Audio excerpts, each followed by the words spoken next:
Every day people have to make choices. The right choice leads to success. The wrong choice leads to failure. Lee Ho-jae made his choice. He chose a path full of endless trials and inevitable failure. It was a hell of a challenge. A guy trapped in this world because of one stupid decision. Now he was making his way to the tavern. Once inside, he took a seat at the bar and paid for a drink, which he gladly consumed. Then he used the community. A system window appeared, which began to slowly sink in. The guy realized that the next session was 10 minutes away. Very soon in the world of learning, new students would enter. On the bulletin board were announcements ranging from the mild to the most hellish. The start of a new session might bring someone new here. But for now, the hero is the only inhabitant of the hellish difficulty. Suddenly, a guy, Lee Jun-hak, wrote to him. He wondered what the guy was doing. Was he again waiting for a newcomer who would never be here? Lee Ho-jae knew this person. He seemed to be already on the 90th level of the complex level floor.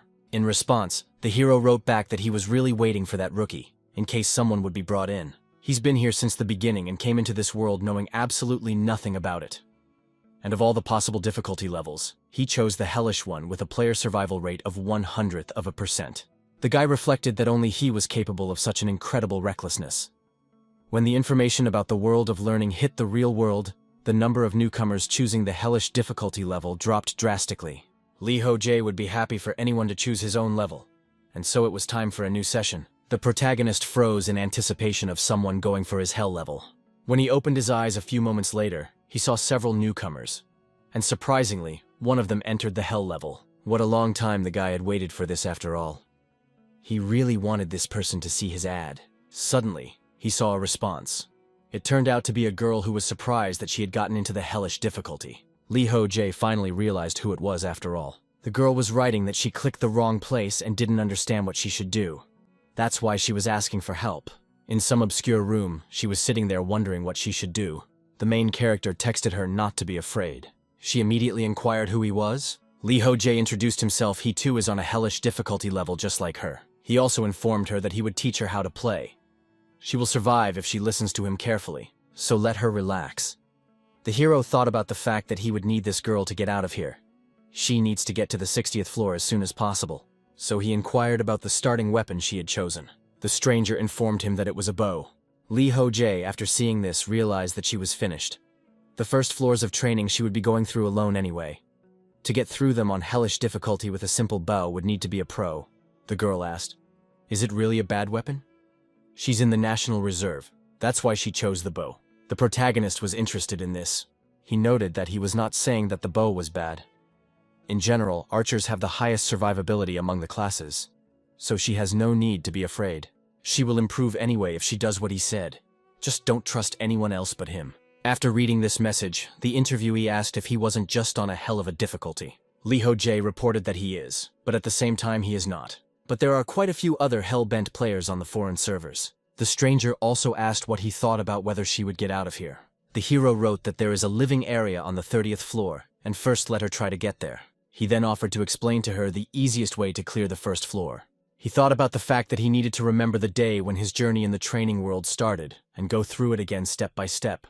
Lee Ho-jae is a former pro player. Right now, he was fighting hard at some level and received a serious injury. As a consequence, he fell to the ground squirming in pain. It became clear that he would no longer be able to walk because the wound is really critical. Gathering his strength, the hero thought that he needed to return to the waiting room.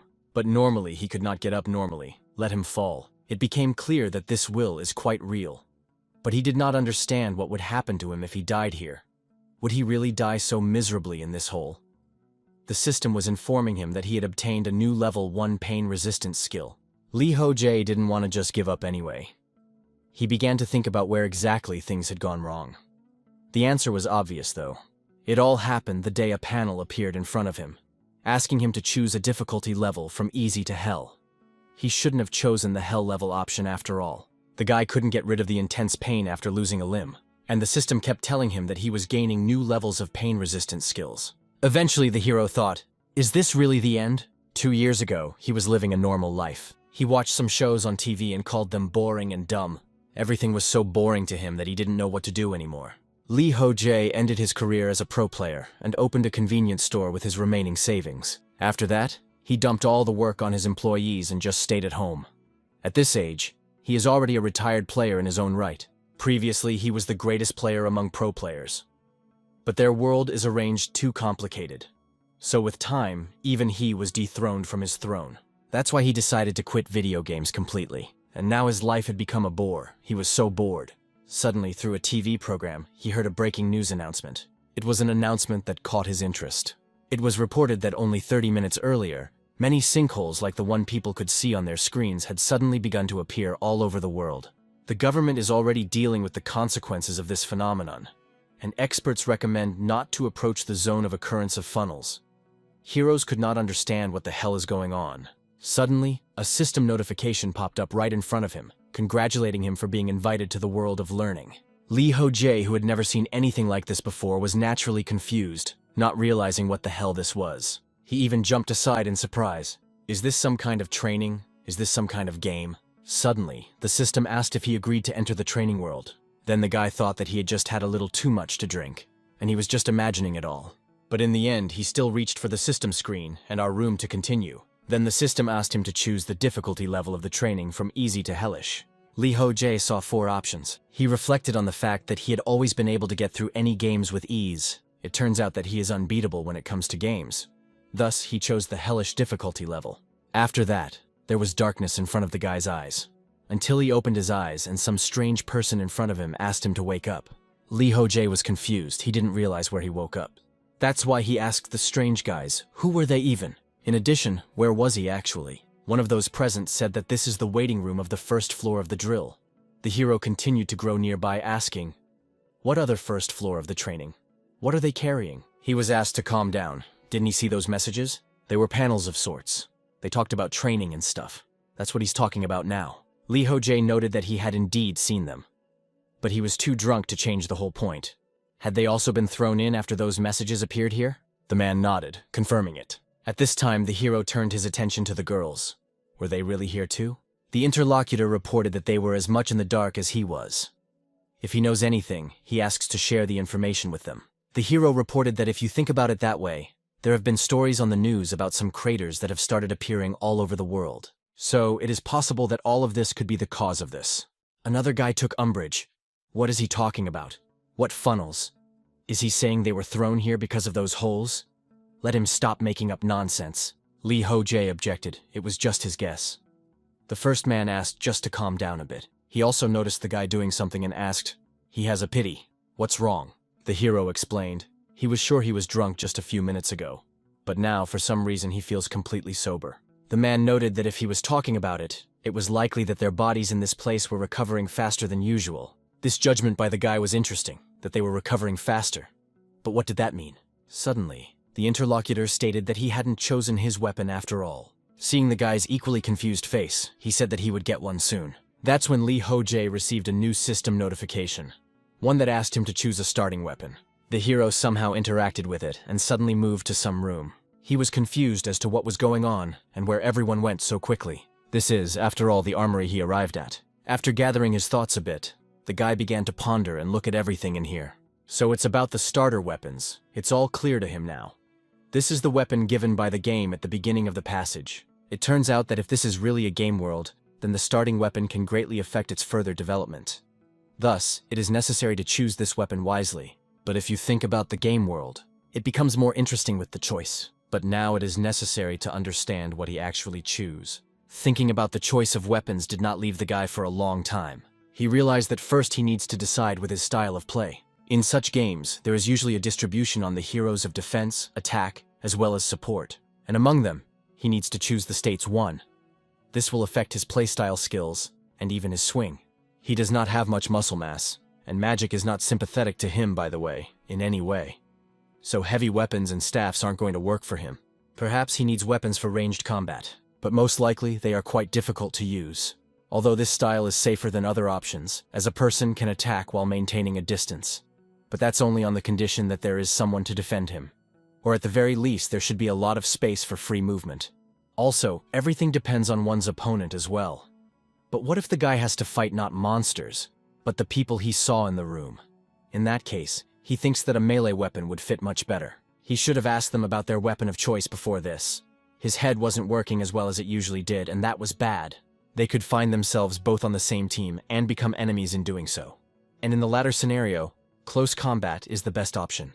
The guy has no idea about this game, but one thing he is sure of for sure is that the difficulty will be hellish. Summing it all up, the best weapon for him, it's this weapon. The system reported that he took a dirty shield with defense 5. A leather belt is more effective than this shield. It's shabby. He also used a child's sword with a damage of 3 points. This sword is only suitable for children's training, and it is also shabby. It soon became clear to Lee Ho-jae that these were the worst items. But after looking at the rest, he realized that these weapons were also no better. The bow could break at any moment from the thrust is very old. The system asked the guy if he was sure he wanted to take this weapon. He was a little confused, but soon decided he would choose them. So hit the agree button to try them out. And after that, he immediately found himself in the newly visited room. Amazingly, here he was again. A new acquaintance congratulated him on his return, and immediately asked if he had decided on a weapon. In which case, he wanted to explain something else to him. Suddenly, he was interrupted by another guy. Let the old man stop this buffoonery. We should just leave this weakling alone. He's about to die of boredom. They can move forward on their own. Screw this asshole. The hero asked, "What's this all about?" The interlocutor immediately approached him. Does he have some kind of problem? Or perhaps he wants to feel his weapons on his skin. The old man unhooked them. Let them stop immediately. There are already only 4 of them, so they should keep an eye on each other. The bully retreated.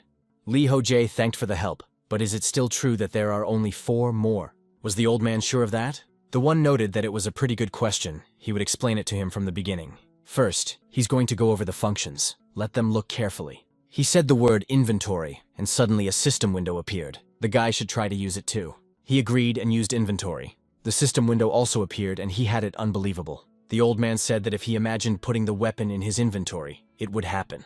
Lee Ho-jae was surprised again, but he used the function to place the weapon. After he said that, it instantly began to disappear. The guy thought it was something similar, just like in video games. The interlocutor suggested going over and looking at his status. To do that, you have to say status. The system window switched to a new tab. All the information about Lee Ho-jae appeared. His strength, agility, health, as well as intelligence were not the highest. Therefore, the hero realized that he was very weak. The old man informed that it was all because he was a beginner. Although his intelligence score was quite high if you looked at it. Lee Ho-jae realized that now that he had checked his status, it looked like he had picked the wrong weapon. Following that, the interlocutor suggested going to the community. It turned out to be a special window where a guy could correspond with other people from other rooms. Lee Ho-jae.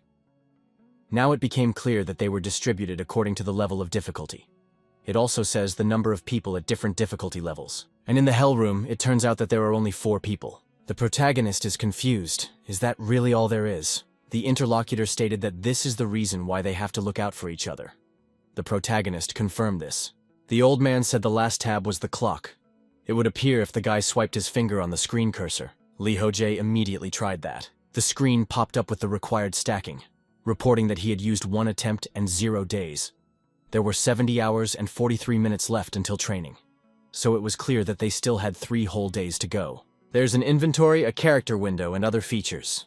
It's all very much like an RPG game, and they can also even chat with other players. So that means that this game is an MMORPG, and all that means is that these people are his allies at the moment.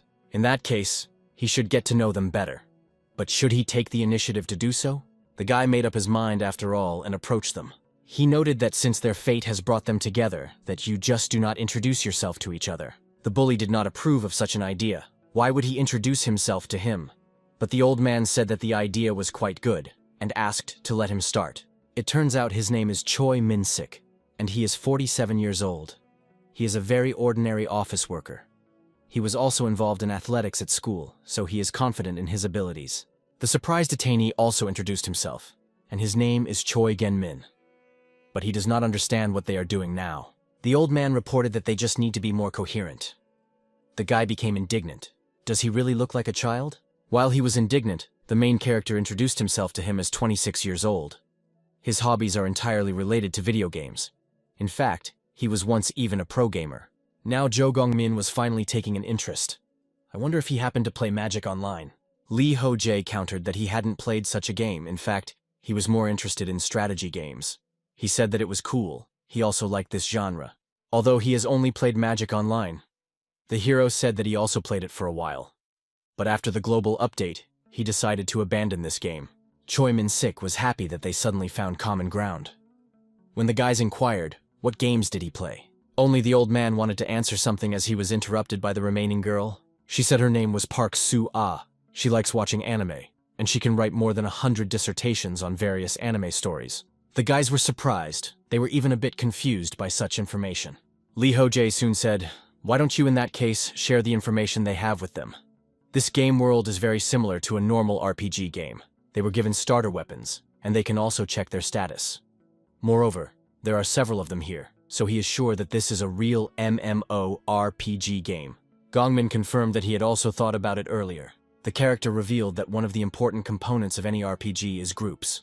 Cooperative playthrough allows them to unlock the potential of each class as well as weapons. So why don't they show off their weapons and assign roles in their team?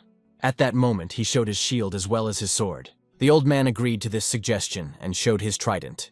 Gongming supported them. He had a battle axe. In the protagonist's opinion, things were bad. Things were worse than he even thought, because they both chose to go into melee combat. And what about the last girl?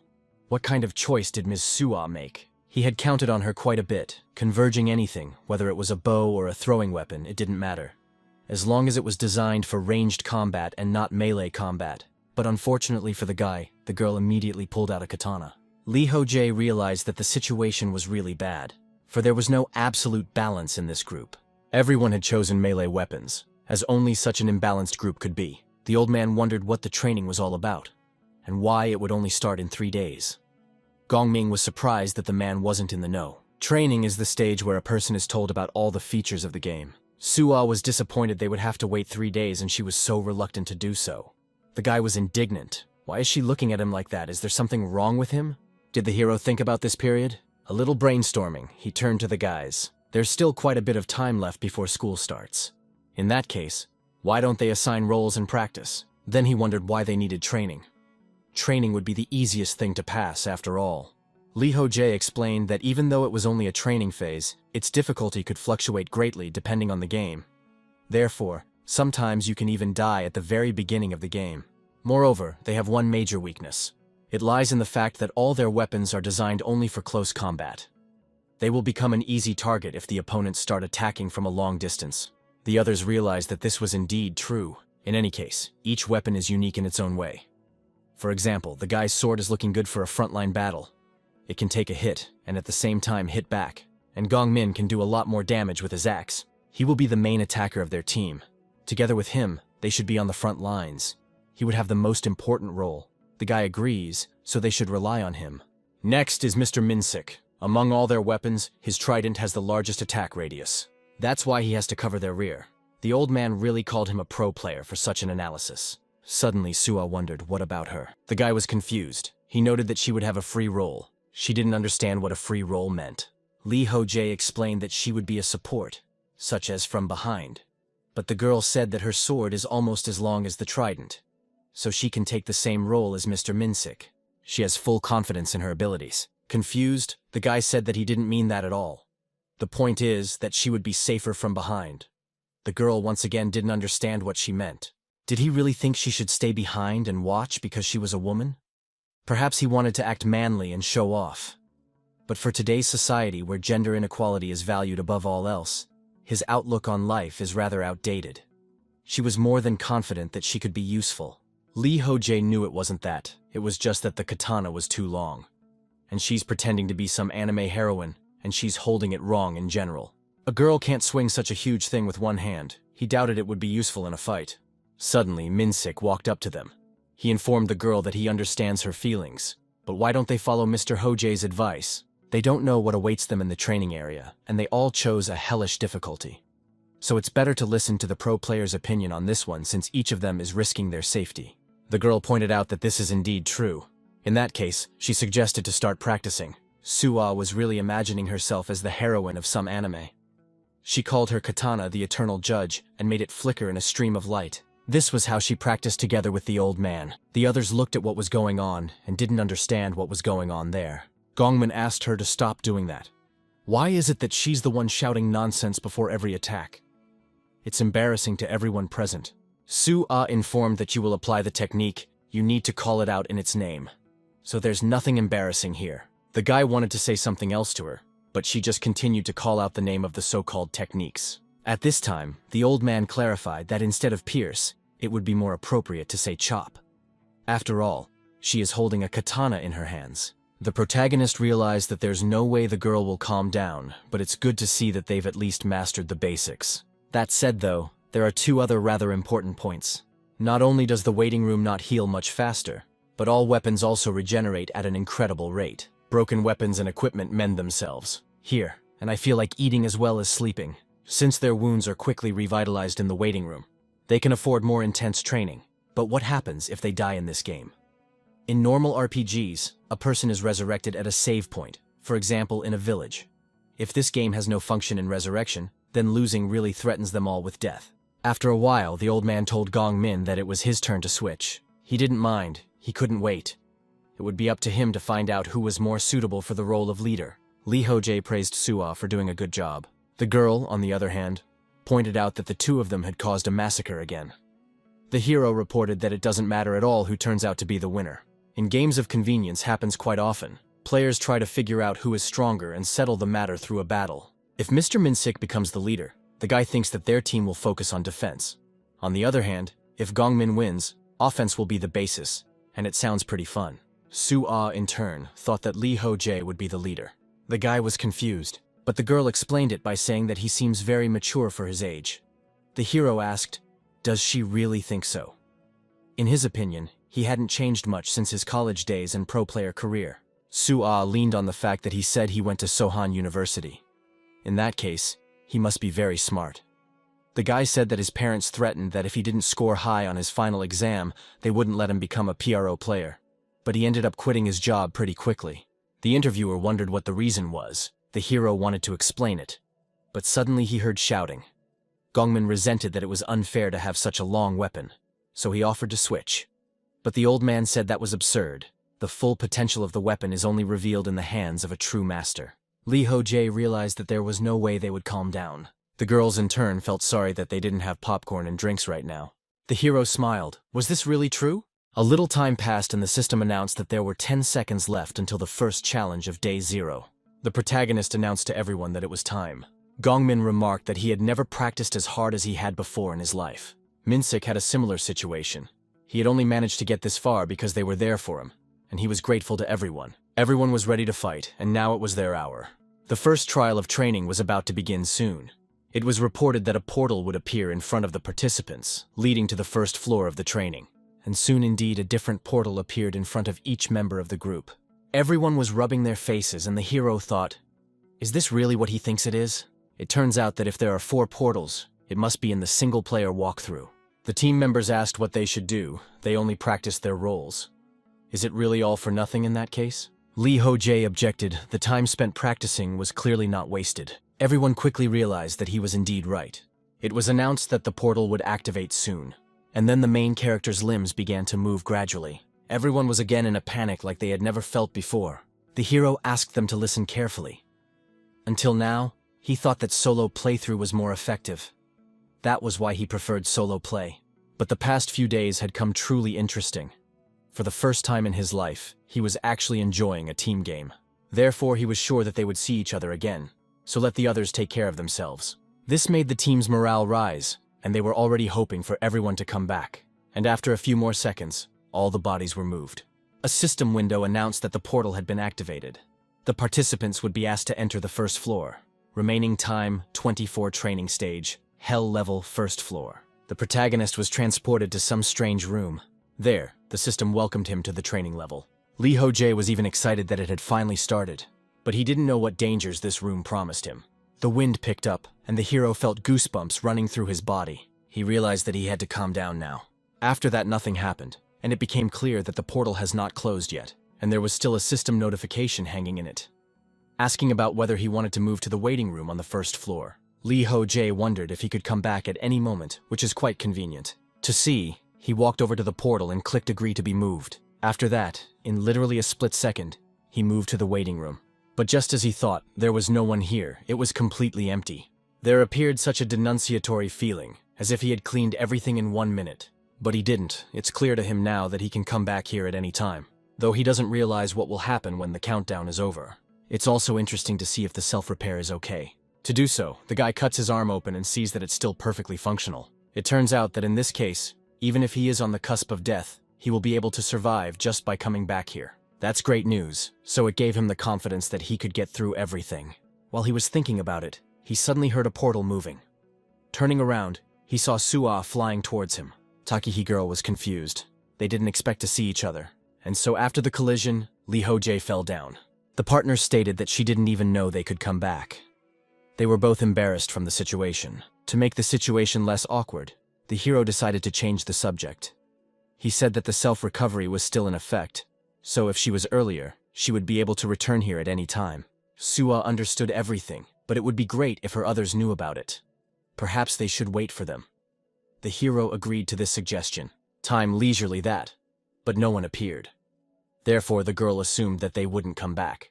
Lee Ho-jae even thought about the fact that they had already been killed. Therefore, he looked at the community layouts to see if everyone was still alive. It was good to see that the number of people hadn't changed and they hadn't lost.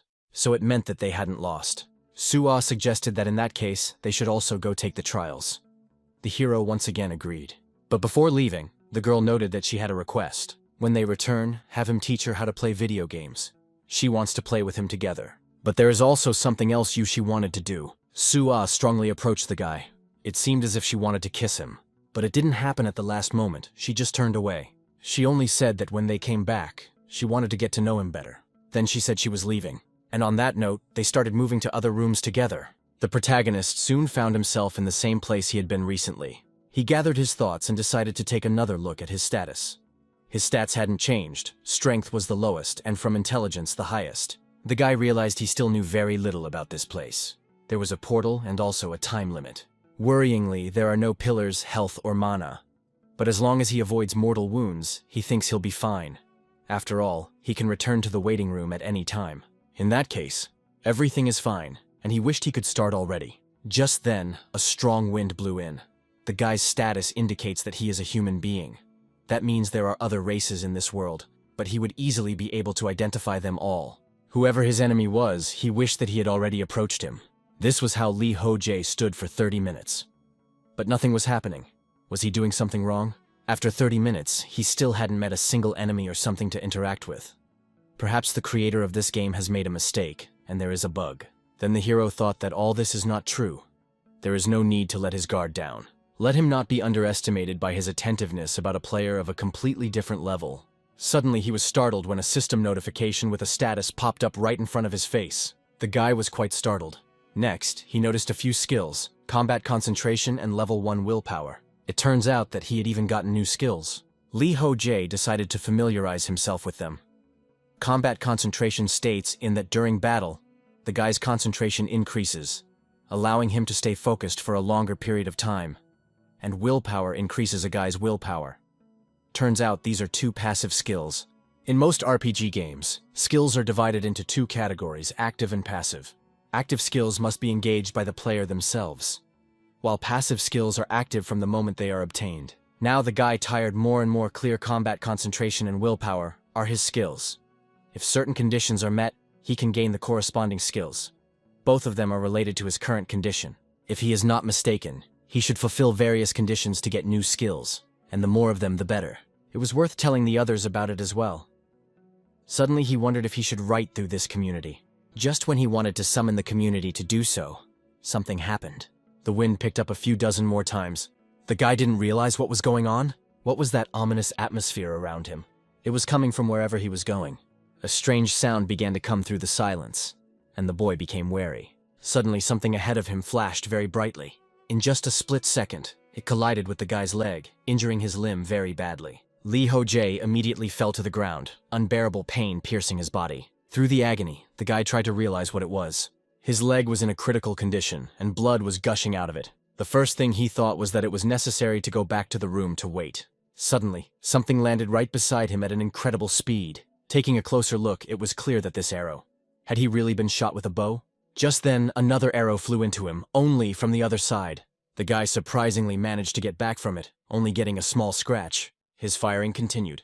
The system reported that he had gained a level 1 pain resistance skill. The pain was very real. so the guy wondered what would happen if he died here. While he was lying under the hail of arrows, his skill, pain resistance, increased by level 2, and he also gained the blood loss resistance skill. These skills gradually increased their levels one after another, but the situation wasn't getting any better. Would he really die miserably in this hole? The guy really didn't want that. He only wanted to survive. Suddenly, another arrow flew straight into his body in the back. This pain was several times stronger from the previous ones. It was simply disconcerting. Following that arrow came the thoughts that the guy was finished. If this keeps up, he's definitely a dead man. He won't be able to handle it with the gunfire. He'd be better off just dying and starting over. Suddenly he realized that it really is possible to start over. You could just die and start over. At that moment, his comrades appeared before his eyes. Lee Ho-jae realized that this was not the way to do it. Together with his comrades, he had undergone difficult training and was glad of the time with them, so they must give up. Soon, he had another skill martial concentration. Lee Ho-jae decided that he would not give up. He must reach the room while waiting. Therefore, he immediately pulled out the arrow that was in his back. It hurt like hell. No way to die. He didn't want that. Skills at this time were gradually increasing their level. The protagonist got up and tried to run. He could get through this game. He believed in himself. The portal itself only had an inscription about whether he wanted to return. As he ran towards the portal that led him to the room, expectations of arrows constantly flew through him. So he finally made it to the portal, followed by several dozen arrows. At last, an additional skill appeared. A moment passed and the guy was already in the waiting room. Finally, he could breathe out calmly because he had saved himself. It felt like he had gotten out of the underworld. This training was too difficult, in his opinion. Suddenly he wondered, what about the others? To that end, he summoned the community, and it gradually clicked through. But what the protagonist saw there dumbfounded him. What the hell was this? The guy was very confused. He once again decided to reconsider whether he understood everything correctly. I could not believe what the hell it was at all. In the community, the protagonist saw that there was only one member left among the bulletin board on the infernal level. Does it turn out that it's just him? Did everyone else really die? Perhaps this is some kind of joke. The guy could not believe it. In front of his eyes appeared comrades with whom he had recently spoken. It simply cannot be that they all died. Because of despair, the protagonist walked around the room for a long time waiting. Soon, he was visited by the thought that if you think about it, it was pretty obvious. Those two didn't even know that they could return to the room while waiting, and thus didn't know that they could heal themselves. Sua, for his part, didn't have the stamina to survive a few hits, which means they really did die. But this was just awful. Lee Ho-jae was horrified. So why did they die? For a few more, which time he sat pondering what had happened and what he should do next. And so he decided to look at his status after all. His stats hadn't changed in any way, but there were quite a few skills added. Among them was an increased resistance to the status effect of pain.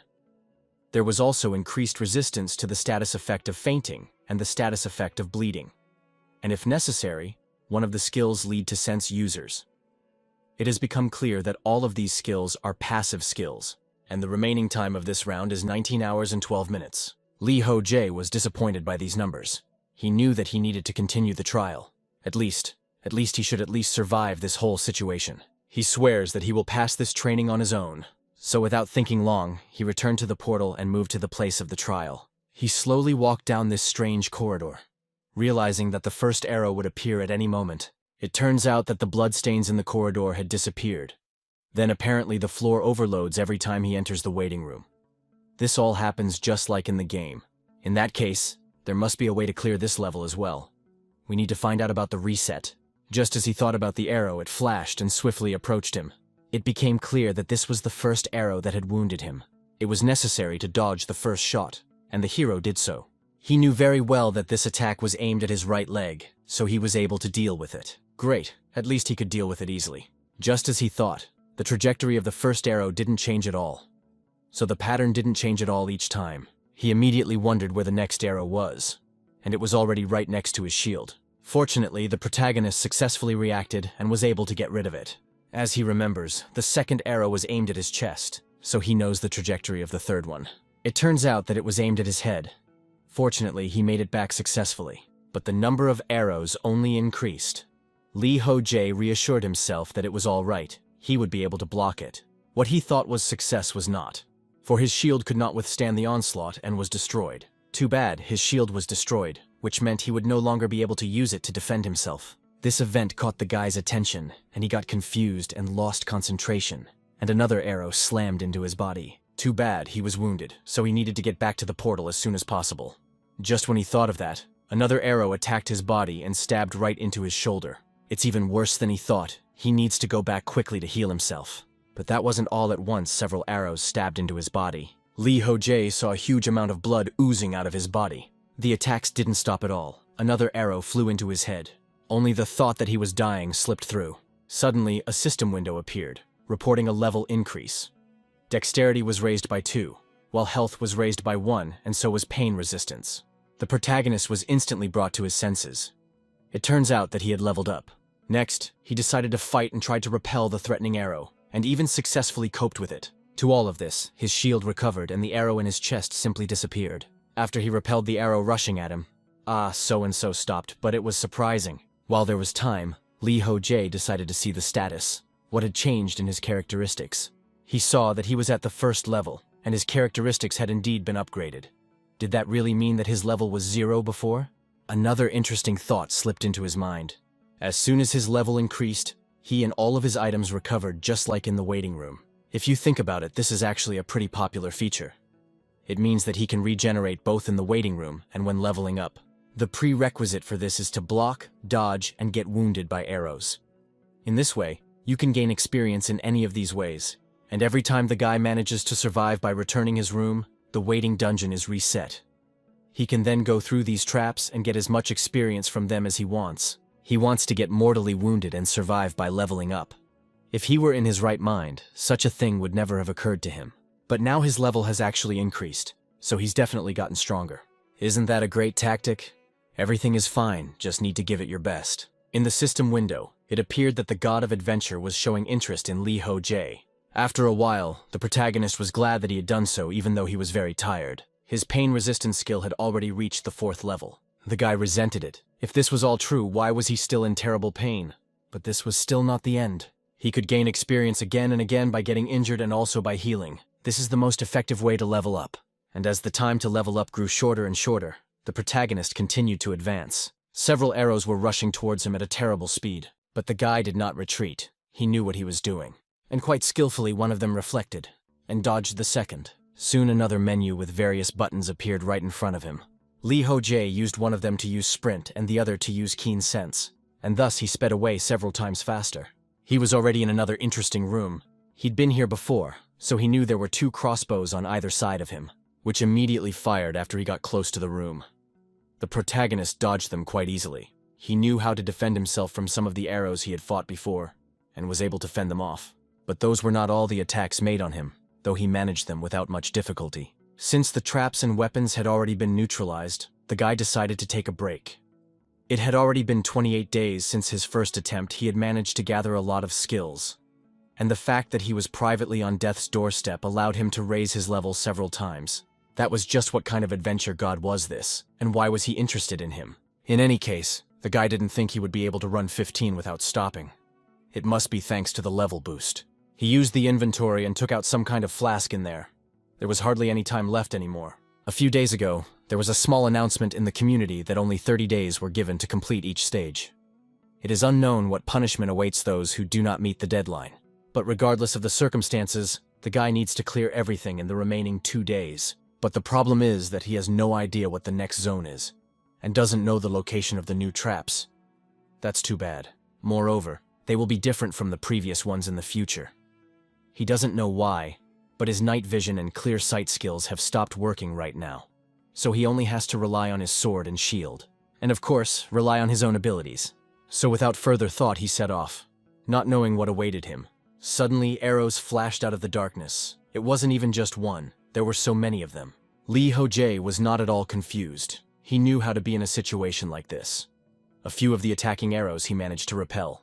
But here were some that were fired from his blind spot, so they attacked his body. It was really painful to receive such serious injuries. His pain resistance had already risen to the 8th level, so this was just nothing to him. Suddenly something strange appeared ahead. Is it really a way out? The joy of the protagonist was not limited. He rushed forward even faster, although his body was still tormented by arrows, which still brought a lot of pain. But he by no means stopped and reached the very room he thought was the exit. Right in the middle of that room was something strange that looked like a portal. The guy was confused, not realizing what this place was, At that moment, the last of his strength left his body and he immediately fell down. Lee Ho-jae woke up after a while. He was in the water and did not realize where he had cleared himself. Surprisingly, his wounds had healed. It's a miracle he survived it all. It must be the same healing spring he saw when he entered this room. It's exactly as people in the general chat described. The main character was helped by information from the guys in the other rooms. Some of them simply tested on the easy level and learned some secrets, and that there is also a shooting source in front of the boss room. It turns out that all of this was true. But in that case, then, that door that leads forward is the boss room. Basically, it's even good that the guy finally made it to the finale. When he got close to the locked door, he was asked if he wanted to test himself. Lee Ho-jae stated without hesitation that he wanted to do it. Why then did they think he had come this far? The door to the boss's room instantly swung open after his wish, and the protagonist found himself in an obscure place. It was semi-destroyed. So this is the boss's room after all. It looks so strange. Something first alerted him when he first entered. It was the fact that at the other end of the room was a huge crossbow, which, after just a moment, fired at the guy. But he successfully dodged it. Although this arrow flew several times faster than the previous one, it was clear that it would be much more difficult here. If this is the boss's room, then does he really have to destroy this thing? The arrow on the crossbow literally appeared out of nowhere, so it's going to be another attack. That's the horror. The thought that perhaps he should cross over to the other side came to mind. But is that really the whole point of the ordeal? In that case, it pleased him. They probably thought he would just give up like that. But the protagonist rushed forward, and he was immediately enveloped by a barrage of arrows coming from nowhere. It became clear that one of them came from the ceiling. He only survived because of his heightened senses. With the guy's current skills, it was possible to pass this dungeon boss. But suddenly, he felt a terrible pain that enveloped his body. It was coming from his back, literally burning him. Not to slow it down, but there were new skills, such as resistance to burns. And resistance to more was taken away several times. The main character, and felt a hell of a lot of pain. But he wasn't confused and wanted to keep going forward. The main crossbow attacked him, and destroyed the shield he wanted to defend himself with. Also, fire arrows shot out again and stabbed into his back. It became clear that the situation was getting worse. The main character fell to his knees, unable to defend himself. He looked at that main crossbow, which was his main enemy at the moment. Even thoughts slipped in. Was it really impossible to destroy this dungeon and go through it from the very beginning? But again, it seemed to him as if he was being supported by someone. It was the silhouettes of his recent friends who died in this passage. They are all by his side. Lee Ho-jae used to spend all his time playing video games. It was not because he was bored, but because he liked it, and this activity became his only hobby. But now he realizes that his faith skills were his virtue. In the end, he lost his honor and his existence. At one point, the guy even wondered what a lousy life he'd had. Look, everything in this world has seemed incredibly boring ever since, but it's different now. The fact that he's getting seriously injured is unbearably painful, but he doesn't hate it. Because with every new notification, his heart starts racing. In the past, he gave up everything realizing he couldn't be the best, but he will never make that mistake again. So, encouraged, he once again rose up to complete what he had planned, and swiftly headed for the main crossbow running through the debris. The enemy weapon was already not far beside him, so the protagonist subjected the Vera for the one to destroy it for sure. This training is too hard for him, but he is willing to deal with it. The crossbow immediately fired. Lee Ho-jae destroyed the arrow in an instant, and he didn't stop, but knew that it was necessary to also destroy the crossbow. He successfully dealt with it with just one swift strike. After what happened, the guy could finally exhale calmly. He was glad because he had done it. The system congratulated him for passing the first floor of training on hellish difficulty. Lee Ho-jae was only sad because his comrades weren't around. But it was only because of all of them that he had passed this first stage. Some girl was standing alone on the slope. Apparently she was waiting for someone. At this time, the protagonist received 1,000 points for passing the stage. He also received an additional 1,000 points for passing the floor first. One of the gods shows interest in him, and he received 500 points for that. All negative effects were removed, his health was restored, and he received an additional reward. Which is proportional to his merit. He received the blessing of the wind spirit of the first level. These rewards for clearing the floor were interesting for the guy.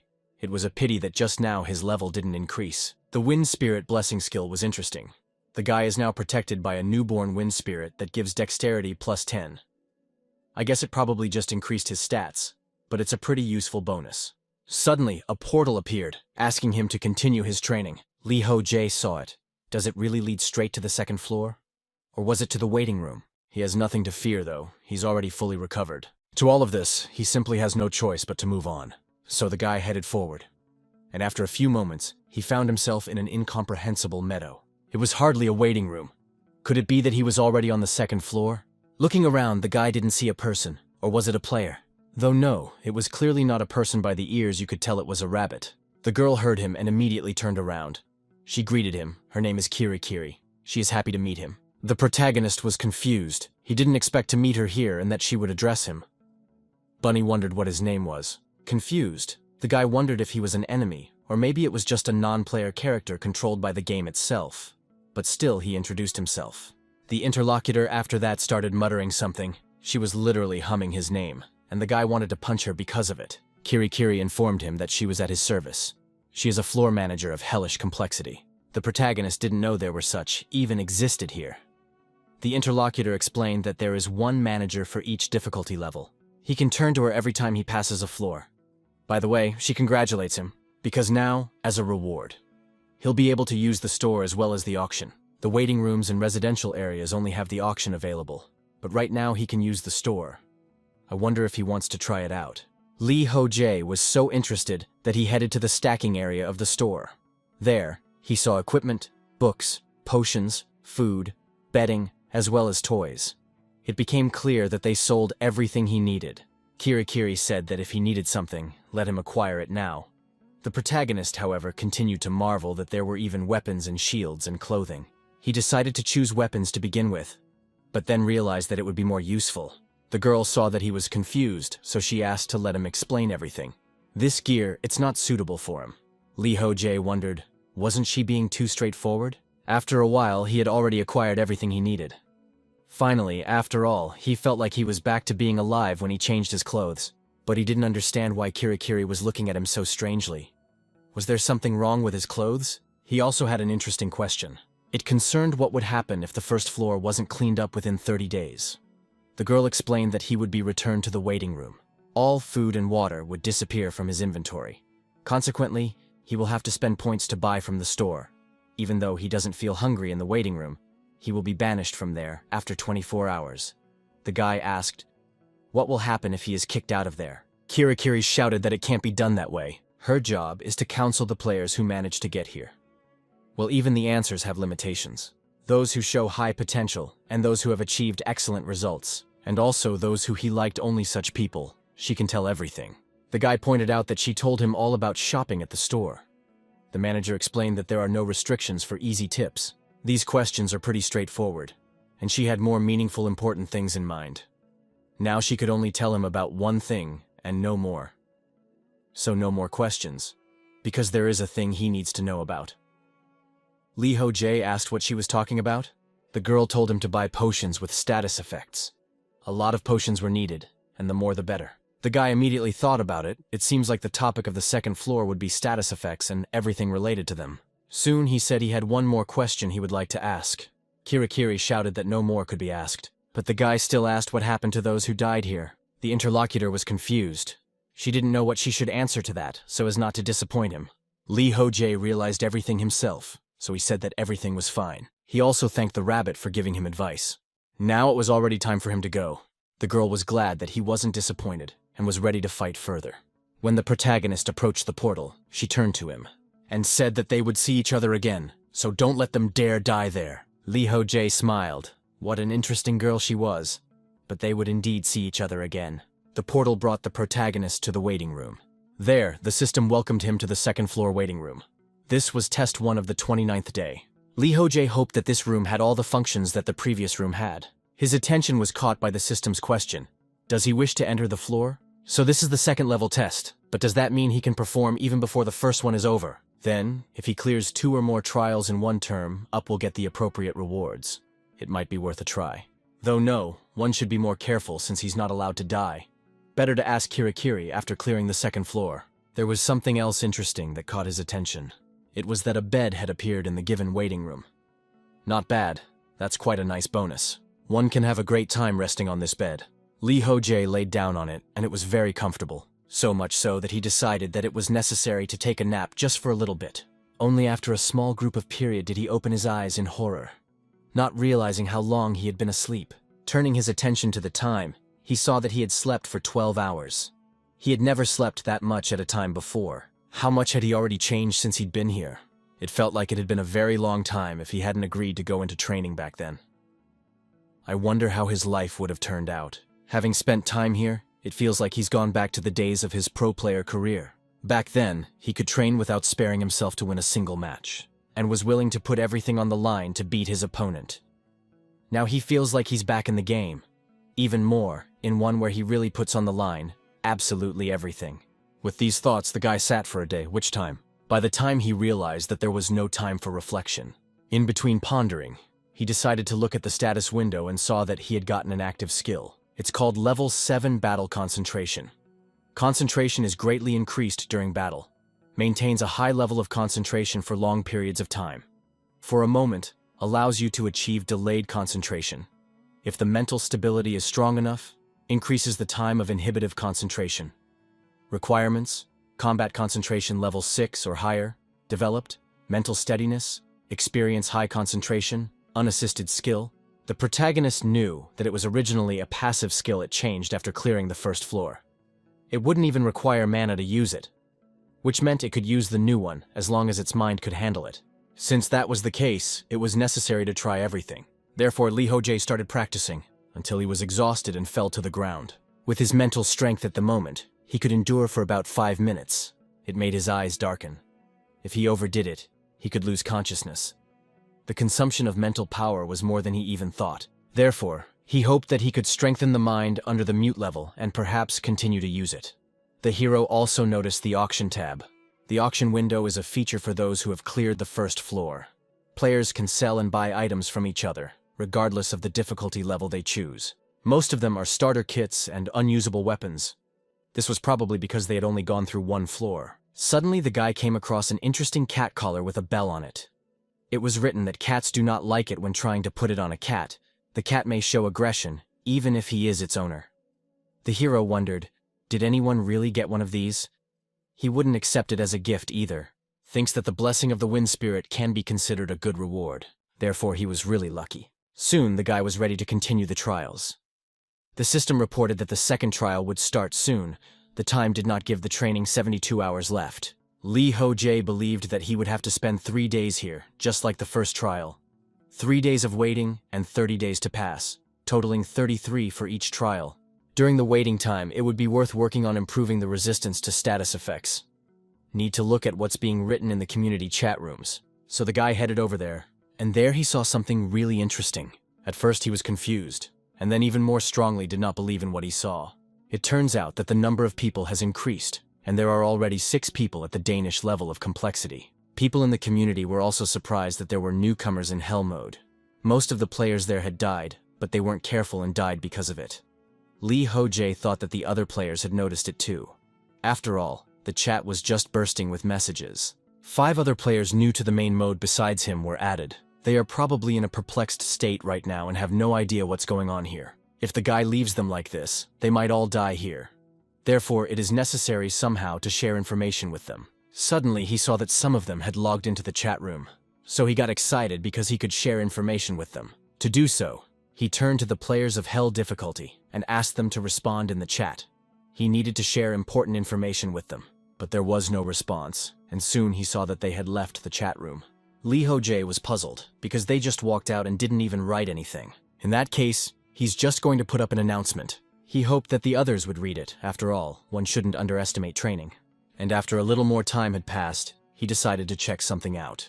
And to do so, he plunged his sword right into his stomach. Nothing critical happened to his entire body, because the waiting room had instant regeneration. But what he thought wasn't working, his resilience didn't increase in any way. Maybe he can't gain experience while in the waiting room. Either way, the people in the chat room don't trust him at all. What's the point of helping them if they aren't even interested in it? It's strange what these guys are going to do, since the trials are about to start. He helped them as much as he could by sharing the information they needed. Now he needed to move on himself.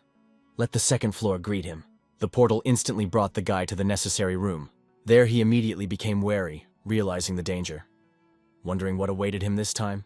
That room he had studied in was quite familiar. It became clear that this location is not different from the first floor.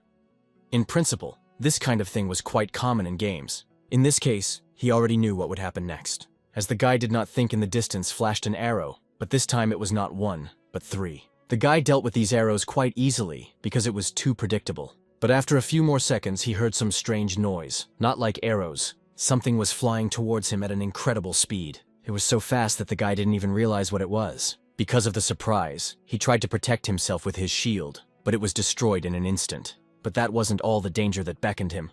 Vitya flew into something in his leg. The boy took a closer look. Was it really what he thought it was? Yes, it was a poison needle. His assumption was confirmed a second later, for his mind became clouded, as if he had been poisoned. He felt a pain in his head, as well as in his stomach, plus a chill. So it was definitely poison that had entered his body. Right now, he could be extremely grateful to Kirikiri for offering to buy him an antidote and lots of it. Using the inventory, the guy took out the antidote, but suddenly thought about it. Should he use it right now? During this hellish month of passing the first floor, the hero eventually got one unusual ability. And it is that he has a sense of approaching death. This is not an in-game skill at all, but a special ability that only he possesses. His intuition tells him how dangerous the wounds are and whether he can die from them. It's like a skill from the god of death himself. Every time a guy is close to death, he senses it. He felt as if he had already swum across the floor of Styx, and was even able to communicate with his grandmother. That's how you can accurately determine whether he's a letter or not. So he'll only die if he crosses the entire river. But how bad is it this time? After listening to his senses, Lee Ho-jae realized that he was still on the shore, which meant that there was no danger for now. Hence, it was worth saving the antidote for later. For now, the hero decided to use something else. From his inventory, he took out a thread and immediately rewound his leg with it. While he was doing so, a system notification appeared, stating that he had gained a level 1 poison resistance skill. This is marvelous, as he can now endure poisoning more easily. In that case, he thinks he can still go forward, and a new skill has appeared just in time. Looking around a bit, he saw some poison needles scattered around, and decided to take them with him because he thought that they could still be useful to him. While he was trying to shove them into his inventory, something happened to his body again. It was as if the effects of the poisoning had taken on new colors. Could it be that the poisoning effect had suddenly intensified because the poison had spread throughout his body? If that was the case, it was necessary to return to the portal as soon as possible. The strength was getting less and less, so the hero leisurely leaned on the walls and headed back. It was quite hard to walk. The guy even wondered if he should strengthen the stability while he was still on his feet. To do so, he listened to his senses again, and realized that he was already in the middle of the river. He was sinking more and more right up to his head. So he decided that it was necessary to get out as soon as possible, because if he did not do it now, he would die. Fortunately, he was still able to move successfully, and in the waiting room, he adjusted, removing all the negative effects from his body. Lee Ho-jae had also obtained a level 1 paralysis resistance skill. So his body could be paralyzed. It was even more dangerous than the other effects of the poison. After gathering his thoughts, the guy stood up. Since he had gotten the resilience skills, now he would be able to get more experience. So he would try to improve them to level 3 for today. He would have to consciously torture his body to increase the level. Getting injured in dungeons and recovering in waiting rooms was the only way out. Of course, he's well aware of this, but it's really stupid. Usually the level is increased after defeating a strong monster. But not only is the difficulty of the floors high, but the challenges are also very boring. What kind of crappy game is this that he's gotten himself into?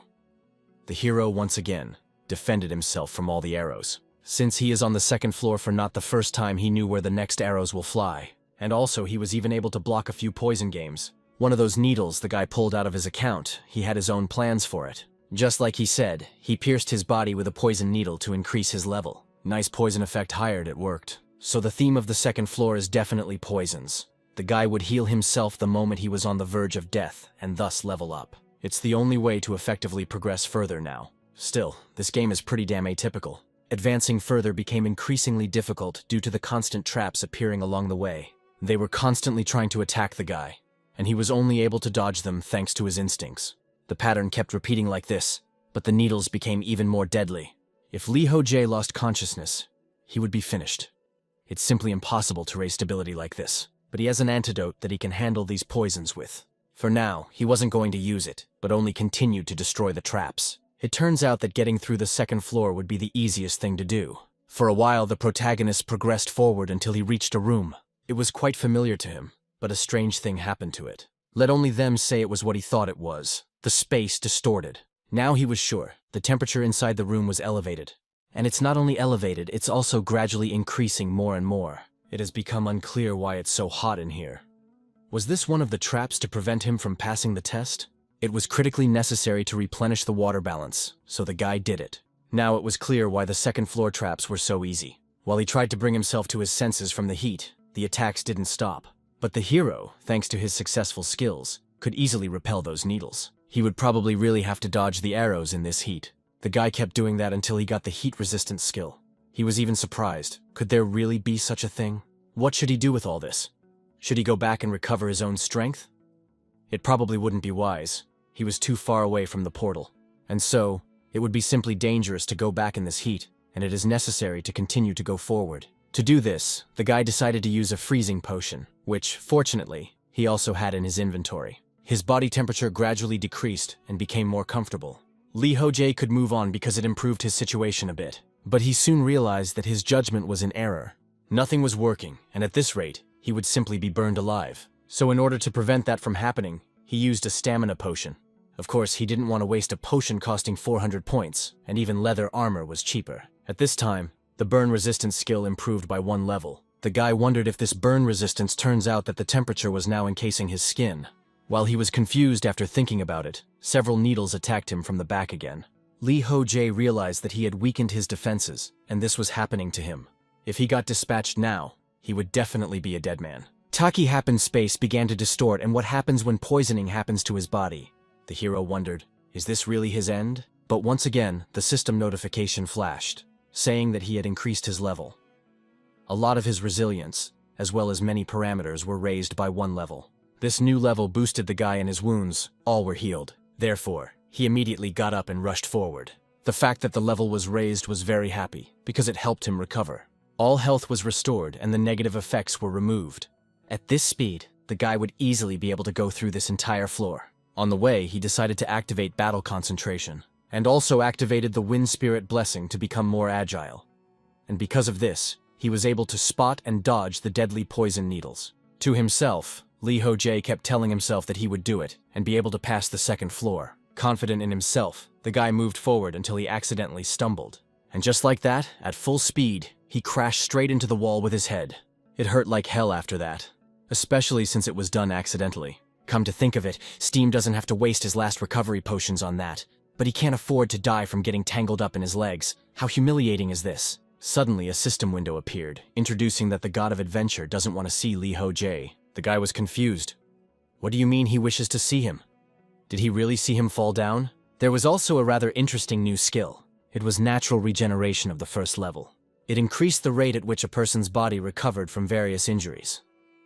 It became clear to the guy that it meant it increased the regeneration rate.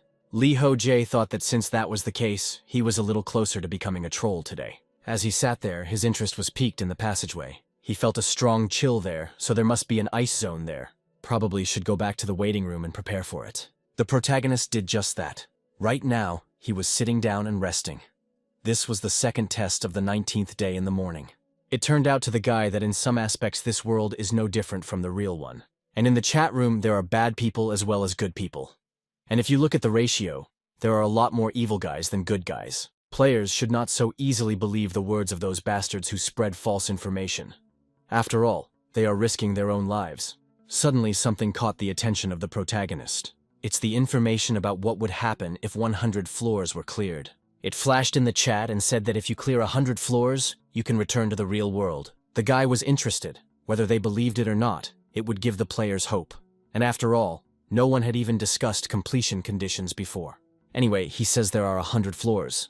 Just thinking about it makes me shudder. But he thinks it will be able to reveal the veracity of those words by advancing through the floors. Right now, he needs to clear level 2, which he is going to do. To do so, he's armed himself with a special outfit.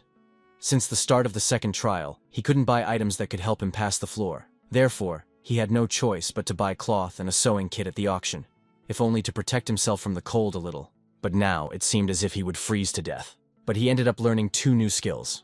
It's an expanded field of vision and hard skin. His field of vision increased, and his skin became tougher because of these skills. So they're pretty damn useful. And at this rate, the guy can become superhuman. But lately, the resilience skills haven't improved. Is this really their limit? It's possible that there are level limits on this floor. The further the guy progresses, the colder it gets. The temperature here is around -50 degrees Celsius. It feels like his lungs are about to burst with every breath in there.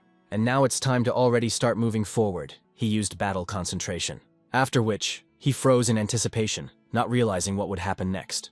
As usual, he was attacked by an arrow, but he dodged it quite easily. This level was already boring him. He needed to get through the damn second floor as quickly as possible. The guy's attempts were successful, and after a while, he found himself in a familiar room with a source. There he was glad that he had finally reached the boss's room.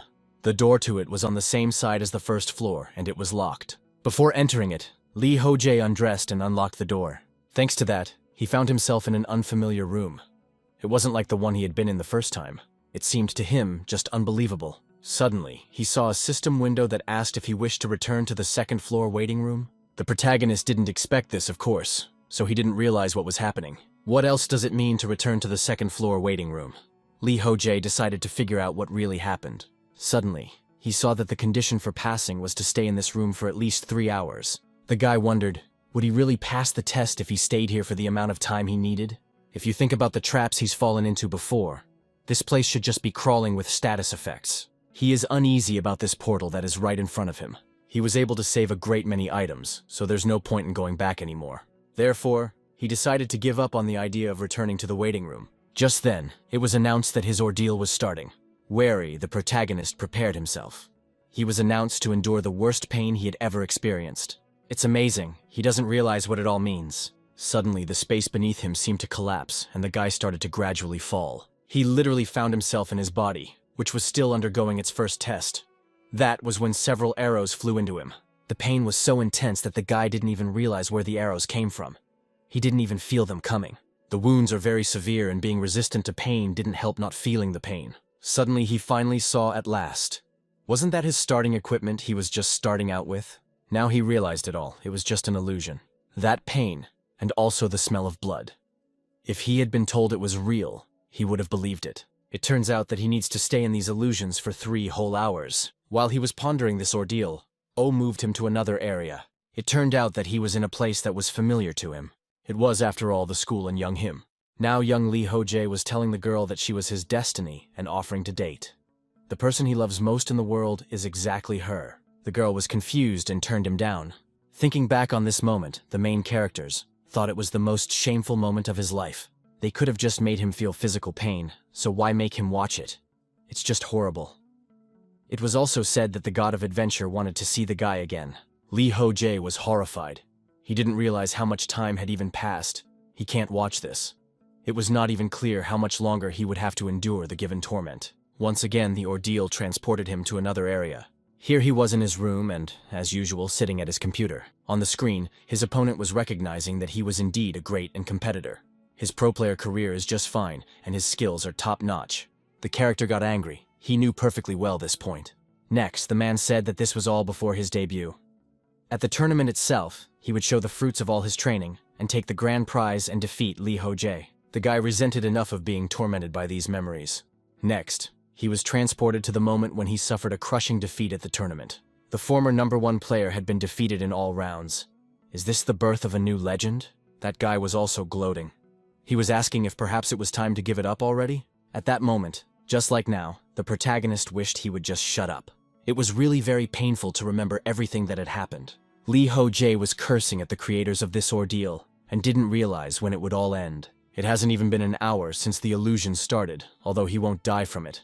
But it's all very hard. After all, it's sheer hell to go through all these terrible memories from his life. The next event was even more tragic. The girl in the morning suit was talking about the guy that his father had died, and he died because of him. It was very hard for the main character to remember all these events. In order to somehow come to himself, he decided to mutilate himself. It helped, but not for long. This time, it was memories of his father. But when this would all be over, if it continued like this, he would just go insane. Now, he was coming to his senses because of the pain. It's great that he managed to dispel the illusions, but he has to hurt himself again. It is necessary to simply accept all these memories. It's true, his father died because of him. Once again, the level threw the boy into a new wave of memories. It happened just as he was growing up, when he visited his father. He was sitting alone in a hospital room. The old man was happy that his son had brought him. Lee Ho-jae approached him and asked how he was feeling. The man didn't answer. He only asked if it was time for him to stop already. He wanted his son to find a proper job. Or was he going to spend his whole life playing video games? The protagonist didn't like these conversations. He only asked not to start. The old man pointed out that he probably hadn't played yet. He already needed to figure out his future. The guy immediately yelled for him to stop saying that. What does he even know about pro gaming? He probably has no idea how much effort he puts into all of this. And how hard is it to compete to be the best? It was hard for the father, and he wanted to say something to his son. But the one informed him that he was leaving. He didn't even try to understand him ever. At last, he didn't ask if the old man knew who was paying for his treatment. The man asked him to just wait and not leave. But Lee Ho-jae didn't listen to him and left. After that, the guy regained consciousness again. But he couldn't bear all those memories anymore. This is another, very tragic memory. Suddenly his father in a coffin appeared before his eyes. It was very painful for the boy to look at his body. The girl next to reported that she heard him yelling at his father outside the hospital, even though he knew he had a weak heart. So it's all his fault. He's the reason Dad died. The words that his father died because of him sunk into the boy's mind. He felt like it was because he didn't even try to understand him. This is probably the end of his journey. He is being drawn deeper and deeper into the abyss of memories. It was very hard, but the main character was not going to give up. He gave himself a blow, and thanks to this came to his senses. But soon the memories came in a wave over him. Lee Ho-jae was indignant. Did it really happen again? The boy saw his family members again. His father had said that it was all his fault. In order to come to his senses, the hero wounded again, he can easily endure physical pain.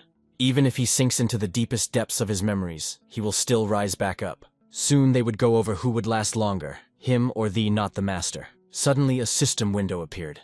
It congratulated the guy for being the first to fully pass the last tests of the second floor. Can top protagonist rejoiced? Could it be that he had survived it all and it was all over? The first to fully pass, I wonder what it all means. Suddenly there was more urgent notice. It seemed a little like the god of cold was taking an interest in him. But not only he was interested in the guy, also the god of influence, the god of adventure, the god of light, the god of devotion, and the goddess of slowness. The hero, confused as to why there are so many gods here. In any case, it all finally came to an end after all, in the midst of the many skills that were upgraded or newly obtained. There was also information that the guy was given an extra hail, proportional to his merit. The goddess of slowness wishes to grant him parts of her powers in lieu of the additional reward. And it was asked if he accepts the offer? Lee Ho-jae was surprised he didn't fully realize what all this meant. I wonder what part of strength is being offered to him now. I guess these powers are different from normal skills. That was something he hadn't expected to encounter here. But perhaps he should accept them, so he agreed. The system reported that he had obtained the skill flicker emblem, and it was the maximum level. The description of this skill said that the goddess of slowness is the one that will bless the steadfast and patient. Wait, now she was bestowing some of her strength to her retractable apostle. Lee Ho-jae, even after reading the description, didn't understand anything. I wonder if there's even a normal description here, and what else is this apostle? Suddenly, another system notification appeared, which reported that the adventure fighter was not disappointed. The guy marveled. What happened? What came over this weirdo was worth asking Kirikiri. After a while, a portal appeared in the mountains, and from it emerged the protagonist, who was glad to be here again. As soon as he moved, the manager immediately ran up. She rejoiced and congratulated him on his return. The girl ran up to him so quickly that she even hit him. Lee Ho-jae was outraged at what she was doing. Kirikiri explained that she was happy to see him again since it had been quite some time. The guy noted that it was true. He wanted to ask something. He also asked that she wait just a little while. In order to accomplish what he had planned, he headed to the shopping menu. And it wasn't long before a small cake appeared in his hands. The manager didn't expect him to buy a cake for her, so she was dumbfounded. She asked, "Is it really for her, but why is he doing this?" Lee Ho-jae asked to be quiet for a while. She helped him a lot. He thanks her for her advice before the second trial, which helped him a lot. And stop making that face. It's still the same, the face is different. The girl shouted that she was the best, and was happy that he gave her a sweet. Soon they were sitting and enjoying the cake. The protagonist asked if there were any tips for the third floor. The interlocutor noted that there were no tips. The guy, surprised, she did say that she had given him tips for the second floor, after all. Which meant there must be some for the third floor as well. Kirikiri reiterated that there was nothing to help her. All because he's growing up too fast. If he wants it so badly, she can tell him. But it won't do him any good. The protagonist was surprised that this was so. In that case, I wonder what happened to those who joined during the second trial. They're still alive, aren't they? The girl interrupted him. That would use up his question limit, whether he was sure he wanted to ask it or not. Limit again, the guy asked. Really? If he got an answer to this question that he couldn't get to the others already? She did say there was a certain number of questions, didn't she? Kirikiri said he got it right. It was clear to the protagonist then he would ask about something else. After thinking for a long time, he asked to tell him about the flicker emblem skill. Suddenly, she looked around and didn't realize where his interlocutor had disappeared to. She was in the distance, so he asked for answers to his questions before fooling around. Kirikiri agreed she supposed she would have to help him since he was so helpless. Flicker emblem, one of the goddess of slowness skills. Players who show outstanding performance on all floors can receive rewards from the gods. The boy inquired if it meant that the god liked him. In response, he heard that it must be so. Each god could only bestow a portion of their own powers once. To Li Ho-jae, it seemed like this was not a bad thing. The goddess of slowness had spent her only opportunity for him. He really liked it. Anyway, he would like to know about the effects of the flicker emblem, and the more details the better it would be for him. The girl told him that he could look at them when he got back to the waiting room. He would figure it out for himself later. The hero agreed. Everything was clear to him now. To think that this girl is a floor manager of hellish complexity. At one glance, she doesn't seem strong at all. During the first trial, there was a player that tried to attack the manager. But at the end, he was easily twisted and was on the verge of death. Kirikiri must be pretty damn strong despite her own appearance. Soon, the guy noted that he wanted to ask something else. Who are the gods? What is their purpose, and what do they want from her? The girl told him that was something he would have to find out for himself.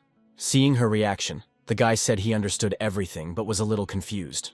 She suddenly became very serious. It must be a taboo subject. He seems to have hit the main point of the game. He believes that the gods created this world and then called the players into it. And since Kirikiri is part of the game, she won't be able to answer that question. 2 of the 100 floors have already been passed by him. Next comes the 3rd and 4th floor. If he reaches the top, he will surely find the answers to all his questions regarding this world there. Therefore, he must do it. Before leaving, the guy said that he had one more question. The moment he passed the 2nd floor, it was said that he was the first to fully clear the last gate. I wondered what all that meant. The girl explained that it was a bug in the system. Li Ho-jae didn't understand what she was talking about, but the girl she was talking to said that she couldn't say anything about it. The hero then asked who the managers were, and if he could return to his world if he cleared 100 floors. Kirikiri simply replied that she couldn't answer that. Li Ho-jae was indignant. She wouldn't tell him anything at all. Suddenly the manager turned to him. She asked him to take this. It turned out to be a cape that the guy put on himself. The hero wondered if he could really take it. Kirikiri confirmed it. This cape was much better than his current one. The hero even wondered if he really did have such terrible taste. Soon he informed her that she could keep the cake for herself. The girl was pleased and thanked for such a gift. And after that, the protagonist said that he would buy her another one as soon as he returned, and they would see each other again. Following these words, they said goodbye together with her. A few moments later, the protagonist moved. He found himself on the 3rd floor in the waiting room.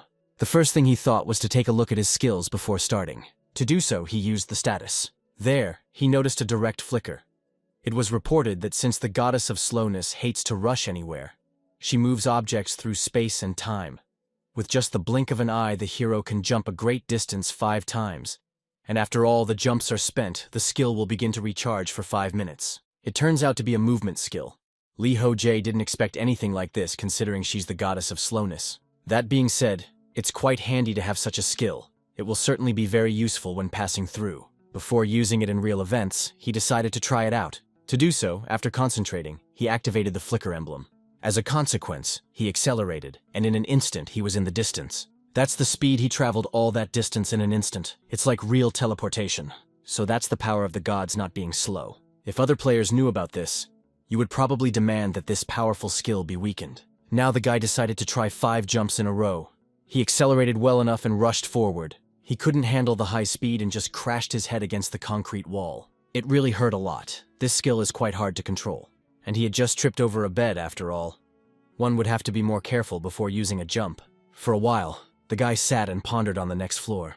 There were 72 hours left until the next test. Li Ho-jae thought that it would be a good idea to buy potions and food, as well as more water. To all of this, he would take a new sword as well as a protective suit, and should take another look at his skills. Something interesting caught his eye. Something else about this skill came up. It must have been Kirikiri's effort. The Wind Spirit Blessing skill had 3 stages. The first stage was that after reaching a certain speed, the guy would receive the blessing of the forest. The second one was that after reaching a certain speed, he would get an acceleration effect. As for the third stage was unknown. It appeared that the skill could improve to the 3rd stage. He could probably use it as his main skill. Great. While there was time, it was worth practicing to control the flicker emblem. There was something else that caught the guy's attention. Was it the message that was hanging on his screen? Lee Ho-jae even thought that it was players of hellish difficulty. So he opened it and saw that he had been invited to the guild representatives. This invitation surprised him.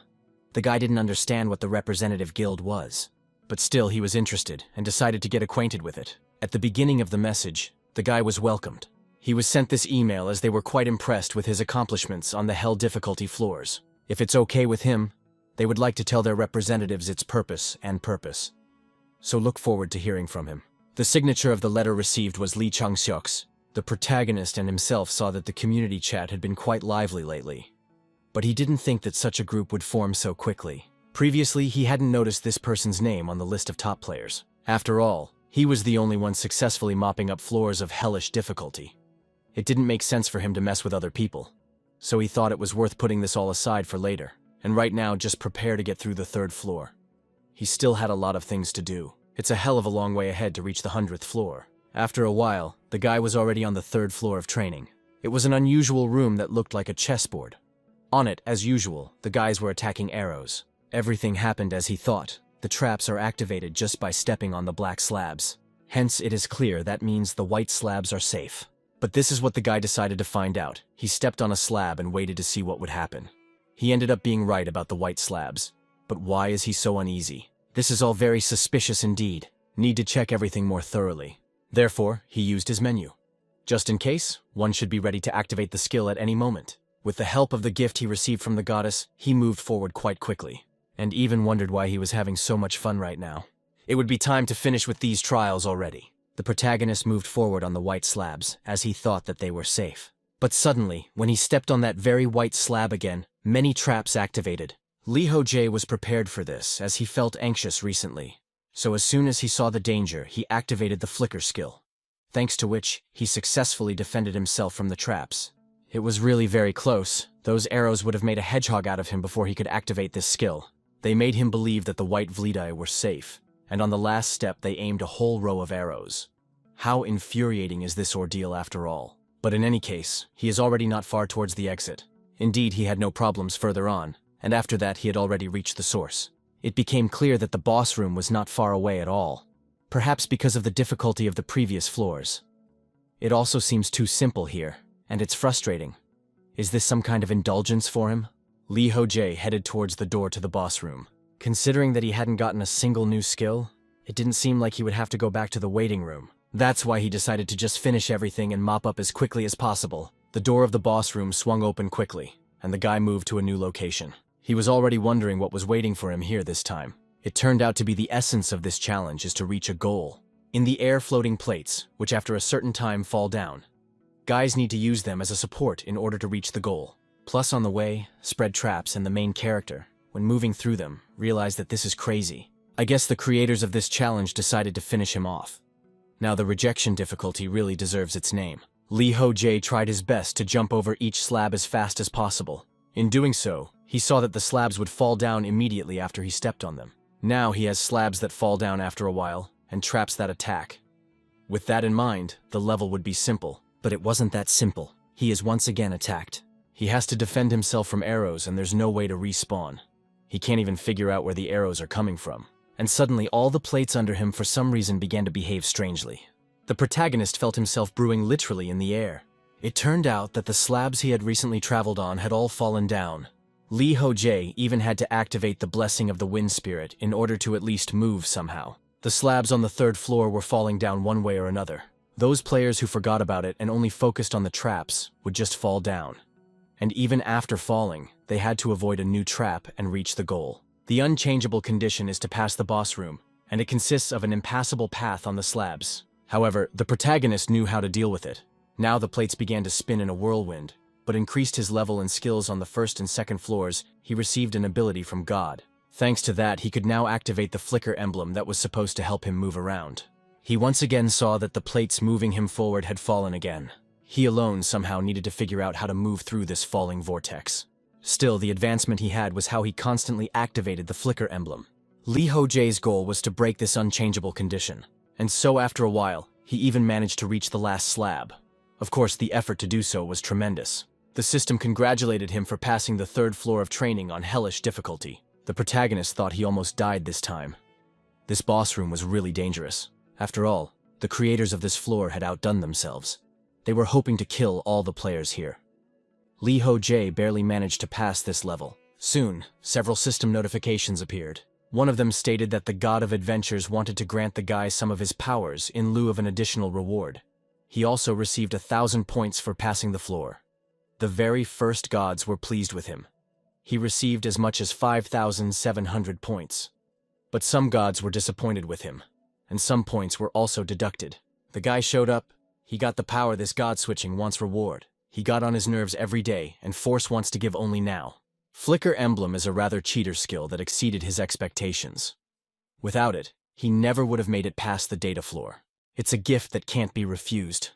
I wonder what kind of skill the God of Adventure gives him. The hero saw that this skill was called Teleria's Wings. They were at the maximum level, but the guy did not understand what this skill was. Description: it was said that this is a new part of the power of the God of Adventure. It is of great interest to players, and was created as a hit. Lee Ho-jae was surprised. What do you mean? As in, let them not tell him that it was a useless skill. Confused, he decided to turn to the status to see what was up. He had quite a large number of skills, as well as resistance to various poisons and other effects, as well as level 7. Well, even if only a fraction of it, this god power and skill is at max level, so it would probably come in handy someday. It will be necessary to ask Kurakiri about it. After passing the next stage, the hero just about headed to the manager. The girl was happy that the cake arrived to her. Guys resented. Does it really look like a cake? Promises are promises, though. The manager asked what happened. If he was okay, he was kind of weird. At that moment, the guy wasn't really feeling well. He noted that his head was spinning and immediately lost consciousness. He didn't wake up until some time later. The first thought flashed about where he was. His head suddenly became dizzy and he fell down.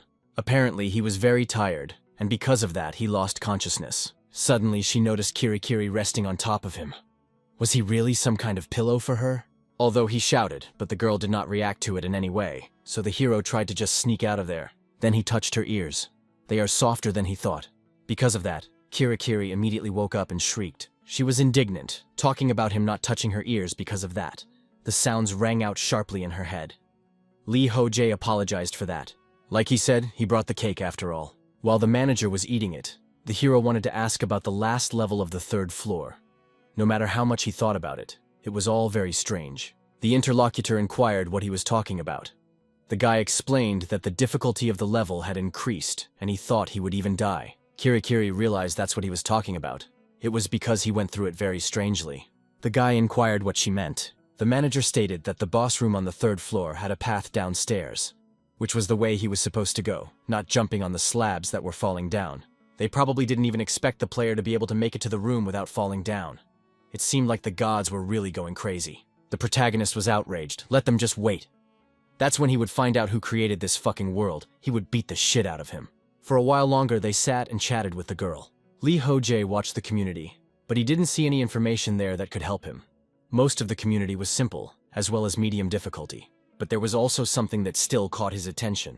It was that some people were discussing that the guild representatives were suspicious. They were quite unpleasant, sitting in the waiting room for some reason and probably plotting something. Many people actually also received an invitation but just ignored it. From all these messages, the protagonist wondered about this guild. It is written that they are sitting in the waiting room. Strange, this is a guild of representatives. This is most likely said about the people who sent the invitation. They are not like a normal guild that only pursues socializing with other players. I wonder what their goal is. After completing a level, all the free food and water disappears. Their players need to spend points to buy sustenance. In addition, after 24 in the room, waiting for a person is kicked out. That's why it's unclear why they are there for so long.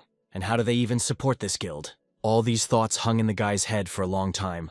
Something is not right here. It might be worth asking the manager about it. At this time, she was enjoying a cake and did not pay attention to anyone. The hero thought that it wasn't worth wasting his limited questions on this after all.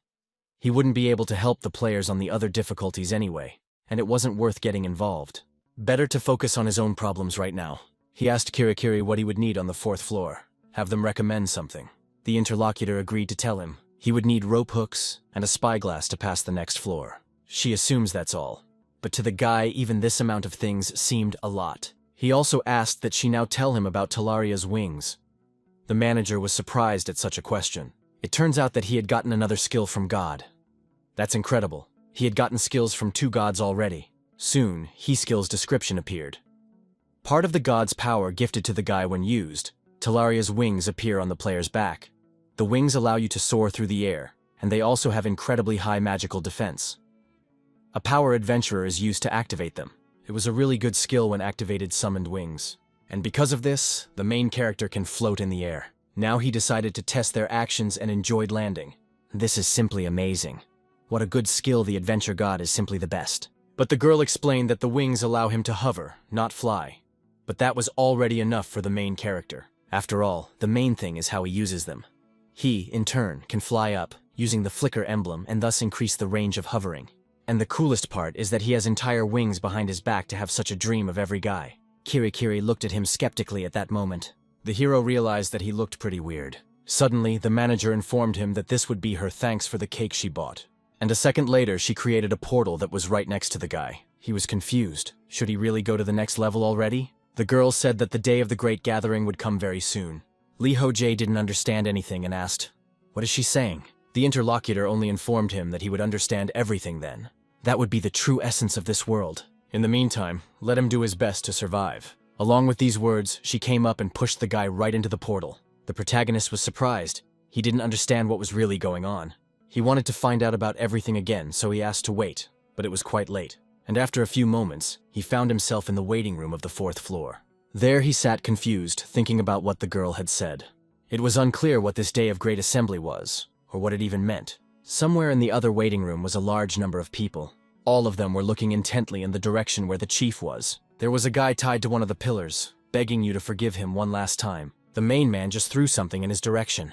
It turned out to be a dagger that was fiddling right at the guy's shoulder, causing him pain.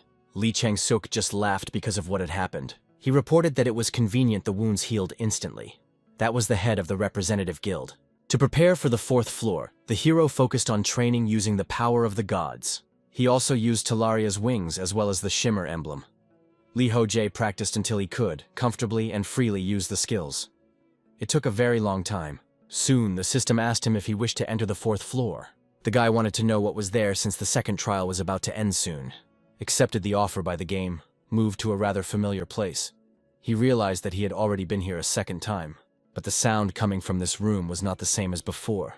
He didn't understand what it was, what that rumbling sound was. Let them only say that they had already appeared here, but they were clearly not traps. What the protagonist soon saw in front of him amazed him, for right in front of him was a real monster, who wailed and apparently wanted to kill this guy. It turns out that this is the first monster that appeared in the training, and it was so strong.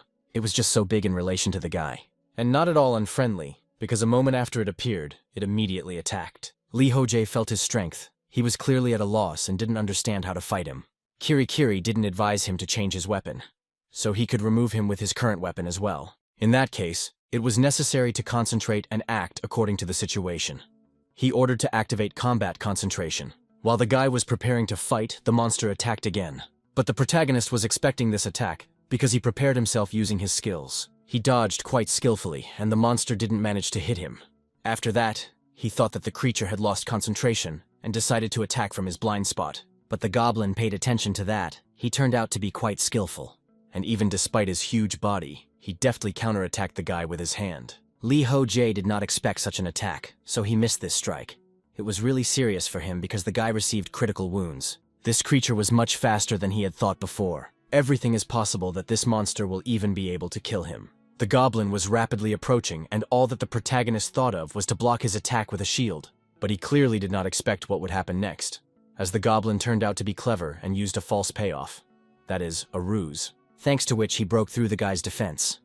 He won't be able to block his attack and doesn't understand what to do. Lee Ho-jae found himself in a really critical situation with a monster floating above him, who wanted to kill his victim without thinking for a second. Fortunately, the guy used his skills, and thanks to his agility and speed, he escaped. The creature didn't expect such a thing, so it stayed behind in confusion. The guy noted that clearly the creature didn't expect this. This was his first time using his technique like this. It was a flicker emblem, thanks to which he could accelerate. Until now, the hero had only used it for dodging. But now, he activated the skill before the monster attacked, moving forward. And in doing so, he was able to easily hit its face. It seems that this skill will be great for such attacks as well. The goblin was angry that the guy had tricked him and rushed forward with a ferocious expression. The guy stated that it was time to call it a day. He knew what to do next. He used the blessing of the wind spirit for his next attack. And dodging the attack, the creature even wounded its head. The goblin turned around in horror to look at him, and saw that the boy was once again attacking him. Just that was the last thing the monster saw, because a moment later, his head flew off his shoulders. The protagonist was pleased that he had done this, but this was not the end of the monster's advancement. Further on, more and more new ones appeared.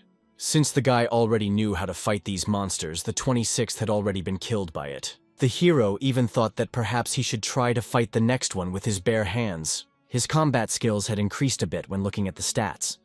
The basic sword skill had merged with the chopping skill, and it had increased to level 3. Of course, this was all thanks to the goblins. It became clear that this trial would soon end. Lee Ho-jae soon moved to the waiting room. This was already the 30th day, so the trial was indeed ending. There was only a minute of the last day left, and so it quickly passed, and the third trial began.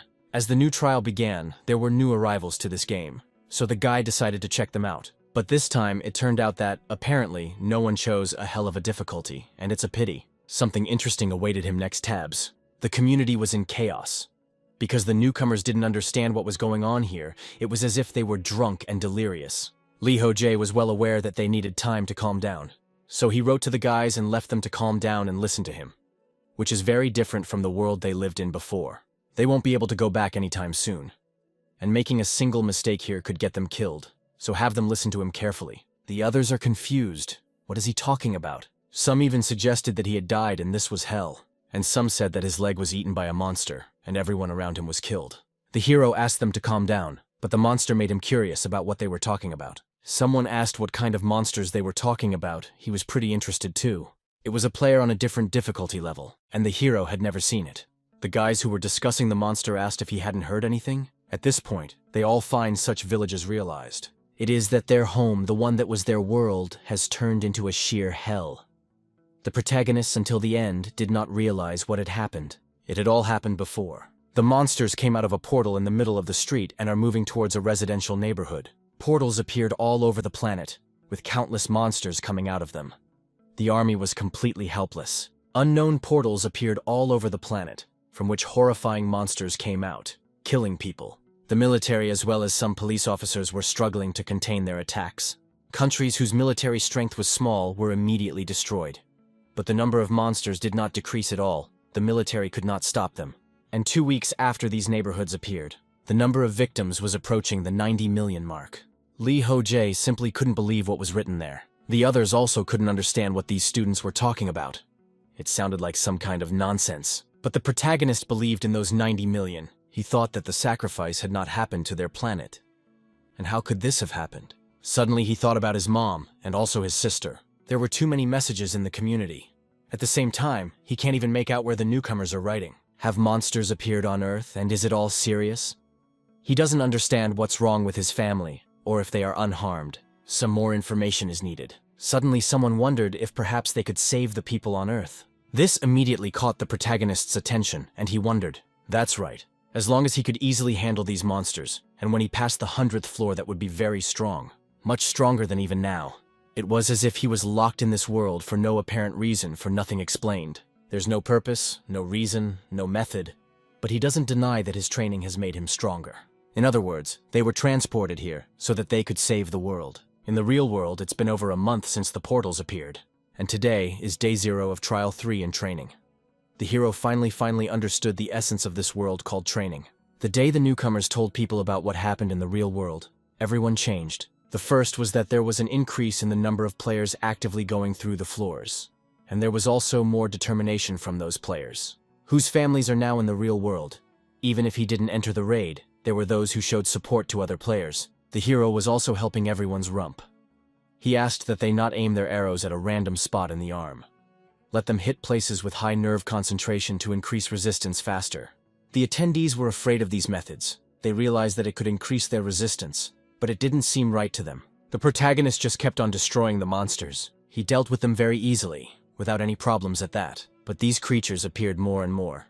And they, as before, were not restrained at all, attacking the man in front of them. Another time, the guy encountered a similar monster. He decided to attack it from his blind spot, and as before, he easily took off the head of this creature. With the next monster, the battle began with the fact that he blocked the blow. The goblin didn't understand how this could happen. While he was confused, the guy didn't expect anything and just killed. His blade that used to be a simple weapon was now a deadly threat. Lee Ho-jae did not spare the creatures in question, continuing to attack the parka without dying. Thanks to these attacks, the creatures were unable to resist, and only if or victims. The guy had honed his skills so much that he could fight them with his bare hands. After a while, he decided that 2 hours of sleep would be enough for him. Sleeping in this world was certainly not fundamental, but he would still make sleep a part of his daily routine for the stability of his mental state. Gotta make sure he'd have time left over for sleep. Next, the guy used the community. The amount of information in the community has grown tremendously. Everyone is doing their best to get through the floors. As the flow of information increased, the guy started to learn little by little. The example strength index increases not only the strength of arms and legs, but also increases the efficiency of all the muscles of the body as well. Consequently, it is better to pump this skill faster. Of course, there are also those who refute this.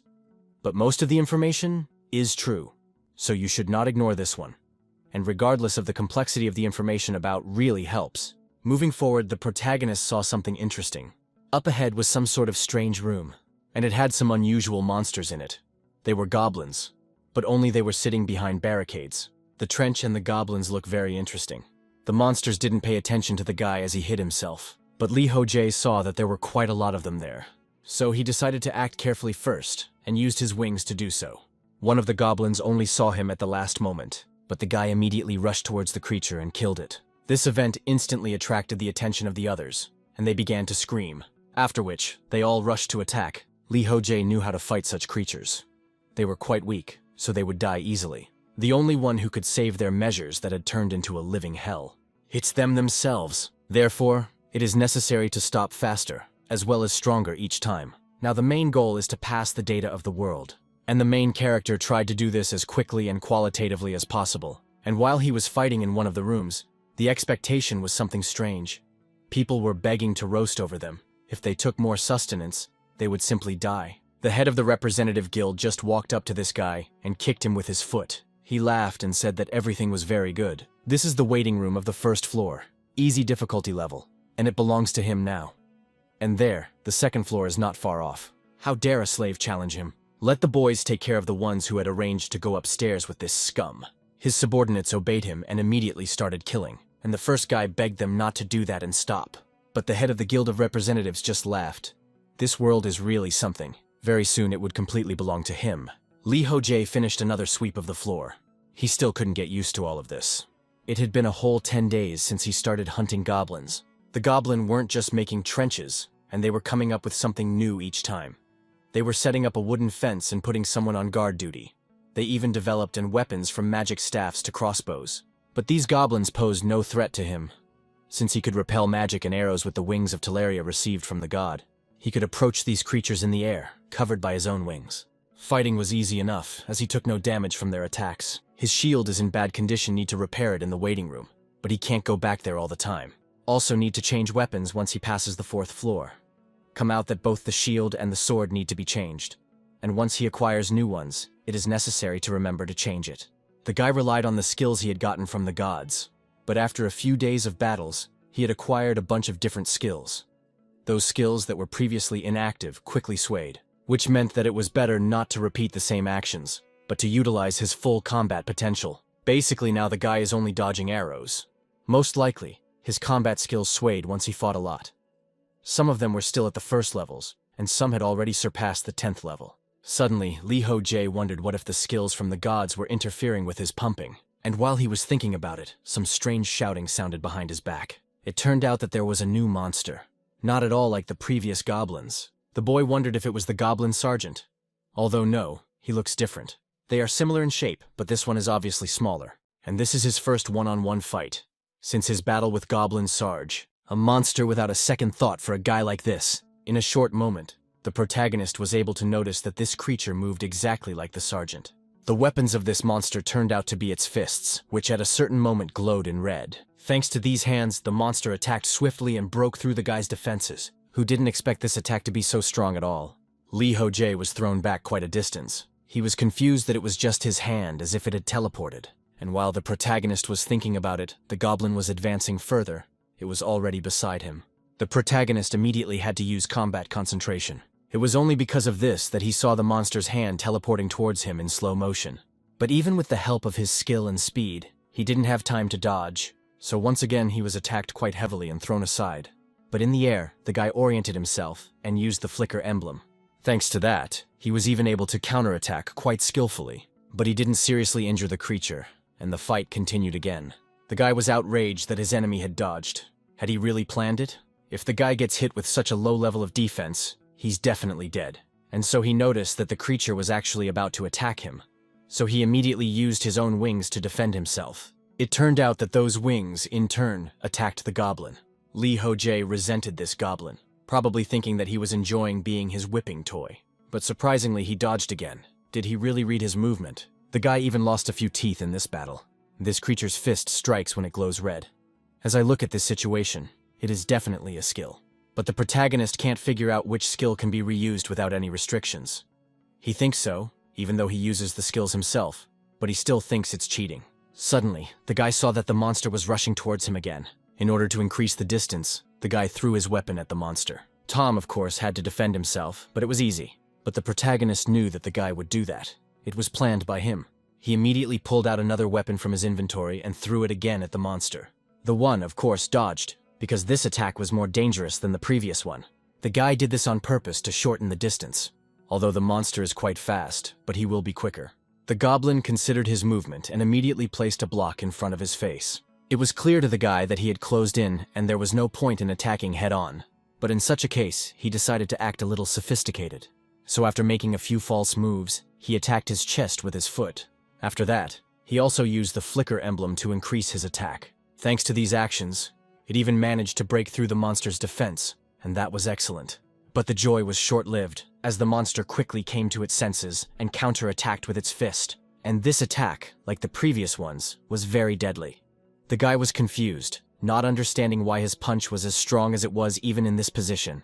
Lee Ho-jae flew off to the side after this punch, but he recovered quite quickly and even got to his feet. Here was the power of pain resistance and unconsciousness. Resistance worked perfectly. What couldn't be said about his opponent? While he couldn't regain consciousness, the hero decided to act. He immediately ran up to the monster and plunged his blade right into its head. Thanks to this, the creature was killed. After that, Lee Ho-jae received the Goroth Stone. This stone was given by a great flame warlock to a sergeant from the Red-Eyed tribe. The boy realized that he had miraculously survived. But it's not fair to make him fight an enemy that uses a skill without limits. Goblins are mobs that are easy to fell. Isn't that how it should be? The hero also saw his level increase. In addition to leveling up, some skills also increased by 1 point. After a while, the guy made his way to the source near the boss room. He was wondering what to do next. The goblin sergeants appeared at the very beginning and now, at the end of the 4th floor. They would clearly be stronger than usual and goblins. Stronger from all aspects, from physical characteristics to skill level. Even the current goblins might be different from those appearing on the medium difficulty level. The original plan was to progress quickly, not stopping unless there was any major problem. That way, the protagonist could get through the tutorial much faster. But now, he couldn't pass it in a hurry. The 4th floor was really hard. I guess the boss wouldn't be weak either. To be honest, this challenging him in his current state was too reckless. So to begin with, the hero returned to the waiting room. He thinks it's worth reaching his limit on this floor, just like he did at the very beginning of the journey. And when he feels he has reached it, he will already move on to the next level. It's not that there aren't those who pass the floors above, it's just that all of them are on the average level of difficulty. It seems like someone recently passed the 3rd floor, on the hard difficulty level. So the guy isn't progressing all that slowly. His method is clearly not wrong. He's not going to fume for nothing and keep doing what he was doing before. Hearing about the real world made him feel kind of uneasy. There are also a bunch more skills that he needs to upgrade, so he needs to pick himself up and continue on his own path. And if he is worried about the real world, it is necessary to give his best here. And so he decided that he needed to go back and continue the battle. After a while, it became the 14th day of the third trial. Lee Ho-jae already had level 8. There were quite a few skills at high levels as well as resilience. To top it all off, the system reported that the goddess of slowness was watching him with interest. The guy realized that his growth rate was very fast, one could definitely tell. Aside from basic skills, piercing resistance was increased, as well as hard skin. And as for skills from the gods, he uses Talaria's wings more naturally already, managing to use them effectively for both melee and defense while doing so. Now, he decided that it was time to move forward. Thus he once again headed out to mop up the floor. Those monsters he had fought were now already easy for him. And right in front of the guy, the boss room appeared. He thought about that as he returned to the waiting room of this 4th floor and went raiding twice a day. The raids were pretty easy, but the boss room would be different from them. Along with these thoughts, the guy swung the door open, for he was curious about what was inside. When the door opened from there, a thick wind immediately blew, as well as an ominous atmosphere. Lee Ho-jae, after a few moments, he found himself in a place unknown until then. He became curious, wondering what this place was. The first thing that appeared was a system notification that reported this level. The task in the boss room at this point was to destroy the Goblin King. The guy was a bit confused about what it meant to destroy the Goblin King, and he didn't understand because he didn't see where he was. The hero, he wondered, was now somewhere in the middle of the mountain. Whether to go up or down was the main question to which the guy did not know the answer. After much deliberation, he decided to go up. The way was long, but it passed without any problems, until the protagonist came upon some fortress on the mountain. Here he needed the telescope that Kirikiri had recommended him to take with him. It turned out to be a wall fort about 5 meters high. In the guy's opinion, they were pretty tall. Also guards about 20 if you count by the burning torches. The hero would be very happy not to be spotted with his passive stealth skill. It seems that the only entrance is only through the main gate. Perhaps one should sneak in there using Talaria's wings. The guy has no idea how other players who don't have skills from the gods can sweep this boss room. But that doesn't bother him now. It is necessary to move forward. That's what the guy actually did thanks to his skill. He began to climb up the wall quite nimbly, and he did it thanks to the flicker emblem. One good acceleration was enough to climb up. When the heroes were there, he saw one goblin right in front of him, which he immediately stabbed but tried to make sure he didn't give up any sound. The guy figured he'd have to deal with the guards first, and then he'd mop up the fort itself. It was also good to see that no one had spotted him. That was thanks to the stealth skill, which had already been upgraded to level 4. It was good that he climbed the wall without any noise. It was the most real stress. This situation even reminds him of stealth games. The guy's thoughts were interrupted by a noise from the goblin that was at his back. This creature called for help when it saw the protagonist. It was now clear to the guy that being stealthy was probably unnecessary. He used his own wings to speed up. Right now, it was already time for battle. Time had passed, and the sun was already beginning to be understood. The monsters were scattered all around, they had been killed, and the protagonist was enjoying the view. This world really doesn't look like an illusion. He thought that the doctrine was an artificial space created by magic or a program. But this view is simply impressive. This place could be a planet somewhere in the universe because it has a pretty realistic look. It would be a nice world to live in. And now he's going to continue on his way. This fort is located on top of a mountain, and he had cleared it out. It had about 32 goblins inside, and they were regular goblins, but of a difficulty level. These creatures were not as strong as the goblins and sergeants from the 4th floor, and there weren't many of them here, so it was quick to clear the fort. But he still couldn't find the Goblin King here. He must be somewhere else, somewhere out there. The city ahead is surrounded by a wall. The Goblin King must be located here, in his main castle. It's a stone structure, and it seems to be in good condition. There's technological advances. It's just impressive. It's not a tribe, it's a whole city. But are they unusual mobs? Why do they have such an advanced civilization? The guy wouldn't even be surprised if there are about 100,000 of them living there. He can get there in a day or so. To all this, the city is in the center, and on the sides of the world, on the mountaintops, there are forts. Based on the size of the city, there are probably about 100,000 soldiers there. If they surround him, he will obviously lose. Therefore, it's not worth fighting in the open area near the city. That leaves 3 places where he can fight. This is the castle, the center of the city, as well as the fort. The main character's thoughts were interrupted by some noise coming from outside. It could be seen that someone was heading in his direction along the road. Lee Ho-jae looked through his telescope and saw that they were horsemen. There are about 20 or 30 of them, and they're heading straight for him. But it's all for the best. The boy will face them here. They'll have a hard time unlocking the gate to this fortress. If anything goes wrong, the guy will retreat and attack another fort. By capturing each fort, he'll reduce their numbers. And once all 4 forts are defended, he'll go straight to the city. Once there, he will wreak havoc and simply smash them. And then he'll infiltrate the main castle and kill the Goblin King there. Again, some time passed, and these riders were all defeated. One of the creatures screamed a lot, and the protagonist didn't understand what he was yelling about. During the battle, the goblins were communicating with each other. When the first standing goblin that shouted to the rest, some of the riders separated from the main group and headed towards the city. The one leading them held the guy back until the end, so that the separated goblins could reach the city in time to warn him.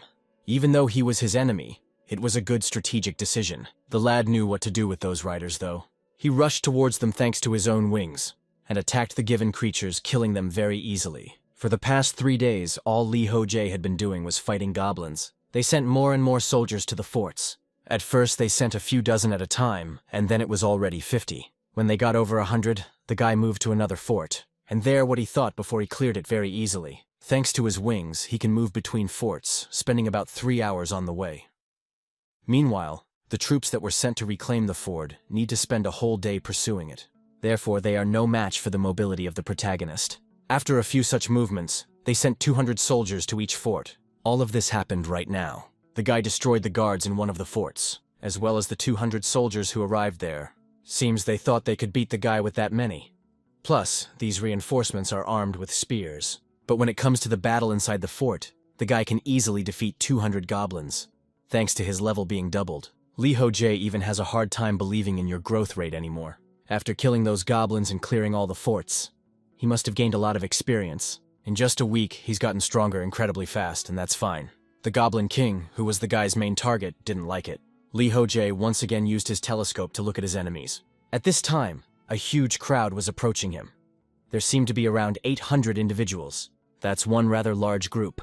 It must be a hastily assembled group because there aren't many soldiers in the city right now. Since the guy had only defeated goblins in the past week, their strength and numbers had noticeably decreased.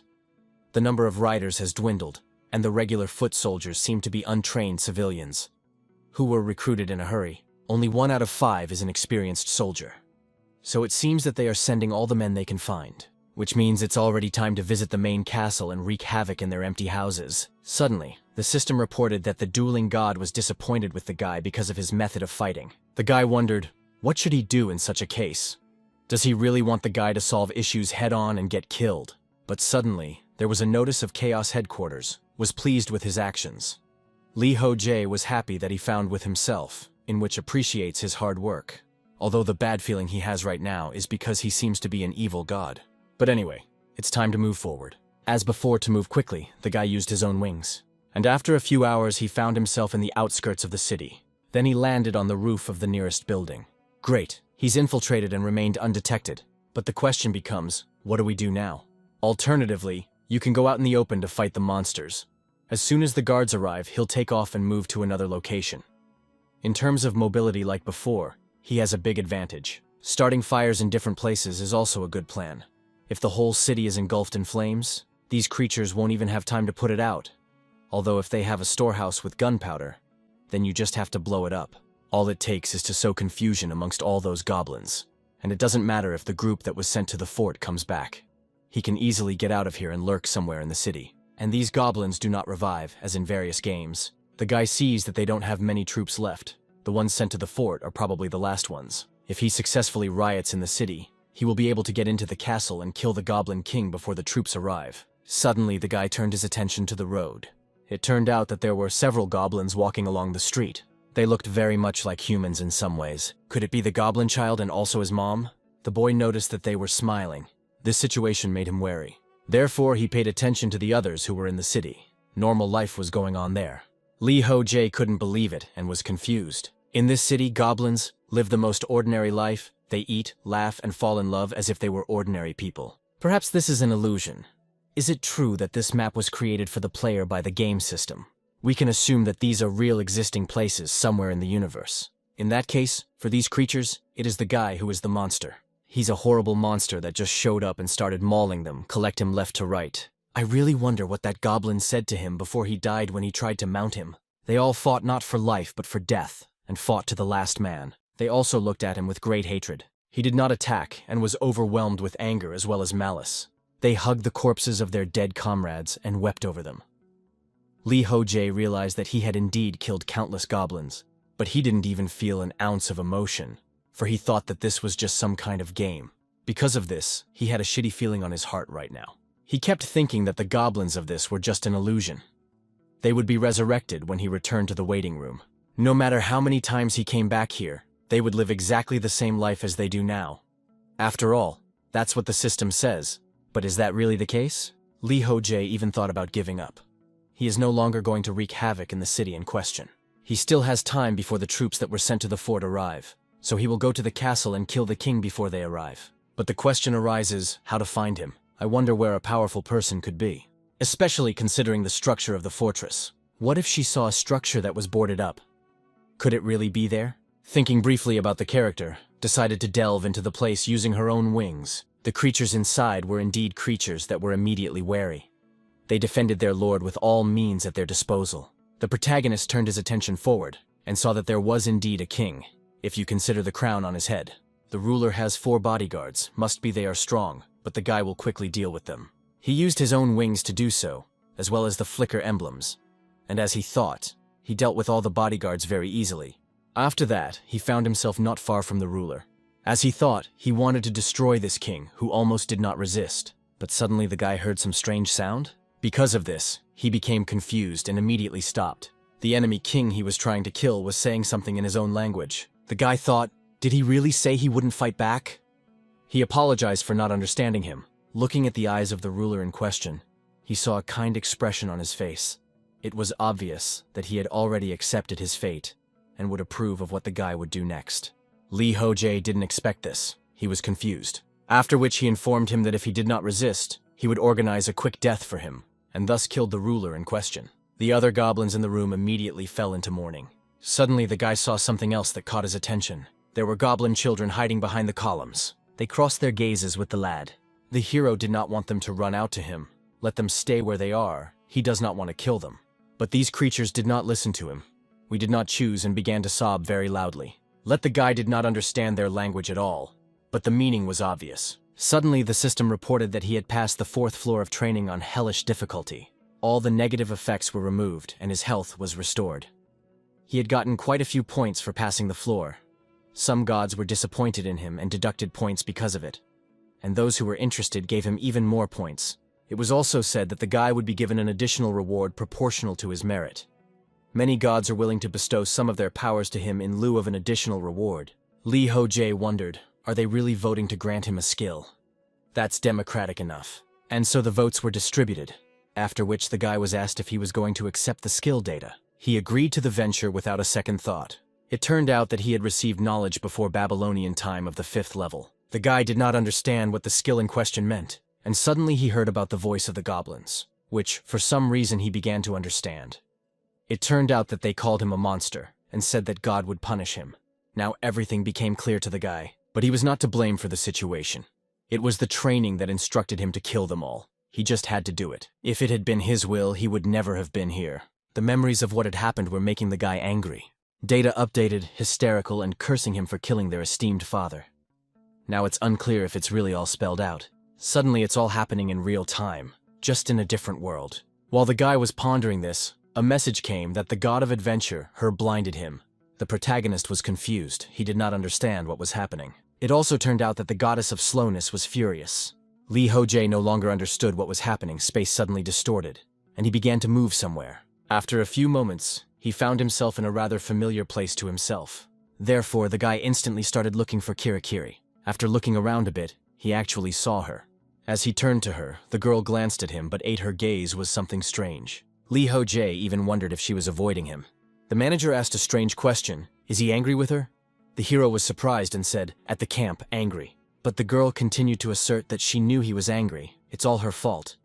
Li Hojie reiterated that he wasn't angry and didn't understand why she was asking like that. She probably shunned him because of that, though even he would shun someone who was completely covered in blood. Kirikiri reiterated that he was angry with her. The hero yelled out that he was starting to get angry if she kept calling him that. Let him wait a second, that's not the point at all. He can't figure out what's even going on until the end.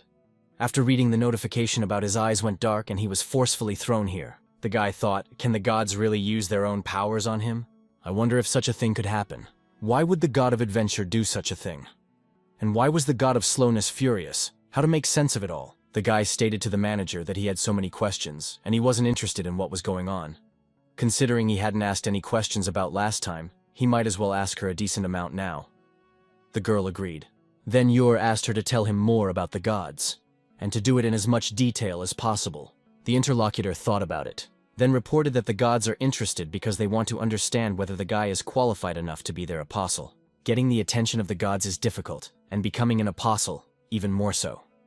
To do so, you have to fulfill conditions that no one really knows anything about. He is an unprecedented case, and one day he will have to make a choice. Lee Ho-jae was immersed in pondering what a rare case meant and what choice he would make. Perhaps to decide whether or not to be an apostle. The girl informed him that she would tell him a bit about the god of slowness. The abilities of the god of slowness are not only to slow down the speed of objects and living things. She is so who floats on the endless flow of time without a single hesitation. Guy realizes that she is a goddess of more than just speed. But he didn't understand the meaning of the last part. So he wondered, what about the god of adventure? Kirikiri couldn't talk about it. He had reached the limit of questions. The hero thought she must have used up all the questions in 2 floors. I guess information about gods is expensive. All this made the guy think more and more. The manager asked if he understood everything. He didn't need to think too much, but Lee Ho-jae wasn't calming down in any way. All the thoughts about the goblins he killed and the fact that they cursed him and thought he was a monster immediately popped up in his mind. He still tried to think less about it, but it wasn't getting any easier. For some more time, the guy was still in the given space. At this point, the manager along with the guy were picking out weapons. The girl said she was great and perfect. He pitched it. It's not even just one, there are several more. Right now, Kirikiri was helping Lee Ho-jae choose weapons. Thanks to her efforts, he bought more weapons than ever before. A gladius sword blessed by an unnamed god. The handle of this weapon would not slip out of his hand unless the player himself wished it to. The shamshir of the savage warrior has also been acquired. This is a single-bladed sword used by riders. It cannot be used with magic enhancement or sorcery effects. The boy settled on a regular-sized sword, the one he often used. The second blade, on the other hand, is twice his size. They are used in different circumstances and styles of combat. Therefore, the hero thinks that both of them will be useful to him in the near future. Another weapon that he now has is the Punisher's pistol. This gun shoots powerful charges that combine gunpowder as well as magic. But this weapon is destroyed after 5 shots. Kirikiri said that the gun is needed for the sweep of the 5th floor. So he bought it without hesitation, and because of that he had to buy a shield as well. It's a round steel shield, but it was shabby. The items are really good, but he spent quite a lot of all his points. That's why such rash purchases are scary. Already next time he will buy a better shield when he earns even more points. For that, he's grateful to his manager anyway. A portal appeared, leading him to the next level, and the guy said goodbye to the girl. She did as well and asked him to try his best there. Let him remember to bring her a cake next time. Lee Ho-jae smiled. He was wondering when she would mention it. Right after that, he moved to the waiting room of the 5th floor. There, the guy thought that he had already reached the 5th floor. Now he could no longer even remember the faces and names of those they had met in the waiting room back on the 1st floor. And that was really sad. It's worth clearing your mind before going on stage. It's okay to impulsively challenge is fine, but it's dangerous to fight your enemies without sorting out your own thoughts. The question he asked himself back on the 4th floor, were they real? Goblins or not? They were different from the stinking goblins he had imagined. They had their own society and their own families as well. In addition, they all had emotions. Morality, mastery of basic technology, and even ranks they didn't assign to each other. The only difference between them and humans was their rather ugly and outward appearance. If all this was not prescribed by training, then all the actions of the guy on the 4th floor can be called simply murder. He killed them of his own volition. You can't blame the training for his own acts. But the question arises, why did he kill them? Was it because they attacked him, or is that not the case at all? He already realizes this is not true. The goblins had always defended themselves. They only occasionally threw themselves at him to drive him away. In hindsight, it's safe to say that the goblins he encountered only focused on defense. Even in the room with the boss, They were only baking for the defense of the city. It turns out that the one who started and ended the battles was him. Lee Ho-jae had killed them in order to receive training because they stood in his way. Just killed because he needed to move forward. Even if he encountered the goblins again, he would do the same thing. Kill them and move on. Because this place is not a game. He had heard that in his real world, monsters killed countless people. If he becomes stronger here, then he can save all those people when he comes back with. Not that it's a noble goal to save all of humanity. He has family and friends, the ones he cares about, and that's why he cares about them. And the only way he will be able to return home is if he completes his training. As long as he has a valid reason, he will continue to kill his enemies without hesitation and beyond. He and the goblins are enemies. Indeed, he attacked them first, but there was no hint of negotiation either. If you think about it, the winner is the one who gets what he wants, just like when he was a pro player. If my difference is his life is on the line now, he or the enemy will die the one who loses. Now is not the time to hesitate. He must do it or else die. Must kill his slaves, unwavering. But he will try not to forget the fallen as well. These doubts will not go away. They will only accumulate, and this problem will not be solved so easily. Recently, even Kirikiri was worried about him. It was not a question that would have an easy answer, nor was it something that could be ignored. But the hero is not going to give up and will not forget about it. He's just advocating this question for the future. Thinks he'll ask himself this question from time to time so the doubts don't start to overwhelm him. Right now, he still has a full plate of time. At this time, the other waiting room was full of people. A few girls were sitting apart from the crowd. One of them was telling the other not to do that, because something might happen if they were caught. But the girl she was telling this to wasn't going to give up. She used her system to accomplish what she had planned. In order to ensure that no one would catch her, she had to look around. What this girl had planned was to buy some jerky. She took it out of the inventory, then informed her partner to hide it with her clothes and eat it in pieces. Good thing the wardens didn't see anything. Otherwise, they would have been beaten up if they found out she was opening the menu without permission. These people took everything they could get their hands on. They are endowed with superhuman strength that cannot be explained. All the players who resisted them were beaten to a pulp. The only difference between them, this wave of recruitment, those from the first wave, they from the second. It turns out they've already gained some power through training. That's probably why they won't let anyone out of the waiting room. They shouldn't have let them take away their own weapons so easily. The menu screen that appears in front of their eyes, portals leading to different worlds. The inventory with weapons and status all look like they are in some novel. But even so, it's all just useless. Is there this game you are? They should have been given a lot more information. Because what kind of world it is and where they are now. Also, is there any way to defend yourself against them? What to do to become as strong as them? The girl thought about the information she needed right now. Suddenly a warden approached them. Who was it that gave her permission to open the menu? The girls were wary and immediately looked at him. The warden approached them and started beating them up. The guild leader, the representative, cheered. There are always people like that. They are lying people who don't realize their position. He asked if he should take the chance to teach her doom. Previously, this guy had been in training like everyone else. He was having a hard time with it. But luckily, he even managed to get to the source that was at the entrance to the dungeon boss's room. But all of this was very difficult for him, and since he didn't know what he was getting at, he headed straight to the boss. Suddenly, right before the door itself, a system notification appeared. It reported that the first test had been completed, and he had failed to clear the first floor. The guy was indignant. What do you mean, failed? How is that even possible? While he was confused and not realizing what was even happening, suddenly he was moved to the waiting room. Looking around, the man realized that he was not the only one who had failed to clear the first floor. This information, he was really glad. And sometime after the second trial began, new players entered the waiting room. Lee Chang-seok knew that they were no different from him who had failed the first trial. These new participants were at a loss because no one would explain to them what to do next. So looking at them, a brilliant idea came to the guy's mind. He decided to become a king in order to rule in this world. The Guild of Representatives started sweeping the second floor after subduing the first floor waiting room. They took away the food from the newcomers and taught a lesson to those who wanted to pass the floor on their own, while making them an example to others. Dying in the waiting room is indeed very difficult, but it is quite possible. Even if the time to pass the waiting room is over, yes, you can return after the second challenge. Before heading to the boss room, for 29 days, you will have to survive on your own. But in the end, Lee Chang-seok will reap the sweet fruits of his labors. After all, he is the king here. His slaves are novice cowards who don't have the courage to continue their training under his leadership. If these slaves are retried, his India will have unlimited food. This is how stability will be achieved. The power and sustenance of food will constantly be there. The guy is going to be at the power of the guild representatives because of these two criteria. He can dominate the waiting rooms of the first floors of any difficulty. This is how he will strengthen the position of his own kingdom. This plan is certainly not perfect, but the probability of failure is 0. Of course, there will be those who will want to destroy them, since slaves can send messages of help to higher-ranked players. But in this case, Lee Chang-seok has his own plan. He rejoiced that everything is really hers perfectly. The messages arrived time after time. In the meantime, the girl who had offended continued to be beaten up. The head of the representative guild was pleased with himself. He rejoiced as he thought about how this world was simply the best. At this time, the protagonist continued to be on the 5th floor in the waiting room. He kept an eye on his own characteristics. Beside them, a message appeared for the slowness genius to watch him with interest.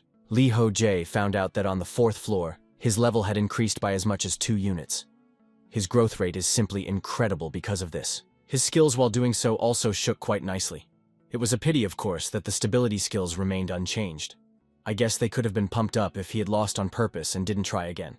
Also, the guy got a message that the goddess of slowness is furious. But it doesn't show that here. Instead, it says to have the goddess of slowness watching him with interest. Perhaps in that case, she is no longer angry with him. Suddenly, the guy's musings were interrupted by an interesting message. It appeared to be private, but it was unclear who might have sent it. The person who sent the message signed himself as Kim Min-hyuk.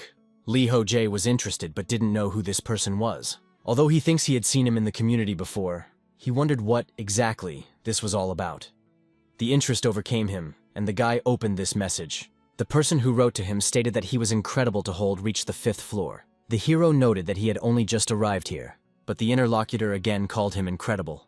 Others can't even pass the 2nd level of the hellish difficulty. Oh, and the ones on the difficulty are in difficulty on the 3rd floor as well. Lee Ho-jae's explanation was that he was just lucky. If he didn't have the willpower skill, it would have been very difficult to get to the 5th floor. For the sake of the community tab, he thinks that people don't know then to us skills. Yes, and he used to keep quiet about it. Kim Min-hyuk asked what the guy knows about the guild representatives. The hero thought that he must be talking about those guys who sent him an invitation earlier. Everything looks quite suspicious. This was confirmed by the interlocutor. He thinks to stand and bastards take away from the newcomers in the food. Stuff, thought the protagonist. These guys are just nuts. Turns out they've been trying to recruit high-ranked players to join them lately. Lee Ho-jae asked why they needed them. The interlocutor said he wasn't sure right now, so he would find out further. The guy offered his help. Min-hyuk informed that it's fine that he wants to help him. There's something. I wonder if he knows anything from the non-Great Gathering. Speaking of the day of the Great Gathering, it was the protagonist who got the information from his manager of hellish complexity, Kirikiri. The day of the Great Gathering is the first event in training where players from all difficulty levels will gather. This was the only information that the protagonist had. Kim Min-hyuk stated that, to be honest, the day of the Great Gathering would be held very soon. He also asked that the hero keep their communication a secret, since he is not sure who is a member of the guild representatives and who is not. Lee Ho-jae informed that he understood and will keep it a secret, and also praised for the good work. After chatting, it was clear that the guy's traveling representatives would be at the day of the Great Gathering. I wonder what they are up to. Are they recruiting high-ranked players there? If the boss room on the 5th floor is huge, the guy should prepare well for it. He's not going to lose to anyone who stands in his way. Be it monsters or even humans, the day of the Great Assembly is approaching, and you need to be ready for anything. After a while, the protagonist found himself on a floor sweep. And there he saw a new monster, with which he naturally had to fight. But this guy managed well enough, although these lizards fought at the moment too. While the guy was dealing with the second monster, the first one attacked. But the hero used his god-given wings and easily repelled the attack even at this speed. Though the lizard fell down after the collision, it still somehow tried to attack. But the protagonist used battle concentration instantly. As a consequence, he easily deflected the blow. After that, to counterattack, he immediately used the flicker emblem and very quickly approached the enemy. The lizard did not expect such a great speed, so missed this blow and was killed. The hero was glad that there was no problem with them. He reflected that he also could not get used to them to Shamshir and needed a mentor. It was probably all because of his condition right now. He had been on the 5th floor for about 2 days now. The monsters on this level appeared to be humanoid lizards as well as geckos. They were much more aggressive than the goblins were. These creatures did not use any defenses, but compared to the goblins, the lizards are more hostile and stronger, so they were not easy to deal with. It seems that he had a relatively easy time because of his level up on the 4th floor. By the way, he passed the 3rd and 4th floor boss rooms without any losses. Therefore, the 5th floor was relatively easy. The hero thinks that it is not bad to use this time to get used to the new weapon. Before moving on to the next floor, he has to get used to Shamshir. And for today, perhaps enough fighting. It is necessary to prepare for the day of the Great Assembly. Thus, the protagonist found himself in the waiting room. It was a bit of a surprise to him, but among all the resilience skills, the easiest to apply was burn resistance. It's hard to get into an environment where you can apply resistance to heat, or you can apply resistance to cold. And it's not easy to increase the level of resistance to paralysis either. The skill level, pain resistance, is already high, and frostbite resistance requires an item level increase, and it's quite troublesome. Frostbite resistance level can be increased by using a heated seat. This is the most effective way to sit and kill time. There is utter chaos going on in the community at the moment. A huge number of comments are flashed so quickly that you can't even have time to read them. And the guild and the representatives is quiet at the moment. The people writing comments are agitated, and apparently they have nothing to do with the guild representatives. A few hours ago, a high ranker posted about the day of the great gathering in the community. This news set off some chain reactions within the community itself. Now, those who have been communicating through the community tab without knowing each other will be able to meet up. For those on the brink of life and death, this is the most peaceful event. For those risking their lives, this news is like rain in time of drought. But the protagonist still doubts that this event will be peaceful, though looking forward to meeting people in such a pleasant atmosphere. A little more time passed, and an announcement came that the day of the great gathering had arrived. It appeared that one great meeting would last 24 hours, and it was suggested that one enter there. The lad showed up, not expecting to see such information. To all of this, it was reported that the forced move would be in 5 hours. It seemed to Lee Ho-jae that they even thought of those who might be fighting right now. Even after a few minutes, time had shifted. It looked like time had stopped for the duration of the event. So the creators don't want to waste the time allotted for mopping up monsters. Soon, a portal appeared right in front of the guy. The protagonist was not opposed in order to enter there, so that's what he did. This time the teleportation was different from the ones before, and so a little time passed, and he found himself in the right place. The first thing the system said was that the time remaining was just under 24 hours. They were happy to welcome the guy to the day of the great gathering. All attacks would have limits, and all injuries and wounds of the players would be healed.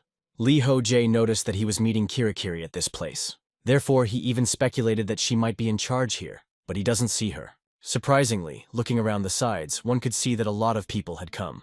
The guy just looked around and walked forward. Along the way, it did seem like the place was quite lively. It had been a long time since so many people had gathered in one place. The atmosphere here is quite pleasant, with everyone laughing and having fun. It is shown, this is what the day of the Great Assembly is like. Suddenly, the protagonist from the back heard a request for his autograph. Alarmed, the guy turned around to see who it was. It turned out to be the mid-level difficulty player Kim Min-hyuk, whom Lee Ho-jae had been corresponding with recently.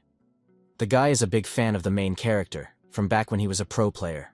Lee Ho-jae found out that this was the person who had been chatting with him. The interlocutor said that he should grow up earlier to tell everyone that he is a pro player. Then a lot of people wouldn't be so miffed. But the protagonist countered that he has been retired for a long time. I wonder what about those creeps from the Rep Guild? Kim Min-hyuk pointed out that they aren't there yet. They're discussing finding new victims with high-ranked players. Thinks they'll arrive a little later. Lee Ho-jae didn't understand anything. Everyone should be free as the time in the waiting room of the 3rd trial had expired. The victims and attackers are separated, but why aren't there any? The interlocutor said that there are a lot of those guild creeps on the 2nd floor. When the 3rd trial ends, they will return to the waiting room on the 1st or 2nd floor. The character said that meant it would be hard to avoid meeting players from the guild representatives. While the guys were chatting, someone started to approach them. The hero immediately turned his attention to them and asked if it was them. It turned out that they were high-ranked guys. Kim Min-hyuk asked to be careful. I'm sure the representative guild has informants among the high-ranking ones. But before jumping to conclusions, it's necessary to find out for sure. I wonder how strong he is compared to them. The guy pondered for a moment, after which the community is pretty damn strong. The day of the Great Gathering is the first event where all the players will gather in one place. Guy was looking for those who spread false rumors, namely the guild representatives. The hero asked his new comrade if he thought there were any members of the Representatives Guild among those players. Kim Min-hyuk replied that there aren't. He highly doubted it. Are there any members of the Representative Guild among those who pass the upper floors? Then it will become a problem. Lee Ho-jae at this point just decided to give time to talk to each other. When he got here, there was a warning about not attacking other players. But an interesting question arises. Is it possible to injure yourself? To check this, the protagonist took out a sword from the inventory and cut his hand. Well, something strange happened. The blade just slipped. Something must be protecting the body from being maimed, though he can see that a small wound appeared on his arm. But still, instant healing is inherent to sword attacks here, so it's useless here. In that case, he decided to test a little different way and hit himself, but he didn't feel any difference. It didn't hurt at all. Only a small sensation remained, as if you had hit something against you. I wonder what if you do it like this. The guy reached for his own neck and squeezed hard with his hands to deprive you of oxygen. But in an instant, something stopped him and just threw his hand away. After that, the choking sensation instantly disappeared. If that's the reaction now, then it's something similar. It turns out that there is some kind of player safety threshold, after which the system starts to repel the hand. While the protagonist was distracted, Kim Min-hyuk came up to him and offered to talk. Lee Ho-jae was confused and asked who he was. The new comrade was indignant. Had he already forgotten him? Min-hyuk turned out to be a really good guy. He helps the others without any benefit to himself. And despite his responsiveness to the world and constantly forgetting his name, he has too much of a bland appearance. The atmosphere in the area continued to be quite good. At this time, the protagonist was chatting with Min-hyuk. He offered to just tell everything about the community, what the guild representatives were up to, but the interlocutor objected. You can't do that. After all, they would definitely jeopardize the informant. The informant is the player who told Min-hyuk that he was being held back by the guild and bullied. He also turns out to have been imprisoned and victimized by this guild. The passage will continue, and they better find a way to stop the people in question. The hero stated that it's not just the possibilities of players of different difficulty levels interfering in limited. Min-hyuk objected because the representative guild gathers players from all difficulty levels. There are about 10 people at the medium level too. He thinks there will be some on the hard level too. The hero pointed out that he was right, that there would be more and more of them. And this is really already bad. Lee Chang-seok is in charge. Either he can control them all, or he'll be killed by his own associates when the time comes. There are probably a lot of people who would want to be in power. The guy realized that he was much stronger than all those gathered here. That could only be realized by looking at all of them. If in real life the powers of this world can be determined by brand name clothes, then here it can be determined by weapons or equipment. Behavioral gait and social skills also tell a lot, and before the guy didn't even think about it. Based on the information he got from people from other levels, we can say for sure that the difference in skills is just enormous. And also the atmosphere in the different levels is also different. It seems like the other people are a bit relaxed. He's not peacefully chatting and enjoying himself. At the easy level there are no ponsu, and passing is easier, so the danger is much less. But on the medium level, you can get enough points to buy sustenance. At this level there are those who are just trying to survive. And then, of course, there are those like Min-hyuk, who take the initiative and strategize. Now there are those like him who set the tone for the entire game by gathering and sharing information, as well as gaining the support of others. On a difficult level, the atmosphere itself is very specific. After all, most of these are stuck on the first and second levels. Even though information about the third level has already spread, only a few people have been able to pass it successfully. This is the result of a combination of the high probability of returning to the starting point for healing and the low effectiveness of the attack. Most people know each other fairly well. Among them, those who have passed the third level stand out the most. Perhaps they are already quite tired from passing, as they always have very gloomy faces. Soon, Lee Ho-jae told the people that they needed to pump up their resilience. He too had once gone through such a trap where it was hellishly hot, but people didn't understand how to pump it. They would just die there. The hero objected. He doesn't just have to get back to the waiting room in time. Then he was asked how to raise the burn resistance skill. But the levels don't have trials involving fire, so why would that be necessary? The guy replied, to raise the resistance level you just need to touch something hot and endure. That's what he's showing right now. The participants only stared dazedly but interestedly. They must have started to panic if he was hot and needed help. Lee Ho-jae reported that he was fine. Health is automatically restored here as it is, so why make such a fuss? That's how they'll be able to increase their burn resistance skill. Kim Min-hyuk asked, what is his resistance level now? The hero replied that he had the same level 4 for heat and cold and level 7 for fire. The guys were aghast. How could it be possible to upgrade to such a level of fire resistance? He must be an absolute monster. Lee Ho-jae then thought that it wasn't worth saying that his pain resistance was at level 11. Suddenly, his new comrade turned his attention in a different direction. There was a contented guy approaching them who was different from everyone else, and along with him was quite a large number of people. The protagonist immediately realized that they were most likely the guild representatives. Kim Min-hyuk took the initiative and approached the head of the representative guild. After a moment, they found themselves very close to each other. Lee Chang-seok asked if he had any business with him. The guy introduced himself and stated that he had something to say. There are rumors that their guild is taking food and water from other players. And that's not all. They are obstructing the walkthrough and also attacking. The interlocutor spoofed at him and asked if there was any proof. Before saying anything, he should provide him with confirmation of his own words. Min-hyuk reported that it was talked about in the chat room. Lee Chan-seok was indignant, so he means he's accusing people based on just rumors. It's disappointing. While he was chatting, so another guy who called him senior approached him. Lee Ho-jae realized that the guild had gathered a lot of people with high rankings. They, on the other hand, only have a few high-ranked middle-level people, and him. And these people only have a few ordinary people, and the rest are all medium and difficult pass level. It's probably their victim in the back. He's theirs from a normal level, and yes, they look scared. It turns out that the problem is much worse than he thought. Looking around, the protagonist turned his attention to the girl. It seemed to him that she was looking at him. The girl at this time thought that this person is definitely Lee Ho-jae. He is standing apart from everyone and is not nervous at all. So different from the people around him. His appearance is not like everyone else. His things are not from the real world. She realized that there is no time now. This event is her last chance. Lee Chan-seok, that rascal, killed her sister.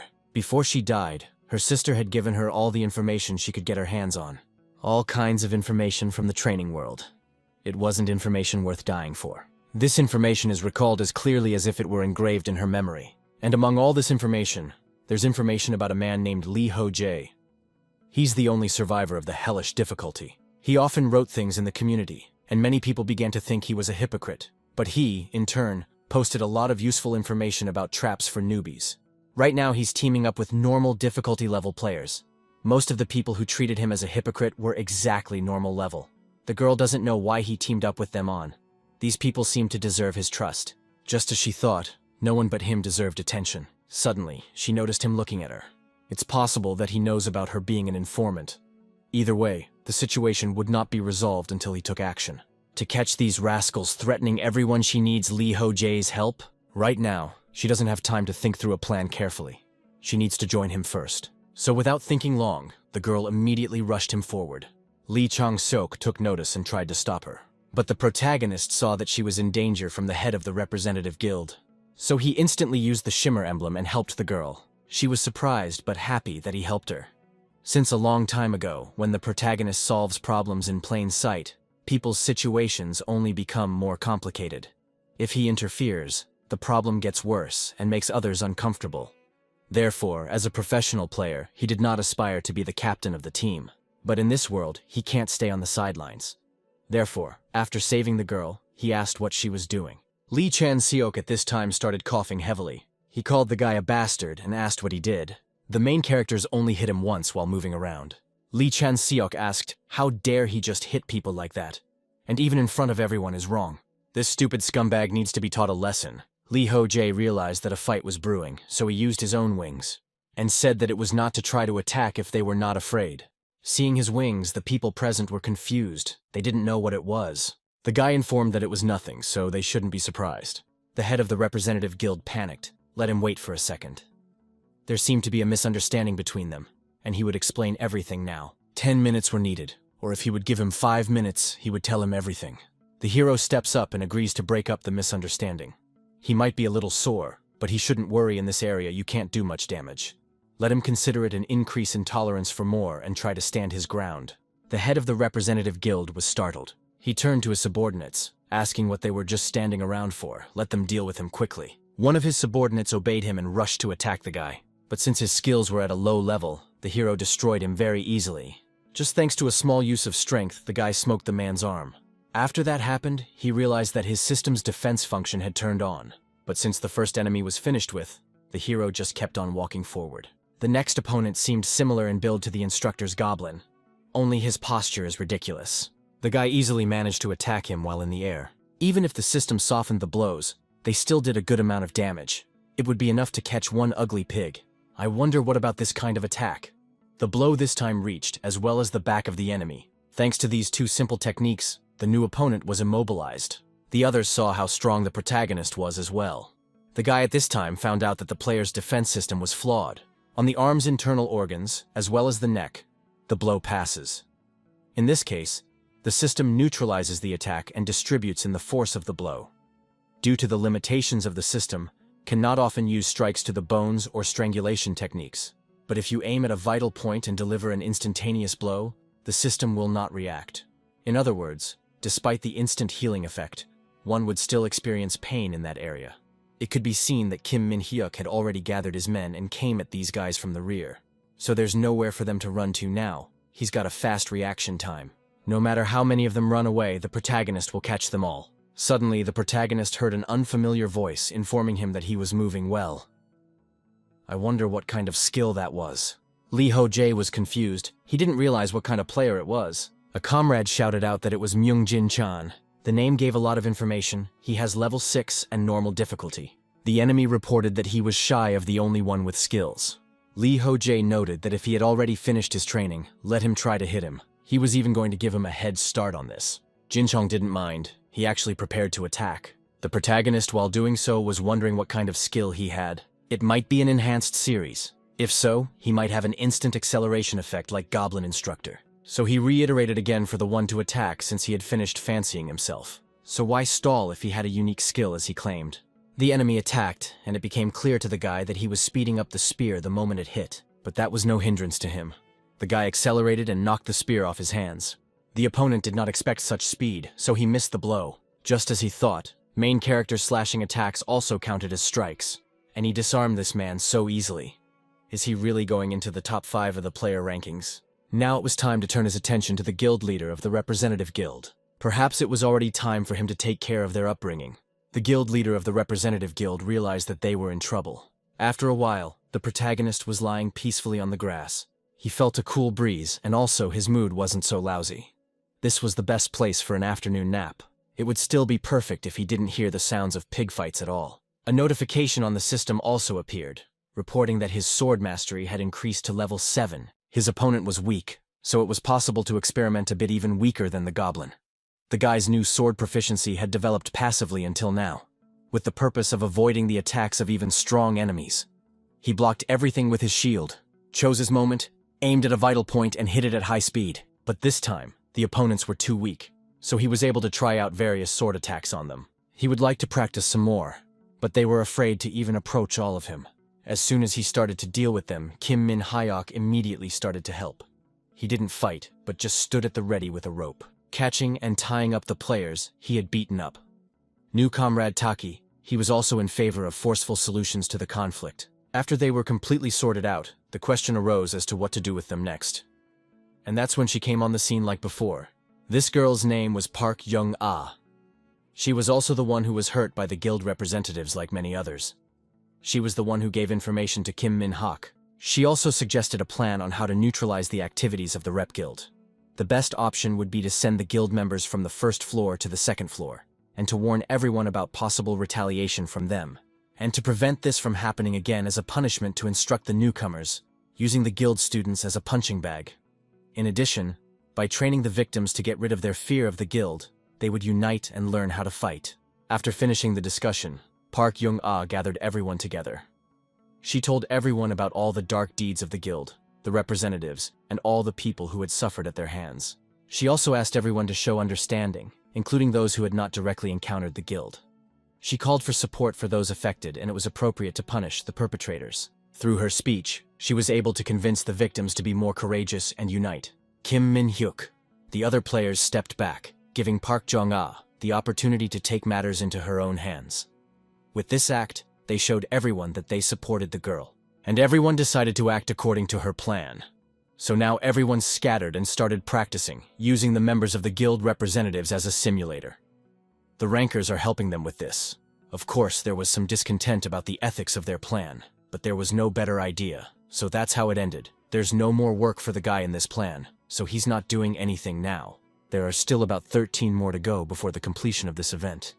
The hero was pouting that perhaps it is realistic to use this time to advantage and just sleep. But suddenly he heard that a girl approached him, and he looked at her, after which he reported that she had done a good job. It was Park Jung-ah. The girl sat down beside him, and they were silent for a while, so Lee Ho-jae felt awkward. Suddenly Jung-ah thanked him after a while. She wants to thank him again on behalf of her sister and the other victims. The hero was surprised that she had a sister. I wonder if she has friends or at least someone she gets along with. The interlocutor went on to say that it was a bit undignified, but there was something else she would like to tell him. The protagonist was interested. Park Jung-ah started her story. She told about everything up until today. Then what was even before the tutorial and how she survived, and also about the terrible day when her sister died. After that, the story, she asked for the guy to lend her his power. The guy didn't understand what she was talking about, and the person she was talking to kept saying that she knew she had no shame or conscience to ask for such a thing in this one. But she is definitely going to repay him for it. Lee Ho-jae informs her that that's not the case at all. When he talks about strength, what she means is perhaps to train it. The female interlocutor objected, if perhaps she would like to get the power right now. Protagonists. Confused, he thought she wanted everything to be brought to her on a platter, as if it were a manga.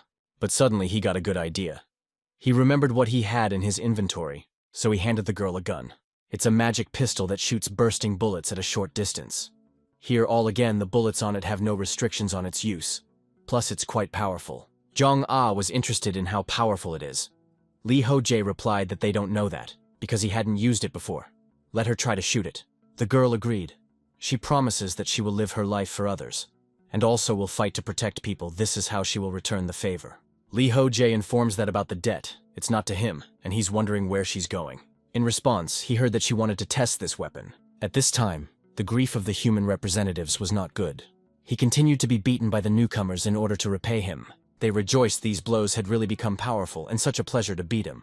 The guy himself resented it. Let them go to hell. They'll see. He's sure to pay them back for this.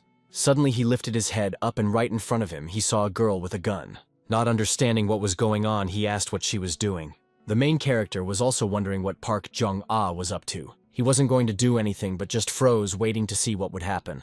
The girl used her inventory and pulled something out from there. The guy thought it was lube, wondering where she got it. Jung-ah applied this substance on her finger and reached for the head of the guild representatives. The guy was scared. He shouted for her to stay away. But the girl didn't hear him. She reached for his eye. And immediately, with all her might, she sank it right into his eyeball. It hurt like hell, so much so that the man screamed violently. But the girl was unfazed. She kept at it, until she shoved the gun into his eye socket. Another moment passed and a gunshot rang out. Thus, this head of the representative guild died. The dumbfounded protagonist realized that it was an instant death. She had shot his head through his eye, so the system's healing effects didn't have time to work. So, there is also such a way to kill a person. Next, the guy turned his attention to the girl. She was covered in blood and reported that this weapon was quite usable. Lee Ho-jae thought she was more crazy than he was. After Park Jung-ah's revenge was accomplished, there was no emotion on her face. There was no joy or sadness. She indifferently pointed her gun at the sky and made an announcement. This was how the group watching over the security of the Korean server came into existence. A security squad. It was the 28th day of the third trial. 2 days had passed since the signing of the agreement. Originally, the protagonist was going to resume the attack on the 5th floor after the end of the event, but he postponed that plan to help with the creation of server guards. Many victims became members of this squad. Some of them even decided to team up with Park Jung-ah even before the agreement was signed. Of course, not everyone was thrilled with the actions of the girl in question, but many normal and difficult level players still joined the squad under the influence of her courage. Kim Min-hyuk even suggested that this girl is like Jeanne d'Arc. But in the main character's opinion, she was more like a demon washing blood. Of course, the guards who helped to deal with the guild representatives, including Lee Ho-jae and Kim Min-hyuk, were also harmed. The guards wanted to establish such orders to guarantee minimal protection and ensure the safety of all the players. It was necessary to take care of the weak, low-level players, rather than focusing on the aggressive attacking groups.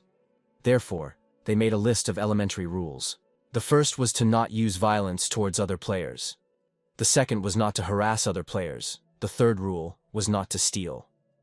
And the fourth was to respect the will of other players. Some people objected to the type of punishment for rule violations. but they still went ahead and made up the internal order of the guards. This was how the present story ended. 3 more central members of the guild, the representatives, were executed. It was decided to keep an eye on the rest in the future. The gun executions and one-sided violence had left a strong mark on their psychological state. The protagonist thought they wouldn't even think of retaliation. So, but still there were players who refused to clear out and stayed on the first floor to prevent something like this from happening in the future. It was finally clear to everyone that newcomers needed a briefing and explanation of the rules. Kim Min-hyuk decided to do that. He will post the necessary information and materials in the game's community. That's how it ended on the night of the second day. Lee Ho-jae felt a headache, so thought he would die. This kind of thing is clearly not his. This is the most suitable place for him. And it is right here where he can fight. Right now, he's on the 5th floor outside the boss's room. Now that he's used to the one-handed sword, it's time to finish this level. Although it's exciting, but he's confident in his own abilities and believes that everything will work out. So the guy swings the doors open before him. He hopes to meet a worthy enemy for himself there. After a few moments, he moved. Thus, he found himself in the room of the boss, who was sitting right with his back to him. Even so, the guy was able to make out that it was a humanoid lizard. The system announced that the trials would begin in 30 seconds. At this time, right in front of the guy was a glass barrier. Lee Ho-jae wondered, did he really just need to defeat this overgrown lizard?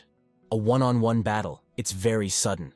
I mean, they think that one lizard is stronger than a horde of goblins. 30 seconds passed, and the system reported for the guy to defeat the sullen shadow warrior Idletar. As the challenge began, the lad immediately became wary. The lizard immediately began to move. It turned towards the protagonist and prepared to fight. The guy didn't quite understand what that meant. His name is the sullen shadow warrior. Does that really mean he won't attack first? Exists right now, just watching him. Judging from his stance as well as his stamina, one can definitely tell that he is not an ordinary monster. Even the atmosphere in the room has become different. This is the first monster that approaches the fight intelligently. It's easier for him to get close to a guy than it is for him to get close to him. He doesn't want to be the first to start the fight. It just needs to calm down right now. He feels like their skills are about on the same level. At least he's certainly not stronger than him. The guy sees his facial expressions as if he's drooling. But is that really possible? Is it really such a monster? Well, there's nothing to be done about it. Soon they will see what he can do. The confused girl sat in the waiting room. She learned that the items recommended from Kirikiri were a gun and insect spray, a canister, smoke bombs, and a quick elixir. The protagonist perused the list. He noted that it was a bit expensive, but let them all buy it. The girl asked if she should use all the points sent. She was told that she shouldn't rely on the items too much. Lee Ho-jae replied that it was true, but the 5th floor boss was very strong. Much stronger than he thought at the time. The battle between the protagonist with this creature was about to begin. The guy could clearly see the expression on that lizard's face. It felt like he was nervous and his defense stance was strange. He had heard that humanoid mountain lizards were his only ones. This creature is too focused on defense. It turns out that this lizard that doesn't look like a humanoid lizard. His nickname is Grim. Well, it was time to start the fight anyway. Only the guy was about to attack, when suddenly the lizard informed him that he is stronger. Never seen ever so outstanding. The guy was confused and the creature noticed this. He is so surprised that he even started to hesitate. This is clearly the effect of the Tower of Babel knowledge skill. That is a skill obtained from the gods. Apparently it is not limited to understanding the language of monsters. The enemy said that strength is only expressed through calmness as well as fighting spirit. He would be honored to fight this guy, and he wouldn't be sorry if he died in a fight with him. Lee Ho-jae soon noticed that the man is smiling. He pretends like he doesn't care, but the guy can see all of his emotions thanks to his skills. As he came up with the knowledge of the Tower of Babel not only provides translation from the monster's language, Grim was surprised that the man understands him. Turns out he is pretty strong too. Too bad he was born human. It's been a long time since he's seen such strong opponents like that one. So to show his respect, he will let him attack him first, 3 times. The hero in question smiled. He is grateful for such an opportunity. It's the first time he sees someone give a head start in a fight to him. In any case, the counterattack defense is much more important than the attack itself, so there won't be much of a plus. But that's not a bad thing. He's going to show the consequences of his choice to the creature in question. Therefore, he immediately used his own wings. It was a deadly combination of Talaria's electric wings. The attack swiftly headed towards the Grim. But it failed because something happened. The protagonist wondered what had happened. If he had deliberately set himself up to be hit. He was able to see his electric attack, react, even dodge it. I guess he also has the ability to speed up his thinking and concentration in battle. At that moment, the protagonist was attacked by the creature's spear. As a consequence, he had to put distance between them. So this lizard is keeping its distance. Looks like he didn't lie about being able to attack 3 times. Lee Ho-jae was really confused.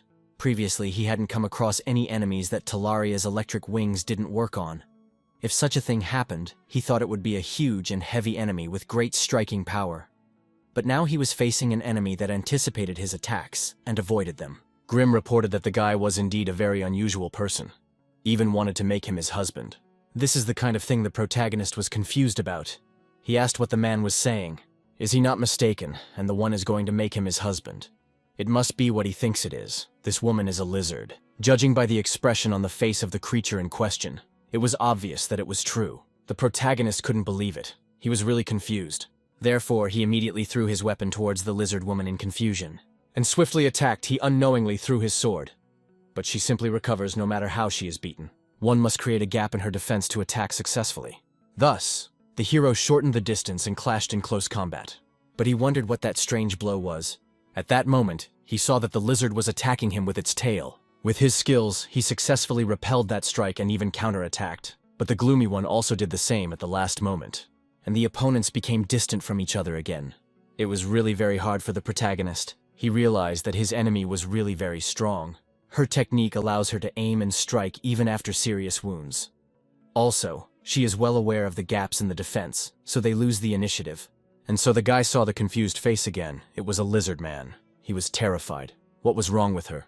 Could the knowledge of the Tower of Babel be turned off for a while? Suddenly, the gloomy one did something. She noted that she had been longing to meet a strong male for some time now. Thinks they can overcome the barrier between levels. And doesn't know if it's possible to conceive a child. But why don't they try to make love? The protagonist was just horrified by what he heard. Was his skill giving out false information? What this lizard just said? Is she seriously crazy for saying such a thing? But judging by the expression on this creature's face, it was a reptile mocking him. Her opponent said her name was Idaltara, but he could just call her Ida. Now she wondered what his name was. Lee Ho-jae was indignant, and why would he give his name to a lizard? After that, he used battle concentration. It is necessary to consult on the battle. He has no choice but to fight and win. His enemy has an accelerated reaction, and the skill actions need to somehow attack her. Ida was indignant and asked why the man was rejecting her. The guy didn't understand. Did he really have a single reason for not doing it? He called her a pig-headed lizard. Gloomy didn't expect such rudeness from this guy. She was angry. How dare he reject her? The protagonist repeated that he had no other option but to do it. The lizard in general will get too rude judging someone by their appearance is wrong. The guy realized that he didn't say anything about looks. Apparently she has a self-esteem problem. But in any case, it is necessary to focus. Ida is different from other lizards. Strength, speed, and spear handling skills, and above all, the attitude towards battle is completely different from the others. Unlike her brethren, she is more calm, and her manner of combat is much more efficient. She clearly sees her opponent's attack, deflects it, and then pauses and counterattacks. She is able to spot and dispel his electrolytes, and due to her phenomenally fast reactions. Physical attacks are no problem for her either, as she can regenerate damaged body parts. Her incredible speed and unique thinking may be the result of some skill. But evasion and recovery works automatically. In any case, the recovery skill has a big disadvantage. It doesn't work for long. After the guy threw his sword at her and attacked with his shield, she took damage. It turns out that this skill can't be used all the time. So, here is the answer. You must first make a normal attack and let her recover. After that, immediately hit it with lightning and be done with it. Ida stated that he was really overreacting. But it couldn't be helped. Since this was the case, she would make him stay together with her. The protagonist wondered, is he really her yandere syndrome? What else can he do to make her happy? The reptile became indignant, after which it rushed forward to attack. It became clear that rage had blinded it. Lee Ho-jae should be thankful that she went on the attack so recklessly. Because of the speed he saw, the guy realized that it was an astounding power and he wouldn't have time to dodge. Therefore, he decided to use combat concentration. He decided to use his shield to mount an attack. Now they would see what this lizard could do. And so the guy's shield was penetrated in just an instant. But the protagonist was just waiting for that. He immediately swung his blade. Thanks to that, he immediately severed the lizard's limb. But it instantly reacted and tried to attack him. To eliminate the threat to himself, the hero immediately used the flicker emblem and stayed back. After that, Ida stopped while trying to stop her own blood. The hero was glad that they had finally exchanged attacks after all. Because she didn't fully utilize her recovery, things didn't go according to plan, but she still took some serious damage. The guy originally wanted to cut off her arm, so if he continued fighting like that, he could win. The opponent stated that he was overreacting. He had just tried to kill her. If she hesitated a bit, it wouldn't just be her arm that would get hurt. The protagonist realized that it was all pointless to deny it. Suddenly, Ida said that if he continues like this, she will stop accepting him as a boyfriend. And after that, she'd just kill him. She did something, and her muscle mass started to gradually increase. Not only her limbs, but her whole body began to increase in volume. The guy, surprised, he didn't expect that to happen. It turns out that this creature is moving right now to the second phase. Soon the transformation was complete, and the lizard kicked his foot, causing a small earthquake. The hero even lost his concentration a bit. Seeing the creature tighter, tried to attack him. But the guy successfully dodged, although his shield is about to break. It's only getting worse. It definitely looks like a boss monster now. Ida attacked once again. The guy had to back up until he hit the wall. He didn't realize when he could last, he had used the flicker emblem too much. There were about 2 times left to use it. At this point, he just dodged the blow. After which, he decided not to defend himself further, but to continue his counterattack. Taking advantage of his speed, he even tried to pierce through the monster's chest. But thanks to her great speed and agility, Ida pushed back his blow. Now the protagonist had to defend himself, and he did so with the help of his electric wings. Now it was clear that she really wants to kill him, and it's serious. But he is not going to just give up anyway. After landing on the ground, the hero declared that she was really strong. The lizard asked, "What is he saying? Did he really change his mind now?" Lee Ho-jae only stated that she was just giving him time. Ida asked what time he was talking about, not realizing what was going on. Hero informed that her proposal was so sudden and he's embarrassed.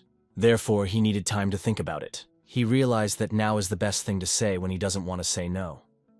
He had heard about it from the younger ones at the university, the female interlocutor asked. And just how much time did he need? The guy realized that she calmed down pretty quickly after his words. Is he really an unrealistically handsome man in her eyes? It doesn't take much time at all. Since she stopped, that's a very good thing. This lizard is mad and no one knows when he will become mad. First, you need to restore your own strength. To do so, the guy took out a clutch elixir from his inventory, as well as an elixir that restored strength, and immediately drank them. After that, Ida asked if he had thought well. The hero objected. Let him wait a little longer, he should concentrate. Saying that, the guy pulled out his single-bladed Shamshir sword from the Pollock, and thought about the need to focus. When he practiced this technique in the waiting room, there was a 90% chance of failure. If he failed, she would immediately start fighting back. Attacking with electricity is quite a difficult task. The hero thought that he had no choice but to use it at the same time as Talaria's wings. But he has another option. That is to use a weapon. However, just using miles to attack, crossing it with the opponent's sword is somehow unworthy. Then we should combine that technique with the use of wings. Perhaps in that case, he might be able to do something. The speed of the sword swing and electricity need to bring these two powers together. Quickly get close to his opponent and shatter. After thinking it over, the protagonist swiftly approached Ida and cut her. The lizard didn't expect this, but immediately reacted by fusing her body together once, as it had done before. She was pretty angry again because he had tricked her. Meanwhile, the hero prepared himself for what he would do next. He instantly summoned his wings, and flew towards the lizard. It was only at the last moment that she noticed the wings spreading out beside her. Those wings didn't just appear there, they attacked her. The protagonist was sure that this way he had already won. But he had completely forgotten that the lizard in question had a tail. She last moments grabbed the guy's leg, and also dragged him behind her. Thus, Lee Ho-jae was attacked no less strongly than his rival. As a consequence, he and his enemy were lying on the ground together. After a few moments, the protagonist regained his senses and began to rise. He even wondered how Ida was feeling, but she just lay there without moving or saying anything. Then the protagonist thought, did he really have it all worked out? He hadn't really had it this bad in a long time. Killing like this wasn't easy. What's even worse is that his body doesn't obey him at all. At first she thought to use the elixir, but then realized that it was not necessary to do that. One should just go through the portal, and then he would be fine. One could use a quick move. At that, the guy wondered if there was something wrong here normally. When a person passes a room, the boss all automatically recovers. On top of all this, why didn't the end of sweet message appear? Could it be that his enemy was still alive? It turned out that his thoughts had been channeled in the right direction. Ida was still alive. She noted that this overreaction, this man was getting cocky. He is indeed overreaching, is a very bad person. But now he can't move, judging by his reaction. She will not kill him in any case, but become a mental husband. Li Hojie in turn thought to himself, so that this psychotic lizard better kill him. She also, like the guy, couldn't move properly but tried to crawl. The protagonist thought this was horrible. This lizard's obsession to get married is going too far. There's no way the pain shock is going away, but he can move a little bit already. This is the best time to move the electro attack, or at least Talaria's wings, any remaining weapons. It's also too bad he gave Park Chan-a's gun away for nothing. The lizard kept trying to crawl closer and closer to him, talking about making him her husband. The guy thought it was better to just bite his tongue and die. Though no, it's still quite early. He says no to death today, he just needs to concentrate and realize what he can do right now. Ida kept crawling and kept saying that he would become her husband. Li Hojie realized that she was too preoccupied. But why is she so obsessed with him?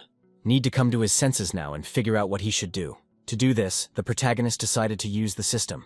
It is necessary to conduct an attack of electricity on Talaria's wings are still inaccessible. Hands have already begun to obey, but the head is still dizzy enough. In the list of his inventory, the guy saw a warm stone. But would it work? Essentially, lizards are reptiles, which means they are cold-blooded. Because of that, they're probably vulnerable to temperature changes after all. In this case, let her crawl to him. He'll smell that rock right down her throat. And yeah, she's gonna leave her hubby with her forever. To the protagonist, it seemed unbelievable. She's already exhausted, and still continues with this nonsense. Soon the lizard was very close, and the protagonist held a warm stone in his hands. Ida tried to reach for it with a limb, but suddenly the bottom then happened, and her hand immediately dropped down. Li Hojie froze waiting. What had happened? The lizard once again stopped moving at that moment. It lay there, as if it had truly died. The hero was glad that she had finally stopped at last, and assumed that she had run out of strength. Turns out Ida was still alive. She had, after all, told him that he was the strong one. Even if scared, and even if called a coward, would not become a servant of the devil. She recognized him as her spouse. This low man is cowardly but very strong, so she is going to definitely marry him to herself. This was the last thing this particular lizard said. Li Hojie thought that this time she was definitely dead, even now making him squirm.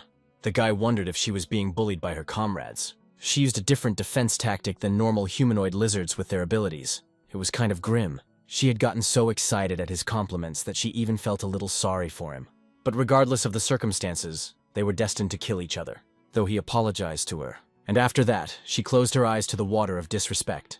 That was how the lizard Ida died with a smile on her face. Immediately, a system notification appeared, stating that the 5th floor of hellish training difficulty had passed. All injuries had been healed, and the damage received had been nullified.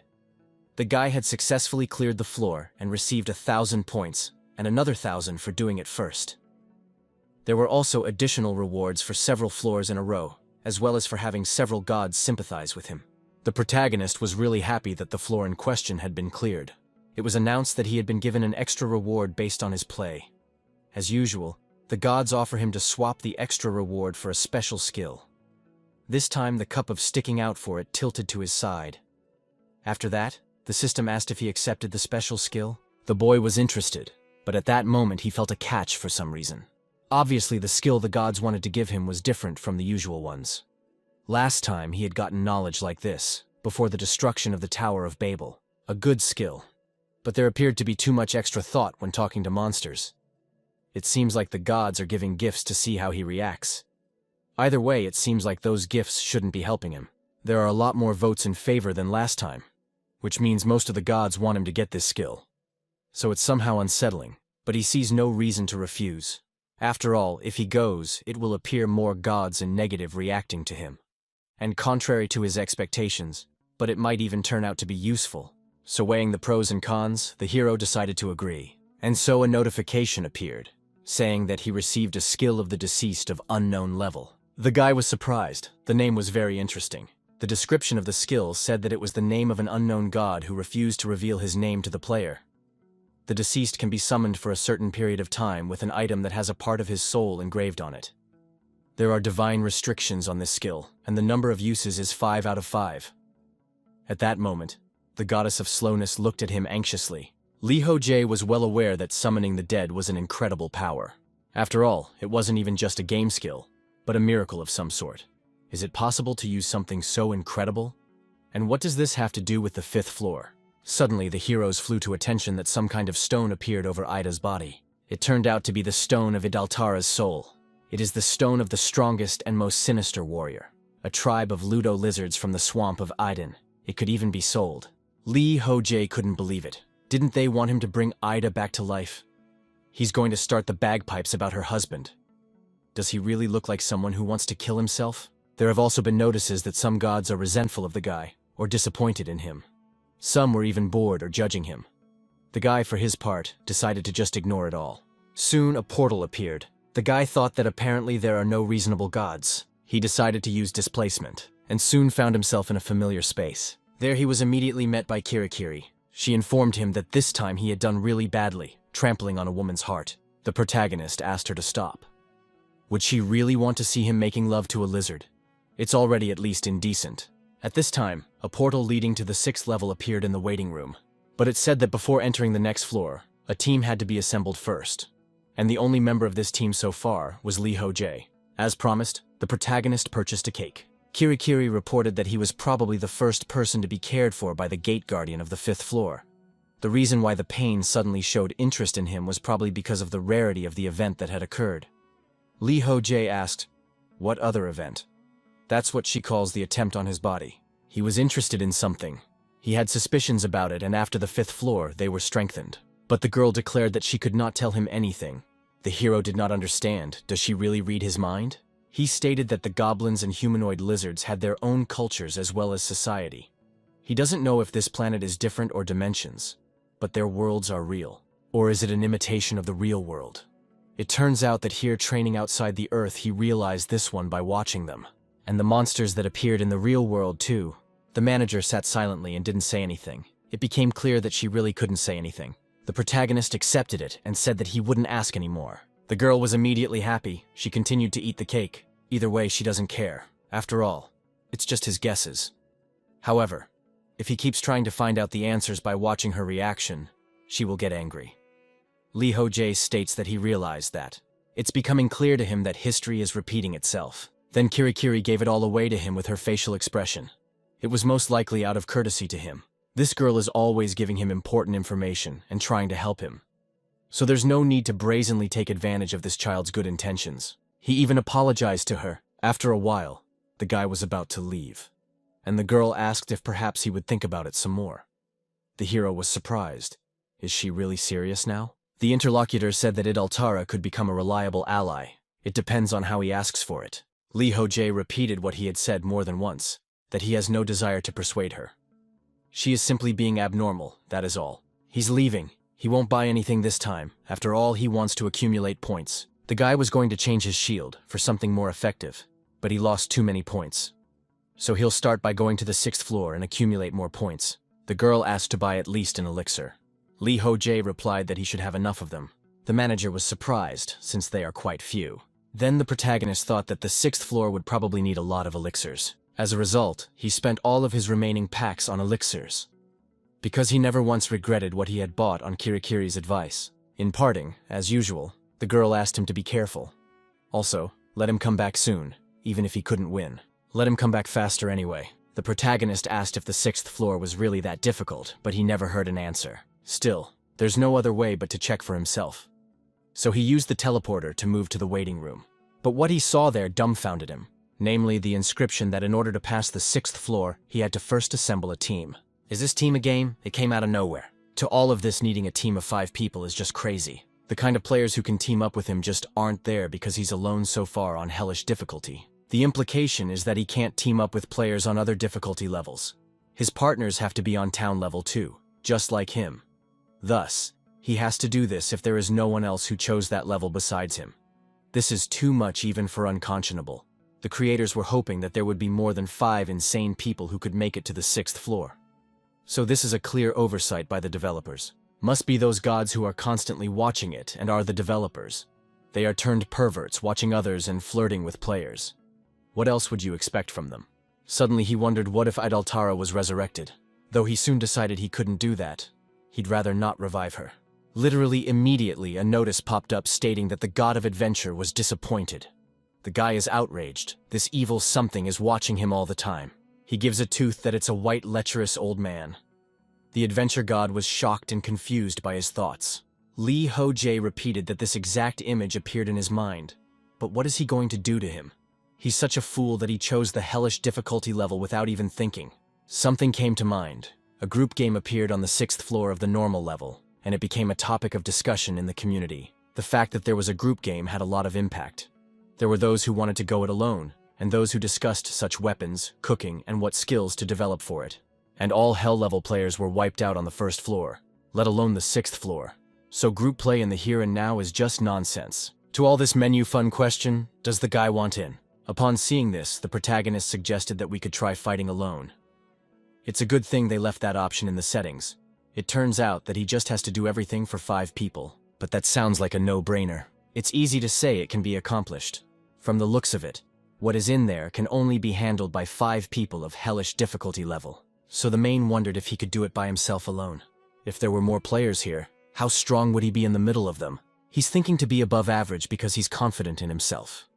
Kirikiri said that due to the uniqueness of the duration gods, he was able to get his strength skill. If not for that, he might not have gotten the given power at all. And if he was wrong, then the god of adventure only gave him the power, because the god of slowness gave him the power. Since he was used to attacking and blocking blows, he didn't feel any lack of skills. Judgment, resourcefulness, concentration, adaptability, speed, reactions, patience, and predilection. In all of these skills, he was unrivaled at the moment. But will he overcome the 6th floor alone when it is designed for a group of 5 people? That's something to ponder. In any case, it was time to test himself. And so the guy accepted the offer of the system to pass this test alone. As a consequence of his decision, he traveled to an area unknown to him. There he was welcomed on the 6th floor of hellish complexity. Wary after appearing, the protagonist looked around. He saw no one around him, but there was also another portal directly in front of him. Most likely, one lead to the waiting room, but the other was unknown. In this portal, an inscription appeared. Is the guy ready to pass the gate trials? Lee Ho-jae had read a community about such floors. It said that the entire floor consisted of just one gate. This is the so-called fire room, and this is where team members can gather and discuss passing strategy and backtracking. The magic bonfire and having a safe place attracted a lot of attention. This bonfire got a bunch of players interested because it doesn't spread or go out. Surprisingly, there isn't even any smoke from it. The protagonist heard that if you have products on it, you can even cook food on it. Found, of course, those who wanted to settle in the tail room. Fellows thought that perhaps he should try frying something first. He didn't have time to do any better right now, though. Next time would do it. He went to the very portal leading him to the level, and there he accepted the offer to go through the trials alone. As a consequence, he shifted again, materializing in another room. The wariness had not disappeared. The boy looked around carefully. This place looked like something. Was it really the 6th floor? It looked a lot like the corridor of the 1st floor for some reason. Only instead of portals there is a stone gate. The guy approached it and was informed that he couldn't enter. This surprised the protagonist. Perhaps these doors are an exit. Something interesting caught his attention. He saw that the 6th floor test was about to begin. But what was written there surprised him. It must be a trial and should be looked at more closely. In the description, it said that for 50 years now, the Pantheon has been haunted by the priests of the cursed Church of Bahar. It is a cult whose followers raise the dead and turn their souls into demons. 16 priests, including a high priest named Caesar, managed to escape from the Pantheon and reach the center of the White Mountains. This place is called the New World. It's, according to legend, where the gods came from. The priests of Bahar are going to unleash nightmares on the entire continent, using the particles of divinity left in the White Mountains after the gods. The heroes are the only ones who can hold them back until the Pantheon paladins arrive.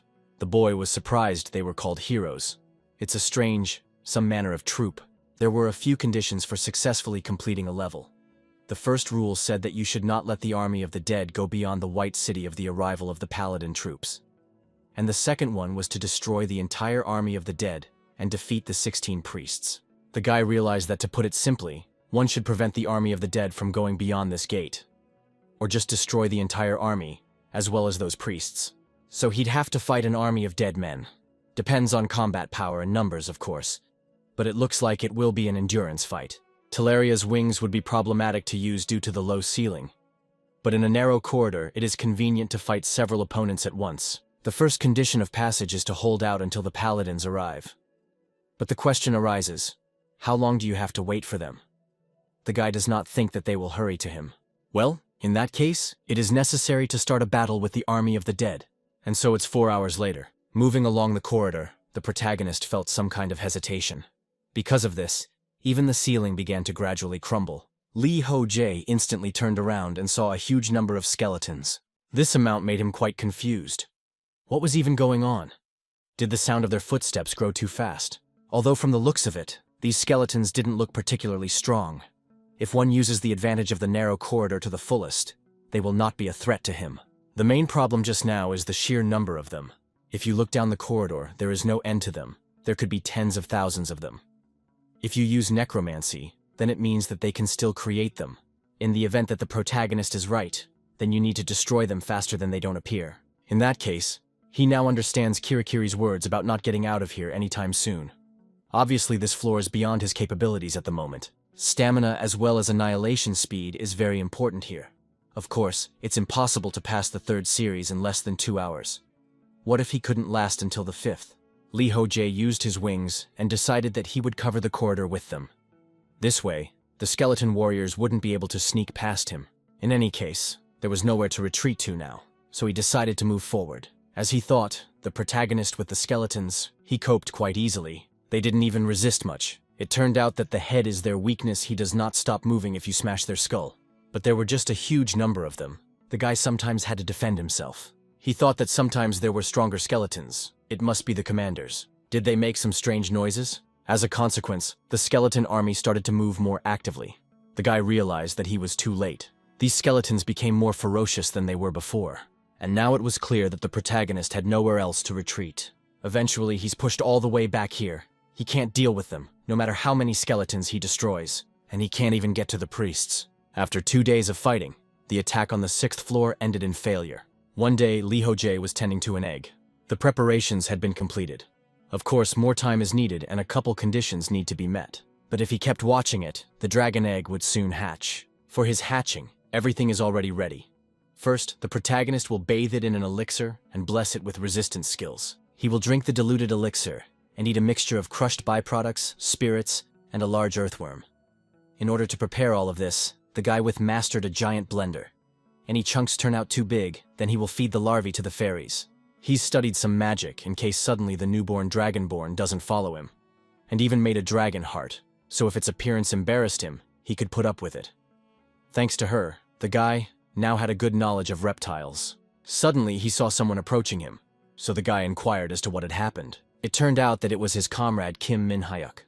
The guy noted that he wanted to say goodbye before he came out. The protagonist thought the guy would be stuck here for a long time, but he was finally leaving. The comrade informs him that he just wants to go out and live in peace. Lee Ho-jae is almost certain that he will. If a monster suddenly appears on the ground, he doesn't think he'll want to fight it.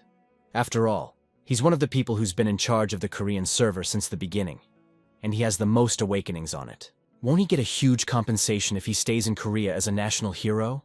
I mean, he probably won't let politics influence him to live his life quietly. It would be a pity, of course, if it was the day of the assembly if that one wouldn't see him in person. Min-hyuk objected. He's not ready for such a thing. He's already annoyed by days like this. The hero was surprised. If you don't count the first meeting, it was not a bad event overall. The comrade reported that for him, it might have been, since he was always sitting out. And they had it rough. Lee Ho-jae countered that he had worked hard too. The person he was talking to thought it was funny. He was just sitting in the corner and improving his pain resistance skill by hurting himself. The guy agrees though. He's helping, even sitting there doing nothing. The hero stated that the meeting day was coming up soon anyway. It was even a bit of a pity. The comrade asked when it would be he would happen. The comrade was surprised that he didn't know. After all, it hadn't been that long since he started working as a vigilante. Min-hyuk asked if Jeon-ah knew about it. Lee Ho-jae pointed out that she should know about it, and the comrade explained that in that case, there would be no meeting. Meetings are only held when there is a serious problem in training. If the day of the meeting was publicized, the vigilantes would have already known. That's because Jeon-ah will stop problems at the root. The protagonist said that perhaps the next meeting will be held when they are done with training and move on to reality. Trailing off, the comrade inquired about their relationship with Jeon-ah. Lee Ho-jae was embarrassed by him in no way before, but wondered what he was asking so suddenly. Min-hyuk meant that it's already time to move towards unification little by little. The main characters didn't realize that he would apologize if he didn't make up. For now, he's stuck here and there's nothing. The comrade informed that if he leaves, That comrade will be the only person Jeon-ah can talk to calmly, so let him help her. Lee Ho-jae wondered if he'd said everything, how he still had time to worry about others.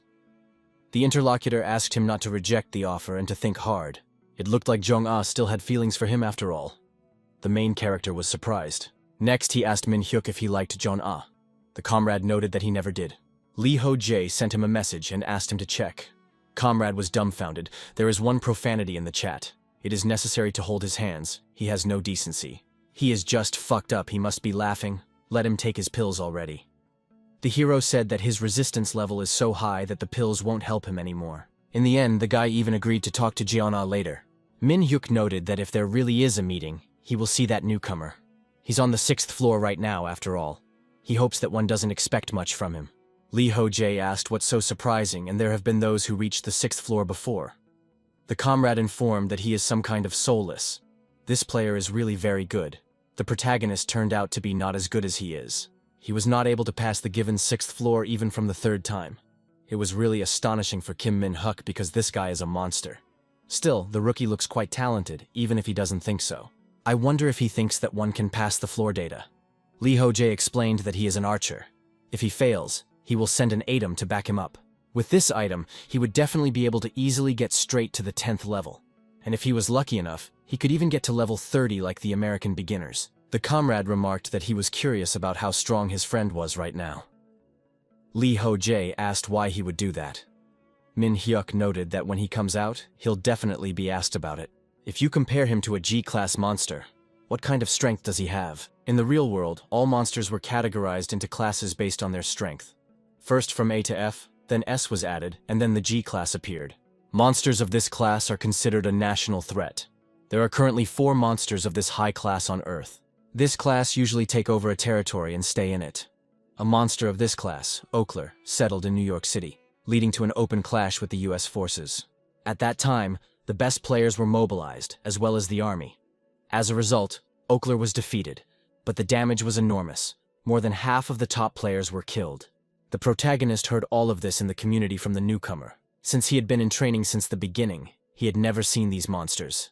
However, based on the information he has, of course, he is much stronger than these monsters. There's no point in even thinking about it. The comrade reported that he had heard such an unceremonious answer somewhere, but he was grateful even for it. Thus, their conversation gradually drifted to matters of the past. They reminisced about their first meeting, about the bad as well as the good moments. The main character had only met Kim Min-hyuk leave a few times at meetings, but it became a fond memory for him because he had no others. And after all, he was alone on the hell level. It became a friend and even a family he never had. When they go out into the real world, they will never be able to meet, and messaging will also be unavailable. Kim Min-hyuk revealed that he will leave first, and they will see each other outside. The main character asked to say hi to the people outside. For some reason, he felt like it was more like saying goodbye. Lee Ho-jae realized that it was time for him to get out too.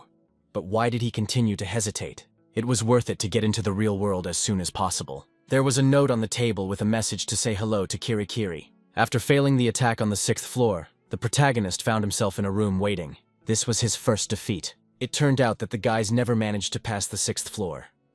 All 3 attempts ended the same way. This was the 4th attempt.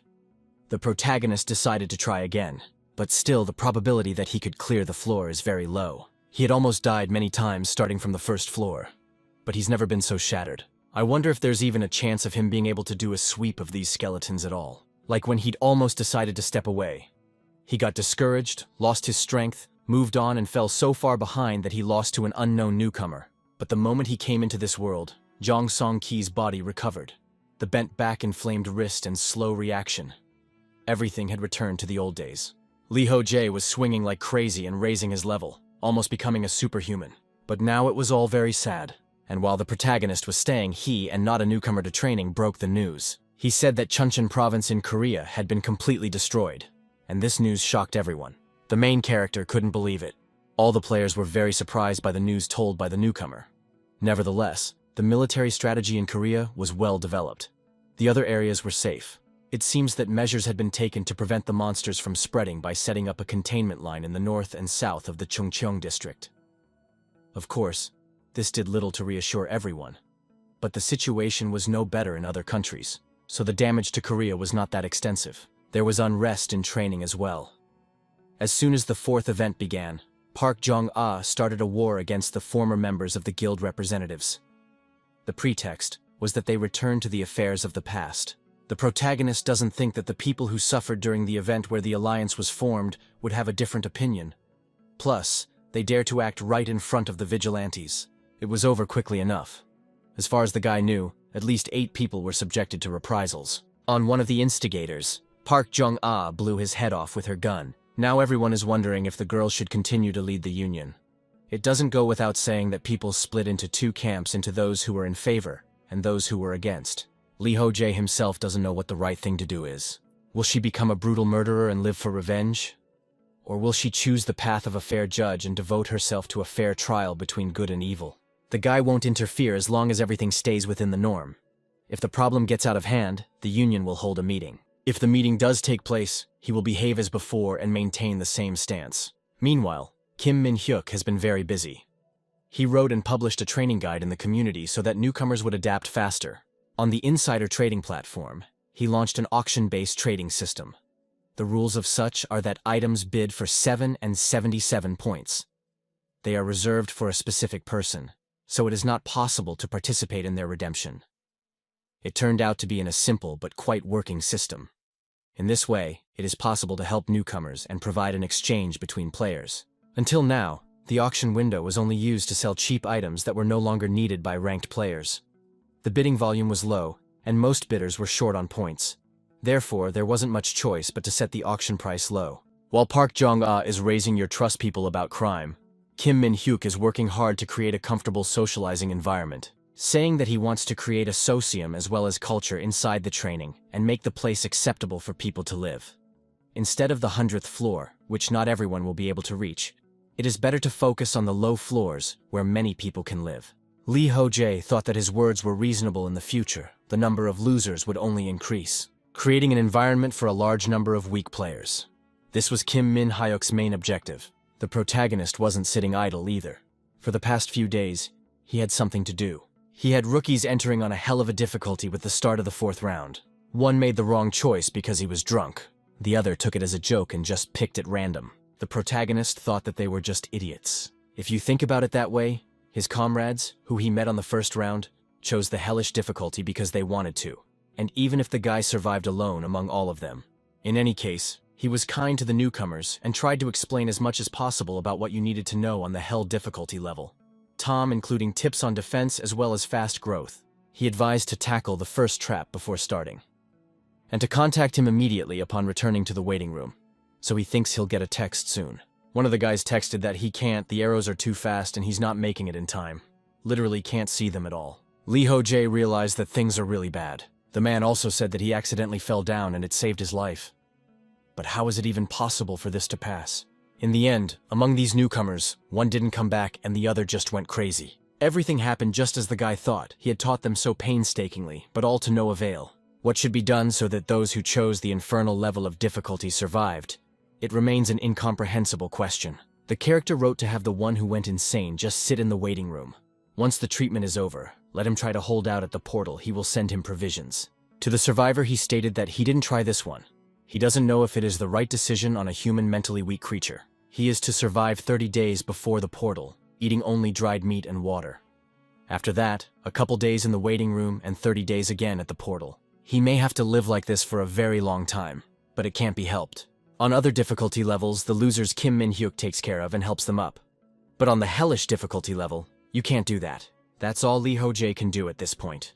He just has to go on his way. After a while, he was sitting by the fire and didn't understand how he could get past the fucking 6th floor. He had the birthstone of Goblin Gractus, as well as the birthstone of Goblin Gross in his possession.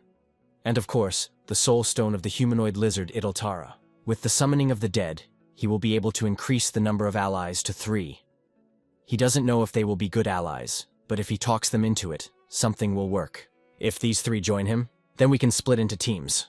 They will split into 3 teams and take turns attacking. This will help to conserve forces, and also give the opportunity to connect the reserve in case of a critical situation.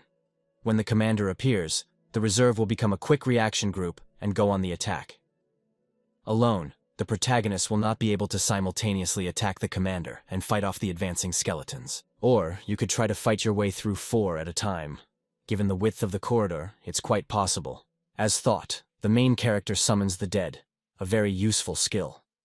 So much so that he begins to think that the fight, and specifically gave him this skillet to pass the 6th floor. But he is confused by the phrase "a certain amount of time" in the skill description. It's unclear how long that certain amount of time will last and what will happen. Will the summon disappear? Obviously, group floors will appear in the future. Further, is there a guy here to handle using summon then, who knows when he will bump into a wall? And getting through the 6th floor using temporary allies is not an option. The answer is to take the long view, and grow enough to always be able to handle for 5. He'll go back to the beginning and try not to die. Fight on the edge of life and death and attack again and again. Not giving up even if it doesn't work out. At least if he keeps challenging, his level and skills will continue to grow. It's different from reality here. The antibody just might break if you overdo it too much. There is a waiting room, so fatigue and pain do not build up over time. This is an environment where one can only focus on their own growth. Lee Ho-jae's attack decided to leave the rush for now. If he uses a skill to pass this floor, his stats won't grow, and he'll get stuck on the next floor. In the end, the best option for passing is working without rest. On failure, he'll just go back to the waiting room and co-pro from again. All he has to do is not die. Thus, the guy went to the teleporter leading to the next level. He's moved and he's going to not give up until he can deal with these skeletons. He has levels and skills that increase as he grows, and also laid her where he can fully recover. If his will is strong, he can overcome any obstacle. And that is his choice. The world of training is similar to many RPG games. The main thing they have is a constant level increase. With leveling up, nothing is impossible. Today's guy is going to just shut up and just start hunting. He's going to show his tenacity and perseverance as a gamer. And to do that, he will achieve level 20 to begin with. Soon, the 4th sweep attempt was completed, but it was, as usual, a failure. Following the protagonist was another girl. She didn't understand why one man of hellish complexity didn't listen to anyone. He didn't take advice and died. That was about 8 years ago. She has already read the old threads, and now there is nothing to read. Very bored. Just waiting, she wants to get on the floor quickly. This girl's name is Lee Young-hee. In the waiting room, her resistance and skills didn't improve much. The elder didn't say that it was necessary. She is also like the main character on the 6th difficulty level. However, after reading all the threads in the community, Yeon-hee learned to some extent about what was going on in the Korean server. At first, the girl thought that the senior was lying, but he ended up becoming the leader in training, and the strongest player. It's just unbelievable. She had heard of Lee Ho-jae before she even came here. He's the only Korean server player on the Hell difficulty level and the strongest player. He is also very unknown in the real world. Lee Ho-jae is a former pro gamer. There were a lot of TV programs about him and his background. The girl knew him long before that. She saw a handsome face on the screen when her sister was watching TV. Her sister told her that the man was a pro gamer. Then she said that instead of being a gamer, he could have been a celebrity with that face, and just forgot about it. This guy is now her darling senior. When she mistakenly chose the Hell level, he was the one who gave her back hope. That is, her support. If it wasn't for him, she would have died long ago. He even supported her in every possible way when attacking her. The girl rejoiced, calling him her support. Suddenly, she was confused and wondered what she was even thinking. A message had just come to her asking if she was done with her preparations. It turned out to be Park Jung-ah, and the girl was confused. She said she was done and asked what happened. Jung-ah reported that nothing much happened. The senior asked her to walk her out. This was something Yeon-hee didn't expect. Talking about this person, she must be referring to Lee Ho-jae the first time she heard him called that. The community communicates with each other informally, and even swears profanely. She never once ripped the guy. That's how she felt from the beginning. Jung-ah reports that he went to the 61st floor to collect glasses. I wonder if she remembers what needs to be said to the curator. The girl replied that she remembered. At the same time, she realized that the interlocutor was rude even today. Could it be some sort of hostility? Could it be that she's calling Lee Ho-jae that on purpose too? It's unclear why she's bothering her and what she's done wrong. But I'm done thinking about it. After all, it would be time to go on the attack to mop up the floor. Right now, Yeon-hee was on the 6th floor of the Hell difficulty level, and she was greeted there. The elder didn't reveal much about this floor. He gave basic information about enough information to not die, and told the rest to search on her own. But the girl was in agreement with him. On the 6th floor, there are endless soldiers, skeletons, and the priests who create them. Therefore, It is necessary to find a way to hold out until the paladins come. After all, she won't be able to handle the constant heating of the warrior skeletons. In that case, it is fine and must be tried. Gathering her thoughts, the girl rushed forward. On this floor, speed is life. She used a top-level magic stone and a magic concentrate potion. Using a portal along the way, she placed it near the entrance. So far so good. Next, she decided to use Sylphria. Thanks to that, she accelerated even more. From now on, it's better to move with magic, and leaves traps from time to time. Moving forward, Yanhee finally reached the right room. At this fork, she decided to leave an explosive magic circle. And now the detection skill can be used. That's fine. The skeletons are still far away. From here, we need to move on. Take the third turn left and the second right, followed by a sixth left turn. She has memorized this route very well. And so moving forward, the girl saw something. This something was in front of her in very large numbers. And it was, of course, those skeleton warriors. After seeing them, Yanhee decided that it was necessary to use Amitar Date Spilkion magic. It is a spiritual magic with the ability to fly as well as invisibility. At this point, it is necessary to advance near the ceiling. After all, the way there is absolutely free, and ahead were those who were controlling the given skeletons. It was a few priests, who were even something like people. Having reached the given room, the girl decided to hide behind a column. She turned her attention to the 16 priests. If these creatures sensed her, they would immediately attack. She should be sustained longer than 6 seconds as her limit. After gathering her thoughts, she stepped out into the open or used a bow. Thanks to that, she successfully attacked one of the priests. All the others immediately paid attention to her and began to say that in their own language. The girl realized that she was going to be attacked, so she used combat concentration, due to which her attacks only increased. She could fire 2 shots at once. As a consequence, several victims were hit and everything was going very well. That was until a certain point, until one of these priests entered the fray. He immediately used his own necromancy, summoning skeletons. Yanhee realized she couldn't handle them, so she used a portal. And because of that, her body materialized, and it appeared right at the beginning where the girl put the first portal. Thanks to the magic of the portal, you can immediately return to the designated place. But she used too much higher magic and in a short time. Still, her magic power and level are fickle. Still, it worked out pretty well this time. She's going to continue surviving on the hellish difficulty level. And now the powers have already left. The protagonist was also given this level very hard. He was once again welcomed to the 6th floor. The 6th floor trial would soon begin. Lee Ho-jae advanced down the corridor. He knew that it was about 2 hours more to go to the skeleton soldiers. It was a waste of time traveling after all. Perhaps he should look into improving his resistance skills. Although he's not sure if he'll be able to recover in time before the battle. He can't drink elixirs all the time. In that case, it's possible to just practice. This, in fact, the protagonist began to do, but it turned out to be even more difficult than he thought. It seems that he too often neglected to exercise because his body has long since overcome human limits. Doing basic exercises was most effective in growing tax resistance. The guy kept moving until he came upon the skeletons. There they were. It was time to get some work in. Without thinking for a second, Lee Ho-jae attacked the skeleton. In this fight, his level had increased. Strength and magic power increased by 1 point. Health, on the other hand, was increased by 3. Also, basic shield proficiency increased, and melee was increased. But once again, the guy failed, and failed the tests of this floor. From this, he was outraged. Someone once asked a question to the best player of a popular role-playing game. Wasn't he tired of hunting all day long? That player informed me that he would ask the question back, am I bored of living? After all, life is an endless repetition. He does his favorite activity every day. He is not bored with it. Lee Ho-jae thought that was a good answer. He became a professional player not because he liked a particular game. It was because he liked to win, so he became a professional in one single game. That's why he never got bored of playing the same game over and over again. Now, however, he now goes to run up to the man who was in first place and ask him to teach him not to get bored when doing the same thing day in and day out. It's only after a row outside that these skeletons are getting steamy enough to make him sick already. Also, the sounds they made were horrible. The same sword movements and the feeling of pain from being cut by a rusty knife. The main character was angry. It pisses him off that he has no strength, but he has to do it. Besides, there is also an upside to this as well. The movements of swinging the sword became native to his body, and immediately, he swung the weapon with the same technique. And because of this, he has found the attack that suits him, and that he mainly uses. Because of this, he has grown considerably as a swordsman. His basic sword proficiency was now at level 10, and his basic shield proficiency was at level 7. But the 6th floor was still not something he could conquer. He kept failing it.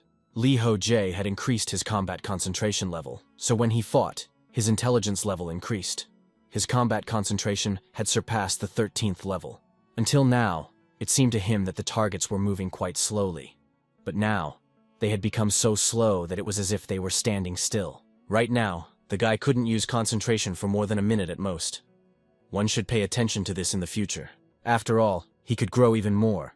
His some skills were improving, and he was even acquiring new ones. But time after time, the guy failed the tests of the floor in question. This angered him, but he also acquired the second-level Battlecry skill. Battlecry is a kind of buff. As a rule, in the game it is owned by tank characters. Its effect is a small increase in security. The exact number of the hero, unfortunately, does not know. He got it when he got really angry and started yelling at the skeletons in response. Thanks to them, his throat remains intact. But as before, the test was failed. After a while, the hero reached the room with the priests. There he was met by the Death Knight Asdius. He informed that here the guy will meet his doom. He will give him peace. Lee Ho-jae advanced quite far and met a mid-level boss. The first times he thought that he was the final boss. Therefore, the guy desperately started to fight him. But as before, simply failed this challenge. At some point, the corridor ended and a fork appeared, stopping his progress for a while. After that, other forks began to appear. So, if the hero went through one tunnel, the soldiers from the other went to the stone gate and opened it. Therefore, the guy did not understand how to be. Refused to attack and wait for the arrival of knights and communication option. Once he managed to stand for a whole 13 days, but the help never showed up. He ran out of potions and couldn't try any further. The guy thought it was all about the limit of his stamina, not a lack of strength. Of course, there is a way to clear the road after the breakthrough before the skeleton soldiers from the fork get here.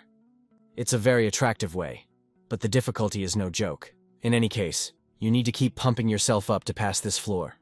You just need to concentrate on growth. The guy's resistances also grew very well. The paralysis resistance grew a lot, and Bora resistance no longer increases with simple injuries. Finally, the protagonist finally managed to defeat the Death Knight Asdius. His level was immediately increased, as well as some skills. He also acquired the skill magic chain of the first level. Thanks to this skill, he could now utilize the magic slumbering his body. It was difficult to understand how the magic circulated in his body. Through hard work, he was able to put magic into his hands, but the flow was very weak at first. His magic circuit had already exceeded the 4th level. The magic spread throughout his body and his physical abilities improved. Lee Ho-jae speculated if one channeled the magic muscles, they would be able to manifest explosive power. For that, he needed more practice. The guy was used to using magic. He even learned how to put magic power into his sword. Since he couldn't use magic indefinitely, he had to find ways to extend the time he could use it. Advancing further up the 6th floor, the protagonist finally did make it to the boss, who reported to the false god Syllable to see the power of the Great Abyss. There is only one absolute good in this world, and he is going to save the absurd world. He is a courageous man, but he has simply lost his way. He is like Caesar leading him to his death. But the protagonist was not going to die so easily. He attacked this boss. Of course, he failed to win, and he ended up in the waiting room. After failing once again the test, after a while the guy sat and used the meditation skill. Unfortunately, this skill has nothing to do with increasing mana. It is a simple meditation. It might seem useless, but thanks to it, the guy was able to focus on using the magic chain. He was also able to look back on the past, on what he had gone through in all of his training. If you think about it that way, nothing good had happened during that time. The more he thought about it, the heavier it became on his heart. But the boy couldn't stop thinking about it. He kept meditating like a bewitched man. Negative thoughts led to depression, and depression led to a decrease in his motivation. Immunity to mind distortion was increased by a 2nd level. The protagonist felt stressed and pressured to distortion. It is straight up amazing. He'd been noticing signs of it lately. You could go crazy like this. Something similar was on the 2nd floor. Back then, Lee Ho-jae was confident that he could handle it. But now, he was constantly failing the 6th floor test. Because of his desperation, he had even acquired a level 1 Soul Scream skill. He obtained the new skill, molding the magic into a battle cry. The Soul Cry has one additional effect. The description of the additional attack says that enemies below the protagonist's level cannot ignore his call. They are stopped and lose their evasion ability. In other words, it's aggro for a large area. Due to this skill, the protagonist was able to stop the skeleton warriors, who passed him and almost reached the gate. The sword skills as well as the defense skills increased to a medium level. Lee Ho-jae once again conducted a sweep and even killed some priests. After that, he reached the final boss, which was Caesar. This creature was very enemy-minded and strong, so it attacked the guy. He could not cope with him in any way, so he failed the tests. And again he found himself in the waiting room. The guy realized he almost died when Caesar attacked him. He'd been in danger too long and hadn't paid attention to his heightened senses. This was what could be expected from the final boss. Caesar is very strong. Resistance to curses has increased significantly, and the guy has advanced a lot.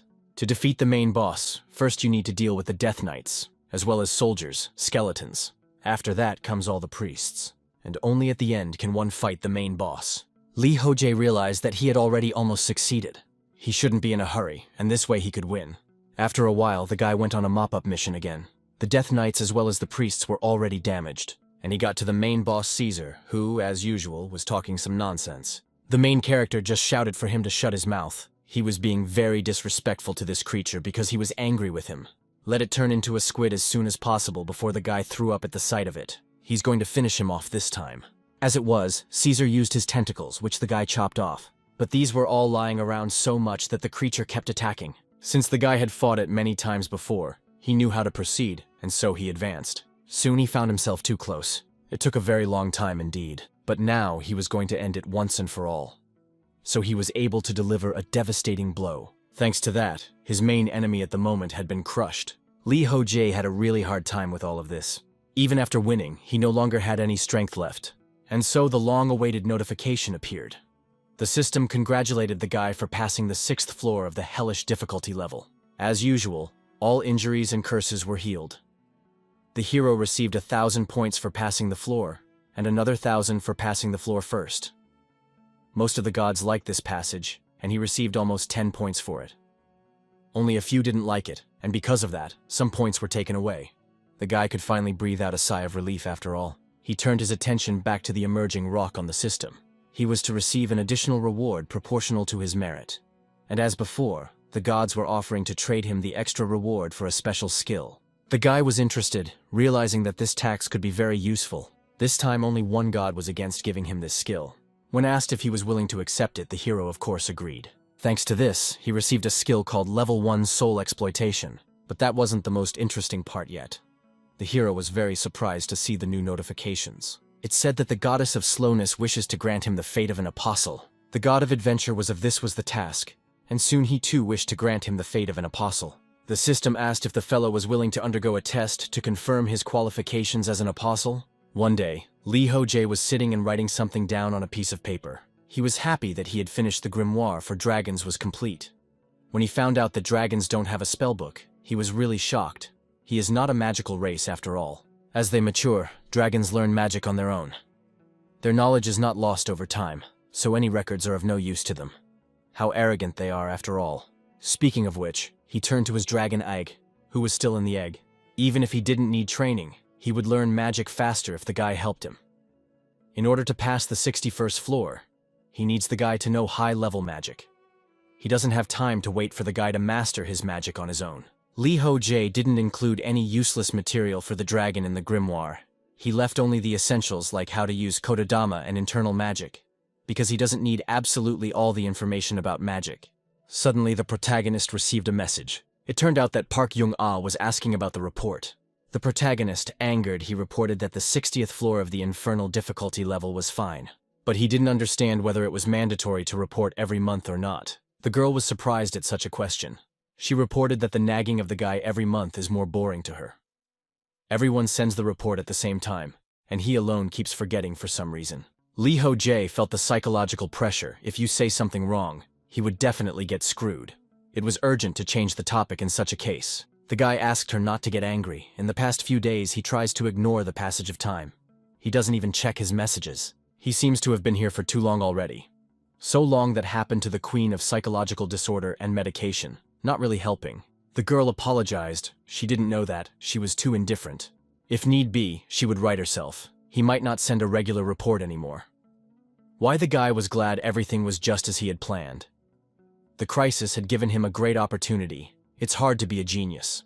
It's really true now. It's just one more irritant to get rid of. The guy apologized to his interlocutor and asked if she could escort Li Young-hee instead. He wants to try to go up to the 61st floor. Park Young-ah asked, why would he want to go to that floor? The hero stated that he spent too many points this time and needs to save up more. In the end, the interviewer agreed but asked what to say to Yeon-hee. Lee Ho-jae immediately became more serious and asked that she remember to pass his word to his manager. John-ah informed that he'd better walk her out himself. He's still on the 6th floor. Now, Yeon-hee's height has stabilized. Hero was worried that she wouldn't be able to handle the 6th floor, but she did well. It will take her some time, but she will pass it sooner or later. The guy thinks this girl has talent. It's not the same as his, of course, but she's pretty good for a spellcaster. Yeon-hee starts studying magic to compensate for her weakness as an archer. Magic where a skill channels magical power and activates, it's worth saying the right words. It's a magic that's rather weak and can't be transformed in any way. On the speed and ease of use allows you to completely cover the spell in the area of action. It is really very easy to master. So many people specialize in it. Because of this, there are almost no masters of traditional magic left. This once again proves that the combination of archer not caster is very strong. That was why the guy agreed to it and supported it. He had heard that some sort of event was going to open soon. The interlocutor said that he was right, there was talk about it, but there was no exact information yet. It would be good if it was a regular general meeting, but if not, it would be a hassle. If it's a general meeting, it won't be a downer for anyone, and the vigilantes have been getting a little rowdy lately. Lee Ho-jae said that it's her own fault, because she's been harassing them to death. They'll complain to him, of course, and not to anyone else. Young-ah was surprised and asked who it was that was complaining. The guy had to give some names. He was embarrassed, but he wants to apologize because he just wants to live. Anyway, Kim Min-hyuk announced that he is leaving. Now Park Young-ah will have to play the role of a mother. She stated that she doesn't know how to do that. Lee Ho-jae was well aware that it wouldn't be possible to find someone to replace Kim Min-hyuk right away. First of all, because Park Jung-ah doesn't trust anyone. If his comrade was gone, he would be the only one left. Therefore, it was necessary to stop him as soon as he decided to get a divorce. The interviewee noted that who knew he would leave right after the divorce. Viroy noted that he talked about his dating and love affairs every day. Indeed, who knew he was about to divorce and leave? There was still a lot of uncharted territory in the world after all, since he had finished with the Dragon Grimoire. Now they would look at the attribute of the Dragonborn. I wonder if the color is gold or Black River, he likes red. The boy has asked the Dragonkin to watch the house, and Daddy goes off to work. He's worried, but on the 6th floor, it's just him and Yongyeon. But still, you can't just leave like that, you need a babysitter. The hero used magic to fulfill his plan. It was an unusual magic, but a summoning magic. And someone instantly began to appear. It was a man dressed in the same clothes, Lee Ho-jae. And the most interesting thing was that he was one and the same as the main character. After appearing, that person became indignant. The protagonist informed that he was still the same sharp tongue. Let him watch the house and also the egg. Now the clone was indignant. I mean, he knows this isn't his home. Does he have dementia when he just let him have his body? Lee Ho-jae says that will never happen because he's an asshole. This clone is the guy's alter ego. It's made in his image, but it turns out to be surprisingly weak and amazingly rude. To top it all off, they can read each other's minds. If anything were to happen to the egg, it would immediately move here from anywhere. In other words, it's highly effective alert magic. The clone is outraged. Let him not underestimate it. The protagonist created this clone to mop up the 61st floor, but unfortunately, it was completely useless. But at least he could be used as a babysitter. The clone said that if he continued to belittle him, he would go on strike. Lee Ho-jae said that can't be done. He went to earn points, and let the other one keep a close eye on the egg as well as the house. The interlocutor said that he understood everything. Let him leave and may never come back. He will only be happy if this happens. After a while, the protagonist found himself on the 61st floor training. He was resting quietly to himself on a huge piece of ice. There he pondered the whole situation. No matter how many times he looked at it, it still looked like a too big throne. The former master said it was a throne, so it would be a throne. It would be better for his psychological health not to look into it. The guy is not going to look back on his actions in the past. Until now, even if it was hard to find an answer, he thought about it in his own way. But the answer never appeared, no matter how much time passed. The character doesn't even know if the answer exists, so he decides not to look for it further. This way of thinking is a kind of habit he has developed, when he couldn't get past the 61st floor and got stuck on the 60th. So that, unfortunately, did not corrode his brain. It was done. And it's cool enough here, something reminiscent of Kiri Kiri Field.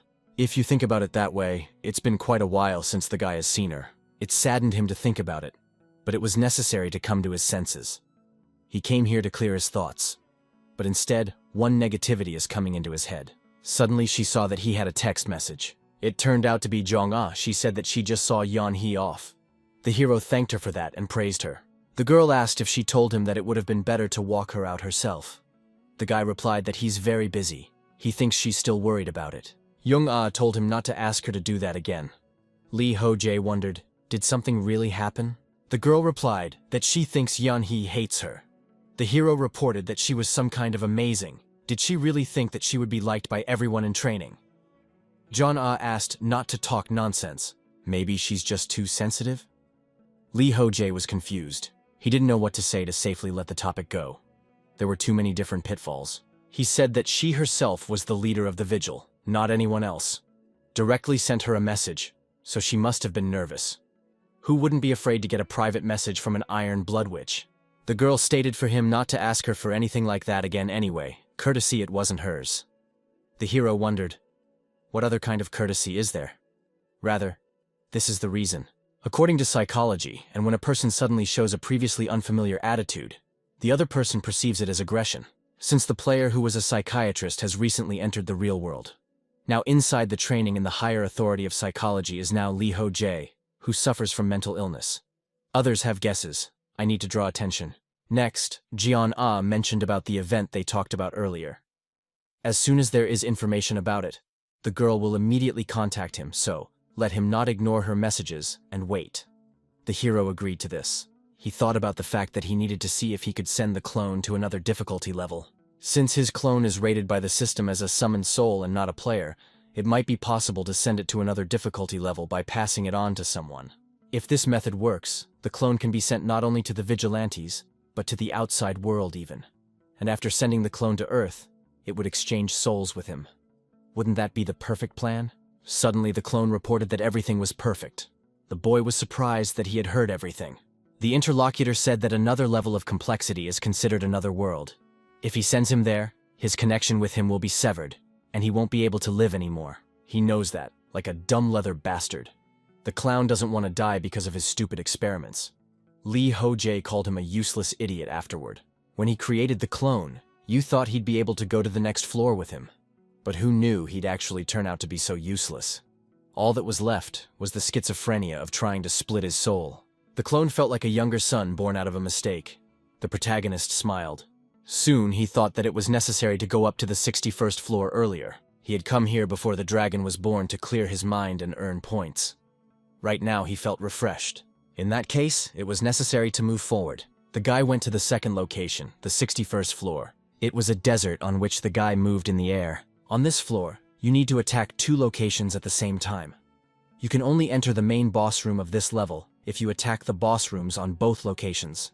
Since the clone is considered a recognized creature, it is not a separate player.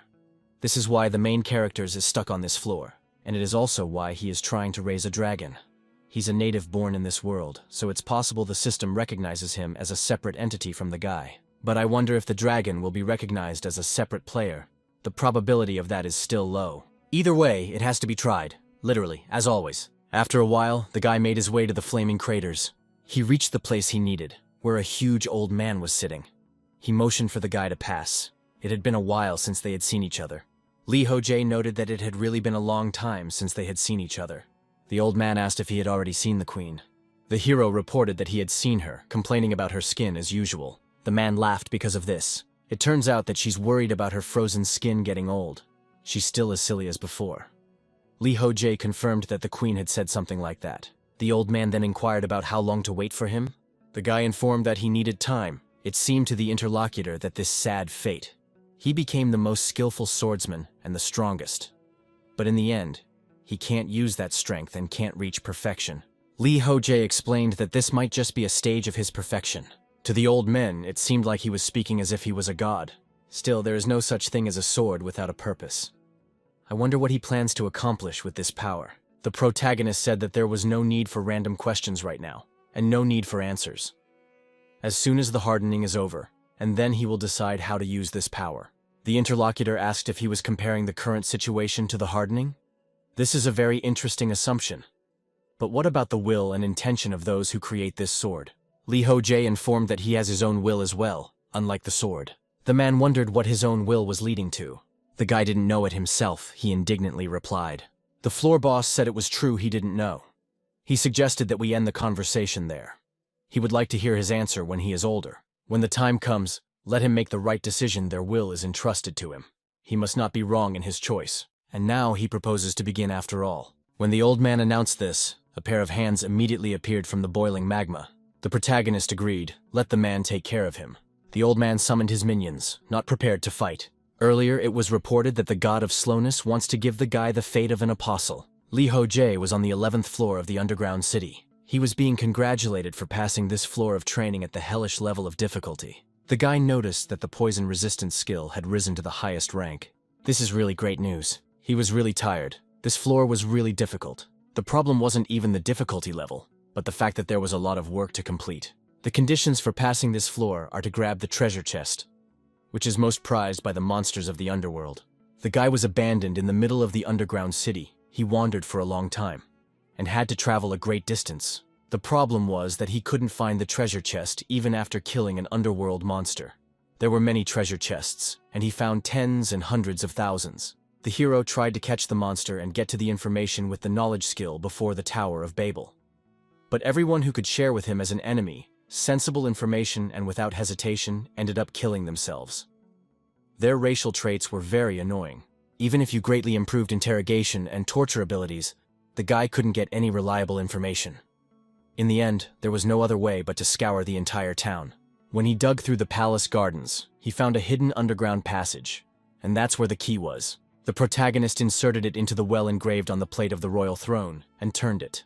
After that, the passage to the treasury appeared on the wall. It was a shame that the guy was hysterical, and took the time to dig through the entire imperial palace.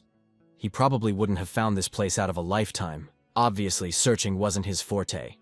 If RPGs have thieves or adventurers as companions, they're the ones doing the searching. It's very convenient if the protagonist's squad has a statistician. He sets or dismantles traps and finds hidden enemies or a device. It would be nice to have such a person with you. Thinking of a companion, the guy envisioned Ida, but she's too proud, which means she won't help him. Terrible is his fate. It is necessary to stop, grumble, and get used to it, reason, and search. This is where he's finally done after all. So it's probably safe to just walk away. That's what the guy did, finding himself together where Kirikiri dwells. Upon arrival, he greeted her. The manager also did so. She was glad that he came alone this time. The protagonist explained that it was the end of conscription time, so they disappeared. She said that they would have memories. The girl confirmed that. I wonder how much time it took to pass this time. Lee Ho-jae stated that he never thought that in addition to the tunnels, he would have to dig through the entire palace garden.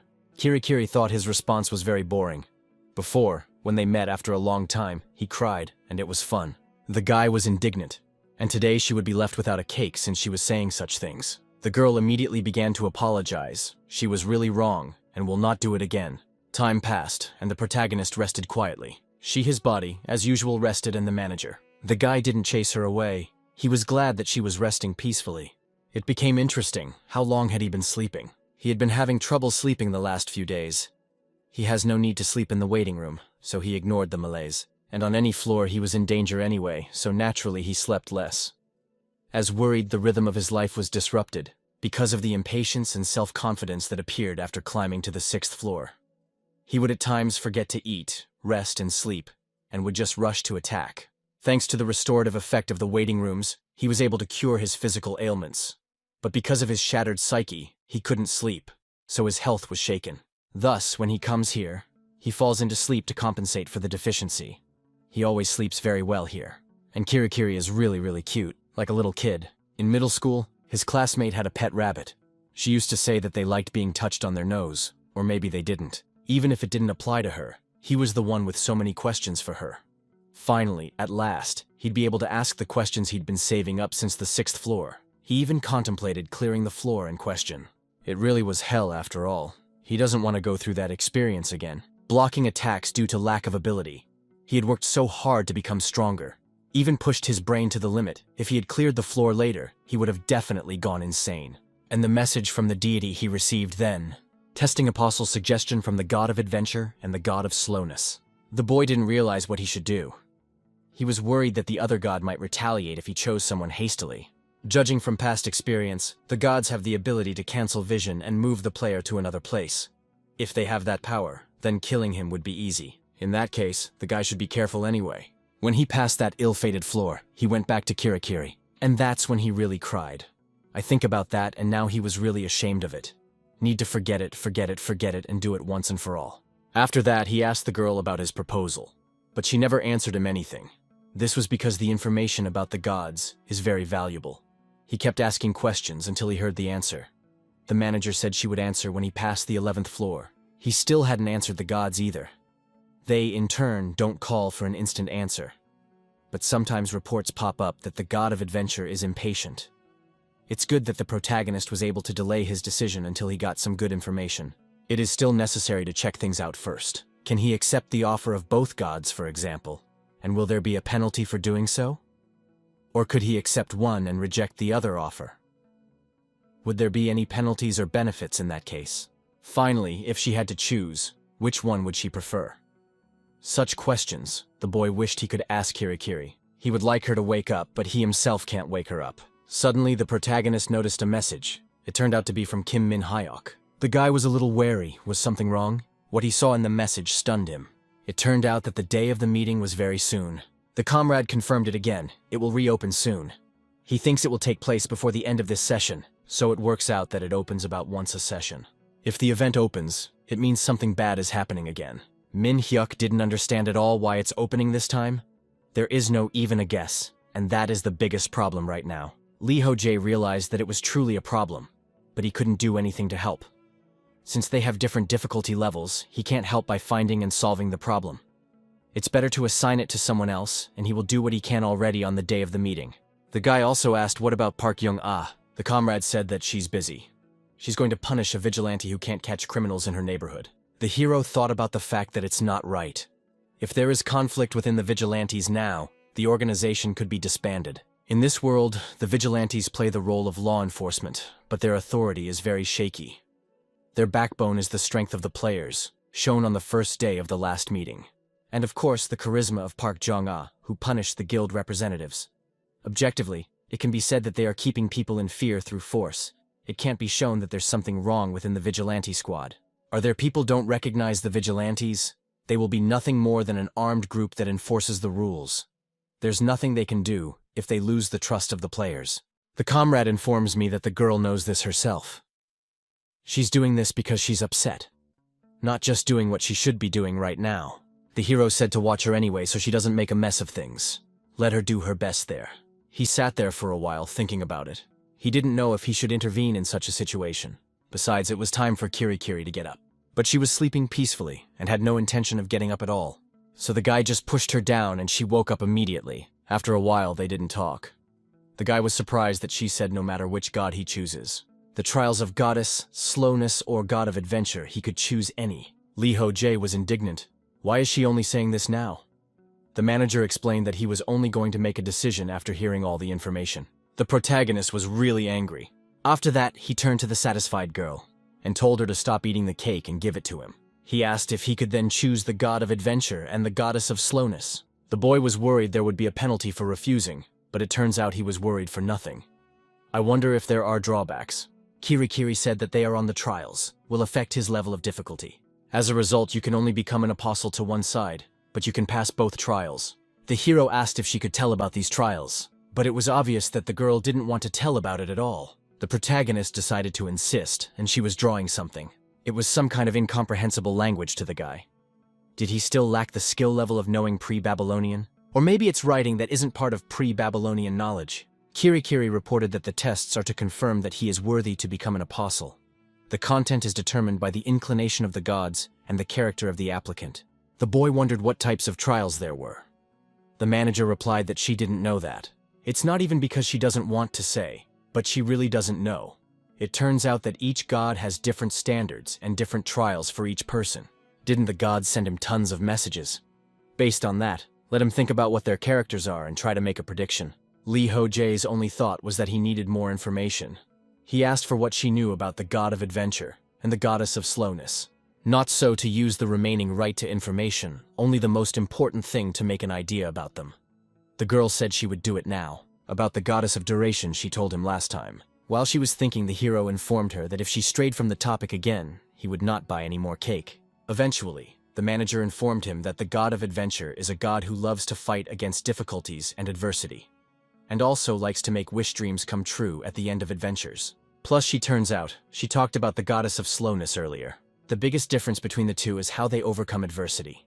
The god of adventure goes through everything with people, while the goddess of slowness likes to follow the path of life alone. In short, the god of adventure and prefers group play, and the goddess of slowness prefers solitary. Now it's clear to the protagonist. The god of adventure always reacts when he does not give up when in a desperate situation. The first impression of his name reminded him of the word adventure. It felt like he was from some Japanese role-playing game. Love and friendship blossoming into adventure. A perfect theory of justice in an effort to save the weak. The god of adventure was the first to take notice of the guy. Looking at his reaction when the guy refused to revive Adeltara, his typical behavior becomes clear. All of these are rather hypotheses and assumptions, if this is the concept that the god of adventure is pursuing. The bottom line is that both sides want the same thing from the apostle. Given the current situation on the infernal level, complexity would be a better choice for the goddess of slowness.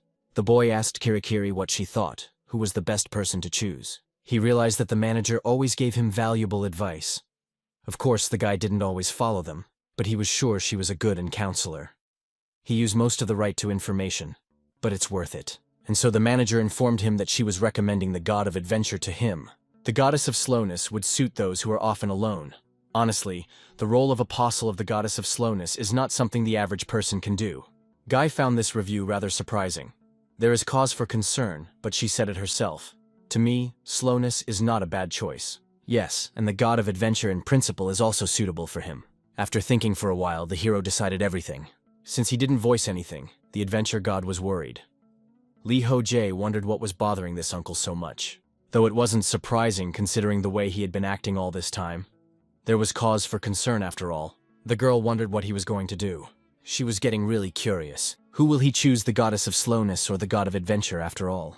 The protagonist smiled and said that he would choose both of them. He is going to go through all these trials on his own. Someday he will have to become an apostle of one of them. He will make the final decision when he gets more information. The severity of the trials won't be a problem for him if it helps him become stronger. Several reports appeared that the goddess of slowness was sorry, and the god of adventure exhaled in relief. It looks like they both thought he would choose the goddess of duration as well. The protagonist finally discounted one problem that had been haunting him since the 6th floor. Suddenly, several more system windows appeared. One of them announced that the god of adventure had given the guy starting the trial a new skill. And the second one said to me, the newsbear did the same thing, gifted him a new skill. Lee Ho-jae, he expected this, and each of them gifted him a different skill. He made the right decision after all. Now his skills, Talaria wings as well as the flicker mark, became almost chitons. But there was also something that surprised the boy. He wondered what was this skillet that it said.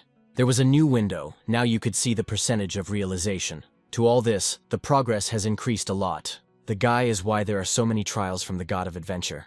It is 20 times more than the goddess of slowness. Interestingly, the beginning of the main reward. One of the skills was called resilience. It was a skill obtained by a guy from the god of adventure. It gave him strength when fighting became hard. Another skill was called composition. It was a skill obtained from the goddess of slowness. It shows more ways to solve problems so that a person can get payoffs and become stronger. It was clear to the boy that these explanations were equally cryptic. If he asked Kirikiri about it, things would only get more confusing. Fortitude, as well as Iron Wall's similar skill. If Iron Wall strengthens the body, then fortitude probably keeps one's spirits up. Or maybe it helps you fight in battle. Or maybe even just boosts stats. Composure seems to increase the level of focus for a long time. This is similar to the very famous action of doubling the experience in games. When the last session is over, you'll have to wait in the waiting room for about 3 days. During this time, it would be better to pump some skill. One can certainly improve more than just the fighting skills, they both seem useful. It would be great if he got compensation sooner. Knowing that, he would have gotten it as soon as he cleared the 6th floor. It felt like he would have missed out on the double experience promotion at the computer club.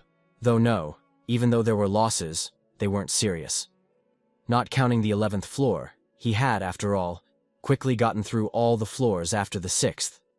If he had gotten it after this floor, there would have been a stronger effect. But there was no difference. so it's just a loss in the end. He knows he's trying to rationalize everything. But it's a skill that has to do with development.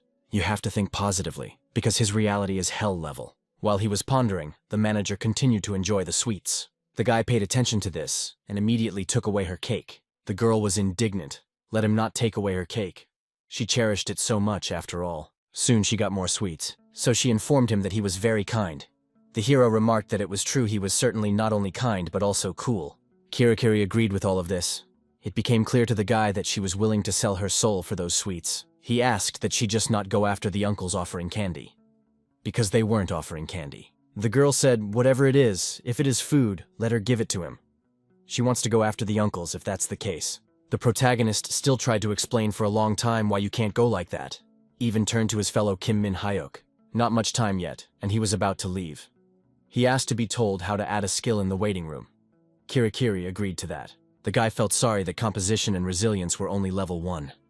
Flicker and Talaria's wings were at max level when he got them. Lee Ho-jae thought it was worth expecting an improvement in skills. But at this stage, it's best not to expect great effectiveness of the skills. To all of this, there is also something else. The hero asked the manager how much information he can get. She informed him that not much, but the guy didn't realize how little. He asked with you, in that case. She tipped him to the 12th floor. Kirikiri informed that no advice would be given. She advises not to know anything, and it's better that way. If it's him, he will definitely make it to the floor in question. The boy smiled and said that she was right. It wasn't hard for him to pass the 7th floor. The fact that he cleared the 6th floor that required teamwork meant that he was as strong as 5 hell-level players. The floors after the 6th floor required team play again. But he cleared all of them without difficulty. If there wasn't a large-scale mountain of food on this floor, then one couldn't worry. After that, the guy was about to leave, so he said goodbye to the girl. She wished him good luck, let him not cry anymore because he was lonely. This made the hero embarrassed and indignant. He was even glad that there was someone to escort him to. If there was someone like Kirikiri living outside, perhaps he would be living a general different life right now. Along with these thoughts, the boy went to the portal to teleport. Thus, he found himself in the waiting room of the 12th floor. Upon arrival, the guy used his own system. He paid attention to the level 1 resilience skill. It's a skill he received from the god of adventure, and gives him strength when fighting gets tough. It greatly improves skills in battle proportional to strength, experience, and also to the number of enemies. Also, greatly improves skills in battle proportional to the number of comrades behind him, and greatly improves skills in battle proportional to the wounds and fatigue received. This is a cool skill, undeniably. Depending on the situation, greatly increases skills in battle. Barring some of the metal comrades, the conditions are very doable, since it's a hell of a level. It is the best skill for passive combat. The protagonist likes that the skills increase according to the danger of the situation. This skill is a rescue skill in a difficult situation. As an added effect, it also has resistance to mental attacks. Now you can avoid worrying about even that. A notice appeared, stating that the adventure has high expectations for the guy. Lee Ho-jae rejoiced after all. The adventure god is the best, no matter who said what. After praising him, the adventure god was even satisfied. Going back to the resilience skill, the stronger and longer a person is calm, the pretty good favorite would be his determination. Concentrating on one task for longer than the allotted time, the experience increases faster. Just as the guy thought, it has to do with the speed of development. The key is to maintain concentration time for a long time. If this one action doesn't get the goal of training magic power at the same time as learning swordsmanship, this skillet has many more secrets. The guy will learn about it little by little as he uses it. And if there's anything, he can even ask his manager. Now it was time to stop sitting around and hit the road. At this time on the 12th floor, the guy was already expected. After a while, he found himself there. Out of breath, he resented that Kirikiri had said that advice wouldn't be needed. But such things must be told about. Suddenly, the guy once again heard some strange noise. He immediately looked to see what kind of danger he was in. Earlier, the system had asked him if he wanted to start in the next challenge. The boy thought perhaps he should just be taken to this 12th floor. He had slept and thus regained his strength, so there was no need to chill any longer. What the hell is this? Where's the team member confirmation? Isn't this floor's data oriented for a single game? Sitting down because the manager said that passing the 12th floor would not deliver in the problem. He can definitely handle them, even without advice. Because he spent too much time on the 6th floor, his skill level is far behind the levels of the other participants. This is a good opportunity to catch up with them. On other difficulty levels, the 30th level is called the Habitation Zone. A lot of higher level heroes' wounds live there. To compare the infernal level with other levels is a useless thing, and the protagonist really does not like it. Necessary, after all, will speed up, because he wants to look at the zone of residence, so he agreed to enter the next floor. And after a few moments there was a place unlike any other. It turned out to be a jungle, and he had never been here before. Still, it was better than the desert or the mountains covered in snow. Thanks to its resistance to heat, he can tolerate it as long as he wants. I wonder what the conditions of this floor are. Lee Ho-jae was welcomed to the mainland of Ihaoi, better known as the homeland of the Ihaoi subspecies. These places are so dangerous that even the natives have left their homeland. It is a wild place with no culture or civilization, but this place is known for its predators and harsh conditions, and the survival rate in this area is too low. Many have tried to challenge the jungle, and only a few have survived. The guy is a young fighter who decided to show his strength. In this case, let him keep his dignity in these forests, not be brave and be vigilant. He must stay 25 days this year teeming with hungry predators who would not mind eating him. Let him order the country's worthy warrior. So the conditions of passage is only to last 25 days. It seemed to the guy that it was a very simple explanation to last that long. Suddenly, a notification appeared stating that the inventory was no longer available. Lee Ho-jae was confused, not realizing what else it was. How can this inventory window be locked? It doesn't react in any way. Well, what to do such a situation? He's just going to go crazy after all. He currently has no shield or sword, and nothing in his pockets either. Of course, this is his mistake, because he didn't take a weapon, and it's very irresponsible. It turns out that this will be his punishment. It is necessary to get out of this period of time somehow. It probably does not mean that he should stay here for the whole interval. Too bad there are no lose conditions, no portal back. In other words, that unless he dies, you have to be here for 25 days. Today is already the 6th day of the 14th trial. So the guy realized that he couldn't stay in this grove for 25 days, because there are 24 days left until the end of the trial. If he even survives here, he'll just end up in the waiting room on the 24th day. And in the next trial, he will again have to survive here for 25 days to fulfill the conditions of passing. And he passed the 11th floor in just 24 hours. What floor is that? He even thought, what if he tried to just vacation here, find provisions, and build a safe house? It would just be a summer vacation in the jungles of South America. But these thoughts made the guy wake up quickly. This is the 12th floor of a hellish level of difficulty after all. Might mark the area like wild animals, so no one comes near him. But he doesn't even know who his enemy really is. It can be either wild animals or a race of some monsters. If you smoke the jungle, it's probably possible to clear the floor in 24 days. What if it wipes out all the predators here? We need to do some reconnaissance first. If the opportunity arises, it's worth coming up with a plan of conquest. And just when the guy was thinking about it, he heard a terrible howl. Confused, he immediately paid attention to where it was coming from, and saw there what he hardly expected to see. It was several monsters that were apparently fighting amongst themselves. They were huge, and their strength said something that the guy needed to run. So he didn't look and immediately rushed to run away, at the same time not understanding in any way what dragons can do in such a place. After a while, he ran into the jungle and stopped there. If he had been able to use his inventory, things would have been different. Would have given at least some kind of knife to him. Now the guy doesn't even have any water on him. He needs to resupply now, but the fruit here can be poisonous. So there's danger at every turn, and there's no medicine. He could get poisoned because of that. I wonder what about that dragon meat. Although it's very dangerous to go back there. Even if one of them died, the other one is definitely still alive. It would be dangerous to go out there so rashly. Besides, there might be someone who will hunt him down too. So we have to go somewhere right now. There was no time to fool around right now, so Lee Ho-jae set off. He used an ingenious method to make his way through the dense thickets, but he didn't like going through it anyway. After a while, a message came from Mr. Yi Hun-jin. The guy was glad that it had come successfully, even though it would be a bit of a rest. Choosing a cooler spot, he sat down to look at the message. The interlocutor wondered if he was busy by any chance. The hero replied that he wasn't busy yet, but would be soon. Hyunjin saw that he was on the 12th floor and wondered how the situation was.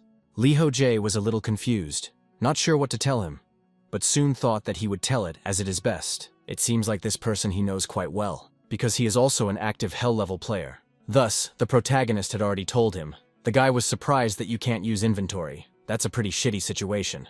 He thinks that he shouldn't reach this level because he won't be able to pass it. Lee Ho-jae overlooked the fact that he too is a stakeholder going through the hell level in real time. It's unnecessary for him to just observe what's going on. The hero even felt that at this rate, he would soon go insane. so suggested to his interlocutor to accept the topic, and asked what about the newcomers. Hyojin replied that it was nothing special. They're annoyed because they couldn't clear the first floor, but what can you do? You have to be patient. After all, if you take them out early, they'll definitely gate there. The hero wondered if this boy wasn't always so gloomy. He was bright, laughing even from boring stories. So he inquired how the man was feeling. Hyojin replied that he was in front of the boss's room on the 3rd floor and was about to get to the door. He's not sure if he can walk across the stone bridge like Lee Ho-jae did earlier. And he doesn't want to mindlessly go without any information about the valley floor. The protagonist remembered that level. Did he get frustrated because he refused the challenge? The boy said he would concentrate on self-development and until he was sure he would succeed. Lee Ho-jae agreed with that. It really would be safer that way. After that, they wished each other good luck. That was the end of their conversation. The guys had to continue on their own path. The hero thought that Hyojin was very careful and cautious. He cares about safety above all else and succeeds very cold-bloodedly. Before acting, he calculates everything and thinks out a plan. In games, this is more suitable for assassins, as well as thieves. He is the second person to advance above the 1st floor on the Hell level. His skills are really good. The protagonist wondered why such a judicious guy chose the Hell level, so he asked him, and the guy informed that he bet when he got drunk, and as expected, it was all the fault of alcohol. Still, he gets along well with people and is always smiling.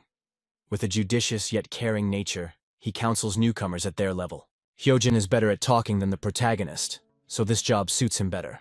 In contrast, the latter explains by adjusting to who he's talking to. The guy is better at psychological counseling than the protagonist. Yes, and he himself has something to learn from him, so he respects him. But his moodiness bothers Lee Ho-jae for some reason. He said there will be another meeting at the end of this session. Perhaps we should tell everything calmly then. Lee Ho-jae asks to tell Kim Min-hyuk as well.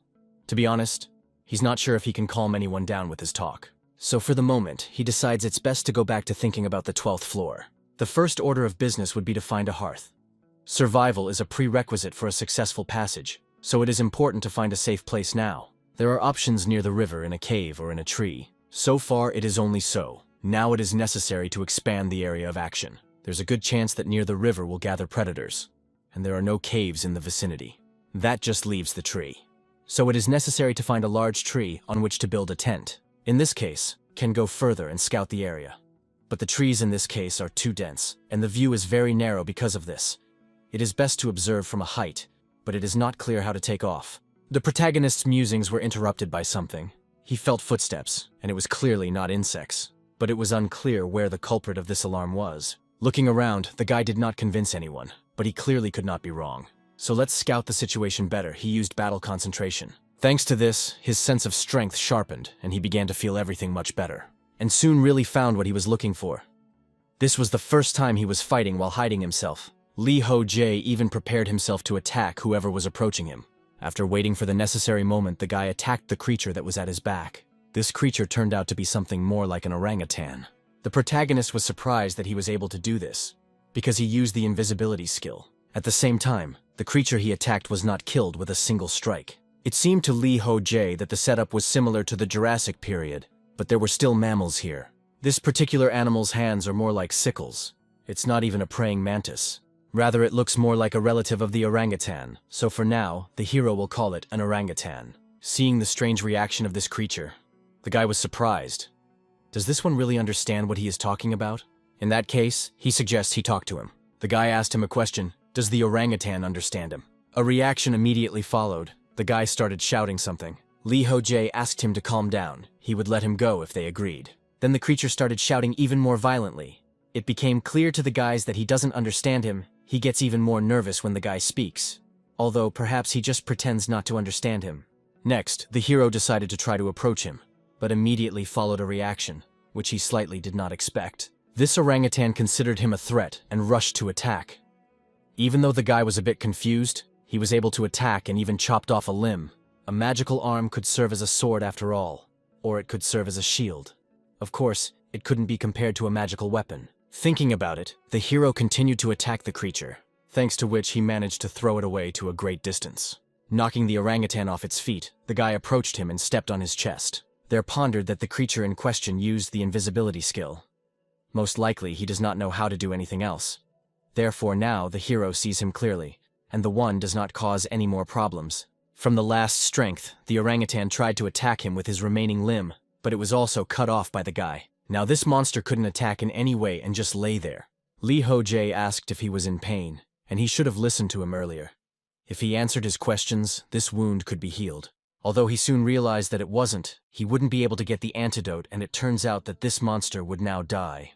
In that case, at least let it say something before it dies. The orangutan actually did. He started drinking it, as if to summon his kin. It also became clear to the protagonist what he had done.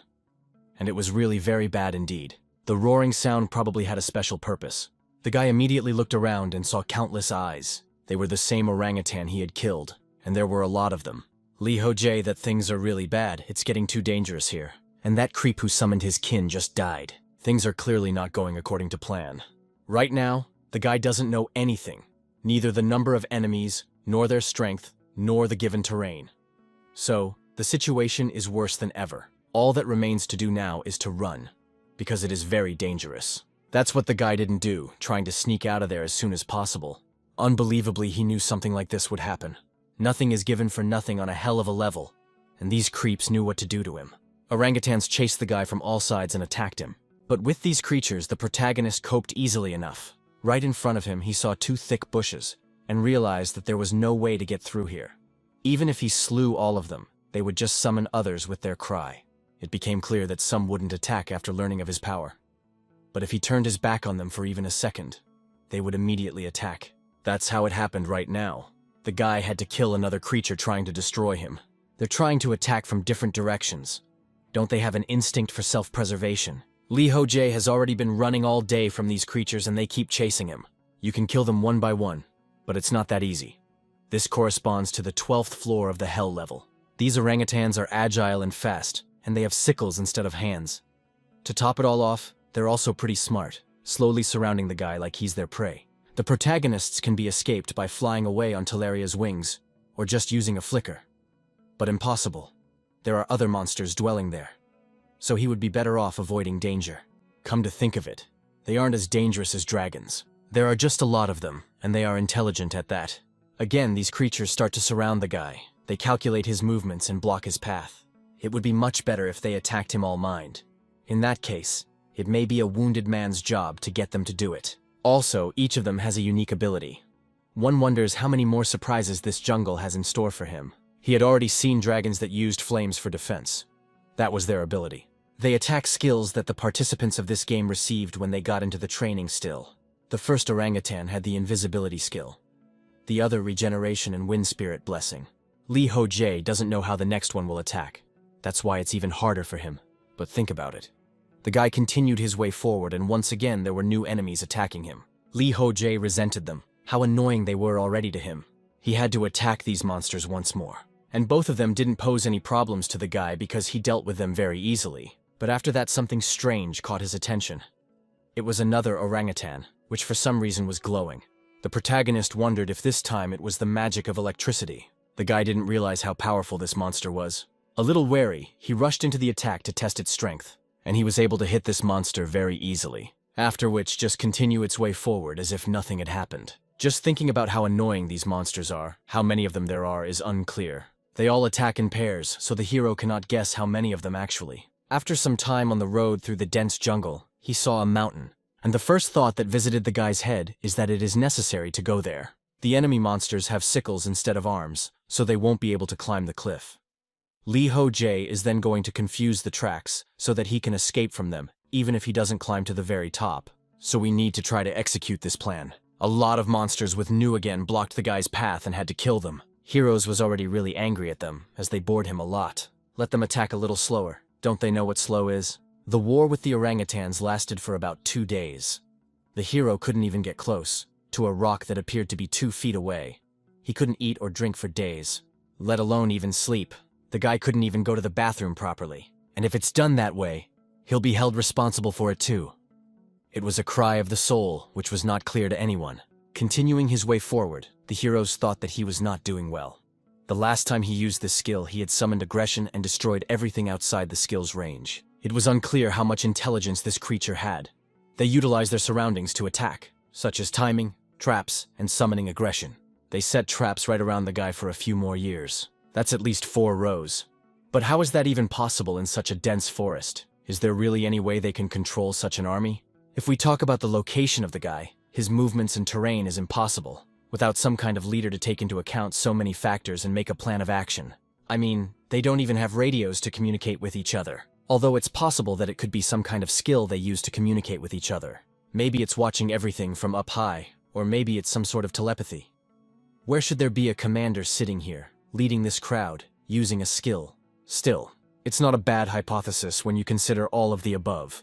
And again new orangutans appeared. Killing them, the guy thought that his concoctions wouldn't help him in any way right now. He'd just follow onward to that rock he'd been seeing all along. Even if it's true, he won't be able to avoid the traps. So that begs the question, what other options does he have? The first is to kill the commander who's controlling these macaques from somewhere. The second is to take off on the wings of Talaria and get the hell out of here. There's a third option, which is to climb the cliff. The first option is actually quite difficult to accomplish.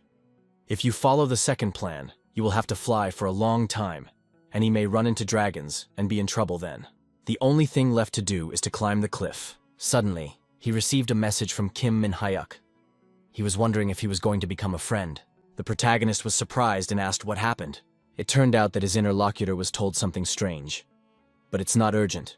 We can talk about it later. At this point, their correspondence was interrupted, and the hero continued to run onward. He did it for a long time, and finally managed to run. Now he was right at the cherished rock. It became clear that now there was still a little more to go. Lastly, he dealt with a small group of orangutans and jumped up using the shimmer. After that, Talaria's wings were used to fly even higher. The creatures remaining below couldn't believe that this guy had just flown up. Lee Ho-jae.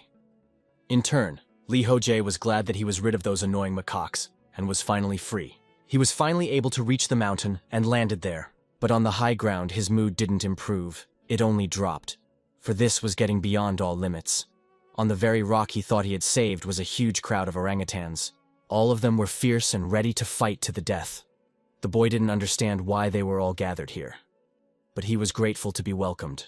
In principle, one could ignore them and go down to the foothills again. But suddenly there was a message saying that Talaria's wings were blocked indefinitely. Lee Ho-jae hadn't even thought that such a thing could happen.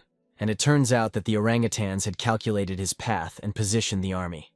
They blocked his skill too. These guys are really smart. The monsters began to scream, and the guy knew this scream very well.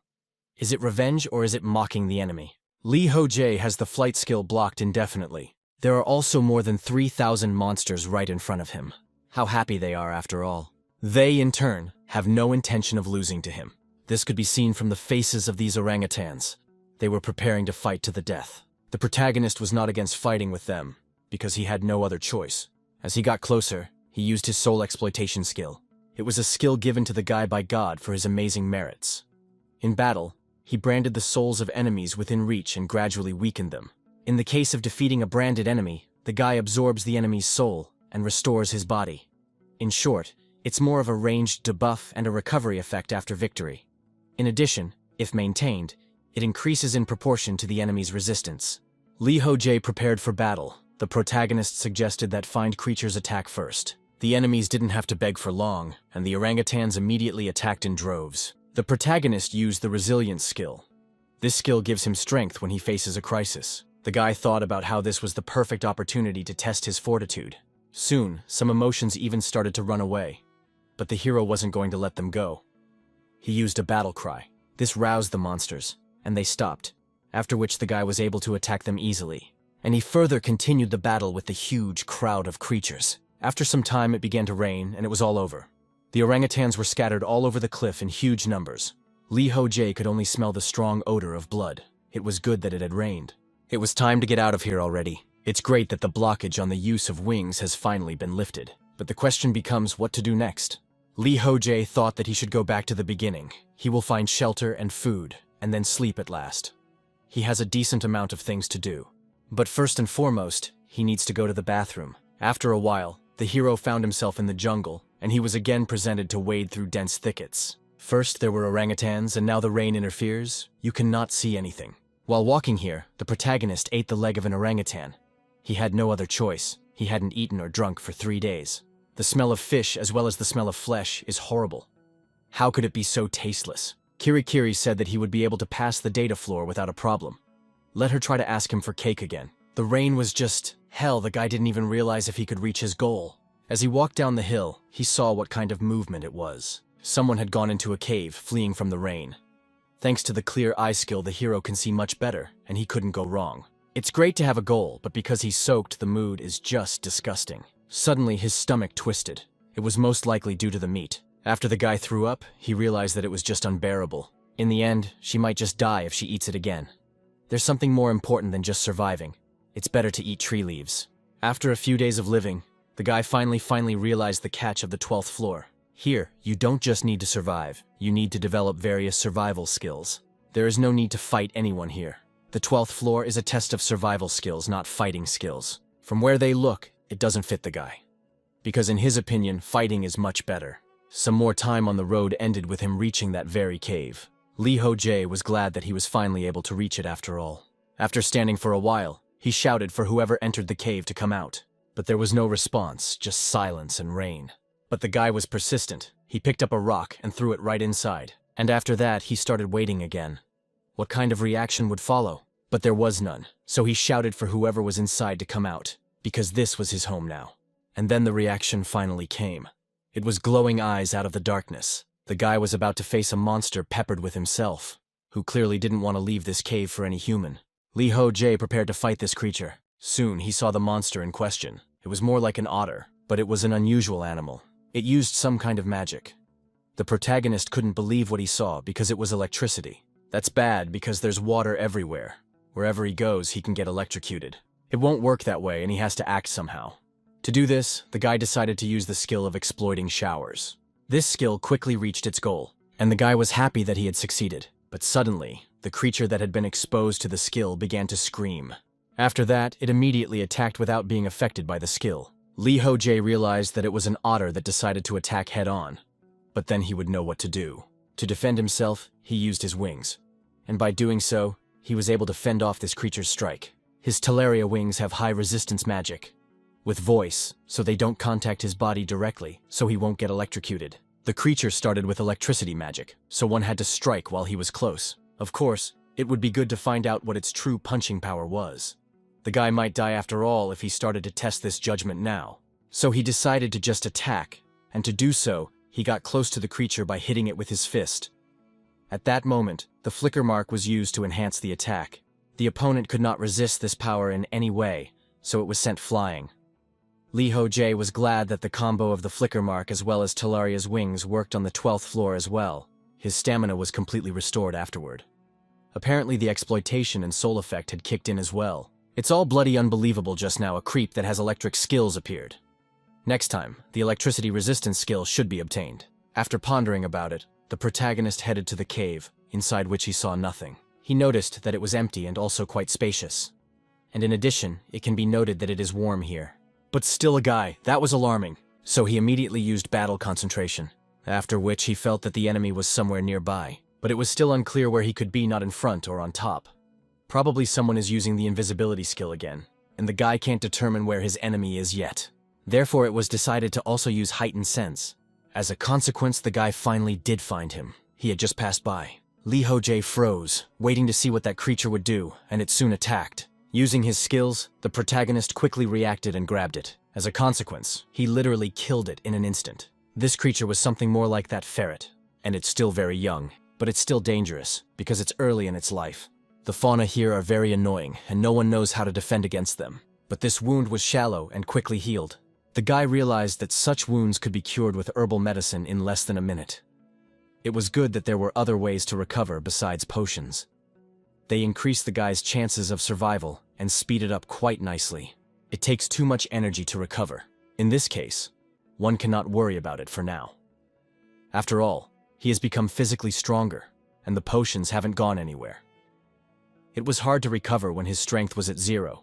He hadn't exhausted himself like that in a long time. He could lie down in peace, because there were no enemies in the vicinity. He still had so much to do, but first he needed to rest. And so a little time flew by. The guy continued to rest in the cave, which he had recently conquered. And finally he woke up. Then he stood up and turned his attention to the entrance. Idoltara was sitting there guarding the cave. She sensed movement and noticed that the protagonist woke up. The lizard called him her husband and said she had prepared a meal. The guy immediately became indignant and threw a rock at her. He had, after all, told her earlier not to call him that. He soon calmed down and asked how long he had slept.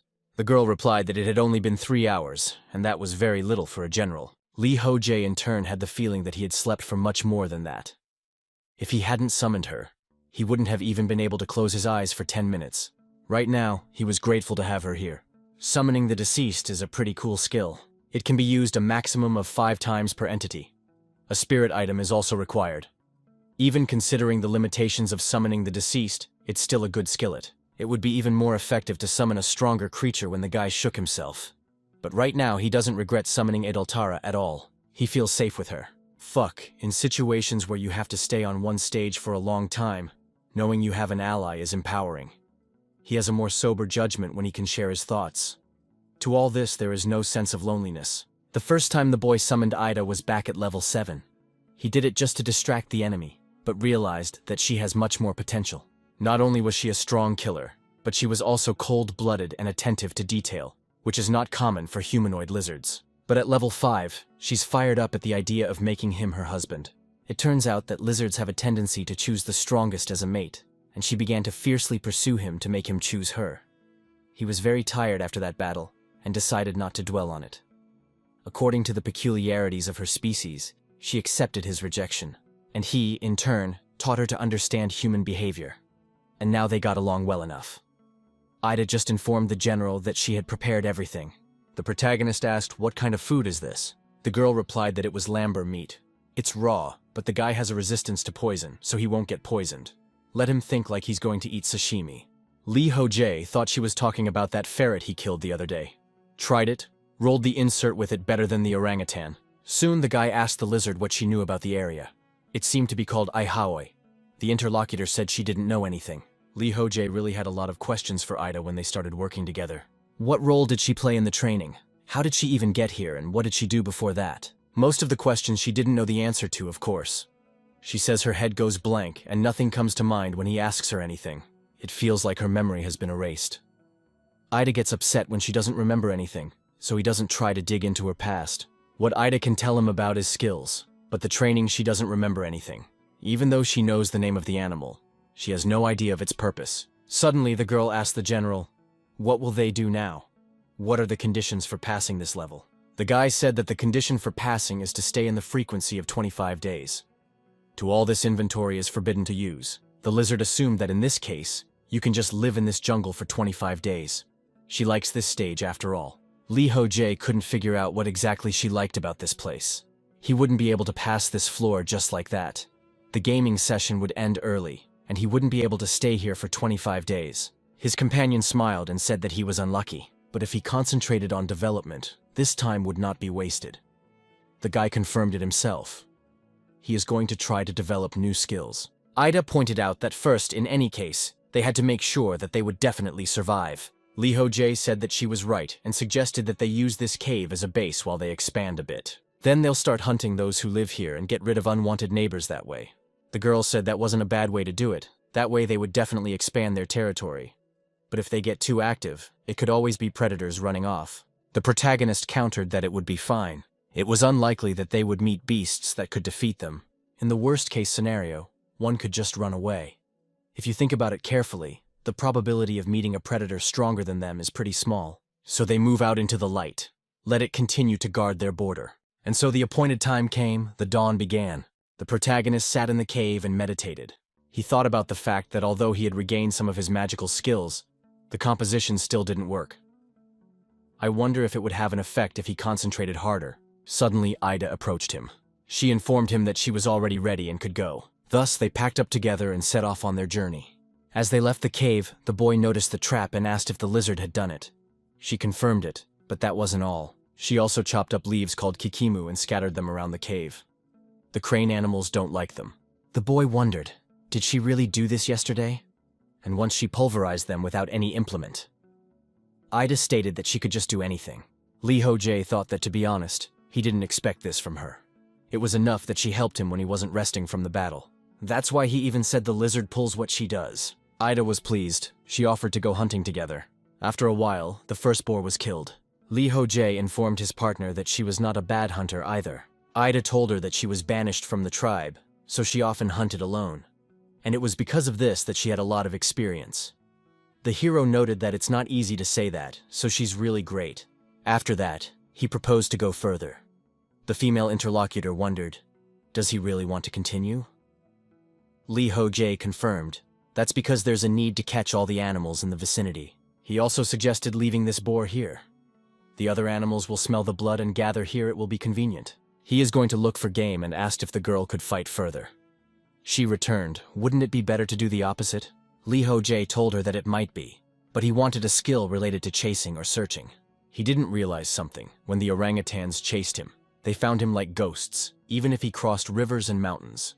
That's why he thinks they had the skills of trackers. If that's the case, it's a very useful skill, and the protagonist wants to learn it too.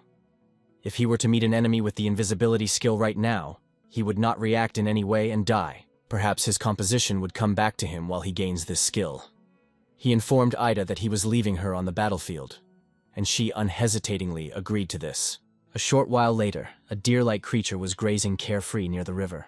It was hunted by Idoltara, so a moment later it was killed. The protagonist was nearby and saw that she had chopped it into 2 pieces with 1 blow. The skills of this lizard, though, are top-notch. Ida, in turn, offered the general to follow her. He would teach him how to hunt.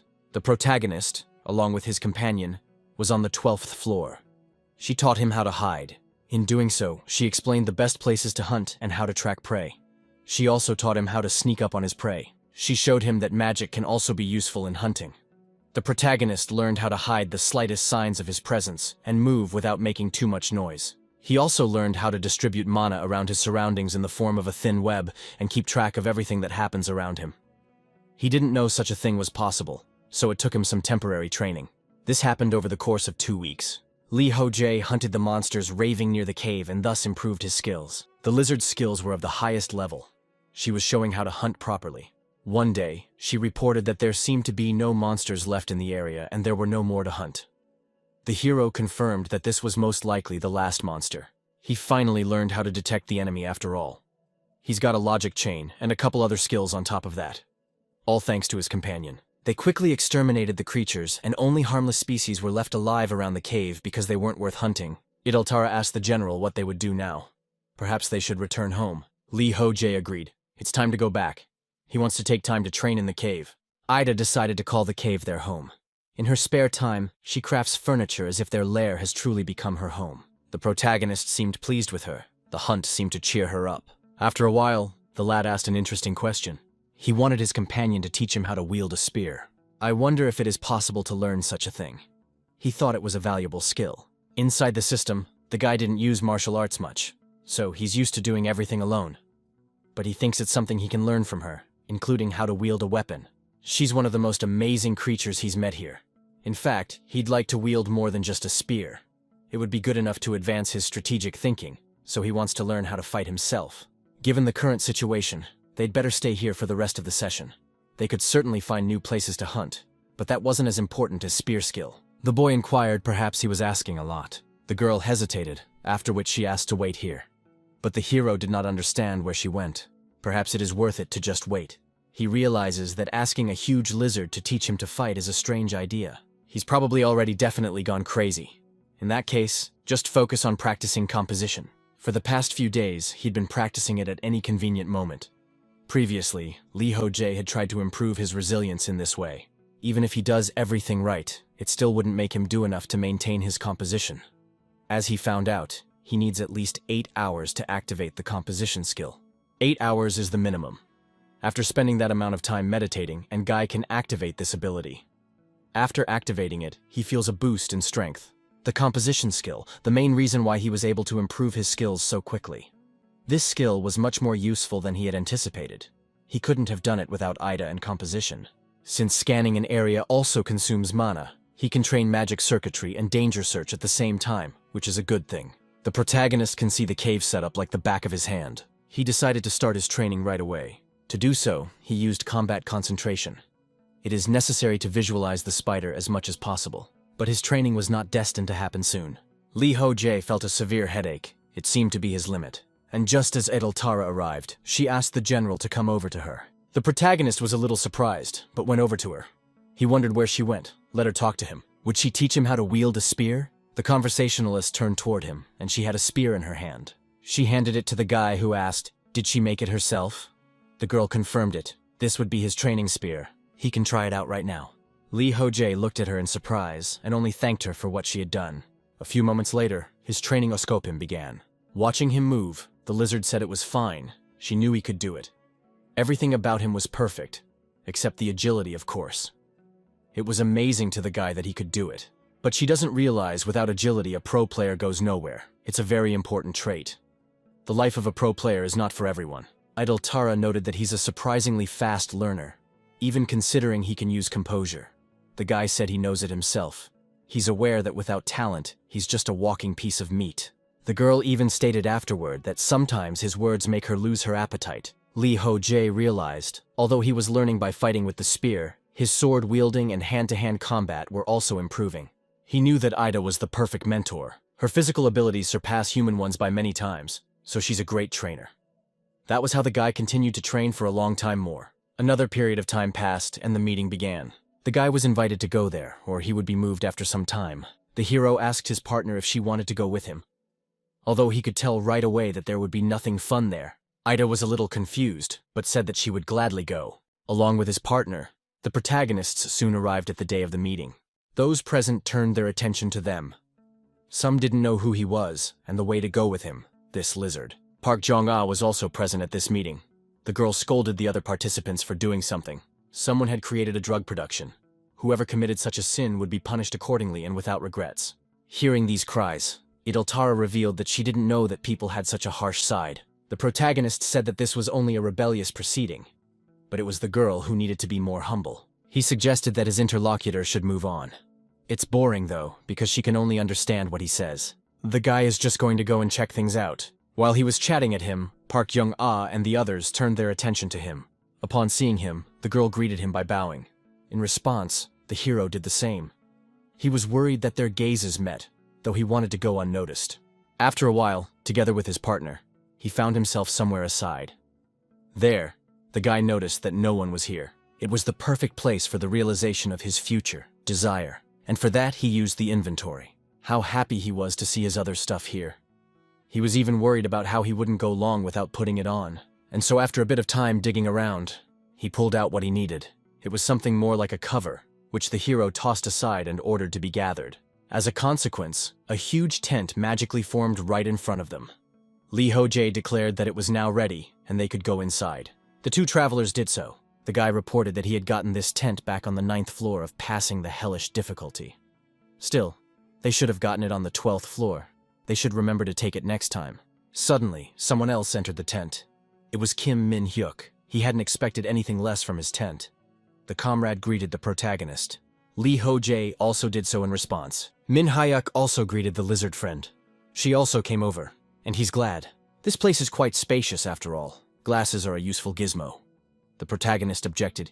He didn't buy this tent. The comrade informed that it didn't matter after all. I wonder why he's sitting his pants down here. The other guards are just making light of the situation. The protagonist felt he didn't belong there, so he got out of there. Doesn't Park Jong-ah seem a little over the top? Min-hyuk explained that they need her strictness now more than ever.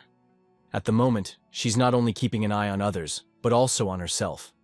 It's not like anyone complained about her, so everything seems fine. But the main character thought she was taking things too far.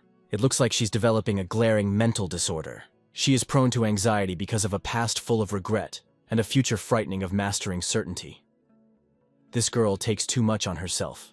Therefore, she sets too high standards not only for herself, but also for those around her. The main problem is that people are inherently imperfect. When will it come to her that not everyone can reach her standards, not even 2 of her standards? Any normal person would have long ago spit and moved on. But we're talking about normal, and this girl is clearly not. She will smoke herself for flaws and fight with herself, and it will torment her forever.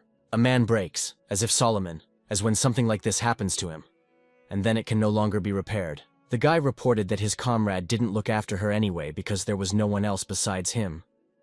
Min-hyuk resented him for always giving him difficult tasks. Near the tent, someone's voices were heard. Lee Ho-jae asked in surprise if it was a comrade who called out. The one replied that he had found a player with the lightning skill, just like the guy wanted them. So someone entered the tent and he greeted everyone inside. He also introduced himself and his name was Lee Jun-seok. The protagonist noted that he was too small. It wouldn't be surprised if he didn't even graduate from high school. The comrade confirmed this, and the guy didn't understand why he was so nervous. Is it really because of Ida that he is so nervous? The girl objected to this person looking at the general like this. Min Hyuk also revealed that he was the one who scared him. The hero was confused, after all. He hadn't done anything so bad. The boy tried to calm the situation. Nothing happened to him. He is just very embarrassed. He is a player from the 8th floor of the complex level. He is a mage who specializes in electromagnet. Therefore, he is perfect for training, heat resistance. Lee Ho-jae thanked him for coming. He would need to use the lightning on his arm. Jun Seok was surprised. He will be in a lot of pain after all because the zipper stings a lot. Min Hyuk revealed that this guy was increasing his resistance to heat by using a red-hot rock, so let him not be shy at all and make him suffer. After hearing that, the boy agreed. And getting close to the main character, he used the lightning skill on him. Lee Ho-jae asked him not to be shy. He would heal immediately, so he could burn at full strength. For now, the kid strengthened his magic. The hero inquired why have a meeting day after all. The comrade said that on the traditional floor of the light level, a certain organization was making and distributing drugs. He thinks they gathered people to influence the situation. Did Lee Ho-jae manage to clarify everything? Min Hyuk said he ordered the guards to infiltrate that organization undercover. As soon as he was put in charge, he got a list of the players who were members. It's the usual method of the security guards. They infiltrate troubled factions and get information out of them. And the day of the meeting is a trap for such criminals, where they are all caught at once. Some of the guards don't hide their occupation. They're well known in the community. But the identities of the spies are kept secret. The protagonist noted that his comrade is the only one who knows what is really going on here. The guy replied that to be honest, he's not privy to the details either. They're operating in small groups. But there are more of them than they thought. Lee Ho-jae is now clear. It's coming out. It's going to end with the training world becoming a collection of spies. Min Hyuk said that if that happens, then the point of spies will also fall away. Because then everyone will be looked after by their neighbor, and everyone will become responsible and keep order. But all this sounds like some kind of utopia. The hero asked, does he really think that such a thing is even possible? And so while he was distracted, he felt a severe pain from the lightning bolt that ran through his body. Jun Seok apologized. Was everything all right? The guy noted that he was in one piece. Looks like he could still increase his resistance to the heat. Suddenly, someone else entered the shack. It was the guy who noted that they were chilling here. Surprisingly, Jun Seok turns out to be here as well. The main character asked Jung Shik Hyuk who was chilling here. The man himself stated that they were done with business, so everyone would be flocking here soon. It was time for their meeting to start already. Not even a minute after he said that, and indeed, everyone else arrived at the hut. Park Young-ah immediately announced that they were starting the meeting. The first thing everyone discussed was the incident with the drug dealers. Specifically, ways to stop the drug trade. Then they listened to the reports from each level of complexity. At this point, the protagonist realized that no one had voiced anything that couldn't be discussed in the community chat room. Suddenly, Min Hyuk stated that there were two rather important details left to be stipulated. And this information will be about a person named Jang Yong-hyun. He was at an easy difficulty level and had already cleared the 89th floor. The people present marveled that the 100th floor was within reach, and that was fine. Min Hyuk said that they will continue to support Young-hyun. That means that they can't slack off in both mining resources and gathering information for him. The others said that they would do their best to do so. Jang Yong-hyun had set a goal to go through all the floors since they found out that the real world was in danger. His motivation was to be able to return to his own family.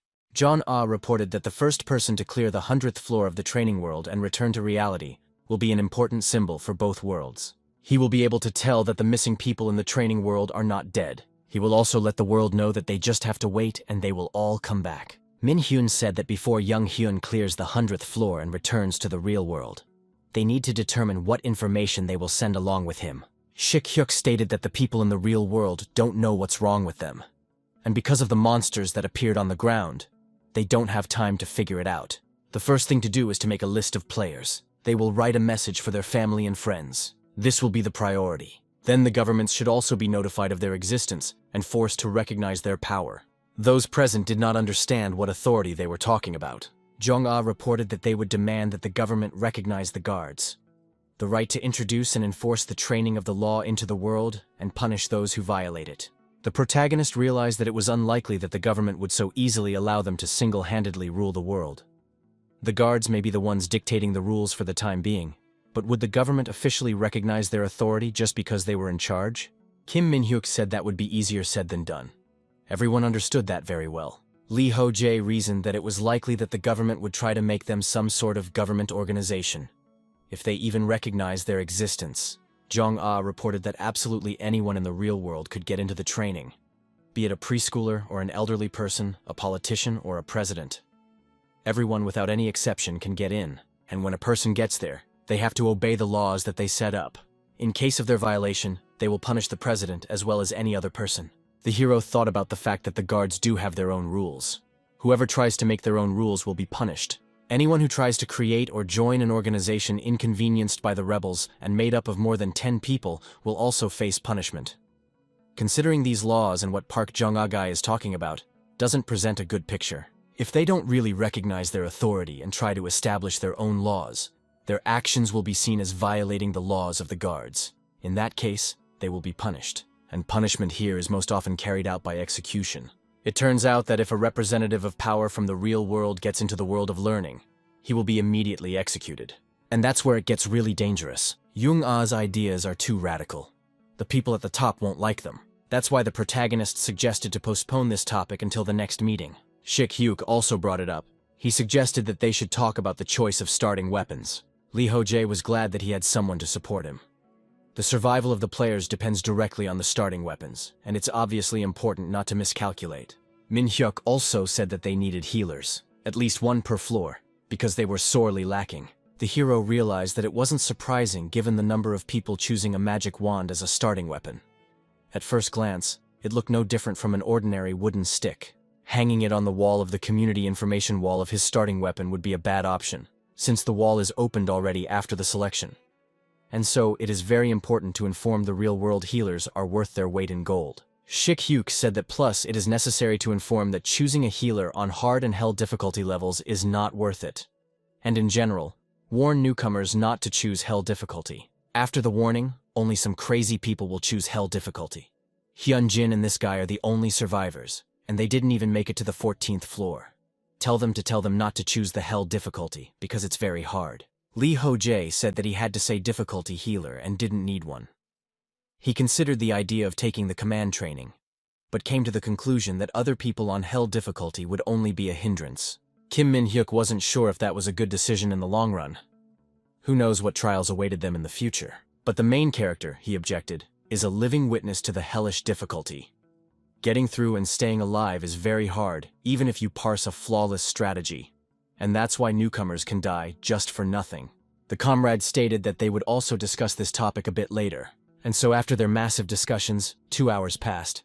The fellow reported that they had already discussed everything at this point. Shik-hyuk to listen to him. There is still something else. It was brought to his attention here that there was another event awaiting them. Someone asked if the gathering is pretty soon if that's the case. But the guy countered that it's not a meeting at all. The details are still unknown. So let them keep gathering information and they'll find out what then. It seemed to Lee Ho-jae that this was another trouble on his sore head. He's thankful to God that he's not involved in all this information gathering yet. Jung-ah announced that this is the end of the meeting for him and today. She thanks everyone for their attention. Everyone started to slowly leave, and the girl said she was leaving too. But she was asked to wait for a minute. She inquired what had happened. The hero was wary. Is this really the same? There was still one rather important moment left. Unfortunately, he would have to stay here to participate in the conversation. Shik-hyuk had asked Min-hyuk to say it all to him. Lee Ho-jae had a familiar feeling. No one has such a command of words as his comrade. Kim Min-hyuk was also confused. He informed that there was nothing wrong here. It's just something about her, and also Lee Ho-jae. The girl was surprised at what they wanted to ask her.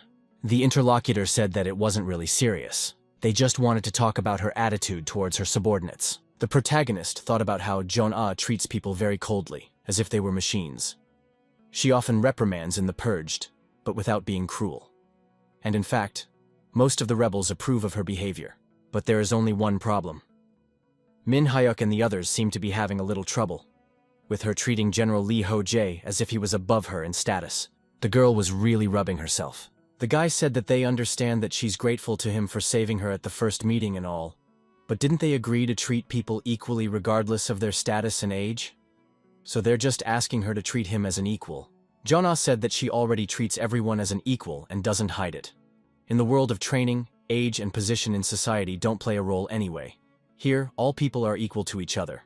The only exceptions are the guards who enact laws and punish non-compliance.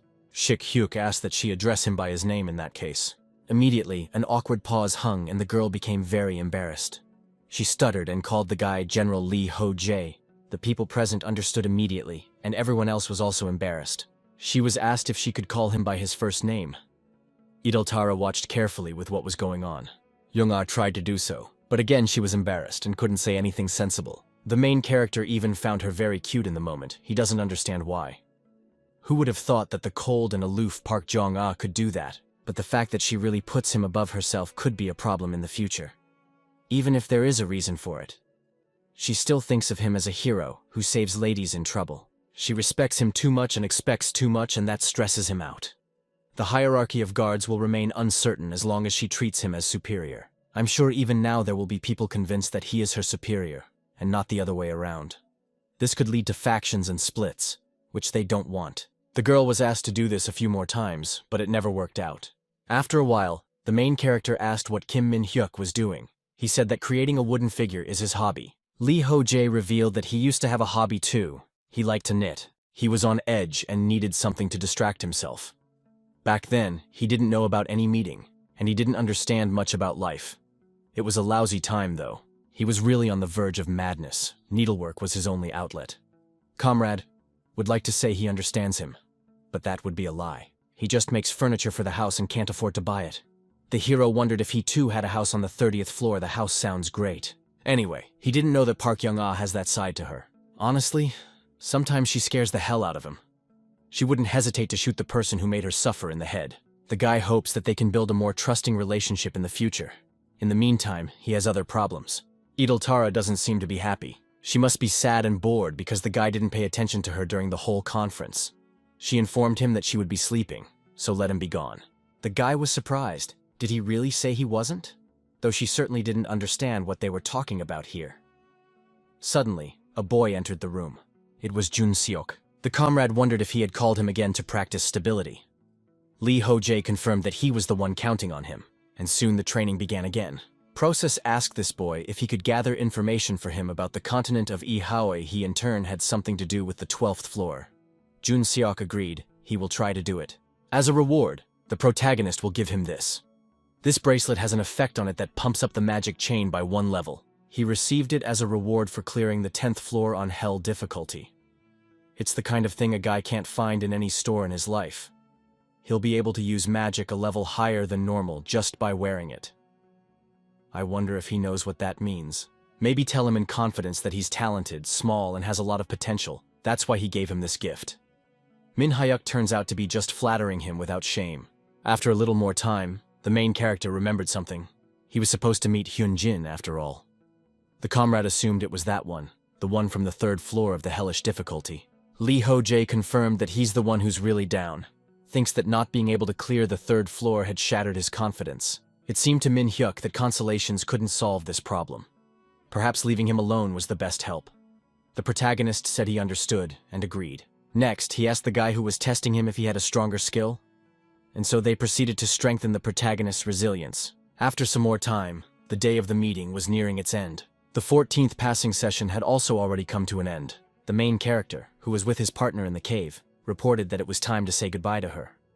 For a while, it became a great home for him, and for her. The girl also confirmed this. It was a good home. The guy was a little surprised by this. Idoltara explained that she had never lived with her kin in the settlement. It turned out that she was homeless and alone. Every night she slept in a new place, and she couldn't remember any of her parking lots. The 5th floor was not a home to her, but rather a dungeon.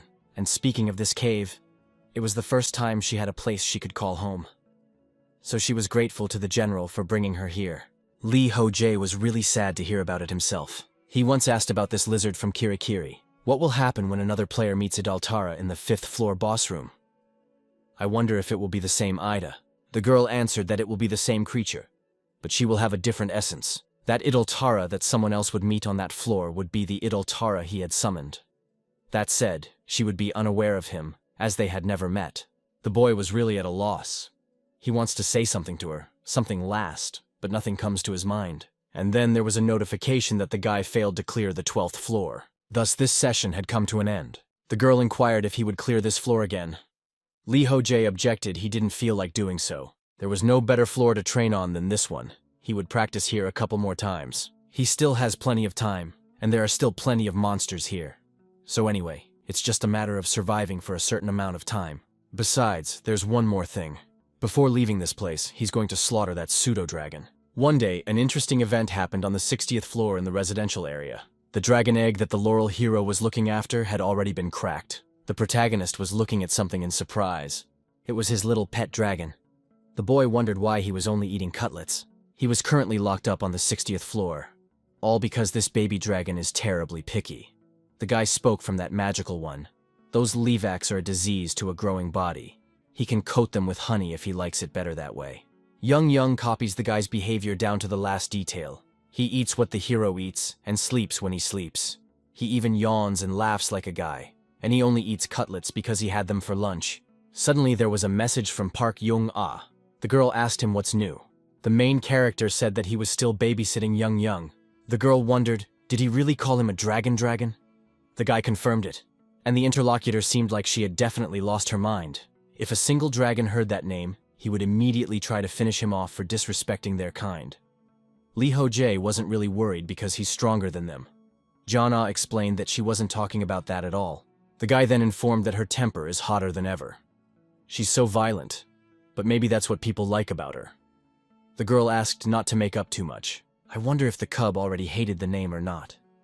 The boy asked his dragon about it, but he waved a refusal. Can't you see that he's vehemently showing disapproval? Young-ah says she'd rather give him a better name. He says it's a silver dragon probably. His name is Scream. Lee Ho-jae informs him that he hasn't screamed yet. But he's talking, by the way. He's whispering. The kid inquired if he whispers. This was a surprise to him. After a long thought, the girl said that a good name didn't come to mind. So she'd better ask the others. Let the competition for the right to name the Dragonborn begin. And there is one elixir. The first one was a variant of the name Li Xin. The dragon didn't like it. It's too simple. The second name was Guri. But this name didn't fit either. The baby didn't want a name that was too cute. The third option was Laocoon, and the fourth option was Neapolius. Both of these options were liked by the baby. Anyway, the final name of this dragon baby was truly royal.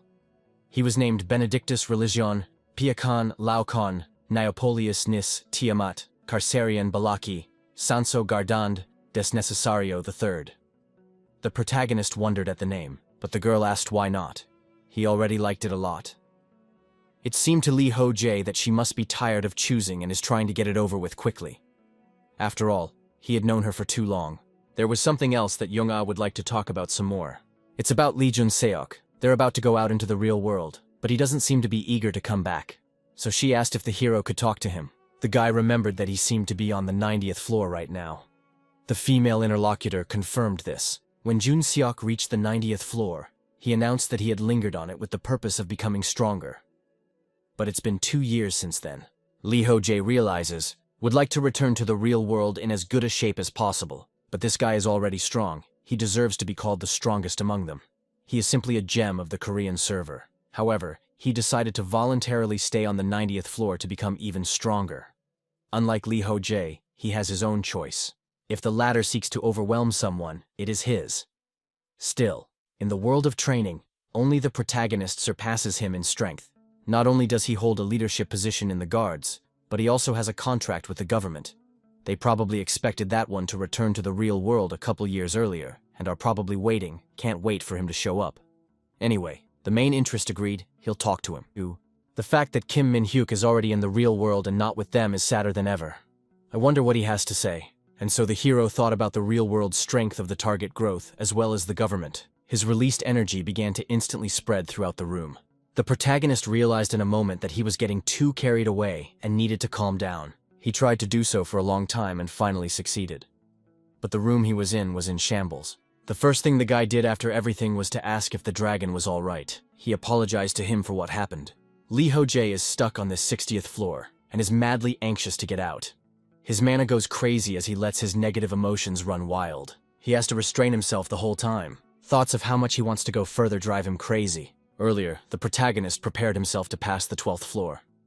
Idoltara wondered if he had gone crazy. Lee Ho-jae, he noted that she throws insults quite easily. He obtained the poison skill right after the 14th session. He could now cover his hands or even his weapon with a poisonous magic sheath. It turns out that this is a very useful skill. He can attack the enemy and then leave the battlefield.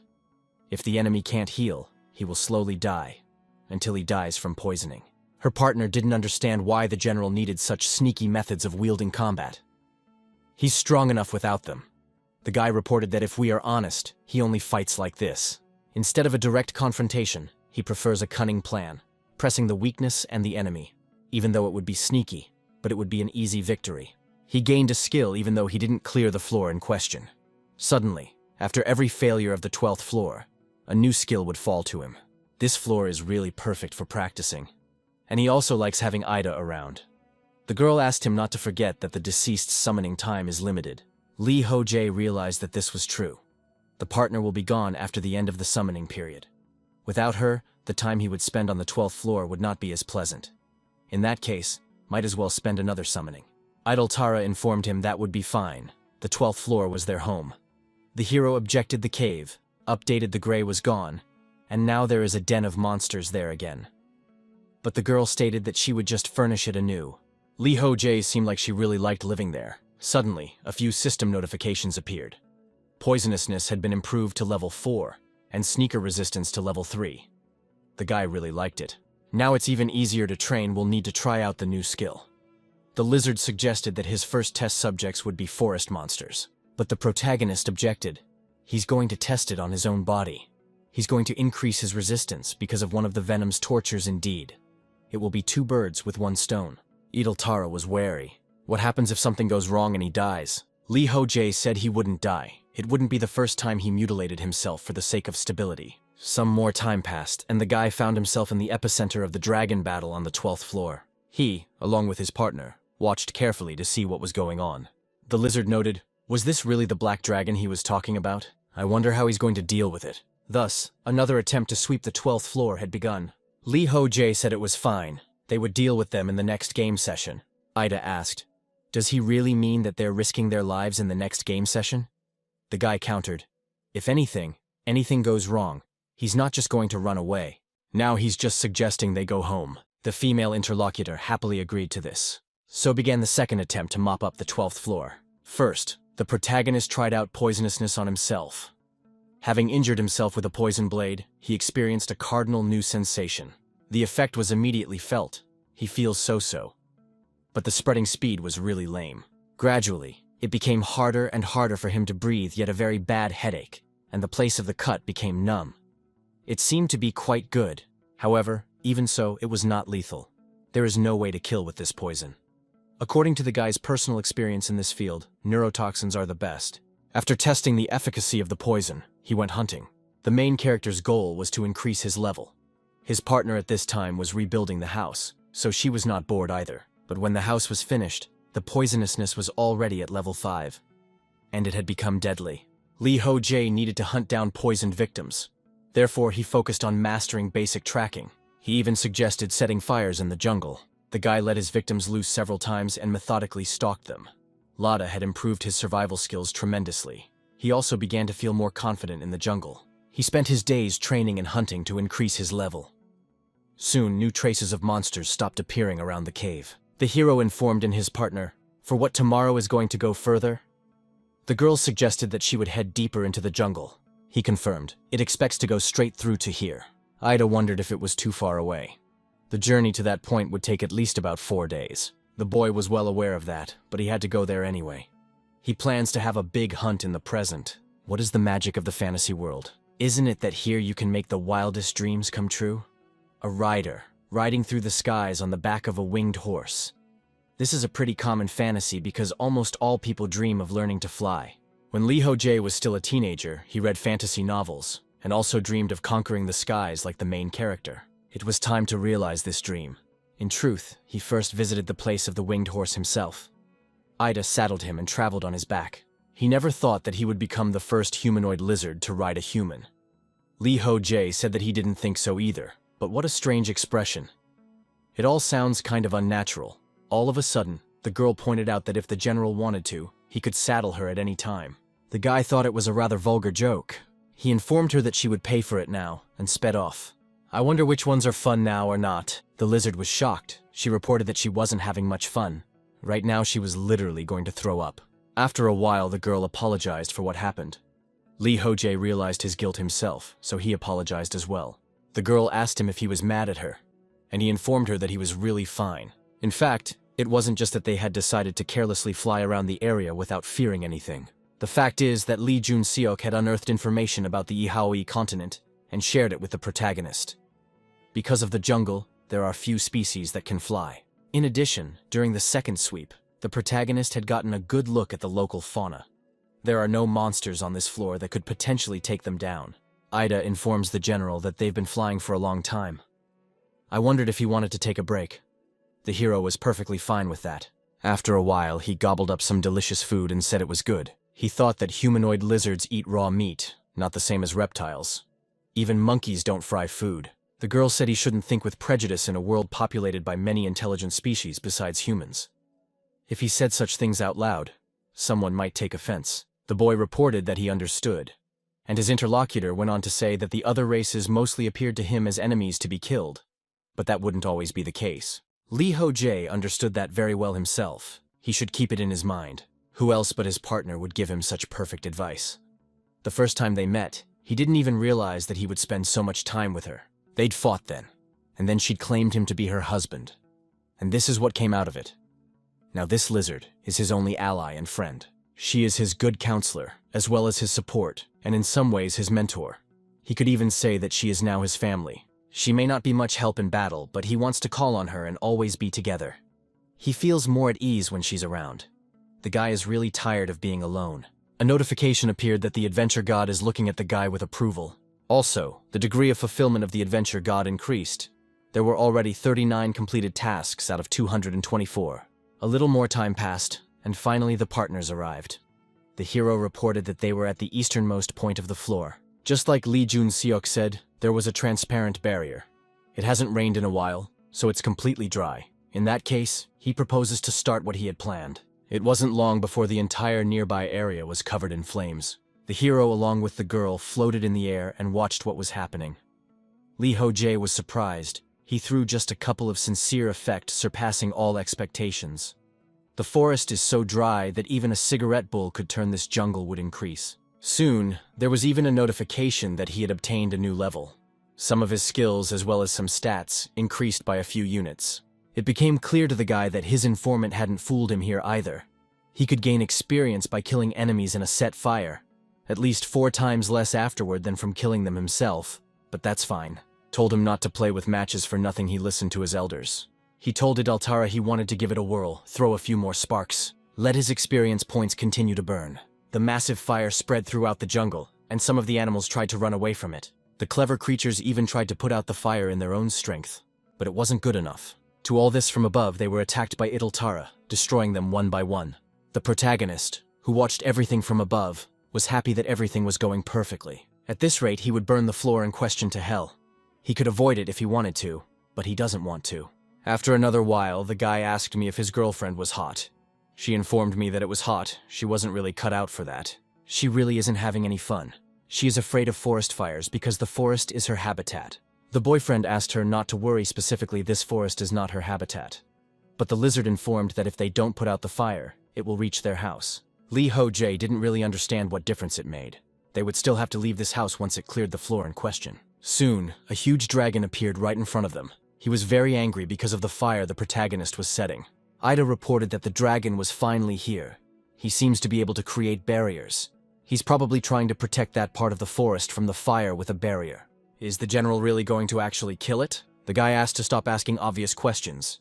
Let him just take out his sword from his bag. Thus, he soon had his next blade in his hand. The protagonists head swiftly towards the dragon, trying to protect the forest. He would circle near it without flying too close. Surely they would soon have an opportunity for it to attack him. Also, while not too far away, the guy applied the soul exploitation skill. The power was able to reach the creature. and it became angry when it felt its use. The lizard shouted that screaming wouldn't help him. He would never catch them. She had already told the guy, but to repeat herself again, she knew no nimbler than him. Suddenly, the dragon that had been watching them all this time just turned its head the other way. The girl wondered if the protagonist saw this. The creature in question is distracted by the incoming fire. Lee Ho-jae asked Ida to get ready. They will launch an attack right away. To do so, he got close to the creature that appeared to be his target. They both attacked the monster in question, but the barrier protected it from a strong strike. The guy was outraged because this monster repelled the attack with his barrier, and he is quite fast. But that was far from all the surprises this monster had in store for them.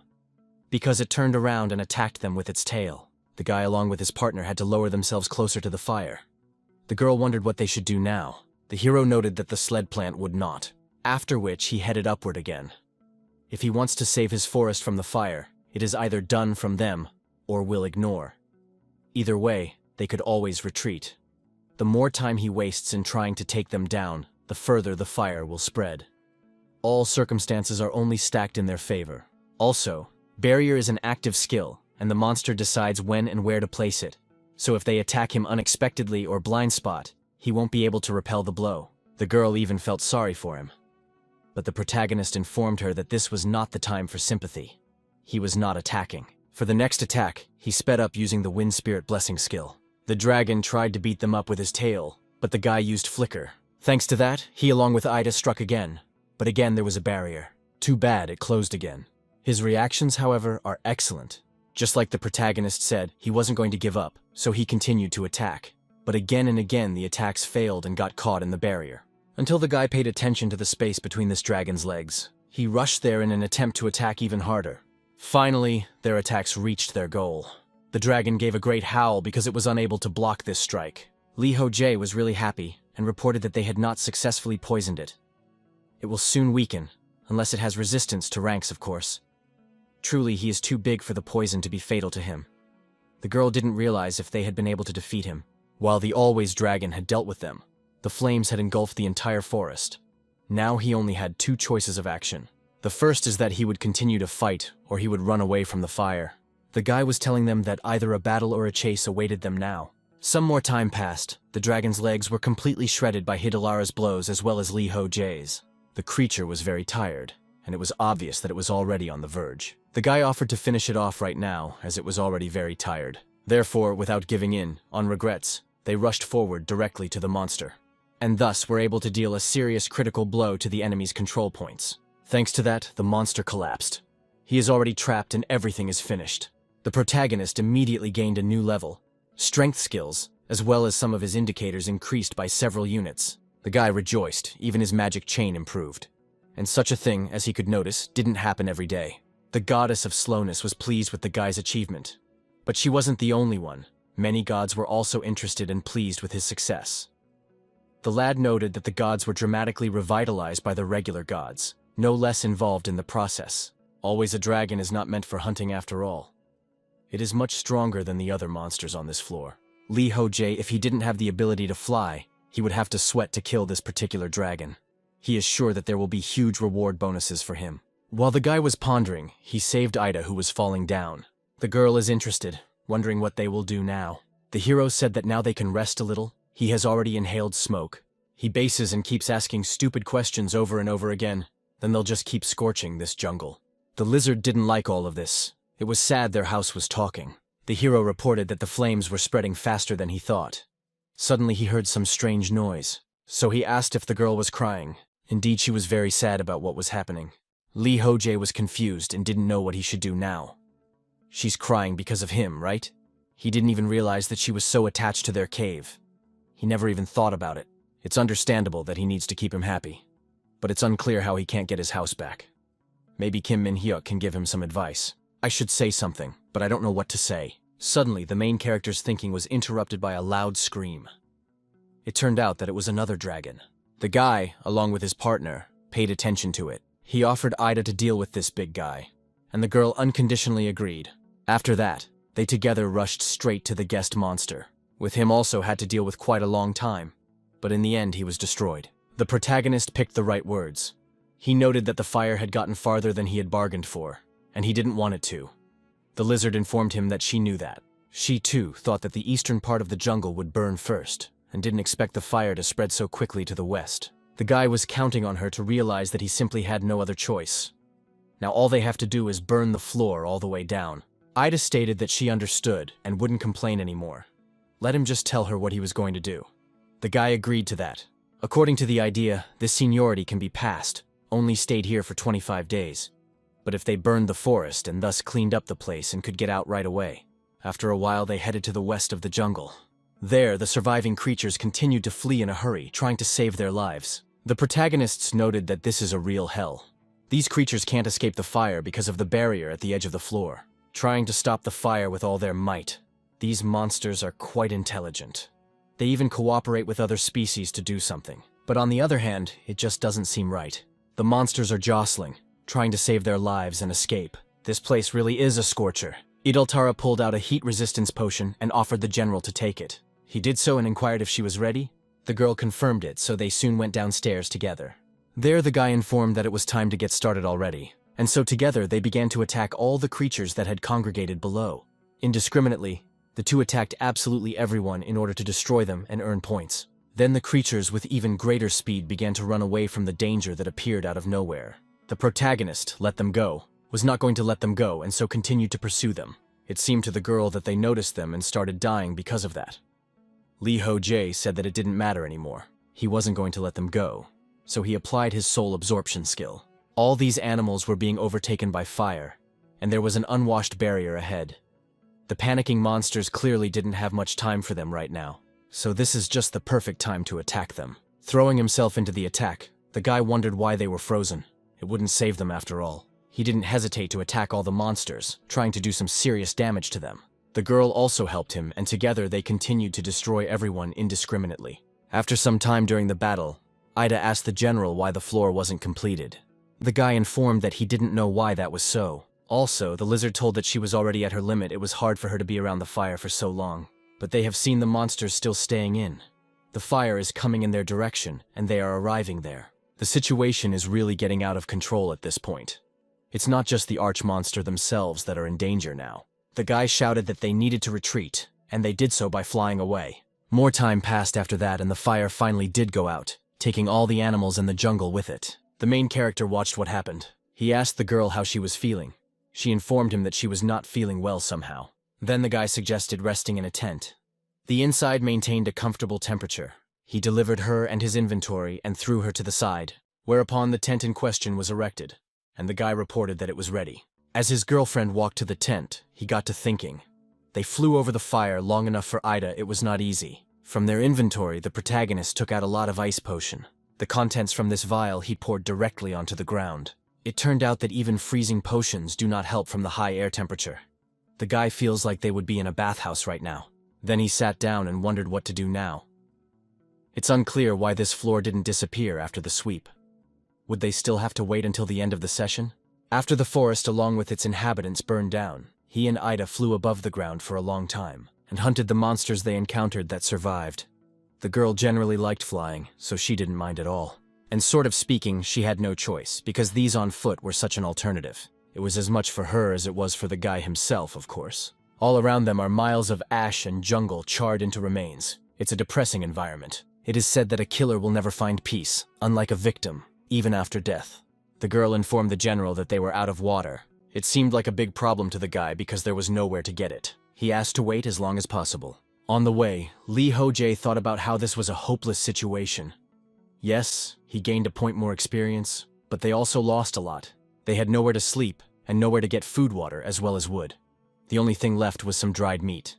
They had not thought to stock up on food because Ida had gotten fresh meat every day. There are many corpses lying on the ground, but too much time has passed since they died. Of course, there are surviving monsters roaming the land, but they are too few to feed themselves.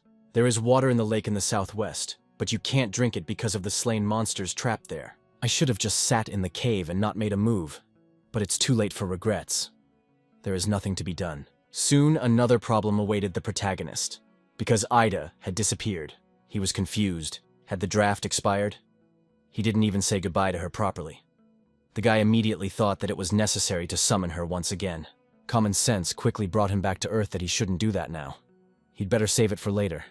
just in case he had to reroute this floor, or if he needed her on another floor. That lizard really isn't much use right now. Besides, he doesn't think she'd want him to summon her here again. And so things got even worse after Idaltara disappeared. The guy kept hunting. He got fresh meat, but he didn't know how to cook it. Didn't just hold it over the fire until it turned black. His partner was getting much tastier meat. Wonder what her secret was. He even missed her cooking already.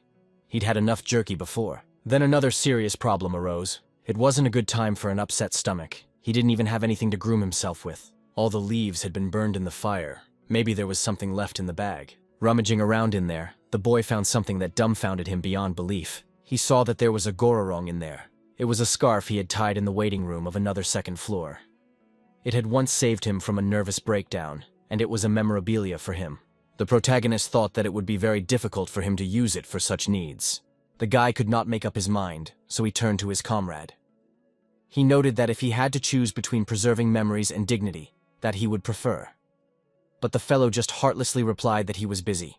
Lee Ho-jae realized that he wouldn't last much longer, and something had to be decided. After a while, he was still in the training world at the infernal difficulty level of the 12th floor, next to the place where Gororong was resting. And so the system congratulated the guy for being the first to clear the 12th floor on the infernal difficulty level. Lee Ho-jae was surprised when he saw this information. He had just buried his memory, but also the thing wouldn't have happened if this stupid notification had appeared 10 minutes ago. It was bad, of course, but there was nothing to be done about it anymore. He was glad that he was finally able to clear this long-suffering floor after all. The system window with congratulations continued to hang for a long time, but the guy still didn't understand. Couldn't she have shown up a little earlier? Despite the forest being completely burned down, some monsters still survived. Such specimens either had resistance to heat or could fly. It was because of them that it was so difficult to complete the sweep. The guy had to kill every monster he encountered. The last survivors seemed to be finished, though not all of them died by his hand. The jungle ecosystem has been completely destroyed by the fire. He was sure that everything had been burned. Getting food was difficult, and cooking it was even more difficult.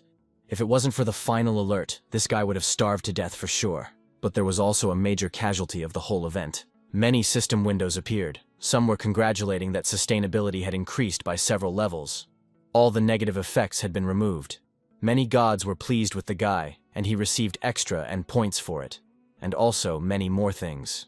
The protagonist decided to deal with it. It seems he was only given points this time. Last time, he got the skill even though he couldn't even clear the floor. Still, he was even satisfied.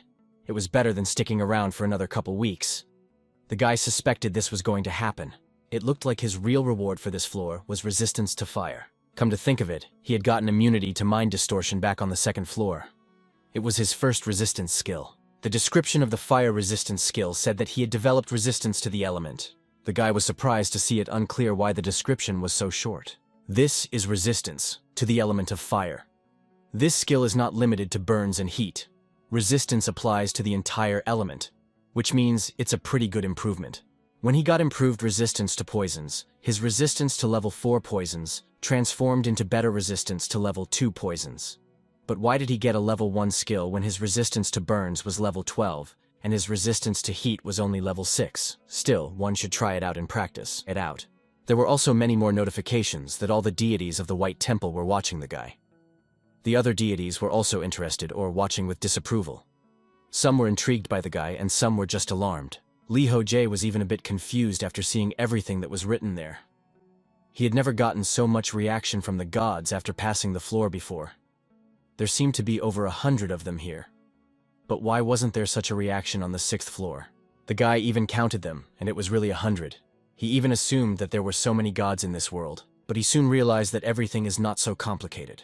It is not worth trying to reason, based only on the messages of the gods.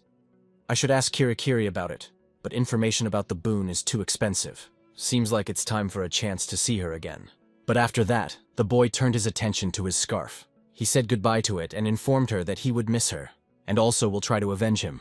After a while, the protagonists found themselves at Kirikiri's place. The girl was very happy to see him. They had not seen each other for a long time. So much time has passed. She does not understand why he is so sullen. Probably wants to cry, when let him do it if he wants to. The guy thought it was obvious from the look of him that he wasn't the most welcoming person. Besides, he is quite resentful, and also vindictive. At the store, he purchased a cake. The manager thought it was for her and thanked her. She had already, as usual, pulled out a fork and wanted to eat it. But the main character had his own plans. He took away that cake. Kirikiri was upset why he was taking away her treat that he himself had given her.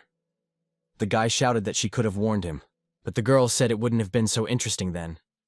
She begged the guy not to fly away, but he wouldn't listen to her, and soon he just left her to herself. Naturally, a little time passed and the girl got the cake after all. The guy asked her if she had learned her lesson. She said she wouldn't do it again. The hero had no choice but to trust her. Next time, she tells him everything, and don't dare withhold information for her own amusement. It seemed to the guy that she was probably joking when she said she kept silent for fun. Even though she seems frivolous at first glance, she is always serious when it comes to information. The manager asked if he remembered that he had warned her not to accept sweets from strangers. Boy, resented he is not a stranger after all. After some more time, the guy gave some information about magic. He seemed to have figured something out. Those skills used by the monsters on the 12th floor were nothing but magic. Some of them were able to throw fireballs, and some of them could reproduce ice walls. It was more like magic than anything else. It didn't seem like you were acutely aware that they were using magic. Their mastery of these abilities was rather intuitive. Anyway, the guy wanted to ask her about magic. The manager didn't think he could master magic. All the skills were intertwined with each other, and it was too complicated a system. Even if she tried to teach him magic, it still wouldn't work out. Lee Ho-jae asked if there was any magic book. He would even learn it himself. Receiving, he heard that there were certainly books, but it would be difficult to learn, just like she said. The boy wondered how to get them. He had never once come across such a book. Then the girl showed the section that was needed. Spell books counted as weapons and could only be purchased through the system store.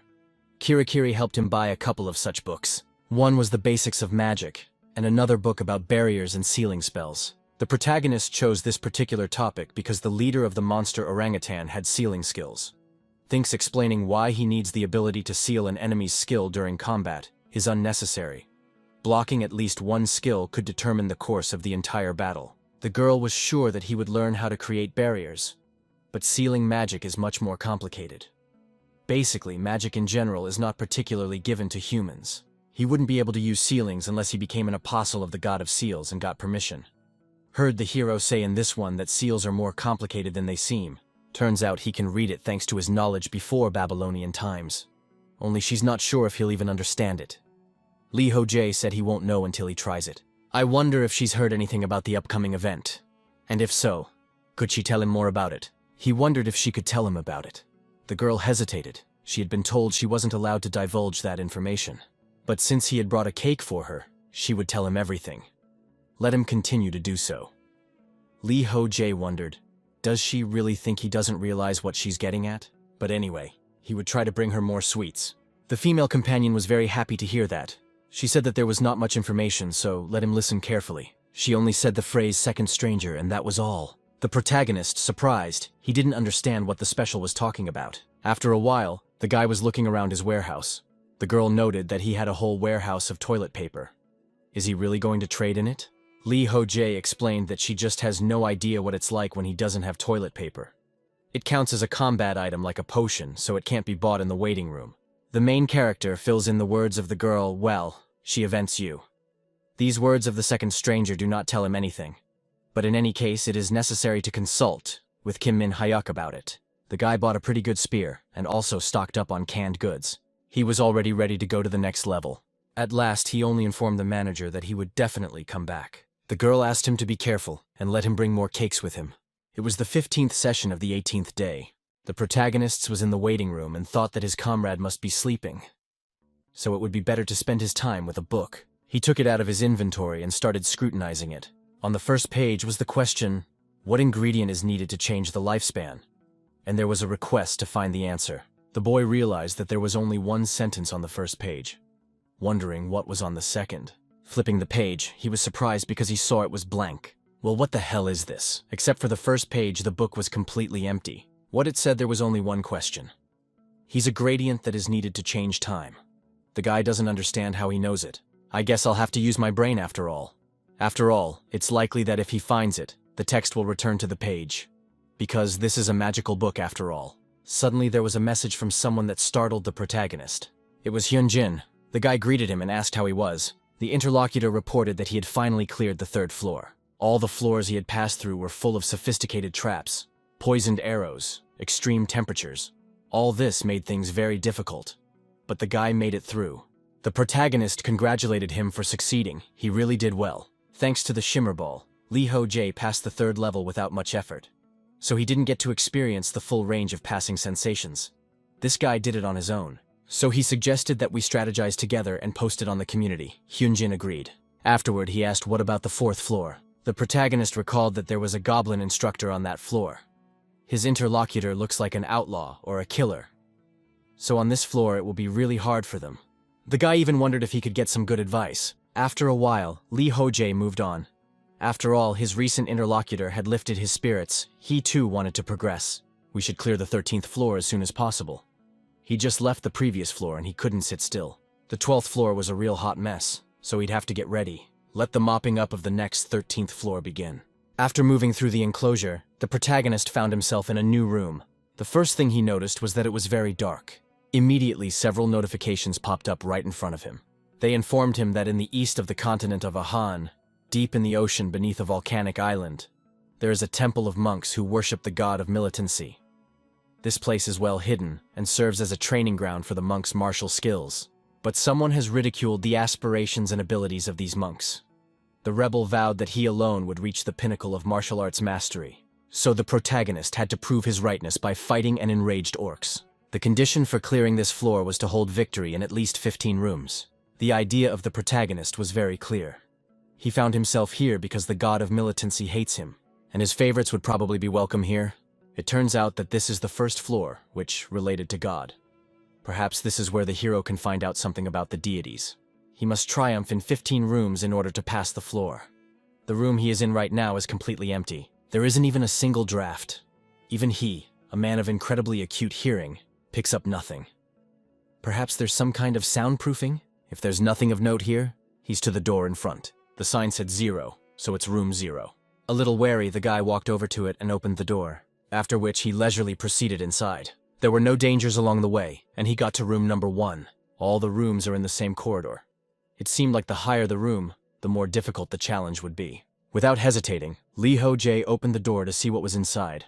And in this room, he finally met a living creature sitting on the floor. It was an orc who noted that he must be the one the arrogant little man Abbott had told him about. The guy carefully examined his enemy, about 2 meters tall. He is muscular, but has no weapons, because his hands are empty. It could be said that this creature has special features. Based on its appearance, it is clearly not human. The guy asked if he was the arrogant one. He didn't even have a gun. The monk informed him that he was indeed arrogant. After all, why would a monk who had deserted the pinnacle of martial arts need weapons or armor? The extraneous items they use can only get in the way. After all, weapons are nothing against true strength.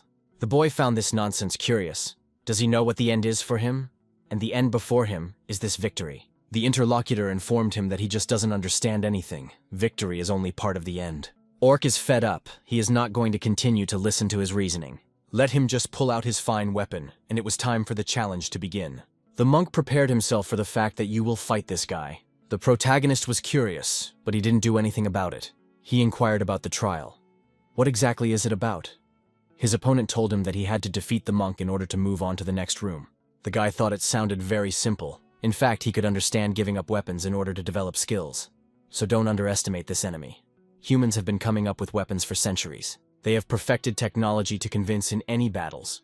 But how they were going to reach the pinnacle of martial arts without weapons is unclear. There's only one way out for the guy, and that's victory. Thinking about it, he immediately threw his blade towards his enemy. The monk was a bit confused, but immediately repelled this blade, although it was only a ruse, and the protagonist continued his attack. His enemy didn't read this trick, so he received a critical hit. As a consequence, the opponent from the first room was defeated quite easily. The hero noted that this is only the first room, and he already has to sweat. He hopes that the next room will be much more interesting. Lee Ho-jae went there, but the enemy was also not very strong and was defeated. Thus, there were no problems in the first 3 rooms. The opponents simply could not cope with the protagonist in terms of speed. And here in the 5th room was a monk was able to somehow keep up with him. The guy, as before, attacked with his skills, as well as weapons. But the attacks that worked before, for some reason, didn't work now. In that case, you need to make your onslaught even stronger. This tactic eventually paid off. The protagonist was right. This monk's skin was very hard, like iron. Such a body couldn't be achieved by training if one had to be born with it. Lee Ho-jae didn't notice it right away as he attacked him with magic. But such a body, a powerful advantage in battle. He thanks God that any physical imperfection can be compensated with magic and combat skills. But that only works if she's the type of person blaspheming the skills of the attacker himself. When fighting an equal in skill level, physical strength wins. How can iron-skinned guys promote superiority at ransom over weapons? It comes off a little hypocritical. The system reported that the warrior deity coughed. Then it seemed to the guy that he thought so too. We need to take a good look at the body. It wouldn't hurt him to be aware of his opponent's capabilities. With each room, the monks were getting stronger as well as more experienced.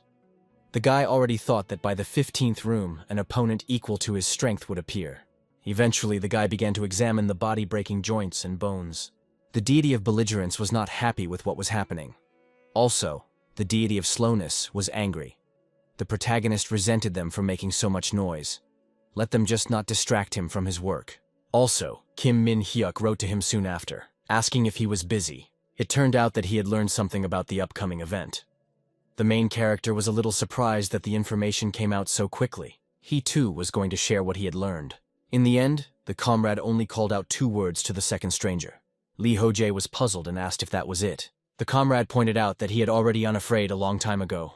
Learned everything and just want to with you, the one filled in the gaps. Turns out that information about the event has already appeared on the community bulletin board.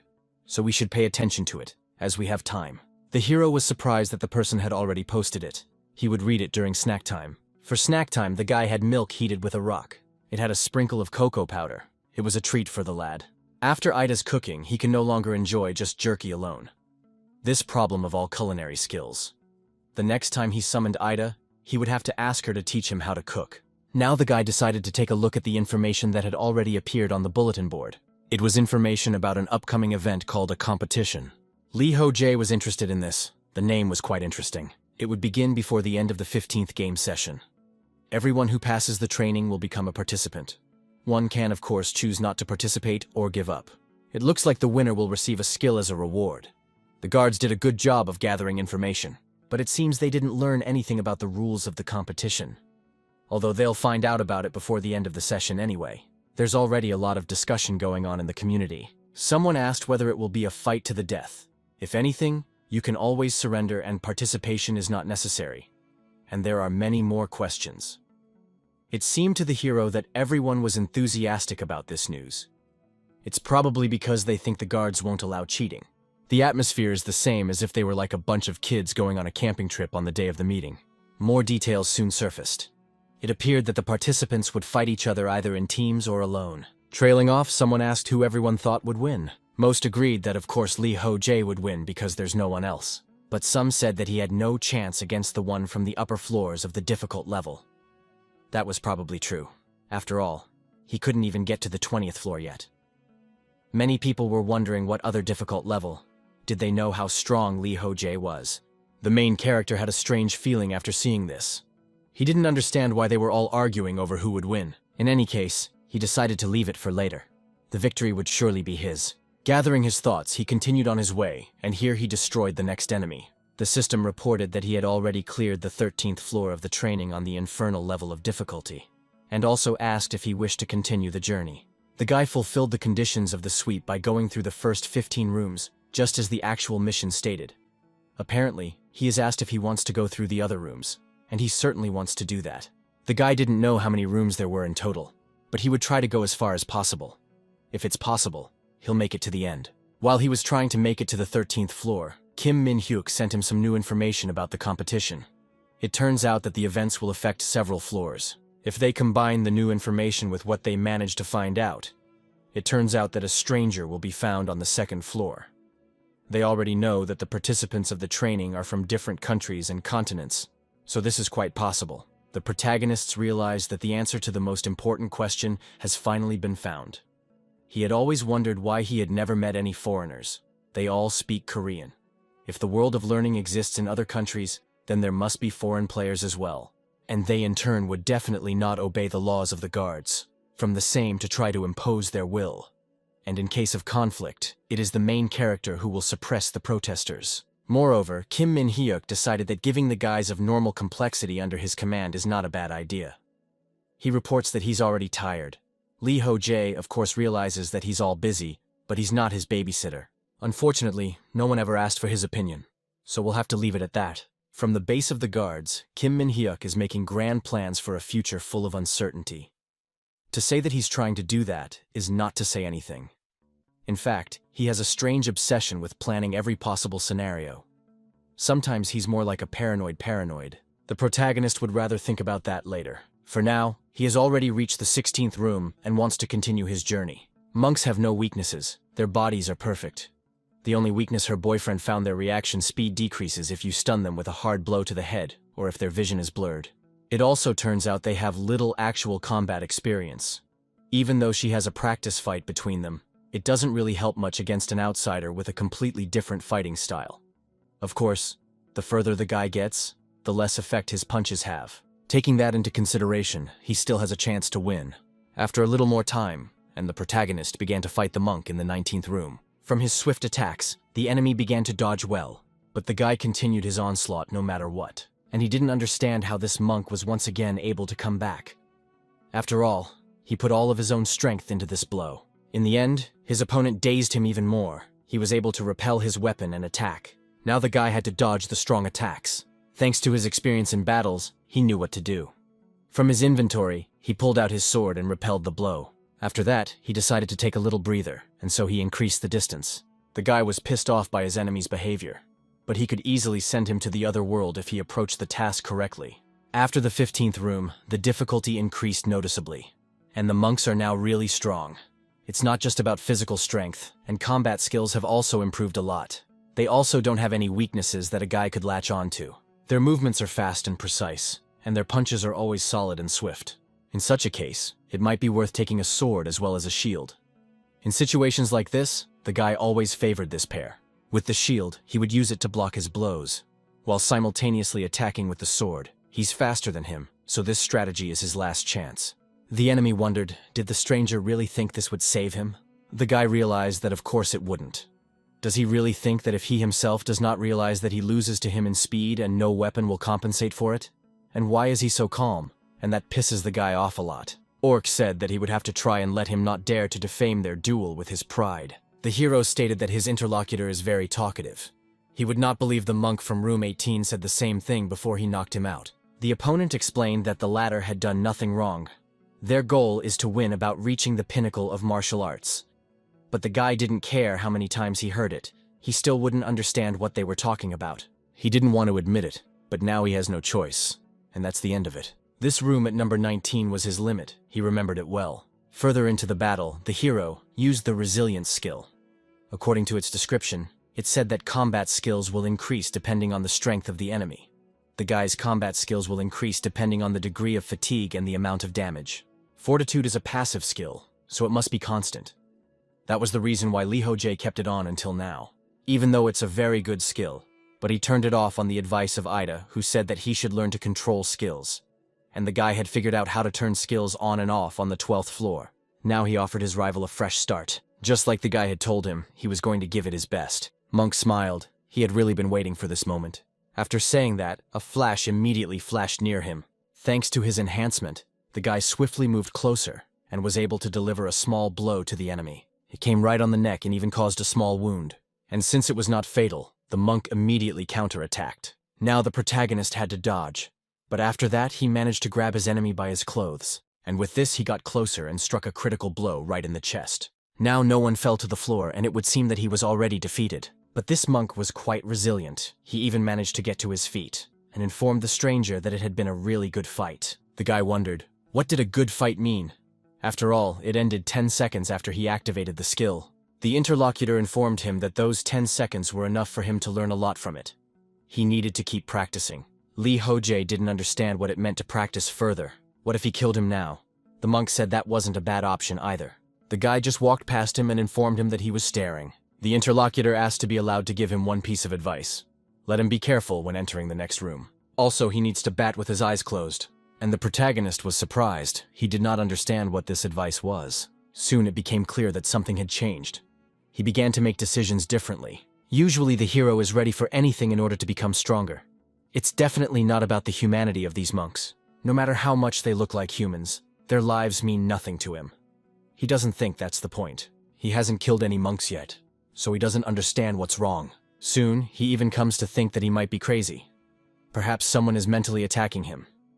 But he doesn't feel any magic to defend himself. This is just a training floor. As soon as he leaves here, he restarted. All the dead monks, after that, hear her live, and all their memories of him will be erased. The protagonist has already promised himself not to enjoy killing at all costs. Let the dead come back to life, whether they are monsters or humans. He should value their lives either way. So far, he had followed this rule of traveling through the training world. But he never felt any pity or regret, taking someone else's life. So why he couldn't kill him is a mystery. Perhaps it was a moment of weakness. He doesn't understand himself. As a minute will be necessary to find out if there is a psychologist among the players. Soon the guy did get to the 20th room. There he was greeted by another monk. He informed him that the boy had traveled a long way to get here. Let him sit down needed time for his eyes to adjust. Lee Ho-jae saw that it was dark, and not even just dark, but there was something blocking his view. Could it be some kind of magic? But he still can't feel anything. It seems like a skill that doesn't require magic. This is the first time he's ever felt something like this. It's not just that he can't see the monk now, he can't even see his own hand. This is most likely what the previous monk meant when talking about fighting with closed eyes here. Lee Ho-jae applied another skill in order to fight further. By activating the danger search skill, he could determine where his enemy was. But fighting under these conditions would be really problematic. Monk in general that there was no need for him to frown like that. After all, they were in the same conditions. But the hero objected. He spent more time in this room after all, so he can see better. Then where is the fairness? The old man laughed. Such is the fate of the rebel. Can't he still see? He hoped that he would have time to get used to the darkness before the end of the fight. Lee Ho-jae realized that if he concentrated, he could clearly see him. The only problem was that he couldn't do it all the time during the fight. He apologized, but he won't be able to talk further. He needs to focus. Clearly it will be difficult.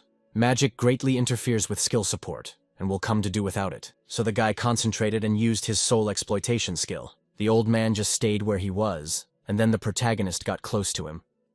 After which he instantly attacked to destroy his enemy. But the one using his skills and instincts was able to dodge. The guy did not understand how he managed to feel the flash in the dark room. Although now it is not so important, it is necessary to concentrate quickly. Saw the old man's attack, it became clear that he would hit in the forehead, and there's no way to dodge the guy. In the end it happened. The old man broke through his defense and even made a crushing blow sent the guy into flight. The distance between the opponents grew after this attack. In order to get closer to the monk, the hero used Talaria's wings along with a flare. The enemy also counterattacked, and together they did not strike each other serious blows. After which from these blows immediately differed on the sides. But the protagonist was the first to gather his thoughts and threw his dagger. The enemy, who should have still been lying down, immediately got up and repelled this blow. But that wasn't the only onslaught that Lee Ho-jae decided to make. He approached his enemy from above. As a consequence, he gave him a devastating blow right on the head.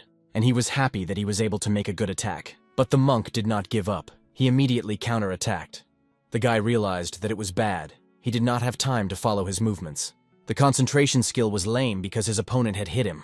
The guy still managed to use his combat concentration skill though. It soon became clear to him that it was already quite late to retreat. And after another moment he felt a strong kick right in his side. This caused the guy to fly off to the side, and this blow was critical for him. It soon became clear that he had broken a few ribs, except for that he was basically intact. That monk had managed to rattle him like that despite his invulnerability. The orc asked only to not tell him that he had already given up. The guy didn't say that. He waved his hand for him to continue. The monk rejoiced, immediately rushing to attack. Lee Ho-jae thought that he had already almost won. Now it was only necessary to finish what he had started. He took out his blade from his inventory to block the strike. But soon he felt the man's fist stop right at his head. The old man immediately started coughing up blood and lost his strength. The protagonist wondered how he was like that. Perhaps it was stronger than the man had expected. The guy suggested that this seemed to be the end of the battle. The old man informed him that he was accepting his fate. It was a glorious battle. Lee Ho-jae wondered if he was treating him with respect, even after he poisoned him. He definitely wouldn't have been able to do that. From his inventory, the hero took out an antidote and said that if the old man answered a couple questions, she would belong to him. But that would only be if he knew the answer to them. So he asked how many rooms there were. The interlocutor noted that there are 30 of them here. The last room is the abbot's. That is even more rooms than the lad thought himself. Also, he asked to explain to him how to get used to the darkness. The monk wondered what he was talking about. It seemed to him that the fellow was already well adjusted. Lee Ho-jae explained that he hadn't adapted as well as the other guy. The old man smiled, meaning he wants him to spill his secrets. The hero said that if he doesn't want to, he can choose not to answer, but then let him forget the antidotes. The interlocutor smiled again, and stated that he would tell everything. He would need that knowledge if he was going to go to the next room. After a while, the antidote bottle as well as the food were emptied. The monk asked if the boy was already leaving. The one replied that he still had a lot to do. Thanks to him, his eyes had already gotten used to the darkness. I wonder how far he thinks the guy can go. The old man replied that he could reach the 25th room after that. The monarchs would become an order of line from the guy. And if he can get past the 26th, he might get to the 29th. Well, with the 30th room guy is unlikely to cope, there is very little space. The hero said that everything is clear to him, further will only be more difficult. Infernal complexity knows no pity. The monk also thanked him for the soup, which was very tasty. He really had a good time and hoped they will see each other again. The boy just said goodbye to him. He was well aware that he would not see this old man again. Defeating the monk in the 15th room opened him a passage to the next floor. When the game session ended, he would move to the next floor's waiting room. And if he ever gets a chance to try his hand at the 13th floor, this monk won't remember him anyway. His memories would be erased as soon as he left this monastery. The boy was sad, but he continued on his way. He cleared the 24th floor easily enough, and realized that the 25th room had already come up. As that old monk had claimed, that was his limit, but he disagreed with him. He wouldn't know until he tried everything on his own skin. Suddenly, the previous enemy informs the outsider that he is still not used to the long spear. He forgets the advantage of the spear and rushes into close combat, and this is hurting him. Plus, the monk noticed that he has a habit of putting his left foot out before he attacks. The hero didn't have much to say to that, but he's grateful for the advice. Moving forward, there were too many questions in his mind. But right now, he needs to focus on the upcoming fight with the monk from room 25. He plans to defeat it emphatically. Advancing forward, the guy finally did make it to the right door. In the room, another monk met him and greeted him. The protagonist did not understand what was so special about him. That's why he offered to get right down to business. The interlocutor was surprised. It seems that his eyes had already gotten used to the darkness. The guy confirmed it. The light disappeared as early as the 20th room, so anyone would have gotten used to it by now. The monk reported that it was usually difficult for outsiders to adjust to the conditions of their monastery. Once they cross the threshold of this room, they are immediately out. They have to start all over again to get a little used to the lack of light. Lee Ho-jae was surprised that this orc talked about other outsiders. Apparently he's talking about the time when he served the oneness deity in the actual temple, not the training floor. I wonder what history the walls of this monastery hold. How do its inhabitants live and what do they dream of? And also then strangers come here and challenge them. The guy didn't understand why he was even thinking about it. Need to focus right now on the battle. Monk was surprised to see his facial expression. He's kind of weird. That's why the guy was uncomfortable with what he was doing. And now he's realizing all this? It's happening because he's lonely. He realized that he was the problem. He didn't think he would be let down in his mind. Lee Ho-jae enjoyed socializing with the people around him because it helps him get rid of his loneliness. That's why when he sees Ida, Kirikiri, and the rest of his comrades, he is overjoyed. He laughs and smiles as he hangs around with them. On his loneliness makes him curious about his opponents and try to befriend them. He didn't think that was even possible. So stupid to be setting himself up right now. If the monks hadn't been friendly to outsiders from the start, he'd be dead by now, and even more than once. The monk asked if he was all right. He might as well sit down to rest. But the boy immediately objected. He was going to finish the duel first, and they would talk when they were done. The interlocutor smiled. He can see that he is confident in his victory, but he promises it won't be that easy for him. Soon the opponents were both ready to fight. A message appeared that most of the adventurers, as well as the deity of slowness, are watching the guy. These two are always present with the protagonist at fights. Wondering what they both want from him, he can't find out. But now he's going to keep fighting, and for that, he used the soul exploitation skill. His energy rushed towards the enemy, and the enemy didn't resist. He just swung his fist. As a consequence, he simply pushed away the spreading soul exploitation skill. The protagonist couldn't believe it. How was this even possible? Not only did it repel his skill, but it also attacked rapidly, so the guy had to run away. Looking around, the hero was confused. What was that? It was a gust of wind or a shockwave. The monks had warned him about the 25th room. So that's why he wasn't doing that. Lee Ho-jae would simply die if his enemy hit him even once. In the end, the battle went off the rails because the guy had to run away all the time. And his enemy was throwing punch after punch that were very dangerous. And so from another such strong blow, the main character had to come back. He thought that he should try to fight without Flash. She, of course, helps him to dodge. But so he sets himself up, will use it only during the attack. This contest will be a contest of speed. The guy has to rely completely on magic to realize where his opponent is. Soon, they will see if he can keep up with his movements. Thus, Lee Ho-jae continued to wind circles around his enemy. At a certain point, the monk picked up the timing and was able to strike. But thanks to his speed as well as skill, the guy was able to avoid it again. Now he was moving in zigzags to avoid getting caught up in the instant attack. Soon the lad found time to attack, and the two did not converge. The force of the blow that clashed between his fist, as well as his weapon, was incredible. The guy couldn't withstand the onslaught, and he even had to step back. But that wasn't all. He was going to attack again.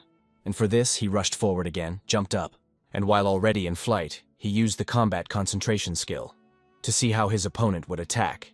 After that, he picked the right moment again and was able to strike a good blow, but it came right into his fist. But that wasn't the whole idea the guy wanted to realize.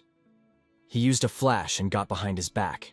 As a consequence, he struck a blow from the blind spot of his enemy, who failed to defend himself. But of course, this wound was not critical, and the monk was soon back in the stream. The protagonist noted that he reflexively turned sideways towards him to minimize the damage from the attack.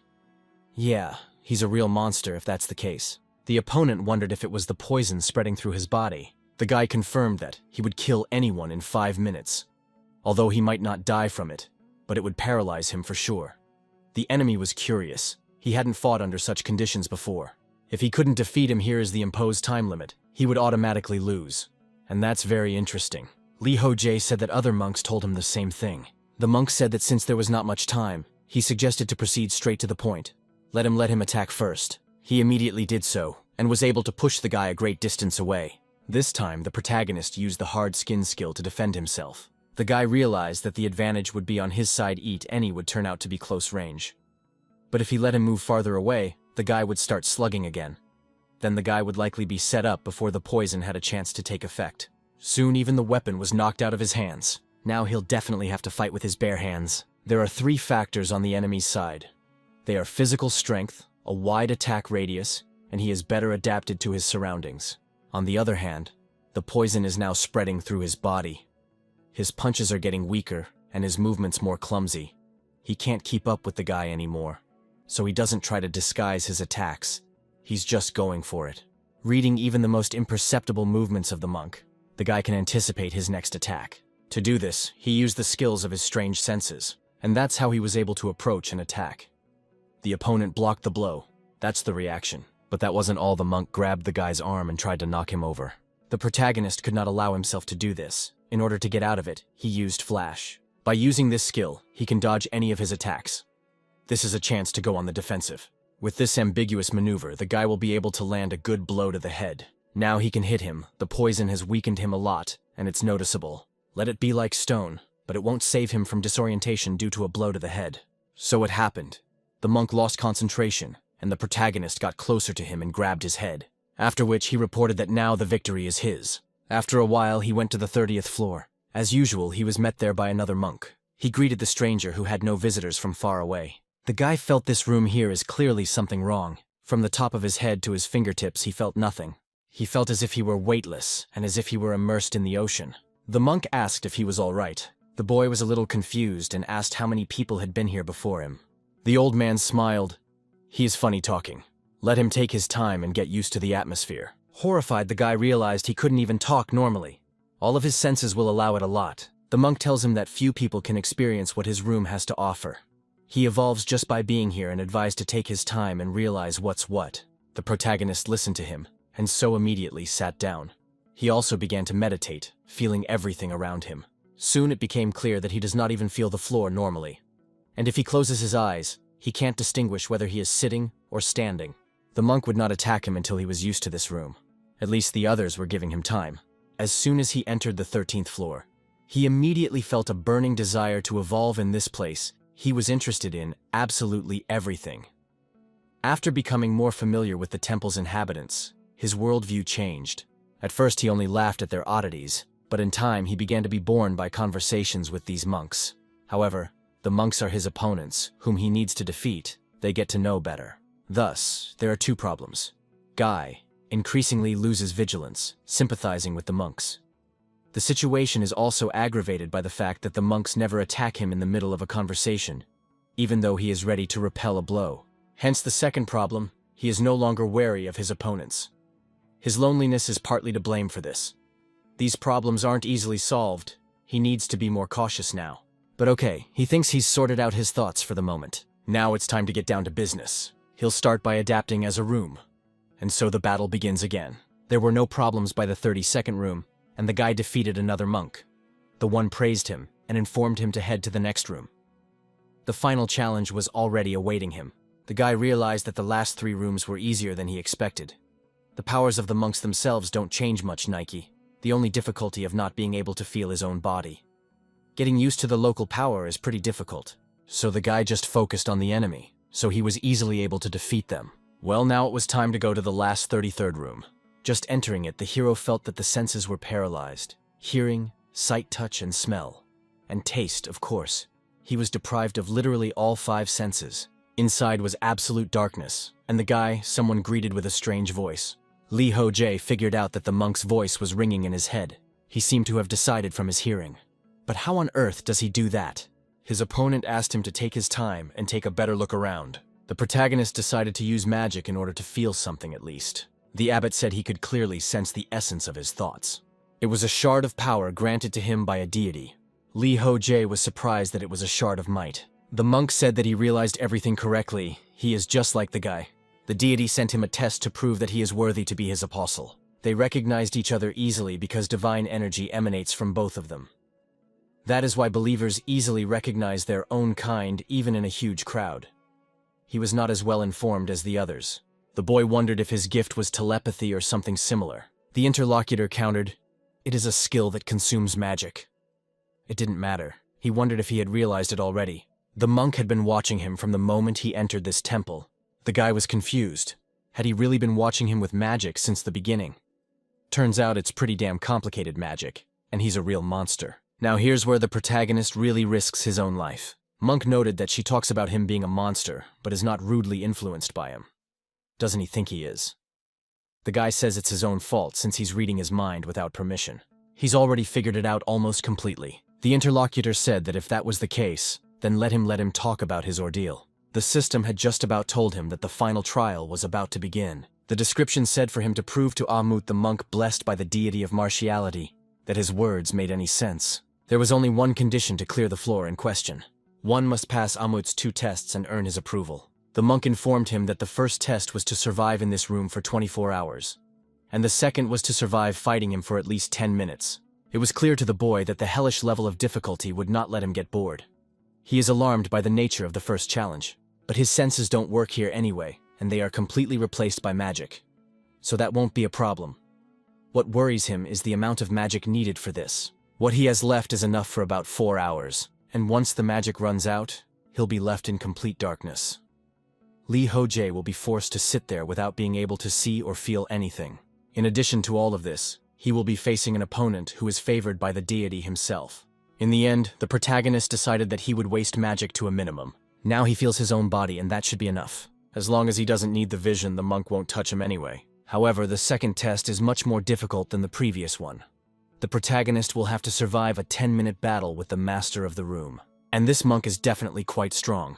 The guy decided to anticipate the outcome of the battle, will have to swallow his pride and try with all his might to hold out. Friend opponent asked if it was not time for them to start the first test. The protagonist asked to wait, let the first trial last twice as long, but he would get a small reward for it. If he could last for 48 hours, Ahmut would teach him how to communicate telepathically. Thanks to a divine gift, the monk is able to read other people's minds. A special skill allows him to broadcast messages to other people's heads. The guy thinks that he will be able to study it. Interference should not arise. Such a skill will obviously come in handy for him. Ahmut thought for a while, and then said he agreed. and Lee Ho-jae asked lastly to let him take another pill. The interlocutor wondered what kind of pill it was. If it's meant to speed up Mom's recovery, he can't allow it. The guy objected. Thanks to her, he wouldn't want to go to the bathroom. That was a little strange, but the monk agreed. He said that the guy could take her, not even that. He was just asking her to take her. The first test was to go without all 5 senses for 24 hours. Starting the trial, the first couple hours went by quietly. The protagonist killed time by meditating, using magic to track the changes in his body. The most attention he paid was, of course, to the distribution of magic. He made mana circulate throughout his body in an attempt to minimize its expenditure. But even so, the magic dried up pretty soon. Then the guy tried to conserve the last bits of mana, doing it so that he would have something for the next stage. That's when the first trial began in earnest. In the full me, the only thing left for the guy to feel was the ability to think. His body seemed to disappear, and his soul, left without a receptacle, descended into a wandering through the vastness of the universe. It was as if he didn't exist at all. Lee Ho-jae even thought for a moment that he would soon go insane like this. After a while, a thought flashed through his mind. Is he already dead? Though no, he's absolutely alive. He's still thinking, which means he exists, and he's going to continue living anyway. Suddenly the monk asked how he was doing. It seems the one finally woke up to his voice after all. Most of the people who come here react the same way he does. This monk's job is to monitor his progress, and to address him when he's about to reach the point of no return. The boy wondered if there had ever been a case of someone not coming back like that. In the end, it turned out that many before him had failed to do so. Lee Ho-jae was amazed and asked why he didn't move them outside the room door then. The interlocutor pointed out that it wasn't as easy as it seemed at first result. It is almost impossible to return consciousness to someone whose spirit has almost completely left the body. If it is not possible to return by oneself, someone else can try to pull the person out. But with such a task, is not able to cope only with an entity that is closest to the deities. The protagonist was confused at the thought of this. He apologized and said that this is the end of their conversation. He is thinking with such a thing that he realized right now, so he has to go back to meditation. The abbot of this temple remarked that this is very interesting. In such cases, his own voice seems to him like a breeze blowing somewhere in the distance. So let me tell him something about it. It's about feeling insignificant. Some more time passed, and the protagonist continued to sit meditating. To him, it would seem that 48 hours had long passed. To the monk objected, that time had not yet passed. The boy became indignant. He had thought he would be able to count time, and it seemed he had been mistaken. Now it seemed to him, or the sense of time was dulling in this room. The interlocutor called him smart afterward. Thus, Lee Ho-jae realized that his previous judgment was correct. In that case, thinking is accelerated here. It's like a 3-hour movie is running through your head in 5 seconds. And that turns out to be the worst part? How long has it been since the trial started? Maybe hours? Maybe just 1 minute? Monk again stated that his mind is sharp and he is close to one of the many clues. It is an ordeal that strips a person of absolutely all senses. It also erases the sense of time. It is quite possible that in 48 a guy can feel what eternity is. This is an infinitely long passage of time, which does not see the end and edge. One involuntarily thinks of a wanderer, and also a seeker in this boundless flow of time. Unlike the deity of adventure, who is more interested in the goal, the deity of slowness is focused on the journey itself. This is likely to be the case. Perhaps a monk who has visited himself, the sense of nothingness and the deity of slowness may have the same values. Ahmut reports that it is a surprise to him that the deity of slowness has spoken, and it informs him that the guy is absolutely right. The protagonist, in turn, realized that the gods will not help him now. He'd better think about something else. Thus, he plunged into his childhood memories. It was his apartment and his mom standing and looking at him. It seemed like a guy in the past and his past life. And right at the point where he was remembering everything, he ran out of mana. The protagonist was desperate. He doesn't understand how he can fight the monk now. He won't even be able to drink the mana recovery potion. If we talk about his body now, he doesn't even know what's happening to it. It might be in a sitting position or standing. It might be lying down.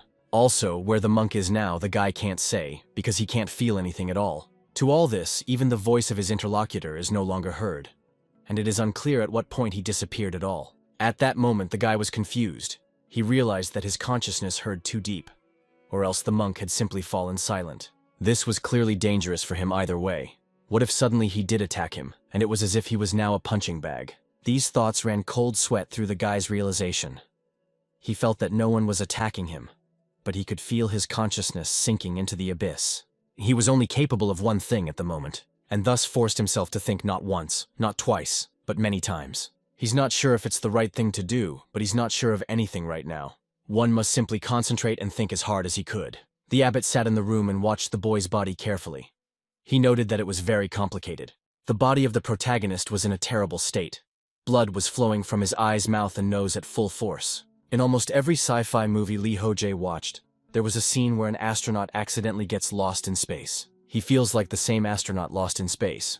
True, he is not in space, but just an endless void. Rather, it is even a world of darkness in which there is no room for sensation. A world in which only one thing exists. The guy's lost consciousness. The protagonist was thinking that he should not stop. Thinking. He should keep thinking. Thinking in order not to get lost in this endless web of emptiness. But it's all just awful. He can't feel anything at all. And without a body, the mind simply has nothing to hold on to. So it's necessary to focus on your inside. Create an imaginary body to focus on.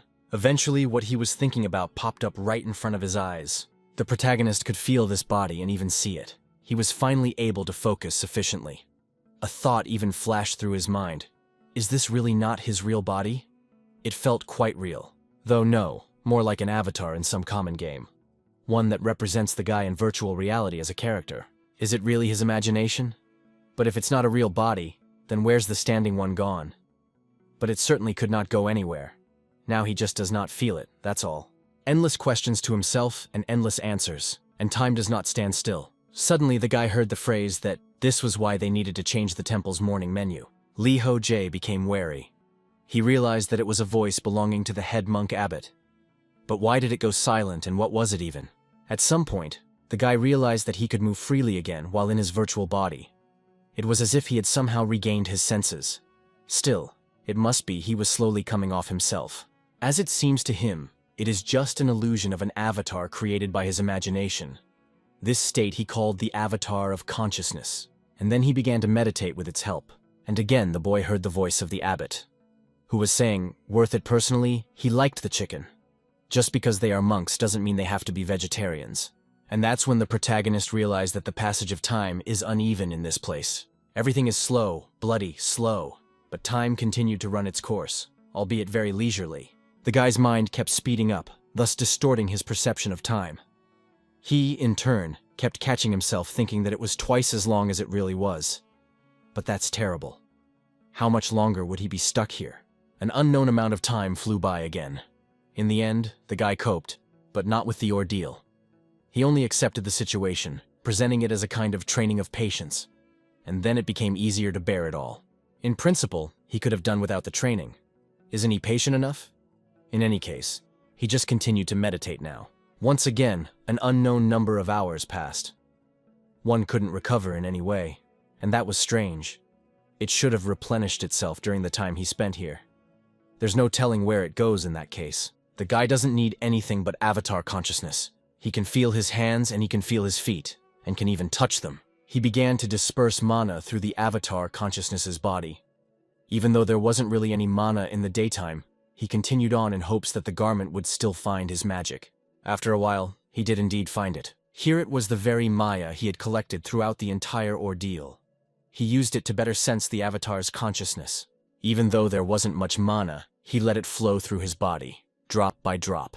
After a short period of time, he had gathered mana and he was almost done. It finally felt like a century had passed. It was necessary to focus again, if different. All the mana he had gathered might just be lost. It flared up like a small spark in the body. Suddenly, the hero turned his attention to the side. It was his body. Is that the position he was in right now? He endlessly imagined what his body might look like to transfer it to the avatar. However, the avatar of consciousness itself wasn't just a guess either, but rather another part of him. He needed to feel his body to create a believable image of it. Need to try to spread the magic outward. That's what the protagonist actually did, and energy spread from his body. Thanks to this, literally the whole room in the monastery immediately lit up. The protagonist thought it was incredible. He even sees the previous room as if in the palm of his hand. But this is not enough. You need to move even further. Thus, the guy could see more and more rooms, advancing through them with the help of his avatar. This was something he really didn't expect. He was able to advance as far as the starting point. He had never been able to cover such a large space. His past level of understanding of magic did not allow him to do so. Suddenly, system notifications flashed up. They reported that the guy had returned all his senses. Maybe duration was enough, and the deity of belligerence was complaining. Also, the guy would be able to reach the 11th level of meditation, and some skills had been upgraded. And after countless time, the guy was finally able to open his eyes. After realizing what had happened, the abbot reported that it was in excellent condition. The first trial the guy was undergoing was over. I wonder how he's feeling now. I'm sure he's feeling pretty normal, though he still can't hear, see, or feel anything at all. So hopefully something has changed in him. The guy wondered if she was talking about an accelerated reaction of the mind, improved concentration, and the ability to sense the passage of time. The interlocutor confirmed that he himself seemed to know everything. Lee Ho-jae now wondered, what was the point of this test? This would make almost anyone go crazy. To be honest, he was scared shitless. The monk said that in his case, it was particularly difficult. But in any case, he had gained a lot, and that was a fact. Lee Ho-jae remarked that it was true. He had indeed gained something. But he wouldn't want to repeat the experience anyway. He had no doubt that a lot of people had died here. The interlocutor laughed. He's dying too, after all, as long as he talks about it. The protagonist was wary of what he meant. How is it that he is dying? It turned out that, just as the abbot had said, his consciousness was at its limit. Because of that, his brain can't take the strain. It turns out that he will last for about 20 minutes. If he leaves the room right now, all problems will be solved. Of course, this will mean that he failed to pass the second test. The protagonist stated that if that was the case, then he only had one option, and he is going to get it over with as soon as possible. The second test is to pit the monk superior against the monk superior, within 10 minutes. The opponent said that during the first trial, the guy's mind if overstressed, and he's already at his limit. In that case, wouldn't it be easier to refuse the second trial? The protagonist stated that he was talking too much and suggested that he should just start the fight. Ahmut then told him to keep counting, and when the countdown reaches 6, they would start the battle. Lee Ho-jae actually started counting down. While simultaneously forcing himself to think, he doesn't have time for that. He still couldn't feel anything, and he also had almost no mana left. Is there even any point in trying to fight the head monk? He doesn't have the time or mana to do it. He can't just sit around feeling sorry for himself. He only has one chance, and he has to finish him off in one turn. But the question becomes, is that even possible? This enemy is much stronger than him. The last monks were just monsters, and this one is surely superior to them. However, it's not enough for the pair to last only 10 minutes. Defeating him is clearly not necessary. During the first trial, he was able to see all the previous rooms. If only there was ever another opportunity like this. Perhaps then he would see something useful for himself.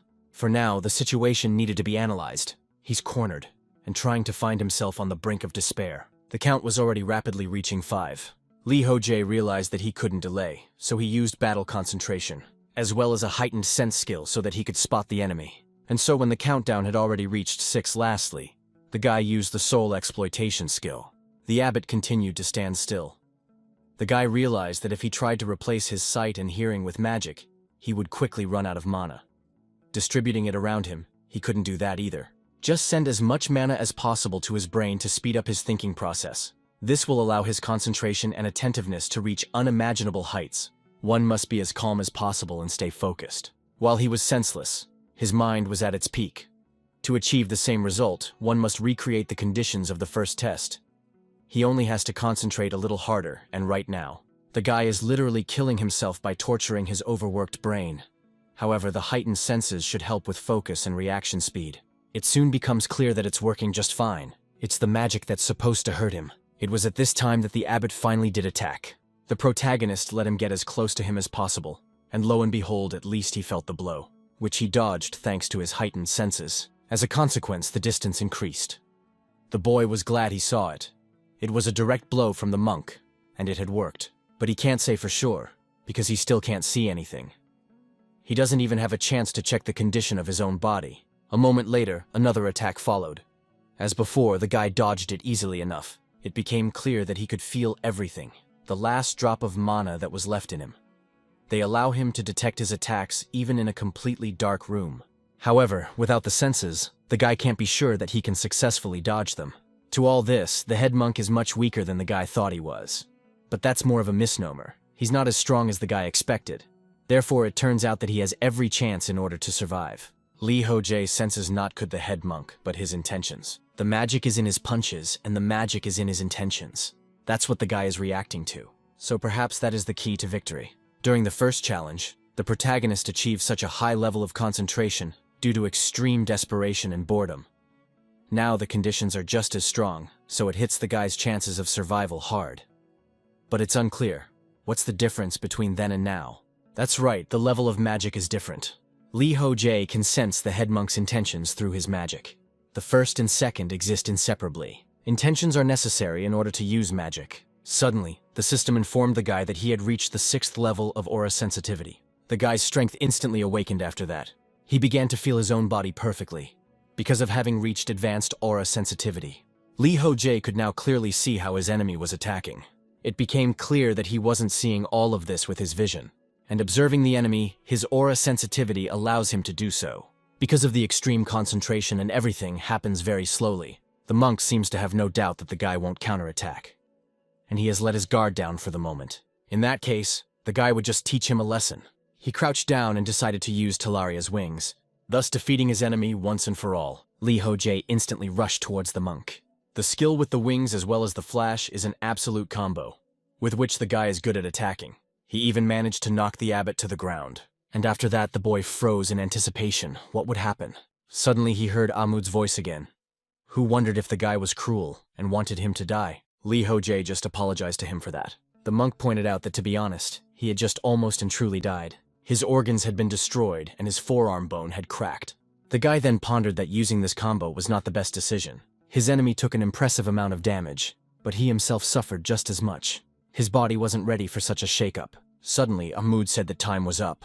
This meant that the trial was also over, and that was a great relief. The system immediately congratulated the protagonist. He is the first to clear the 13th floor. All the wounds and injuries he had received would be completely healed.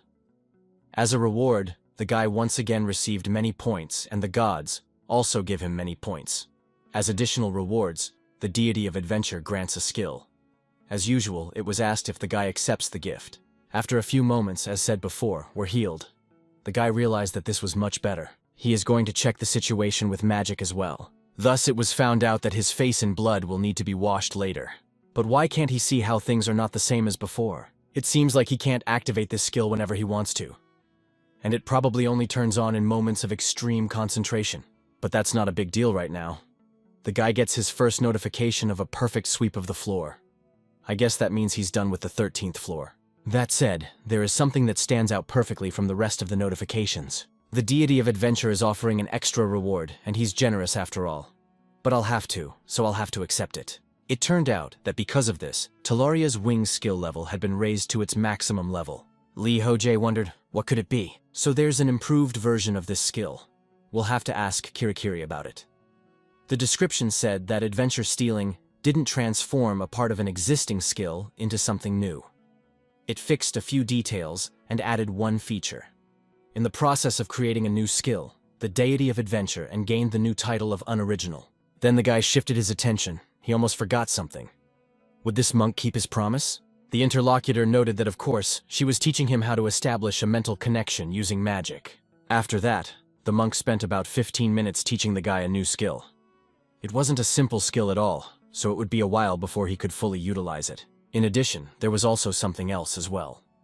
The abbot informed him that she was glad for the successful completion of his trials. He asked to be allowed to give him this elixir. The hero was interested in this, but did not understand what it was. The interlocutor said that after taking it, it will always strengthen the guy's body and increase his mana reserves. And if he agrees to donate to the temple the pills he took before the first trial, the abbot will give him a more powerful elixir? I wonder what he would say to that. The boy was surprised at first, then realized he was talking about the ones that made him not want to go to the bathroom.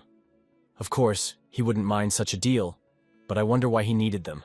Urge told him that every year, the monks from their temple try to pass the first already familiar test.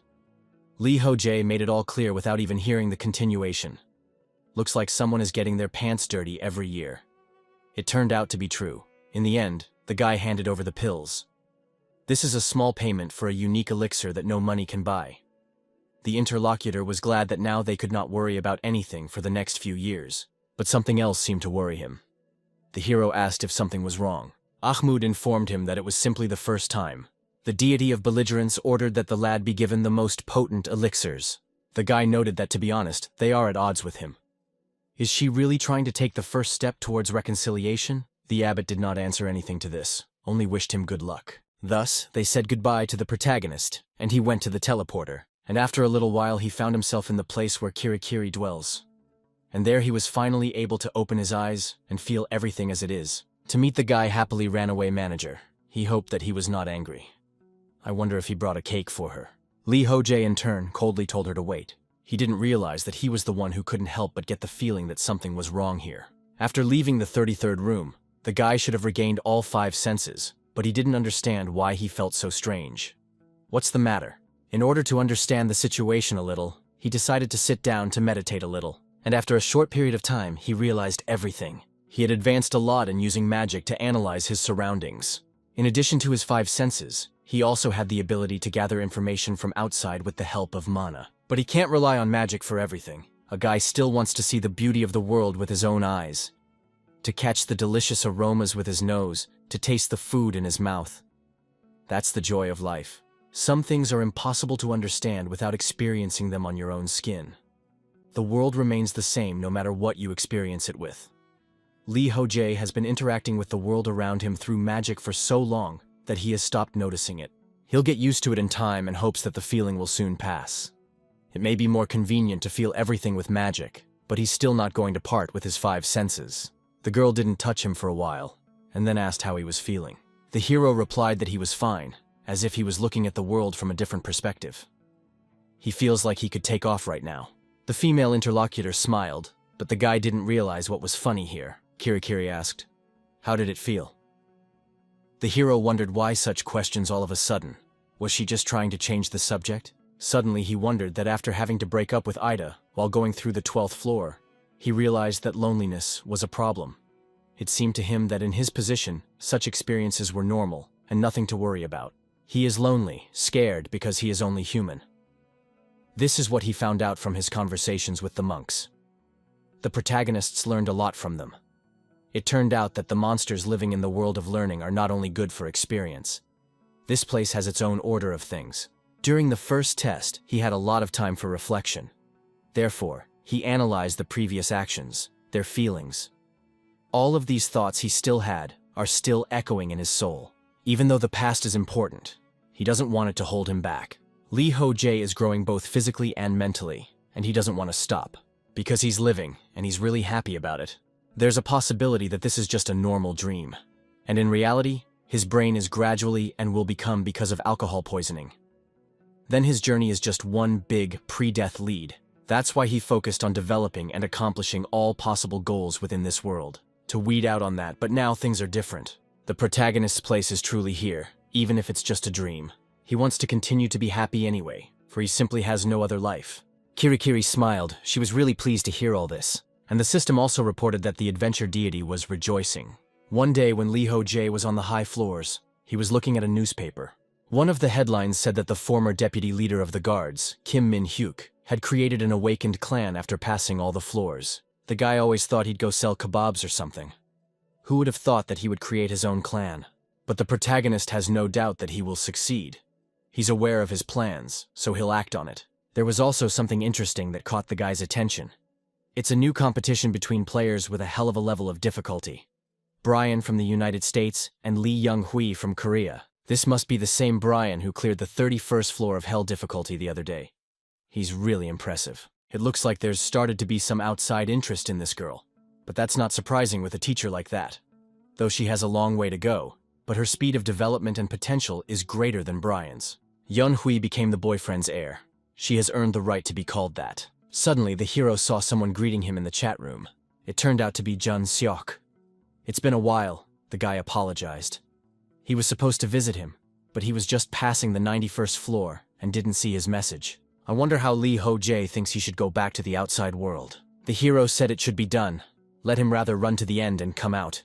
Isn't he himself bored with all this here? The interlocutor said he always felt like the main character here. He never stopped evolving, and honestly hoped that one day he could make it happen. But time went on, and it seems the gulf between their power levels only grew. So he doesn't think he can become stronger than Lee Ho-jae. He would be waiting for him outside and wished him luck with getting through the rest of the floors, hoping that they will see each other soon. The protagonist also said goodbye to him before meeting him outside. That was the end of their conversation. Suddenly, the dragonkin turned to his father. The boy remarked that he almost forgot, wondering if the little guy wanted a hot dog. The dragon boy replied that he was not a toddler, he was called by that huge name. It was unusual for the main character to call him that.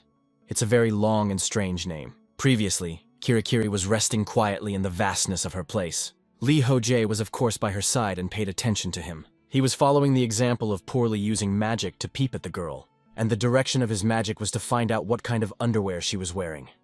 The manager took umbrage at his insolence. Then the guy apologized, he just suddenly wanted to check it out. And then KM Min Hyuk texted him, asking if he was ready, but the guy didn't really know what he was talking about. The caller said he was asking if he was ready for the competition. It was about to start, hadn't he even seen the announcement? Lee Ho-jae explained that he hasn't had a chance to even look at the board. He thought that there was nothing to prepare for. The victory would already belong to him. Comrade. He was indignant. That's not what he's talking about. He asked him to supervise normal complexity. The hero asked if it was too late to back out.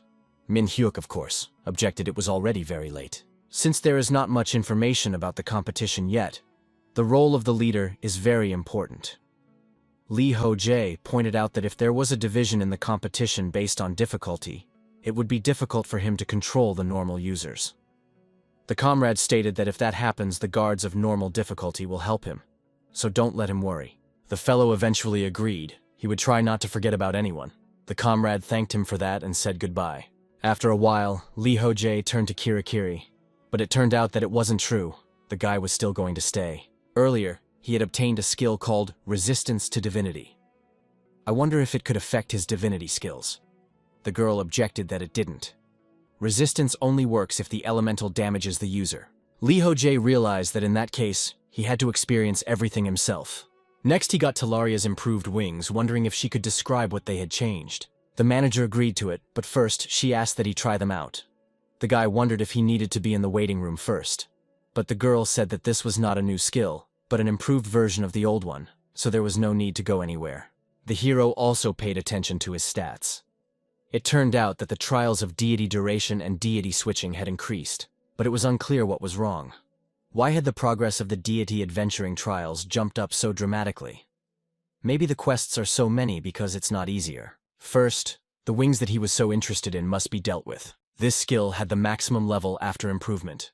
The deity of adventure transformed part of the existing skill into something new.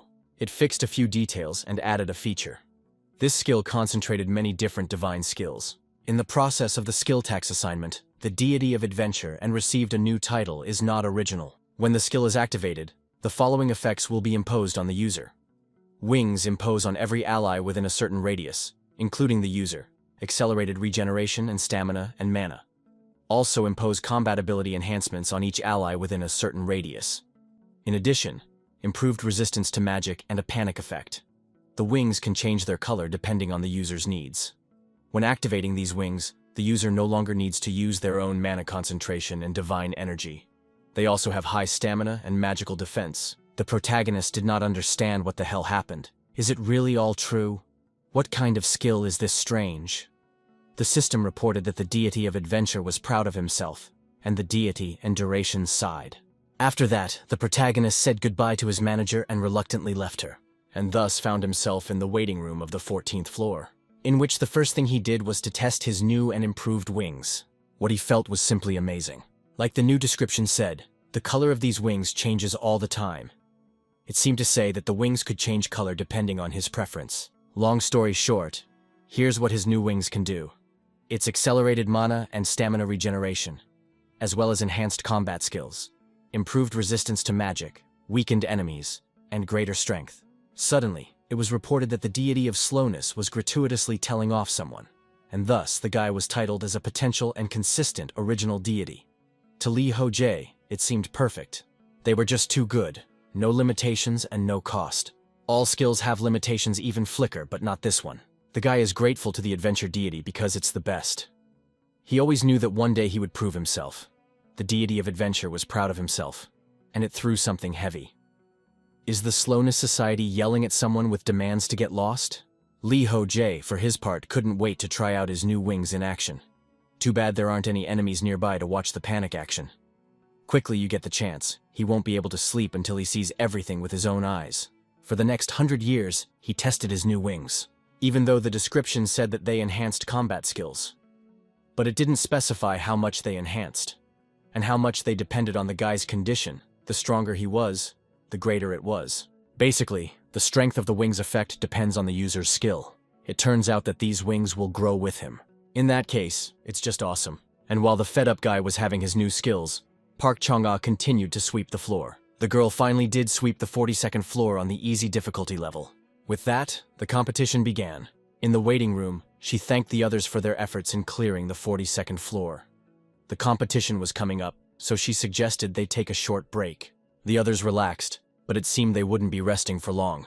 The girl was glad to be carried along. If she was even a little late, she wouldn't be able to finish in time. After that, she could also relax and pulled out a table and chair from her inventory. She also decided that she needed to get on with her work. Such diligence was not peculiar to her.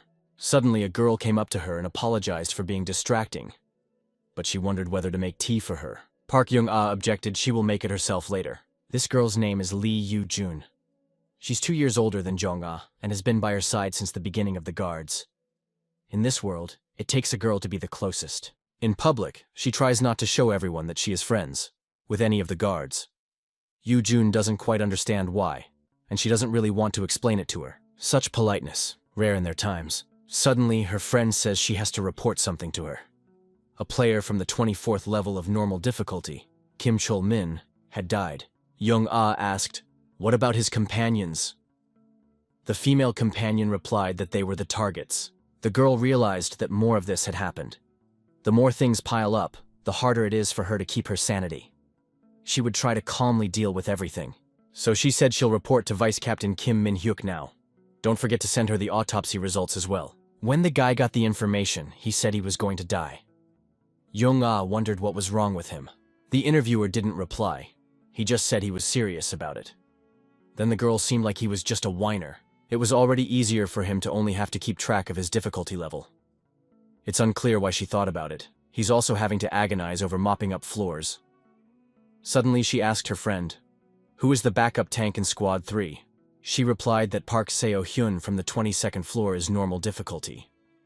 Young-ah asked that after the competition was over, she should give him Adrian's shield.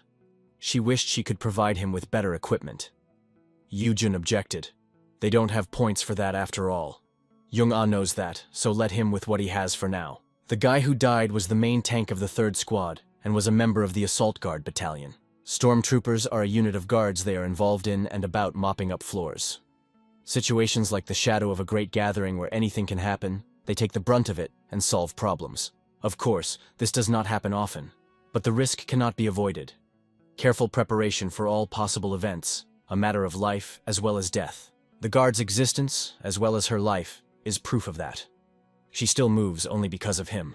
This is the guy who used his overwhelming power against the guild representatives and destroys anyone who gets in his way. His belief in himself and his goals is simply unwavering. Thinking about it, the girl was embarrassed again. She remembered how she couldn't pronounce his name. Even a preschooler is better at expressing his thoughts. She didn't understand what she was in for. He definitely thought she was some kind of juvenile fool, and it alarmed her. Suddenly, the girl felt a look on her face, so she looked at her friend, who just smiled at her. But all of this only made Jong-ah more embarrassed.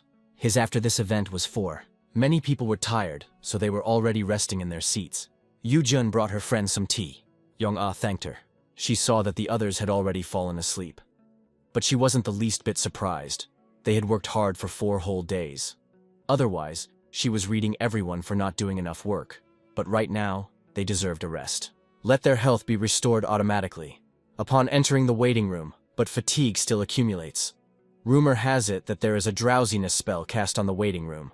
Personally, she believes that such a thing can be easily overcome with discipline. There was no point in waking anyone up now, and she would just keep working. An account of a threatening personality caught her eye. She wondered if they couldn't have come up with an even weirder name. The most surprising thing was that it came up blank. It was unclear who had written it. It was written by Lee Ho-jae. The guards are compiling a dossier on potential dangerous users to keep a check on their behavior as well as notice all their actions.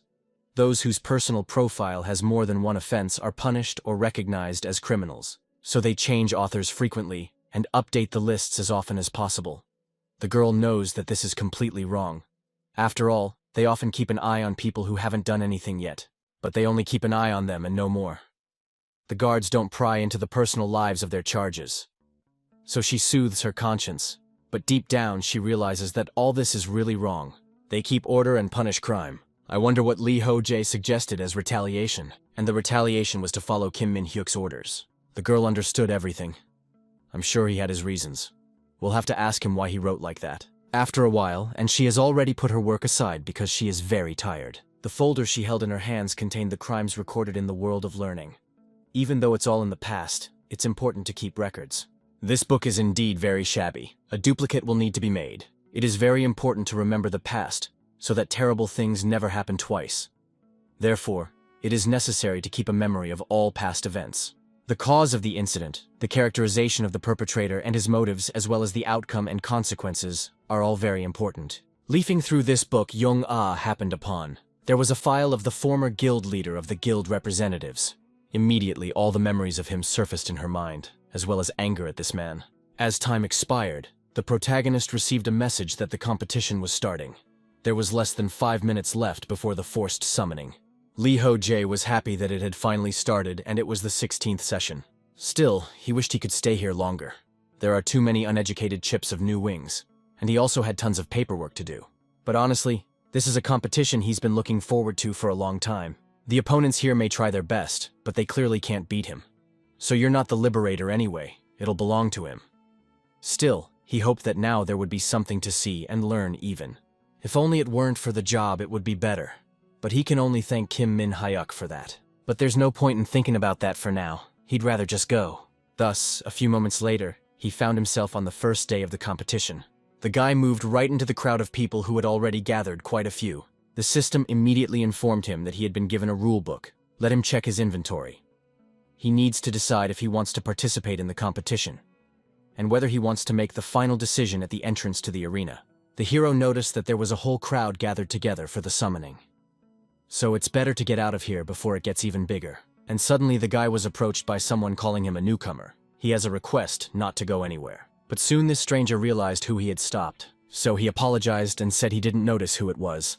Apologizing let him follow where he wanted to go. Lee Ho-jae was a little confused, and soon he saw his comrade next to the guy with the loudspeaker. That's how they met. The hero noted that the place looked a lot like a residential area. Min-hyuk said that the announcement said that it would be like the 30th floor instead of the competition. Didn't he see that? Although it didn't matter, wondering what was taking him so long. The guy didn't understand why his companion was so strict. He was only 2 minutes late. The comrade said that he had an urgent matter and asked him to wait here for half an hour. Just don't let the people disperse. Lee Ho-jae asked if he would have to keep an eye on the normal difficulty. Min-hyuk said he has no need to worry and won't have to strain himself. Things are much better than they expected. Lastly, the hero asked what about the competition. But since the comrade was in a hurry, he said he would explain everything later, not wishing him good luck. It was immediately clear to Lee Ho-jae that he shouldn't have agreed to help him. Because of that, he got into trouble again. He was thankful to God that it was only setting the clock running. But suddenly he turned his attention to the crowd of people gathered, who were just staring at him, not realizing what was going on. The hero used his magic-enhanced voice to speak to them. He asked for the attention of all the people. The people present were confused. They didn't expect this to happen. Lee Ho-jae was sure that many of them were wondering why they all had to stick around. But he wondered the same thing as well. At the moment, the guards are finding out details about the competition so they won't just die so easily. So he suggests they calm down and wait for them. If nothing happens in half an hour, he will personally roll them a claim, so they can be calm. And while they're all waiting, then they can have a snack, for example. I wonder if there are any other questions.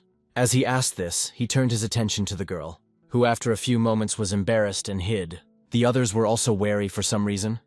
The hero realized that there was something wrong here, so he asked just to rest. It was the first day of the competition of the past only 17 minutes. The protagonist sat there pondering. What should he do? There was no sound from the crowd. No one socializing at all. It's unclear why they are all meditating. It's not like he forbade them to stipulate or eat. The guy said everyone was afraid of him, but he didn't think it was that much. Suddenly he saw Hyunjin, but decided it probably wasn't the best time to approach him. He'd think the guy was going to punish him. Nothing is happening, and somehow it's very boring because of that. Of course, if he starts mutilating himself in an attempt to build up resilience, they'll think he's gone crazy. Lee Ho-jae soon thought of something and used a book of magic. He had bought this book back after passing the 12th floor. Now was a good time to look through it. On one of the pages, there was a question about what was used to change the flow of time in the boundless post-mortem and short-term life. The answer had to be found. On the 13th floor, the protagonist witnessed the different flow of time. But what was his need? More than anything else, the question appears.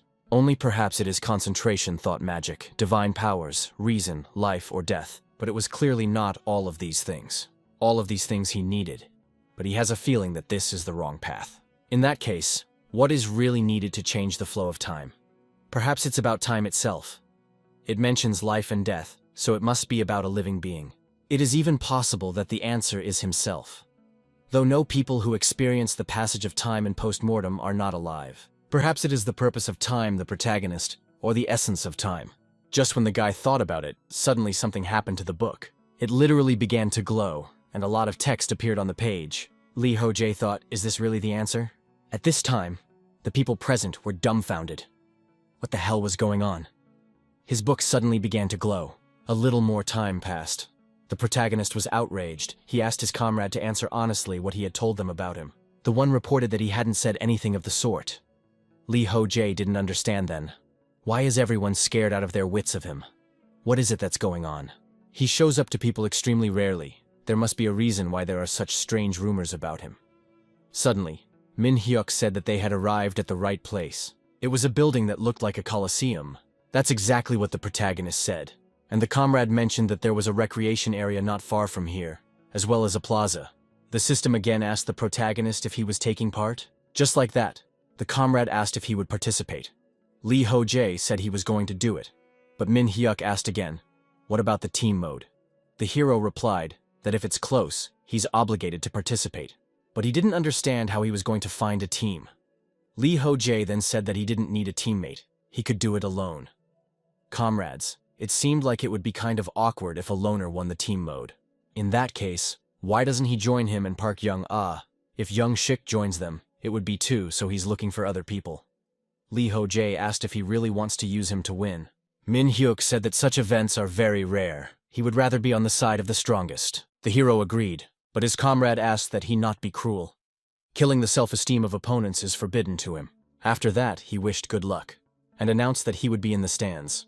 Lee Ho-jae also said goodbye to him and agreed to participate in the qualifying stage. And after a little while, he had already arrived at that very arena, where there was a huge crowd, and it dumbfounded him. It turns out that all the qualifying bouts are held at the same time. Such a thing was in the Dragon Pearl. It's just like a great martial arts tournament. That means it's going to be a lot of fun. The system immediately announced that the single category qualifiers would begin in 2 minutes. The victory conditions are quite simple. You just have to survive and win. And the conditions of defeat is that after leaving the boundaries of the ring, the user automatically loses. After the user surrenders, he automatically loses too. When the allotted time has passed in the arena, the opponent immediately appeared. It seemed to the protagonist after reading the rules that his opponent automatically loses. The crowd cheered. Some people noticed that it was Lee Ho-jae who was handling the hellish level of difficulty. It was announced that the qualifying round for the single category was about to begin. Since the opponents were appearing guy, already knew who they were. It's been a while since I've seen their brazen faces. Some of the contestants were surprised at what was happening. They thought they were going to fight each other. Someone called the person who said that a dumbass, but they're not going to fight only after the preliminaries. And that's obvious. And in the qualifiers, it's player versus monster. The first to fight was the archer. He released several arrows, which the goblins blocked with their shields. When the participants saw what happened, resented whether they had too much armor. But his resentment didn't last long, as he was attacked at the same second. The archer was terrified, so fears screamed out that he was staying. Lee Ho-jae was just observing for now. He knew that if a person realized they couldn't take it any further, it was logical to give up right away. For some, the qualifying stage could be a serious challenge. Most players only fight in combat squads. All of them are used to playing their roles, and will not stand against monsters alone. On top of the crush, They don't seem to be devoid of strategic thinking. Apparently, they were borrowed exactly from the infernal complexity. To deal with these goblins would require an inordinate amount of strength. The guy turned to his enemies. He didn't understand why they were frozen. Let them just attack. The goblins wondered how the man knew their language. It must be some kind of trick or ruse. Lee Ho-jae didn't understand what they were even talking about. Whether they think they won't take him out, let them just surrender right away. The enemies were confused. They didn't even know if they could do this. Suddenly something happened to them, as if the system forced them to fight, and they became furious. It seemed to the protagonist afterward that the system itself was forcing them into the fight. Well, in that case, he has no choice. Thinking about it, the guy headed in their direction to fight. The goblins sensed his strength, so they wanted to run away. But someone informed him that there was no need to try to beg for mercy from this devil. As Lee Ho-jae approached, he asked, "Why is this one a devil? Let them not worry about it. Because he's going to be clearer with him." And just like that, he sent several enemies flying. The onlookers were clearly shocked, not expecting that one could slay these enemies so easily. The two goblins that were the first to be attacked landed very far away. The protagonist wasn't going to stop any further. He attacked all the others. As a result, only one goblin was left, who was very scared. Lee Ho-jae approached him with a smile and asked him to just go back. And when he did, he simply knocked him out by punching him in the neck. After that, it was announced that Lee Ho-jae had passed the qualifying stage. The guy thought about how he didn't even break a sweat. It was very easy. Kim Min-hyuk was shocked, aka asked him to be gentle with them. The hero noted that he was just like that. But the comrade stated that he just sent the goblins flying with a skate. Lee Ho-jae noted that alright, that was mercy in his mind. He also saw that Young-shik as well as the captain were also here. They greeted him. It seemed to the guy that the entire upperclassmen were gathered here. I wonder how Young-shik's sectionals went. The interviewee noted that they went perfectly. He was the first to pass. The main characters also pointed out that Yoo-jun is here as well. Jung-ah was surprised that they already know each other. But that's good. They will be together in the group stage. She has a case, so she'll probably go. After that, the guys started discussing if it's even worse, and the girls started avoiding Lee Ho-jae. Young-shik noted that he didn't know that. If you think back to the guild rep incident, she can be understood. The main character said that he doesn't want her to have false ideas about him. He's not some knight or prince on a white horse. And they all assume that's what happens when a person falls in love. Lee Ho-jae asked why they shouldn't have a drink when this was all over. Young-shik didn't mind. He was both hands in favor. Min-hyuk then asked in surprise, did he really think it would help with Jung-ah? The guy replied that if he shows what a pig he is when he's wasted, I think they're the ones who will immediately forget about all their fantasies. That's why he asked if they wanted to get drunk as hell. After a while, the main stage of the competition came. The contestants will have to prove themselves in one-on-one fights. However, the rules of the contest are a bit strange. After the fight, the winner continues to advance on the tournament ladder. For the victory over the opponent are given points, which are then converted into a prize. Participants of the first-last duel will receive bonus points. So it is most beneficial to start as early as possible and win as often as possible. However, Kim Min-hyuk informed the main character that he can't go out yet, because once he enters the ring, the competition can be considered over. The protagonist realized that he was absolutely right. The guy will not give anyone out of a chance to win. Although he would not want to get the maximum award, but to spoil people's holiday is also not the case. So it's better to aim for the winner's prize. Young-shik suggested that things are getting interesting and turnover. Maybe during the next competition, they should start accepting bets. Hero said that they would bring it up at the next meeting. Soon, it was Young-shik's turn. Min-hyuk wondered, does he really mean to say that he hasn't given up yet? Let him just give up and watch the fights with him. Lee Ho-jae turned his attention to the arena at this time. He was excited because Hyun-jin had finally appeared. That's a guy with a hell of a lot of difficulty. Now everyone will see what he's worth. After entering the arena, the guy turned his attention to the main character. It seemed that he was his main rival. Making his way through the single category, Hyun-jin made it to the finals. He won his 4th fight in a row. No wonder, after all, he is on a hell of a difficulty level. The protagonist asked if he could join now. The comrade objected. It's still early. There are still a couple of guys left from the difficulty level. Young-shik also asked for mercy. He wants to participate too. It's better to let Lee Ho-jae do a little duty in his place. Min-hyuk said there's no way he would agree to that. They agreed that he wouldn't participate in the single category. Suddenly something would happen, and then it would be bad. Events like this can't be left unsupervised. Who knows what could happen? I mean, even murder is not out of the question here. The guy wants him to be prepared for an extreme case. Let it be so. The protagonist realized that Hyunjin is unlikely to be beaten by anyone. We can only wait. There are plenty of players who can make this guy sweat. And yet, it's not going to be easy to beat him. If anyone manages to knock him out, the fight will take a toll on their physical condition. None of the strong players dare to enter the ring, so as not to use up all their stamina, and thus not lose the chance to win. And so the system reported that user Hyunjin would be recognized as the winner in 20 seconds. Hero, indignant, he's going to win now, after all. The guy, warning that when there are 10 seconds left, he gets up and goes to the ring. Comrade said that he was already eager to see him take out the highest level players one by one. Lee Ho-jae reiterated again that he would be gentle with them. A few more seconds passed, and after 11 seconds, the guy in the arena should be recognized as the winner. That's when the time the protagonist talked about came. Hyunjin wondered what he was doing so early. Lee Ho-jae walked straight into the arena at that time. The protagonist said that it seems like no one wants to grapple with this guy, so he came to take on him himself. The interlocutor objected. He's sure someone would dare to do it. Lee Ho-jae explained that it wouldn't be as interesting then. Hyunjin revealed that although he didn't expect to win at first, but now he's ready to fight until the victorious end. The hero noted that he'd already had enough.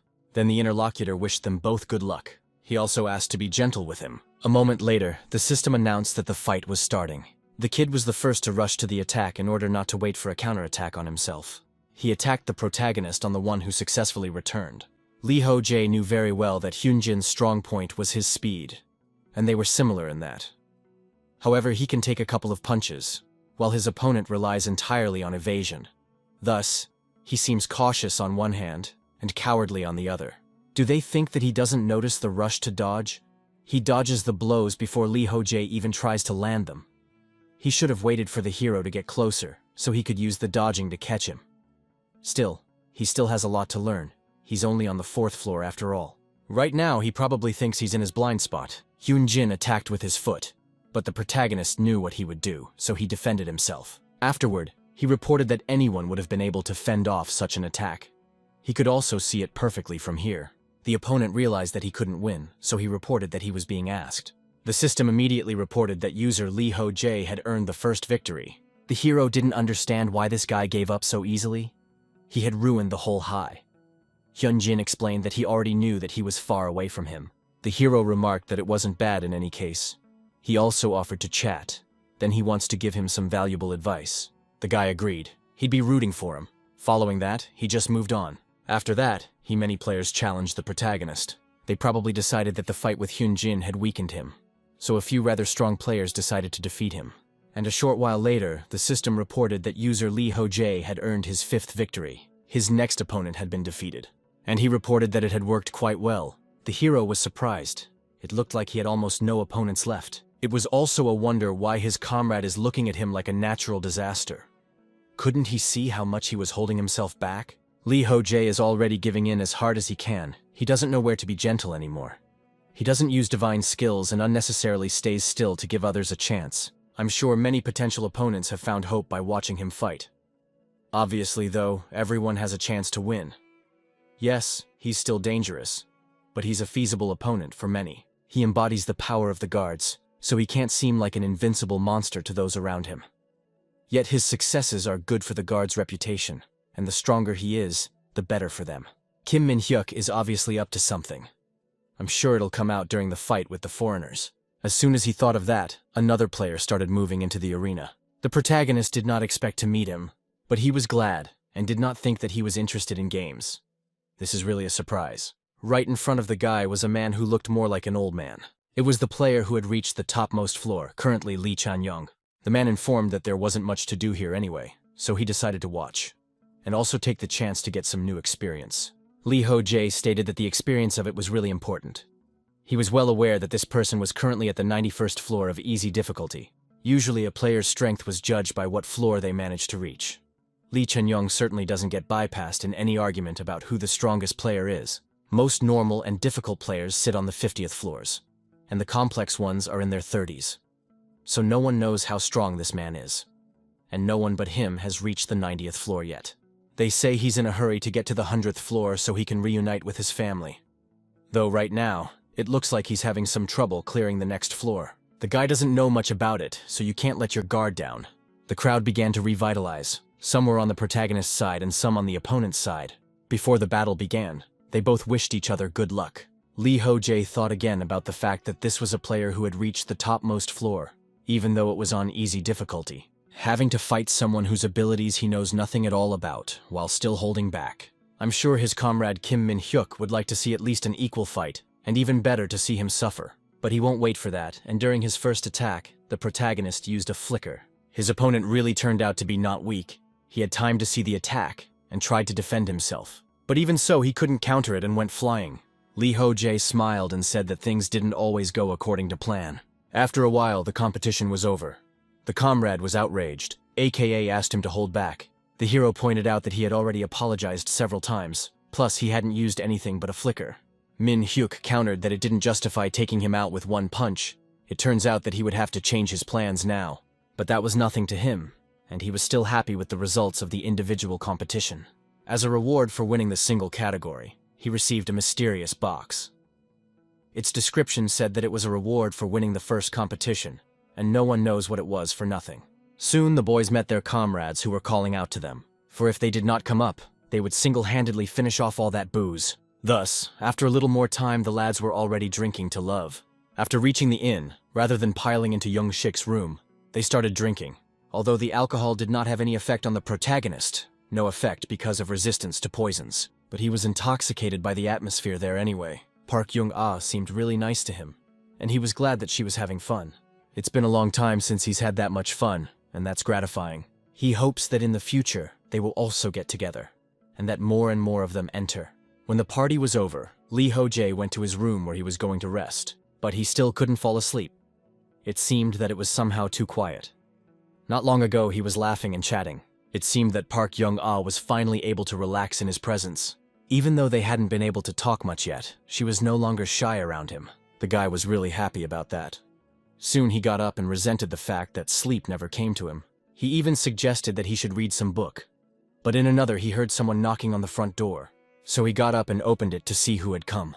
It turned out that Park Young-ah was there, along with a drink. She asked if he wanted another drink. The guy was surprised. He thought they were out of alcohol, and here there was more. Could it really be his wine? She must have snatched it off the table while he wasn't sitting down. The girl apologized. She, to be honest, just wanted to have a drink with him alone. The hero was confused and embarrassed. Was it really with him? Young-ah said that he understood everything correctly. Does she still seem like a model schoolgirl to him? She's actually a mature girl. In that case, is he sure he doesn't want to have a drink with her? Lee Ho-jae of course agreed and offered to come in. They'll chat over a drink. That's how their night together went. In the morning, the protagonist woke up. He was confused and didn't realize where Young-ah had gone. But soon he remembered that she got up early and said that she had something else to do. At night, she offered him a drink, and then everything happened between them. The guy hopes she's okay. He hasn't been in a relationship for a very long time, so he couldn't help himself. He didn't date anyone when he was in cyber sports, and then he suddenly got together with John A. But he always found her quite attractive. Her courage as well as her strength of mind is something he admires. Although he always thought of her as a good companion and a skillful boss, nothing more. But she did turn out to be very nice to him. So Lee Ho-jae was glad that this situation had befallen them.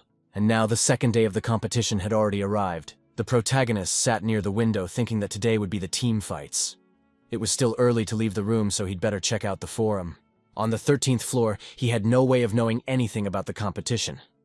There appeared to be quite a few rules. It was said that it was forbidden to use a healing potion in the arena. Or was it forbidden to wear armor?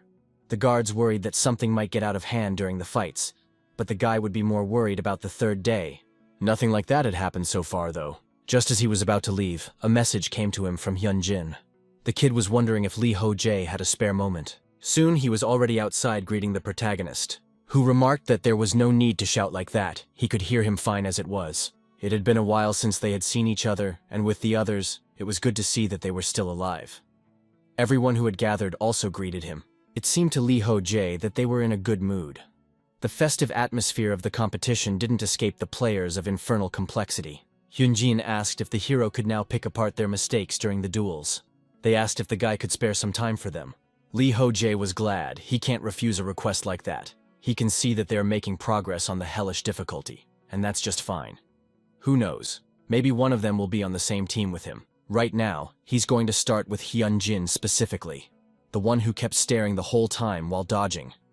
The kid objected to that, because he himself had told him to watch his opponent's actions carefully. The hero noted that this was true. But was it easy for him? He could safely say that it was not. It's hard to keep your eyes open and try to see everything around you at the same time. If one spends attention on whether the eyes are open or not, one will see less than if one just closes and opens them in time. Let him just try to keep his eyes on the target and in control of the situation. There's one more thing. After that, the guy immediately attacked. He asked that Hyunjin not squint when he gets hit. The guy pointed out that it's easy to say, but hard to do. The character explained that nothing he can do will just have to get used to it. The kid's main problem, in his opinion, is obvious, and it lies in the fact that he is quite cowardly. In battle, he takes speed and reaction, so he's not used to taking a punch. That's why his body tenses involuntarily at any threat. Basically, he gets scared before anything common can happen. Lee Ho-jae said that he could use some practice in fighting. He's on the 4th floor right now. That's fine. Let him just let the goblin beat him up. Once he gets beaten up, he won't be so afraid of it in the future. He'll also get used to keeping his eyes open. The interlocutor was indignant. What was he saying? Isn't there any other way to solve this problem of his? Lee Ho-jae said that he couldn't, just let him do as he said.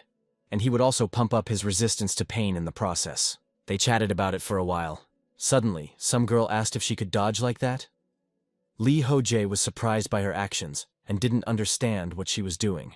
Without him and Hyunjin, there are 6 people on the hellish difficulty. None of them passed the first trial, or rather they couldn't clear it. Since they were given food and water at the beginning, they chose to just survive the floor. The main character said that the arrows on the 1st floor fly along the same trajectories. Let them just not make unnecessary movements, and then they won't hit them. It is necessary to stay in the rack to be ready for the next attack. One of the girls pointed out that the hospital was clear, but she just didn't know what the next attack would be. Lee Ho-jae reiterated that they should always be vigilant. It turns out that there are places on the 1st floor where you can't anticipate the enemy's actions. That was why let them be ready for an unexpected turn of events at any moment. It is necessary to get used to constantly be on guard. And here teaching others, the protagonist himself realized something. Everyone sees the process of passing the floors in a different way. He tried to become stronger in order to cope with all the trials, but many in turn are just trying to survive. That's why the gulf between their skills Talyanka. Not everyone is willing to devote all of themselves to improving combat skills. If a person only dodges an arrow, sooner or later it will still catch up to them. It's not that the guy is judging them. On the contrary, he's more of an exception to the rule, and they're normal people. Few people would want to risk their lives for an extra level. On a hellish difficulty, everyone loses hope sooner or later. It might even be better for them to focus on survival and stay on the same level. It turns out that they can only hope that someone will solve their problems for them. Luckily for them, the guards showed up here. After a while, the hero asked Hyunjin if he would participate in the team stage. The guy objected, who would even want him on the team, and the hero wondered why he wouldn't go with the Steel Hellions. Hyunjin wondered, did he really think it was worth it? It's not like they can't do anything at all. Lee Ho-jae reasoned that it would be a useful experience for them after all. Let them at least try to pass the qualifying stage. It would be enough for them to learn something new. The interlocutor was confused. He was not sure of the effectiveness of this method. The protagonist asked to at least try it. Thanks to this, he will get a lot of good out of it. Besides, these guys would be useful to him on the 6th floor. Hyunjin wondered, what's the matter there?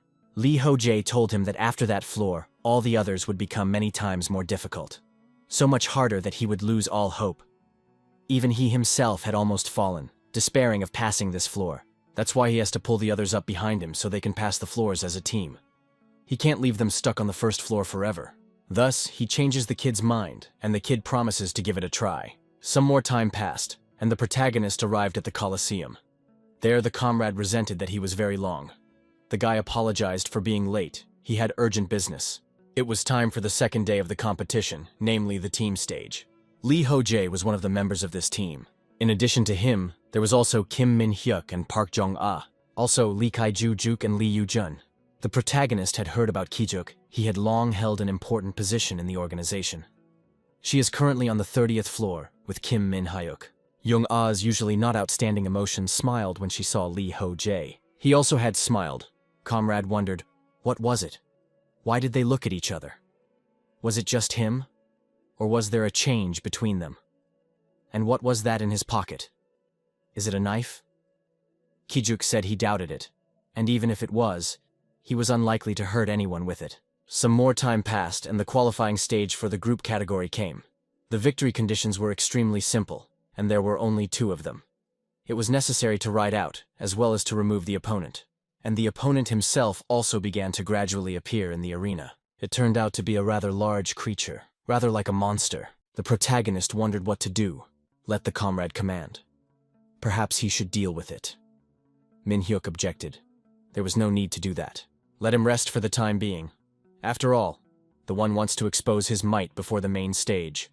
They should be able to deal with him themselves. Lee Ho-jae didn't particularly object. He agreed to it. Therefore, he simply stepped aside while his comrades prepared to fight. The creature paid attention to them and began to shout heavily. The first to fight this monster was Porchin, and she used her gun, and without a second thought, she shot straight towards the monster. Her field hit the target perfectly right in the head, and because of that, it disoriented the enemy. Next, Yoo-jun joined the fight. She used her shield and attacked. Now it was the guys' turn to join the fight. They used spears, thanks to which they inflicted serious wounds. As promised, the protagonist at this time was just watching from the side. But he was not interested at all. It seemed to be very boring. At this time, the comrades continued to strike. They thought that there wasn't much left, but what happened was not what they expected. The monster gradually began to regenerate. It seemed to the guy that the howl was prolonged because of the accelerated regeneration of this bulky guy. If only he could regenerate as fast as he did, that would be fun. I wondered if this creature was a troll, or why it was regenerating so fast. This creature continued to attack and forced Kim Min-hyuk to dodge. As he did so, he accidentally stumbled and started to lose his balance. The protagonist was not confused, because he felt the danger, so he immediately threw something in the direction of the monster. As a consequence, he made a huge hole in the body of the creature, and thanks to that, the monster was defeated because they would be able to heal such a huge wound. Lee Ho-jae smiled and said that he was glad he had gotten there in time. It was true that he had to intervene in their battles after all. The others looked at him in surprise, not understanding how this had happened. Min-hyuk became indignant. He had told him to stand aside and stay out of it. The hero countered that they were in danger, and he should have done something about it. He had only thrown 1 stone. The comrade complained that he had repeated it to him 10 times. Did he really not listen to him? He thought he had made it clear what he wanted him to do. First it is to agree completely understand, and then sets him up. Let him just admit he didn't care what he said. The same thing happened during the single fights, and now, Lee Ho-jae pointed out that he had already apologized several times. He thought they were in danger, so he got involved. But instead of a thank you, he got a 2-hour lecture.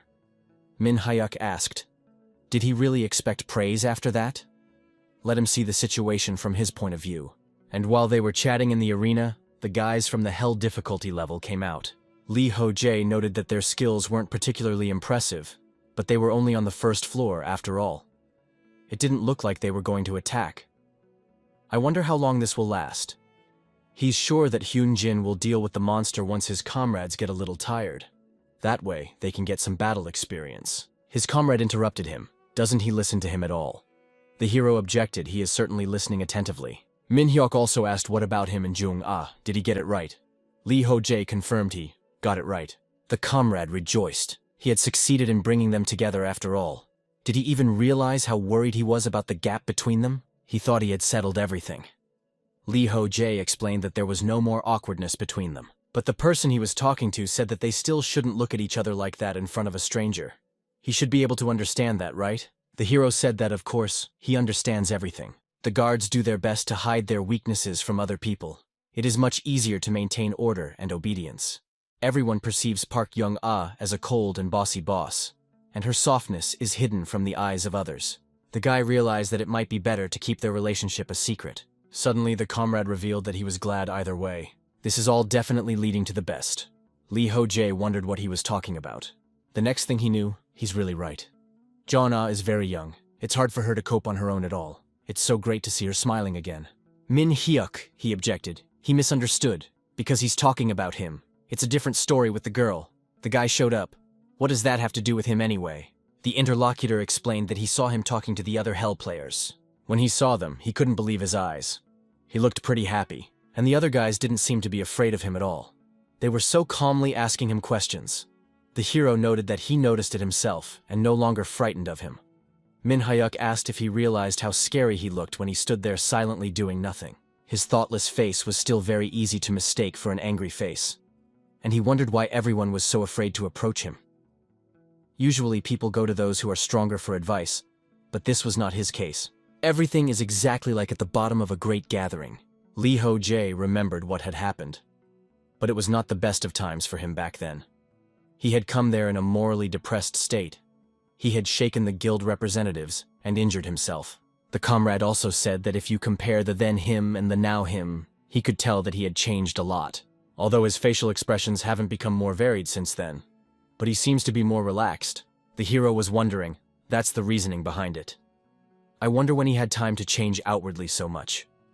Although he does feel more relaxed than he did back then. Min Hyuk added that even now, he seems like a more humane person. I wouldn't say he doesn't have any concerns about his sanity at all, but he's clearly working on himself. Lee Ho-jae was a little confused, and then Jung-ah popped up in his mind. She made him smile and calm down. Some more time passed, and the finale of the second day came. There was no way to stay on the sidelines now. After all, the most cohesive teams had made it to the finals. Surprisingly, of course, the early sheep with a hell of a challenge also made it through the qualifiers. They tried until the last, but in the end, lost to a team of guys with normal difficulty level. The main character was really glad that she stood up for their participation. Hopefully, this would serve as a boost to their development. It looked like Lee Moon-sung's team was victorious once again. Kim Min Hyuk reported that she is pretty famous on normal difficulty on his team of strong fighters. Yoo-jun swept up that he's with the 6th Guard Assault Squad. That's why they're so strong, since they're sure to accomplish a lot. Ki-juk inquired, why isn't Jung-shik coming out? The interviewer revealed that they decided to have him not participate, because he has to be prepared in case of an emergency. Of course, he really wanted to participate, but it couldn't be helped. Meanwhile, the main character was waiting for the next team to come out soon. Here came the new team, wondering who they even were. Those present greeted Jung-shik. They were the difficult level stars. The comrades were startled, not expecting to see him here. Jung-shik was very excited to enter the arena with his team. Kim Min Hyuk couldn't believe his eyes. In despair, he asked why no one kept their promise. He thought he had made it clear to him why he shouldn't participate. The president inquired as to what they should do now. The deputy was clueless. Probably pray that it doesn't finally come off. He suggests that for now they see if there is someone to replace him. You can just look at him, the way he's smiling. You can see how happy he is. And yet the protagonist can understand him. Everyone wants to have a little fun. Even he's excited about this competition. Jung-shik has to sweep away the weaker competitors. And only the confident enough teams will dare to compete with him. It's going to be a curious spectacle. He asked Jung-ah if the guys on Jung-shik's team are from a difficult level. The girl confirmed that. Who can they all be stormtrooper guards? Then they both turned their attention to Yoo-jun. She realized what was required of her and informed me that the guy over there was from the 24th floor. And the guy with the blue shield is from the 27th floor. Those two are the front-runners, just like Jung-shik. The black-haired boy is still on the 19th floor, but he's already quite strong. So they guards are trying to give him support whenever possible. Suddenly, the hero said that it's Jun Seok. The girl was surprised that he knows him. He favors skills related to electricity. Lee Ho-jae was even a little confused. Does she really remember everything about all the guards and related personalities? That's for sure. She has a great memory. The further he listened to her, the more he realized why Kim Min Hyuk was angry. After all, they had assembled the strongest team in the training world. After a while, the announcer announced that Jung-shik's team was victorious for the 11th time in a row. The attendees cheered. They had a new favorite team. Lee Ho-jae noted that this number of wins was impressive. But his comrade at least can be sure that Jung-shik is afraid of him. Because not once in the whole time did he look in their direction. Also, the hero realized that mana and health don't regenerate in the ring. Skills or healing elixirs also have no effect, which meant that with each fight, it would get harder and harder for them. Still, so far he's not keeping chipper even though there's been a lot of fighting. Everyone seems to be cheering for their fugitive right now. He's like a gladiator in the center of the Coliseum arena. After a little more time, the system announced that Park Jung-shik's team would be declared the winner in 3 minutes. The hero wondered if it was time for them to come out. He actually wanted the prize too. Min Hyuk was angry, considering the circumstances. There's no way they can let Jung-shik be the winner. But if they went out, things would only get more complicated.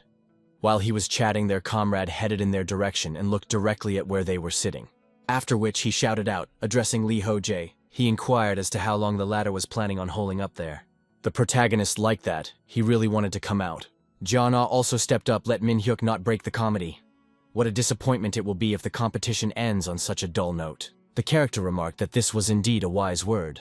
So they soon agreed to enter the arena, and found themselves there in full force. The crowd continued to support Young-shik, but there were also people who wished good luck to Lee Ho-jae. To him, it brought back memories of his money as a pro player. It's not a forgettable feeling. He even misses those times. Min Hyuk informed that he will only be here to tangle under his feet, so I think it's that he'd rather stay in the stands. But he still hopes the guy hasn't forgotten what he said. The protagonist realized he thinks that against the players, complicated, the rest of the team will not help much. That's when Jeon Ah came to the guy. She said that they were able to persuade him, and yet, does he really think they'll succeed? They need a show, after all. Lee Ho-jae firmly replied that of course it will work out is a silly question. The girl smiled and said that in that case, let her win. The protagonist was happy to support. She seemed very nice to him. The audience at this time did not understand why the rest of the team was leaving. Did he not just give up, or would Lee Ho-jae fight alone? Indeed, the protagonist was left alone, and against a team of enemies. He thought of his comrade wanting to hide it all, his true strength. But right now in front of him are 7 strongest players of a complex level. Each of them is dangerous in their own way, and in addition, it has excellent teamwork and solo. It will not be easy to win, so you will have to sweat a little. Do not underestimate a solid team of players with a strong will to win. The hero managed to get a little bored because of how dull the previous howls were, but now he finally had some worthy opponents. At this time, Young-shik asked the guy that he wouldn't spare them. The guy smiled and replied that it should be said, he is like this, let them gather themselves. He doesn't want an easy victory. The opponent prepared himself and drew his weapon for the ensuing battle. Thus, the fight was initiated. Lee Ho-jae rushed to attack first. Right in front of him was a huge crowd that had also prepared to fight. The guy noticed that the first enemy had a short, one-handed sword and light armor. Yoo-jun had told about him. He gets up close to the enemy and thanks to his speed, he can easily dodge the blows. Of course, although he doesn't do much damage, his attacks are able to distract the target. However, the hero realized that there is no problem for him with these. Because he doesn't have equal speed, he was able to deal with it easily. The big guy with the shield was next in line. He used his own skill after sensing the danger. Lee Ho-jae realized that this person was reinforcing the shield with his skill. It would be good to knock him out with a single blow. And that's what he tried to do with a kick. But surprisingly, his attack didn't succeed. He stood his ground. The main character thought it was funny. This guy had actually repelled his attack. It appeared that the skill not only gave him strength, but also made him more resistant to physical attacks. Lee Ho-jae clearly didn't expect this. And while he was thinking about it, he was decided to be attacked by Young-shik. Lee Ho-jae saw his attack and managed to dodge at the last moment. And not even just dodge, he decided to counterattack as well. As a consequence, he dealt a serious blow to the 2 enemies. Next, he thought that these 2 could be ignored for now. After all, he now needs to focus on one specific target. And he's talking about a guy named Lee Jun-seok. His lightning bolts can strike targets from a long distance, and it only takes a couple of strikes to take him down. And they also impose paralysis, which makes Jung-seok even more dangerous. The kid saw that he was being attacked, so he decided to use his power. His lightning bolt immediately discharged into space. Lee Ho-jae was puzzled. He wouldn't let him near him. But in any case, one can't back down. He urgently needs to get as close to Jun-seok as possible. To do so, the protagonist touched the lightning bolt. He could interact with it completely calmly, which surprised the guy. His confident look demoralized anyone. The hero asked if he thought he was joking when he advised him to develop resistance to all sorts of things as soon as possible. Resistance to pain, resistance to paralysis, resistance to magic. I wonder what level he thinks he's at. Jun-seok didn't reply, and just attacked with his hand. But that was his mistake because the protagonist easily dealt with him. Lee Ho-jae realized that everything was fine. The most dangerous opponent for him had been eliminated. Real combat, he would have to kill him, or at least offer him firmly to be sure. But it's a simple game, and there shouldn't be any difficulties with the others. Just when he thought of that, he saw a follow-up attack being prepared on him. What was Young-shik's plan? He concentrated a huge amount of magic. It's some kind of strange skill similar to Chidori. After preparing a bit, the opponent attacked. The guy saw that he was fast, even too fast. Perhaps it's some divine skill applied on him. He didn't think about it for a long time and fled from there. After that, he found himself behind his enemy's back. In order to move faster, he used his wings. Young-shik didn't let him go and chased after him. At this time, the The guy thought that he had changed course rather quickly and was already bearing towards him. He really is very fast, and also knows his fighting habits well. In that case, he's publishing. It's time for him to bring out his trump cards. Now both of them were rushing to attack each other. The comrades froze in anticipation of what would happen. The blow had been struck, and now came the question, did the protagonist stand his ground? After a while, he was lying in his bed as usual, reflecting on the fact that this is already the end of the competition. It had happened last night. After the fights themselves, there were 3 more free days to rest.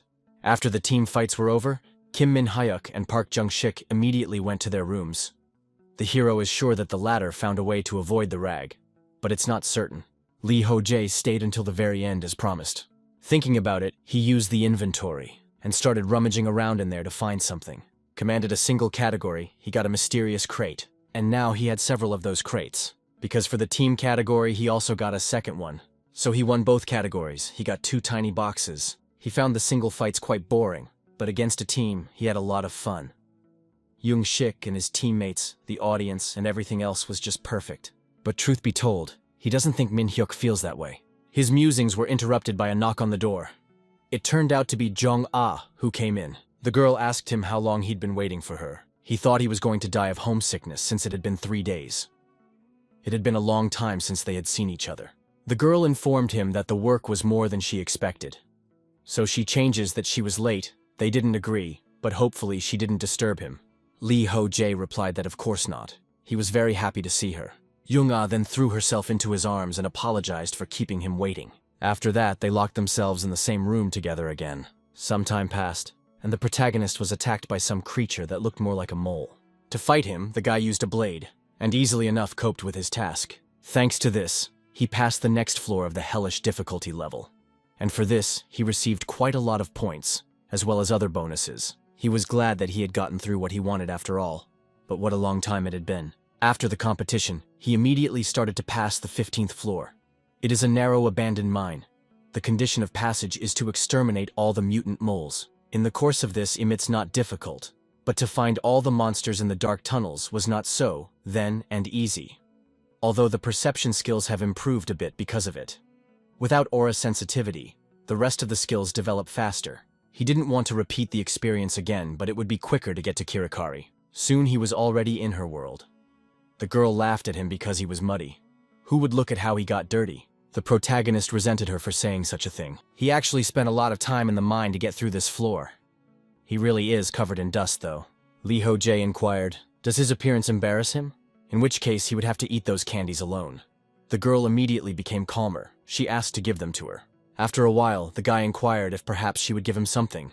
Would she give him a clue about the next floor? After thinking for a bit, the manager said there would be no hints. Lee Ho-jae knew there would be. From some point, the girl stopped supplying him with valuable information about the upcoming floors. She probably thinks he doesn't need to be prompted. But what else would he ask her? Perhaps about god egg magic, or perhaps about the competitions. Though that information would cost him a lot of money. So he decided to ask about something else. He said that he was thinking of changing his weapon, so let her tell him how to choose the best one. He had been thinking about it for a while now. He had bought his current sword, and hadn't changed it since the 4th floor. It should be said that thanks to magic there was no need to change it. But lately, he began to feel it was no longer up to his level. It's too light and brittle, even with magic. Good thing at least he recovers when he enters the waiting room. Otherwise the guy would have thrown it away a long time ago. After looking at this weapon, the manager said that he had fallen down and it was high time to change it. Soon she hesitated and asked him to wait for a second. After a little thought, she asked why he was not opening the boxes he received for the contest. The boy was surprised. What do you mean, why doesn't he open them? Indeed, he had 2 mysterious boxes available. The first one he received as a reward for winning the single category of the competition, and the second as a reward for winning the team category of the competition. Kirikiri reported that he hadn't heard, and Lee Ho-jae asked if they really have guns. But even so, what would happen if a weapon he wouldn't use fell out? The girl asked not to worry about that because only the things that are needed fall out of the drawers. Of course, the reward depends on the needs of the user. The guy noted that it is interesting, so there is something useful there. Then he agrees, and will open those chests now. The system asked if he wanted to open it, and the guy agreed. The box immediately opened and a beautiful yellow light came out from there. After a while, it turned into a black sphere. It was said that the guy had received 1,000 Cantus weapons. Lee Ho-jae was confused. What is this? It's heavier than even it seems. It turned out to be an artifact that once belonged to a blade master named Cantus. It's made from a supreme golden dragon and is capable of taking on 1,000 different weapon forms. The hero rejoiced. It turns out he now has 1,000 different weapon options. The fact that he's made from a dragon in and of itself already counts. It's also an interesting effect. The guy loves changing weapons for him. It's just the perfect artifact. In that case, it is urgently needed to be tested. To do so, he got up and stepped aside. It was interesting. How does this artifact work? Perhaps he should just introduce the necessary weapon. Right now, he would try summoning a short sword of Gladius. But in the end, it turned out that nothing was happening. As long as you guy didn't roll. In that case, what would happen if you injected some magic into him? With that, the guy didn't miss a thing. The sphere immediately began to transform, separating matter, and in just a few moments, a weapon appeared right in front of him. Lee Ho-jae was dumbfounded because it was very fast. He would be able to change weapons during the battle as well. This sword is quite strong and also feels good in the hand. Interestingly, the weight is the same as that of the sphere, while the size has changed drastically. It turns out that even the blade will be that massive. Well, perhaps it's their best physical strength that allows him to carry a heavy weapon. He's also pleased with his susceptibility to mana. Before, infusing weapons with mine was much more difficult. But now the problem is solved, and it's just perfect after all. Then the hero thought, perhaps. And the second box to open right now. It would be really cool to get something as useful as this. But should it be opened or not? The scale tipped towards the side of opening it. And just like last time, the mysterious box began to gradually open. Lee Ho-jae received the same orb, and he was no less happy about it than the first time. The second orb, he's going to turn it into a shield. This way, he'll have a good set, which means he doesn't need to look for anything else. He turned to his manager, asked her what she'd like to eat. She voted for the ice cream cake. As a result, it wasn't long before she was enjoying sweets again. And the hero sat in the community. But there was nothing new there. In any case, all useful information goes through the guards first. Suddenly, something strange caught his eye. There was someone asking who thinks who will be the first to be trained fully and completely. Seeing this, the guy thought that people have nothing to do. Until recently, the answer was obvious. It was, of course, Lee Chan-young. However, he was currently stuck on the 90th floor, and there was no telling how long he would spend there. Didn't he say that? He seemed to say that he's already failed the passage 6 times in a row, and yet this man is really determined. Otherwise, he wouldn't have gotten this high. But now his haste is starting to hurt. The skill level is not enough to keep going. Therefore, people began to pay attention to another player from the easy difficulty level, whose name is Park Min. He had already managed to reach the 83rd floor without any outside help, making him the strongest single player. Therefore, people are already starting to talk that this man will soon become the new favorite of the guards, displacing Lee Chan-young. I wonder what Kim Min-hyuk thinks about this. Should I ask him? Although it's better to go to Jung-ah with that question. Suddenly, the guy saw the deity of adventure watching him with apparent contentment. The guy is confused every time he remembers Jung-ah, that asshole is right there. He's kind of horny, pisses him off a little. Why is he picking on him? Was he watching the events of that night? If the adventure god knows about what happened between him and Jung-ah, then it's terrible. This adventure deity was indignant, and continued to watch the guy with apparent contentment. The protagonist again resented this perverted peeping impolitely. One day, the dragon boy was happy that he had succeeded at something. Lee Ho-jae was in the residential area on the 60th floor at the time. He is training the dragonkin's magical abilities through various games. At this time, one of the clan is trying to make it harder for him with all the same magic. The guy's doppelganger keeps increasing the pressure between the parts. At the same time, changing their masses so that the draconian has to constantly adjust, even though the clone is preventing him from getting the block with spatial magic. The dragonkin is no stranger to using any spells from his humble arsenal either.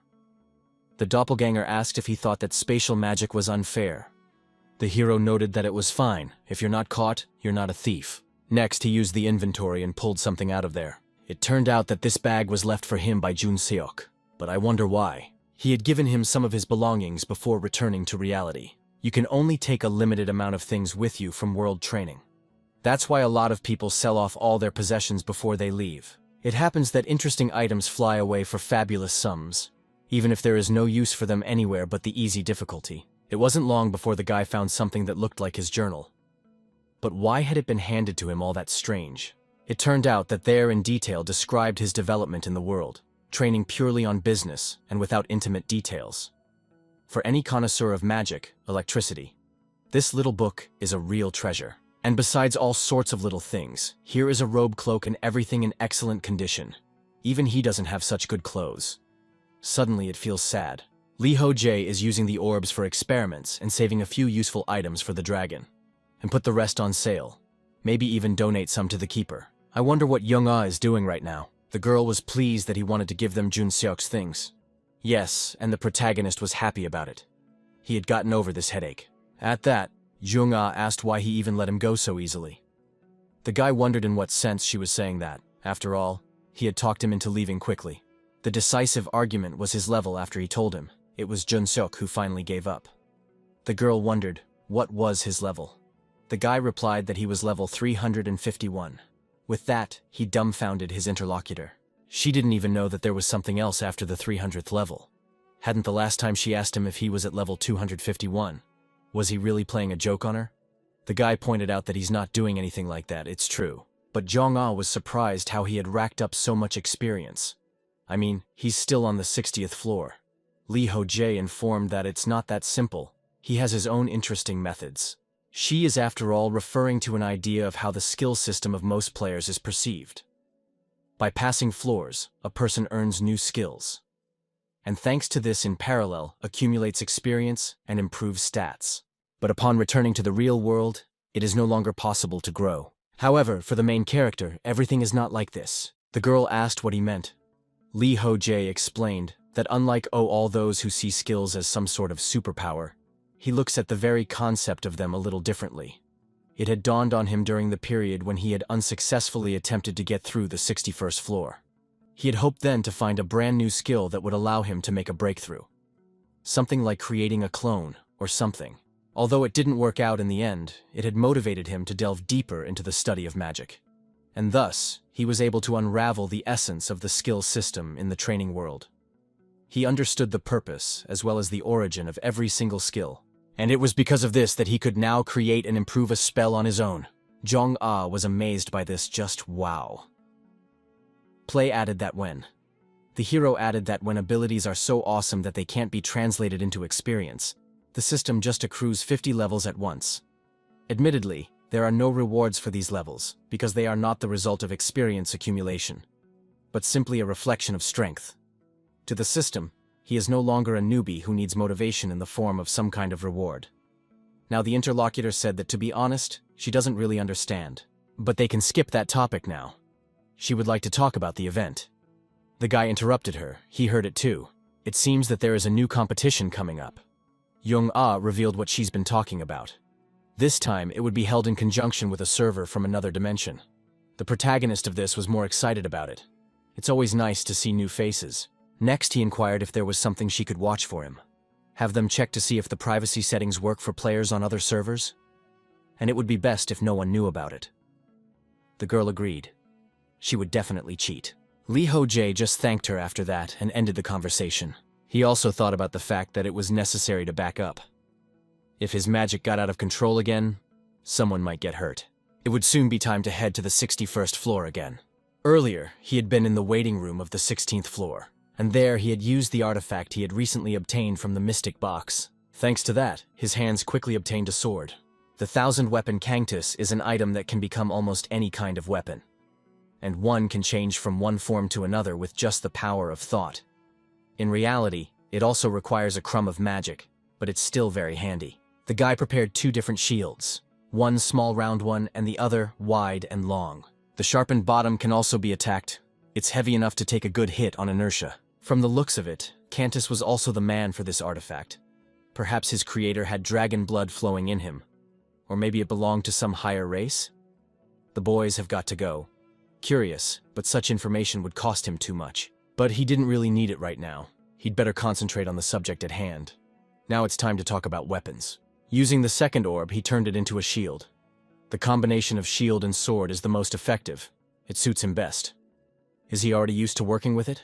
By the way, he didn't even know there were so many different types of short swords. He was most comfortable with a length of about 70 centimeters. Next, he used a long sword that would also help in battle. Following it, the newly obtained artifact turned into a spear, as well as a halberd and various blunt weapons. For a while, the protagonist practiced summoning different weapons. At the same time, he picked up the most useful ones to keep on speed dial. After a while, the time for the 16th floor approached. Lee Ho-jae pondered for a moment before departing. Perhaps to leave a message for someone. Jong-ah is probably busy right now. Again, the deity of adventure looks at him with undisguised pleasure. Boy resented him, he's already bored of him. Perhaps this pervert had enough of his mind peeking in. Guy gets goosebumps after he imagines the slutty, giggling face of this deity. This deity of adventure was extremely offended, and expressed to him, thus offended. At this time, the hero did not pay much attention to him. He thought he would write to Hyunjin, and when he did what he had in mind, he realized that he could go on. So he moved to a new floor. The first thing he saw and felt was darkness. But that wasn't all the danger he felt. The ceiling began to collapse, so the guy rushed forward. It became clear that the exit was blocked, and that was, of course, pretty bad. But even still, that wasn't the most important thing right now. Because there's clearly someone here. He can see at least 5 figures. At this time, the system reported that the guy had successfully reached the 16th floor. The dark figures were carefully watching the guy's movements. At this time, the system reported that in order to find a way out of the dungeon, the guy needs to defeat the doppelganger. 10 years ago, an unexplored dungeon was found in the west of Arpan. Soon, treasure seekers from all over the continent flocked to it. And 6 months later, every temple received some sort of divine message. It announced that there was a treasure hidden in the depths of that very mine. Paladins of temples, adventurers, merchants, and brave knights. Even mages left the seclusion of their towers to try their luck, twisting the bowels of the earth. And so, after a year of intense search, a secret passage leading to the heart of the dungeon was found. Of course, after that, all temporary alliances immediately broke up. A war of all against all in an attempt to seize the initiative began. In the end, it was decided to send them to the dungeon club of the best from each country. Unfortunately, in time for the Titan division of the yet-to-be-found treasure, no one took care of the exploration and the deep floor. And as a result, the hapless searchers awakened the king of the dungeon doppelganger. One of the members of the squad managed to drive a spur trap for a while. And getting out of it, the doppelganger again hid in the shadows of the underground passages. The monster is extremely dangerous, so much so that its release would jeopardize the existence of mankind. The system reported that the doppelganger cannot be allowed to break free. Let the guy defeat the doppelganger to open the exit from the dungeon. Hearing the task, the protagonist got ready and suddenly someone turned on the light. Immediately, several people showed up and were ready to fight. Lee Ho-jae wondered if these people looking at him were the Seekers. The thug inquired where the doppelganger was. Leave Knight noted that they had a newcomer here. Some people asked if the guy could tell them where the exit was. It wasn't bricked up in here. The big man resented it. The doppelgangers disappeared and they missed him. The old man objected. He is still inside. Because the artifact shows the demon is still around. Someone pointed out that maybe he's under an invisibility spell.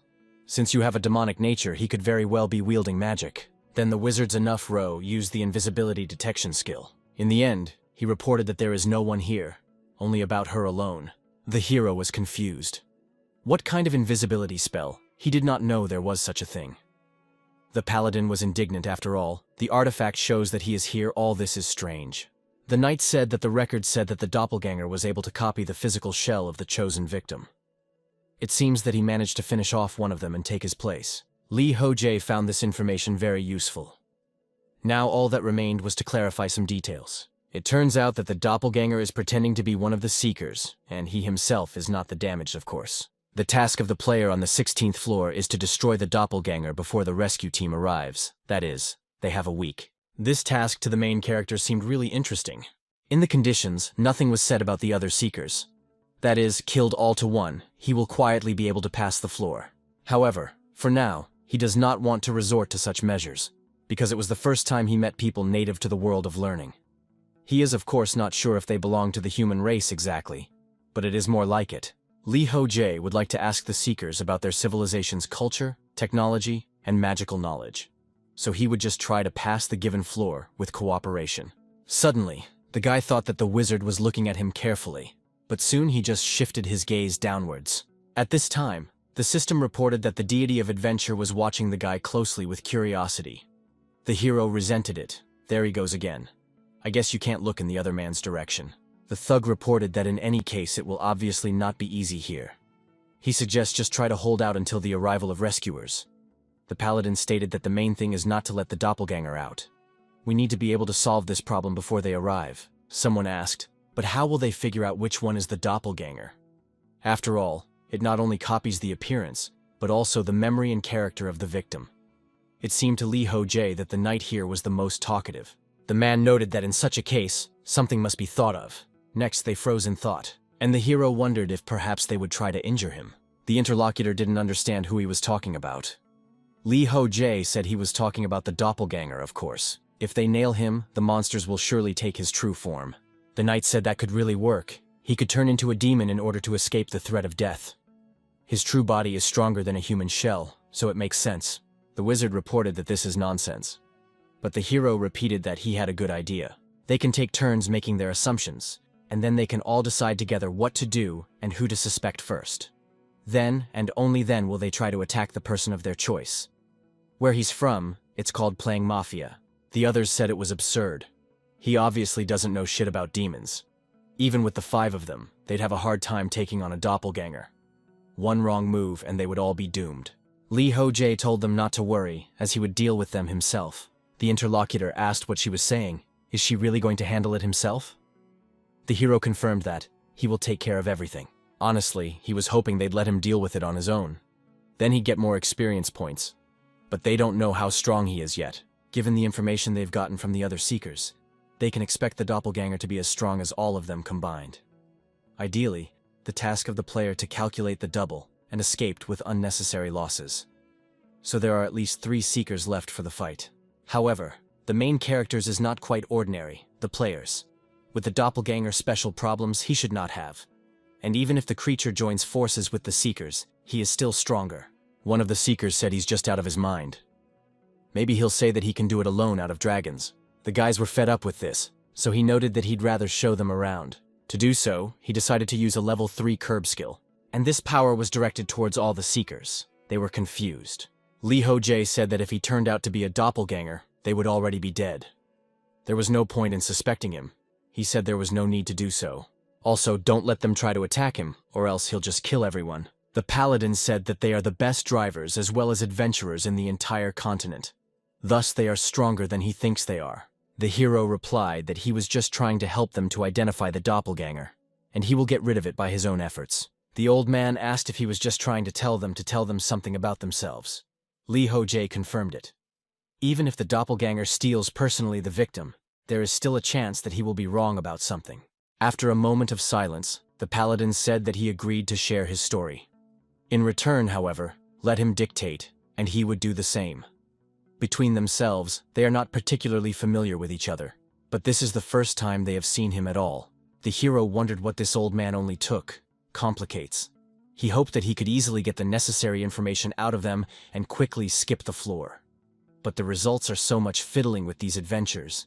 He doesn't think they will understand the story of a South Korean player in the virtual world. Therefore, there is an urgent need to highlight something. In the end, he said that he came there to her dungeon to find the treasure. Let them forgive him, but she can't tell more than that. They themselves know how many Philistines are out here scouring for valuables. He is one of them. The seekers froze upon receiving this information, and they didn't particularly like it. They reported it as a contradiction.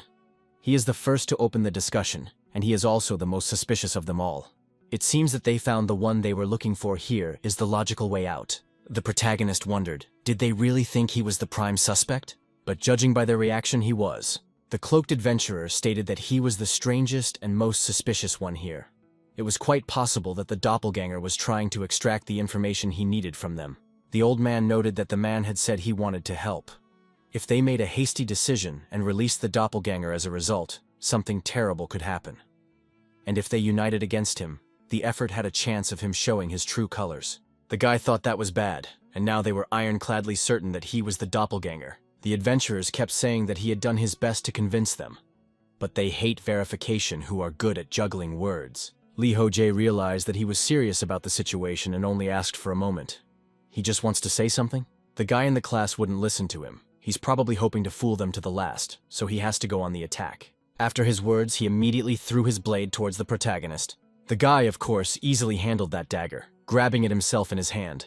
He didn't understand why he should chop with his shoulder, but he wasn't the one who started this fight, so he threw a return blade, thus striking his first victim. That's when the big guy joined the fight. He tried to attack from behind. Although his attack was unsuccessful as Lee Ho-jae moved quickly, he realized that there was no point in attacking their tank. And first and foremost, the mage must be dealt with.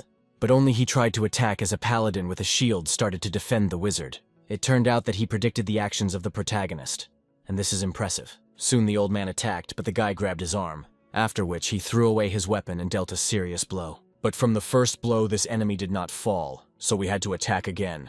At this time, the wizards were preparing to attack. The spell he used was a fireball. Lee Ho-jae wondered if it was the kind that could hurt a paladin, but he fired it anyway. It looked like he didn't care about the lives and companions. For the ensuing battle, the hero used combat concentration.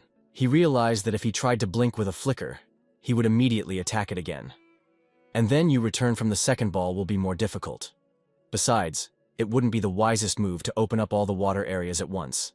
It is necessary to deal with everyone individually while they are still in turmoil. Therefore, he was now using Talaria's wings. Soon the fireball collided with something, and the wizard froze, waiting to see what had already happened. But when the fire flickered out, there was nothing wrong with the very absolute.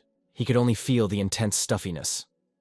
Even though the heat was steady, he could feel how red-hot the balloon was. It would be very unpleasant to hit him. After that, the guy decided to neutralize the mage and attacked him with his foot. After that, he mockingly apologized and asked if he was hurt badly. He saw that the light was off and hoped that the wizard was just unconscious, because he wouldn't want to kill him just yet. Blind to everything, Max is definitely not a doppelganger. Gromolo became indignant. He couldn't see a damn thing. He asked Bierce if he had a flashlight. He asked him to wait for a second. There were some rays somewhere. Lee Ho-jae was in no hurry at all at this time. He was behind the backs. He used a conduction skill as well as keen eyesight. This adventurer seems somehow strange. Let him not take it personally, but it can't be helped. Just when the hero wanted to attack him, suddenly this adventurer paid attention to him and took out some beads from his pocket. He then threw them towards Lee Ho-jae. The guy didn't realize what it was, so he killed that thing. The balls hanging on the beads immediately collapsed and sputtered out the liquid inside them. The hero assumed it was poison. The seeker declared with a haughty smile that it was. I wonder if the case likes that kind of thing. He would die of poisoning if he didn't get out into the light of day. The guy had a good resistance to poisoning, so it was nothing to him. He only complained about being all sticky now. The enemy was indignant. Why hasn't he been falling all this time? Could it be that the poison wasn't working on him, but how so? While he was confused, the protagonist simply walked up to him and hit him hard. As a consequence, he was neutralized. Now the guy was waiting for another enemy in the form of a knight. Seeing him, Lee Ho-jae was surprised. It turns out that he can also impregnate weapons with mana. However, he wasn't very good at it. Suddenly, the knight attacked with a battle cry for the king. The protagonist, naturally, was not confused, and used the artifact of 1,000 weapons of Cantus. As a consequence, he had a weapon in his hand with which he defended himself against his new opponent. The battle cry for the king interested him. He had not at all expected to hear such words from a treasure seeker. And this one has interesting moves, never seen such a fighting technique. It is more elegant than the utilitarian wielding of Ida's spear. Every movement is fluid and even graceful in its own way. It's simply charming, as if he were some hero from legends. However, at the same time it makes him do a lot of unnecessary things. It's kind of a jumble of movements. After every frantic breakthrough, he needs to take a little breather. It was as if this adventurer had borrowed a technique from a sport or martial art. Also, not very flexible, and a warrior needs to be able to adjust to any circumstance. Based on this thought, the guy easily dodged, and then counterattacked with a blow to the head. As a consequence, it threw his opponent a few meters aside. Right now, Lee Ho-jae was on the 16th floor of the hellish difficulty. The conditions for clearing this floor were to survive for 7 days before the rescue team arrived, and also to calculate and defeat the doppelganger of the main villain. The knight attacked again. He wanted with you. The guy revealed his true identity to them, calling him a branch demon. The main character took umbrage. He's a coward. Although he understood everything, it would take some pressure for them to start obeying him. Lee Ho-jae saw that his enemy's skill didn't activate immediately. Is this really the best he could do? Who even gives the enemy time to prepare before attacking? It seems like this knight is severely lacking in real battle experience. Maybe wait for the skill to work. Just curious if the effect is worth the pomp. Finally, at last, this guy was ready to attack. He revealed that this attack contained the full power of the great sword Alma's, granted to him by the king himself.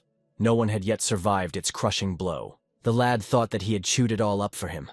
Then what was the point of trying to repel an attack after such unequivocal warnings? Still, it was worth recognizing that, from the sword, there was a very strong energy emanating from it. He can feel a great concentration of mind, not in the blade right about to drip from the tip. In that case, he will also resort to magic. The opponent lunged forward with a shout to attack.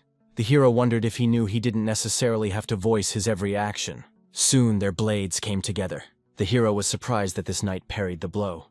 It turns out that he is not as simple as he thought at first glance. But I wonder what he would say to that. He just took a swing. But in doing so, he landed a hard blow that threw the enemy quite far back again. The hero assumed that only the paladin was now left, as well as the mercenary. They were just as cheerfully shouting that the demon was finished. They were protecting the wizard who was casting some kind of spell at the same time. Li Hojie was indignant. Again this wizard. The jet-setting looking old man managed to get him to his feet. What's this other thing that's so interesting? Is it really a magical barrier? Is it really worthy of such bravado? The knight observed that it was certainly worthy. The master of the Tower of Magic, Marden, is famous for his attack spells. He only needs to finish his spells while under the protection of the barrier, and the lad won't stand a chance. The mage is preparing his more powerful spell, and it will take about an hour. But even the doppelganger won't survive such a powerful blow. The protagonist hasn't felt much threat from this great spell so far. They are not even considering the possibility of the barrier collapsing. The knight added that everyone outside the magical wall and would die, including him. Thunderbolt resented. Let him shut up already, stop telling the enemy new important information. At this time, Li Hojie asked, "Does this barrier have any weaknesses?" The interlocutor shouted that there were. It was a magic circle. The old man was indignant. Let him shut his mouth. Does he really want to drag them down with him? He swears he'll report to the stations above me about his noble sacrifice as soon as they get to the surface, so let him be quiet. The knight thanked him. Now he can go to the other world with no regrets. He is indeed ready to die. But what about the doppelganger? The mage would need an hour of extreme concentration to create this spell. But once it's completed, he won't be able to withstand it. Li Hojie noted that if he said that, then okay then. He applied his next skill called Soul Exploitation. As a consequence, knocked out the wizard with a punch today. The big guy asked, what did he do? At that time, the hero said that there were only 2 enemies left. The thug informed that it was his turn to chase him, so let him fight. And so the fight began. But it didn't last long. The hero asked if they were being created. The beaten enemies reported that they were surrendering. Li Hojie was glad to let them take these healing potions. Now that he had shown them his superiority, they shouldn't really snarl much. That's what the guy thought. The paladin was much weaker than he expected because he was suddenly a healer. If the old man became a warrior relying on divine power, he would certainly be much more difficult to deal with. The mercenary, as it turned out, was a tough nut to crack. He's strong but dumb, so he was punished as well. Li Hojie had successfully managed to remove the entire gang, but he still hadn't figured out which one was the doppelganger. It's strange. So why hasn't the monster come out yet? He thinks it's not safe for him to make himself known right now, so he's just sitting there quietly waiting for the right time. We should still try to get some information out of them. The big guy was indignant. If it wasn't for that dumbass knight, they would have won. The paladin told him to knock it off. He wasn't the one who broke their barrier. The hero thought about how they had many reasons to be angry at the knight. Strange. So why did he blabber to his own? Perhaps he does that all the time. Or the knight told to interrupt the creation of the spell in order to save himself from being killed. In which case, does the doppelganger come out of the side? But it is also possible that he goes traitor, or is really a demon. In any case, after what happened, the suspicions of the Seekers fell on the knight. Everyone is watching him closely. The wizard is still unconscious. Looks like the mana he collected detonated when the guy broke the spell. Thinks he'll recover in a day or 2. Adventurer is still rolling around on the ground holding his stomach. Not sure what exactly was the deciding factor for them to start listening to Li Hojie. Suddenly, he turned to everyone. Didn't he ask why they shouldn't try to figure out the doppelganger again? The big man wondered what he had in mind this time. Did he really want to make them play this mafia game of his again? The hero stated that, to be honest, what he had done was more of a trick to coax interesting information out of them. In fact, there isn't really much point in this game right now. The interlocutors didn't really understand what she meant by that anyway. Li Hojie asked simply to tell him everything they knew. where they support from, as well as everything else. Treasure magic, monsters, dungeon equipment, geography, history, religion, politics, culture and economy. Interesting gossip life stories, rules of etiquette. He is interested in absolutely everything, and he wants to know as much as possible. The big man wondered again what he was up to. The old man still thought that he was a double, and did not understand what they can say and what not. The guy got tired of listening to them, so he used the building skill again. His base energy crushed everyone present. After that, the heroes turned their attention back to themselves, and asked why don't they start right now? He was sure everyone had something to share, and if they continued to remain silent, as if they had water in their mouths, he could certainly get angry. I wonder who wants to start first. The first to speak is a knight named Cassis Arkan. His grandfather gave him that name. From the time he was in diapers, his parents had been passionate about teaching him, and he extended his story. The big man remarked that he was telling all the information with such fervor. Accurate, he would give it all away. The old man stated that there was nothing they could do about it. They both saw his power, and even if he were a doppelganger, why would he listen to their stories? At this time, the hero asked them to be quieter. Cassis continued to tell everything to the best of his ability. This story was very long. The hero even thought that he had a lot of brevity. The story of this knight continued into the night. Most people had even gone to bed. His story was very long, but it was detailed. Lee Ho-jae learned about the smallest details of the world the Seekers lived in. Cassis said that this saucer was made by a palace potter of incomparable virtuosity. Its price reaches thousands of lyre. To be honest, the protagonist was really interested in listening to the knight. It was as if he had been on a guided tour. Although there were a lot of unnecessary details in his story, he was saying something about the family tapestry. When he suddenly jumped to another topic and began to outline the biography of his grandfather. The knight talked for 5 whole hours without any stop. Eventually had to interrupt him to send everyone to bed. With his pocket watch, he rang the barrel at one of the Seekers. Suddenly he shouted, "With you all waking up immediately." The guy couldn't sleep, and it wasn't just the insomnia. It was hard to relax knowing there was a demon lurking somewhere nearby. But during the night he kept his ears sharp, but did not notice anything suspicious. Here after some time came the second day. Today the hero planned to continue pulling information out of the Seeker. At the moment, there was nothing more valuable to him than knowledge. Cassis asked if he could talk while eating. The hero especially wanted to elicit important information from the knight about his technique. Also, about the structure of the dungeon from the adventurer, and about religion and God from the paladin. The old man asked Archon to be more respectful of the meal, and not insult her idle chatter with chatter. The others also wanted him to be quiet for a bit. So there was no further conversation. And after a while the old man was praying privately near a rock. The hero drew him away and apologized for interrupting his prayer. But he had a conversation to have with him. He asked him to tell him about his deity. Eventually the interlocutor agreed. Is it really possible that he really doesn't know anything? Lee Ho-jae noted that there were some. If possible, he would like to learn about all the religions on the continent. The paladin said that he would tell him everything in a moment, and informed that he believes in the goddess of balance.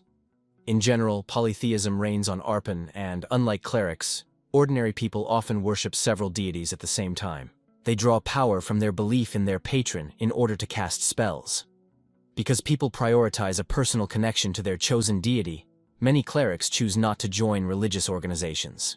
The protagonist found this curious. It turns out that they also derive divine power from faith. The more he listens to him, the more unusual the world seems. The old man reported that he could actually feel the energy emanating from him. Lee Ho-jae noted that it is indeed there. He is certainly not a cleric, but he happened to pass the apostles' trials and was rewarded with a divine ability. The paladin couldn't believe it. Was he really talking about a shard of deity power? Cassis noted if he really is an apostle of some god, it is understandable why he is so powerful. Saint Osoli that worships the sun, God is also an apostle. The old man interrupted him and asked if he could find out which deity he was serving. The protagonist rubbed himself. He undergoes trials of divine duration and adventures at the same time, but only has to name one. The paladin said the cleric and served the same deity, so fair enough, and the answer will only make him even more wary. I have to think about which one to name. At this time, the deity of slowness as well as the deity of attraction were watching the guy with anticipation. He thought about the fact that the deity of attraction was probably on the local people's radar. Seekers would find it strange that he knew nothing about his own patron and so popular. Since that was the case, he simply stated that he served the deity of slowness. Both interlocutors remarked that they had never heard of such a thing before. At this time, the adventure deity of white sorrow and the deity of anduration looked at the protagonist with a proud look on his face. Lee Ho-jae thought that was fine, as he knew that the deity of slowness would not cause unnecessary questions. She went on to tell him that the adepts of his deity walled themselves up in the mountains, so they don't get seen much by the common people.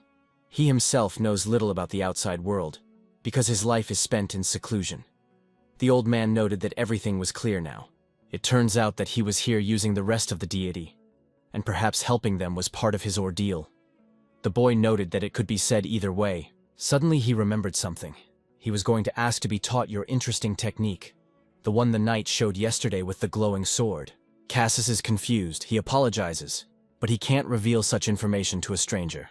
Then the hero asked, does she really want him to make him? And the knight immediately agreed. The sword lesson from the knight proved to be more advanced than the protagonist expected. Sir Arkan turned out to be a master of his craft. The boy learned a few new moves and learned a couple of interesting tricks from him. The knight told about everything in great detail, so it was easy to understand his explanation. I didn't expect him to be so sensible, given the events of the previous day. Arkan also informed me that his technique is very economical in terms of mana absorption. One must concentrate the magic in the blade of the sword. This is the essence of the technique. It is necessary to use mana as fictitiously as possible to spread it along the entire length of the blade. An interesting course, the rest of how mana circulation channels work. The adventurer reported that he has a course, but his chest gets warm when he tries to make it flow to his head. Arhan noted that in that case, he would start by explaining the layout of the mana channels. Lee Ho-jae reflected on the fact that this is definitely something new. He is doing something like what he was told. And indeed, the mana consumption is more modest than he expected. No point in trying to pour in more than necessary. Suddenly, the big guy said that as far as she knows, it's a secret technique passed between members of the order and within the close circle of the royal family. Therefore, if anyone finds out that now they also own it, then heads will roll. The hero objected. They won't tell anyone, although he feels that the knight will definitely tell someone, so it's not a sin for them to learn new things while they're at it. Now he has a much better understanding of how to control the flow of mana. But won't it be difficult to keep the sword in that state during battle? It seems to him more effective to mist you instead of illuminating the sword with it. Archon said that on the contrary, his technique is incredibly useful during battle. Once he uses it, all opponents will fall to the ground. It's also easy to impress those above him not on the left, vaulting at a sufficient level, so he doesn't even need any complicated techniques. It's quite stable and yet effective. Among knights, the level of proficiency in it determines one's position in the horde. The protagonist suggested that it's generally needed for bragging rights. Although she does appear to be effective, still, he didn't manage to get much useful out of the lesson. Understanding how to redirect mana flows would especially come in handy. He had only heard of natural channels before and was unaware that they could be influenced. He had also learned something about wielding a sword. His skill is mostly tactical and aimed at survival at all costs. Ida and her spear could be taken there as well. The knight, on the other hand, revealed to him an entire art with a rich history and interesting tradition. Suddenly, the big guy informed him that he was the scum of the earth. Lee Ho-jae didn't understand what he was talking about. His interlocutor asked him to think about it. The wizard was ready to put them all down with his spell. He felt like he would have tried to do it without a shield. Here the hero was thinking that the man was making a point. The mage was shooting fire sugars left and right yesterday, not caring about the lives of his comrades. If not for him, the knight and the adventurer would surely have fallen victim to his magic. In that case, it is possible that they are a doppelganger. Basically, everything here is very suspicious in its own way, and overly vigilant both the knight and the other adventurers. The adventurer is just a piece of shit, and a friendly mercenary can't be ruled out either. After last night's fight, he's trying to wash the other squad members' bones with him. The paladin is the least like the doppelganger. He's rational and selfless, and moderately suspicious. There are only 6 days left to complete this stage. First, it is necessary to ferret out information about the outside world. This is a matter of utmost importance, and eliminating the doppelganger is afterward. So he turned to the paladin.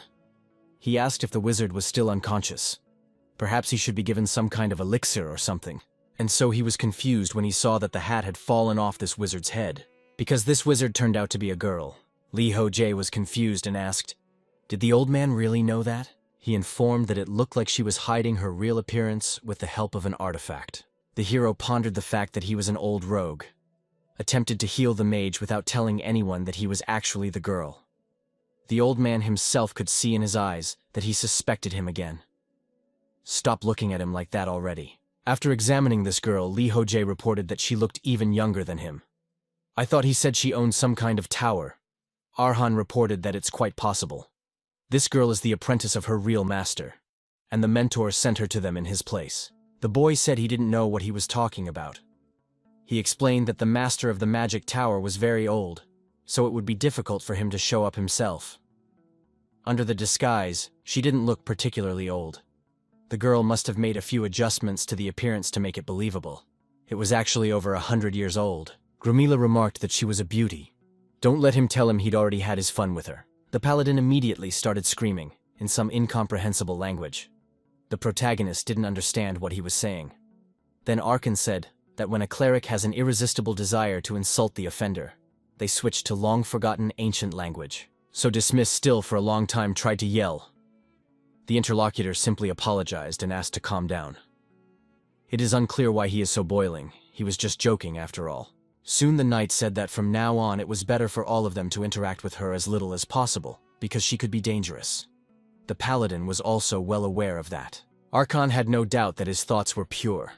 But given the known information about the doppelganger, staying secluded with them was a very good idea. Lee Ho-jae didn't really know what he was talking about. The knight asked, "Doesn't he know?" In that case, let him explain everything in order. What does he think will happen if he makes intimate contact with a doppelganger? It's very simple. A new life will be born. Doesn't matter which parent the newborn takes after. He will in any case inherit all the abilities of the double. And since the child will be immediately in human form, he will not have to steal anyone's identity. The creature, at the first opportunity, will begin to breed in order to survive and increase the demonic mouth. The hero noted that this already sounded creepy. It seemed to the priest that now he understood everything for the greater good. It was better for them not to go near it. Everyone reported what they realized, and after a while the girl opened her eyes. Some were frightened. She woke up. A paladin ran up to her, asking if she was all right. Now he would help her. The enchantress was a bit surprised, not realizing what was going on. The protagonist noticed that she was immediately taken aback by the revelation of her true appearance. If she was feeling better, he would ask to be allowed to ask just one question. Why was she pretending to be the master of the magic tower? The girl was confused, not sure what to answer to that. Next, she took a leaf, began the guy to write, and the very leaf she handed to the main character. It said that she had been pretending to be a boy since she was a little girl. It started from the moment she began to study magic. She was able to get into the dungeon because she had learned well enough to hide her real appearance. It seemed to the boy that communicating with her would be a mystery. Arkan joined the conversation. He told him that although the magical gift was gender-blind, it's traditionally a male discipline. Gradually prejudices are weakening, but some mages are still prejudiced against female mages.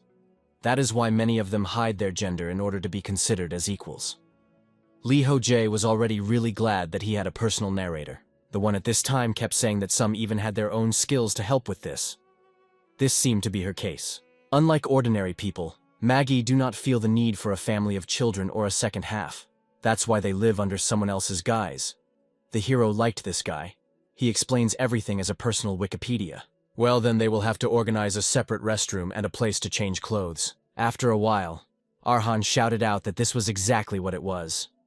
During the coronation, Her Highness the Princess hit him with a smile. In that instant, he devoted all of himself to her. The mercenary asked if he was imagining things. He replied that of course not. He was ironcladly certain that her gaze was directed straight at him.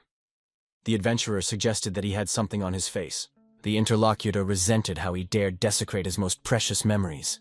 He immediately challenged him to a duel. As long as there was some turmoil, the hero thought everything was strange here. These two have somehow become too close. I mean, they just met. I wonder where all this friendliness comes from, especially considering the fact that the doppelganger could be anyone. She had tried to activate the spell on the first day, even though the paladin was under attack. And even after what happened, that old man tried his best to heal her. I wonder if it's a noble smile or a guilty smile. Even the protagonist can't say for sure. During the battle, the paladin fought more fiercely than anyone else in an urge to destroy the doppelganger. Now he's more complacent than ever. And they still haven't identified the doppelganger. What if he's trying to avert suspicion? And it's not just the paladin he has questions about. The sorceress is the second likely candidate, the name of the doppelganger. The boy thought about the fact that one must also consider the possibility that there could be more than one doppelganger. When their smoggy eyes met, the deity of adventure reacted. Then it comes out that everything is somehow connected? Suddenly, the system reported that the adventure deity was more in favor of it. Li Hojie became indignant. Would you stop pestering him? And so it was already 4 to go before the rescue team arrived. The protagonist asked the sorceress if she had rested. If so, he asked if she could teach him magic. The girl wasn't thrilled about it. She wrote that she could not do this, because it is forbidden to teach strangers. This is what the guy expected, of course. Although he doesn't understand why no one agrees when he asks nicely. Suddenly, Arhan approached the girl. He asked for a different perspective on the situation. The guy is undergoing the trials of a deity. There is nothing wrong with you helping him out a bit. To top it all off, he's strong enough to swat them all down. If she goes against his will, things are going to get very bad. The enchantress had nothing left but to agree to this proposal, and the main character started to feel like a school bully for some reason. He is not very strong in magic after all, so the basics will be enough for him. The first thing the sorceress gave him was a magic book. But the boy couldn't understand it. He doesn't understand what it means and doesn't understand a single word. The knight who was looking into this book with him also did not understand anything. The girl said that it took at least a year of study to be able to read this text. Li Hojie thought that was bad because he only had 4 years left. There's no time to learn a new language. The new mentor also said that for now, she would teach him the basic theory of elemental magic and how to fill spells with mana. Soon, the training began. Li Hojie didn't understand. So why did it always have to be so difficult? He inquired about how much magic login usually came out. The companion wrote that it took her 6 months, but it usually took at least 5 years. When the hero asked if there was anything she could show him, the explanation he honestly didn't really understand. Eventually, she informed him that a seal had to be created first, and then read the spell that should affect the magic. One must focus on the flow of mana and channel it into the heart. The mouth as well as the hands should interact. When the magic reaches all 3 zones, one must recite the activating spell. Concentrating and doing everything as needed, the hero cast the wind arrow. Suddenly something appeared in his hand, but he noted that nothing happens. Probably he lacks a theoretical base. He already knows how to manipulate mana properly, but it would be harder to weave the elemental into it. Suddenly she saw the girl's concerned face. Had something happened? She had written that he was a genius. Had he never studied magic before? Even talented magicians get to this point in a few years of practice at a minimum. The boy marveled.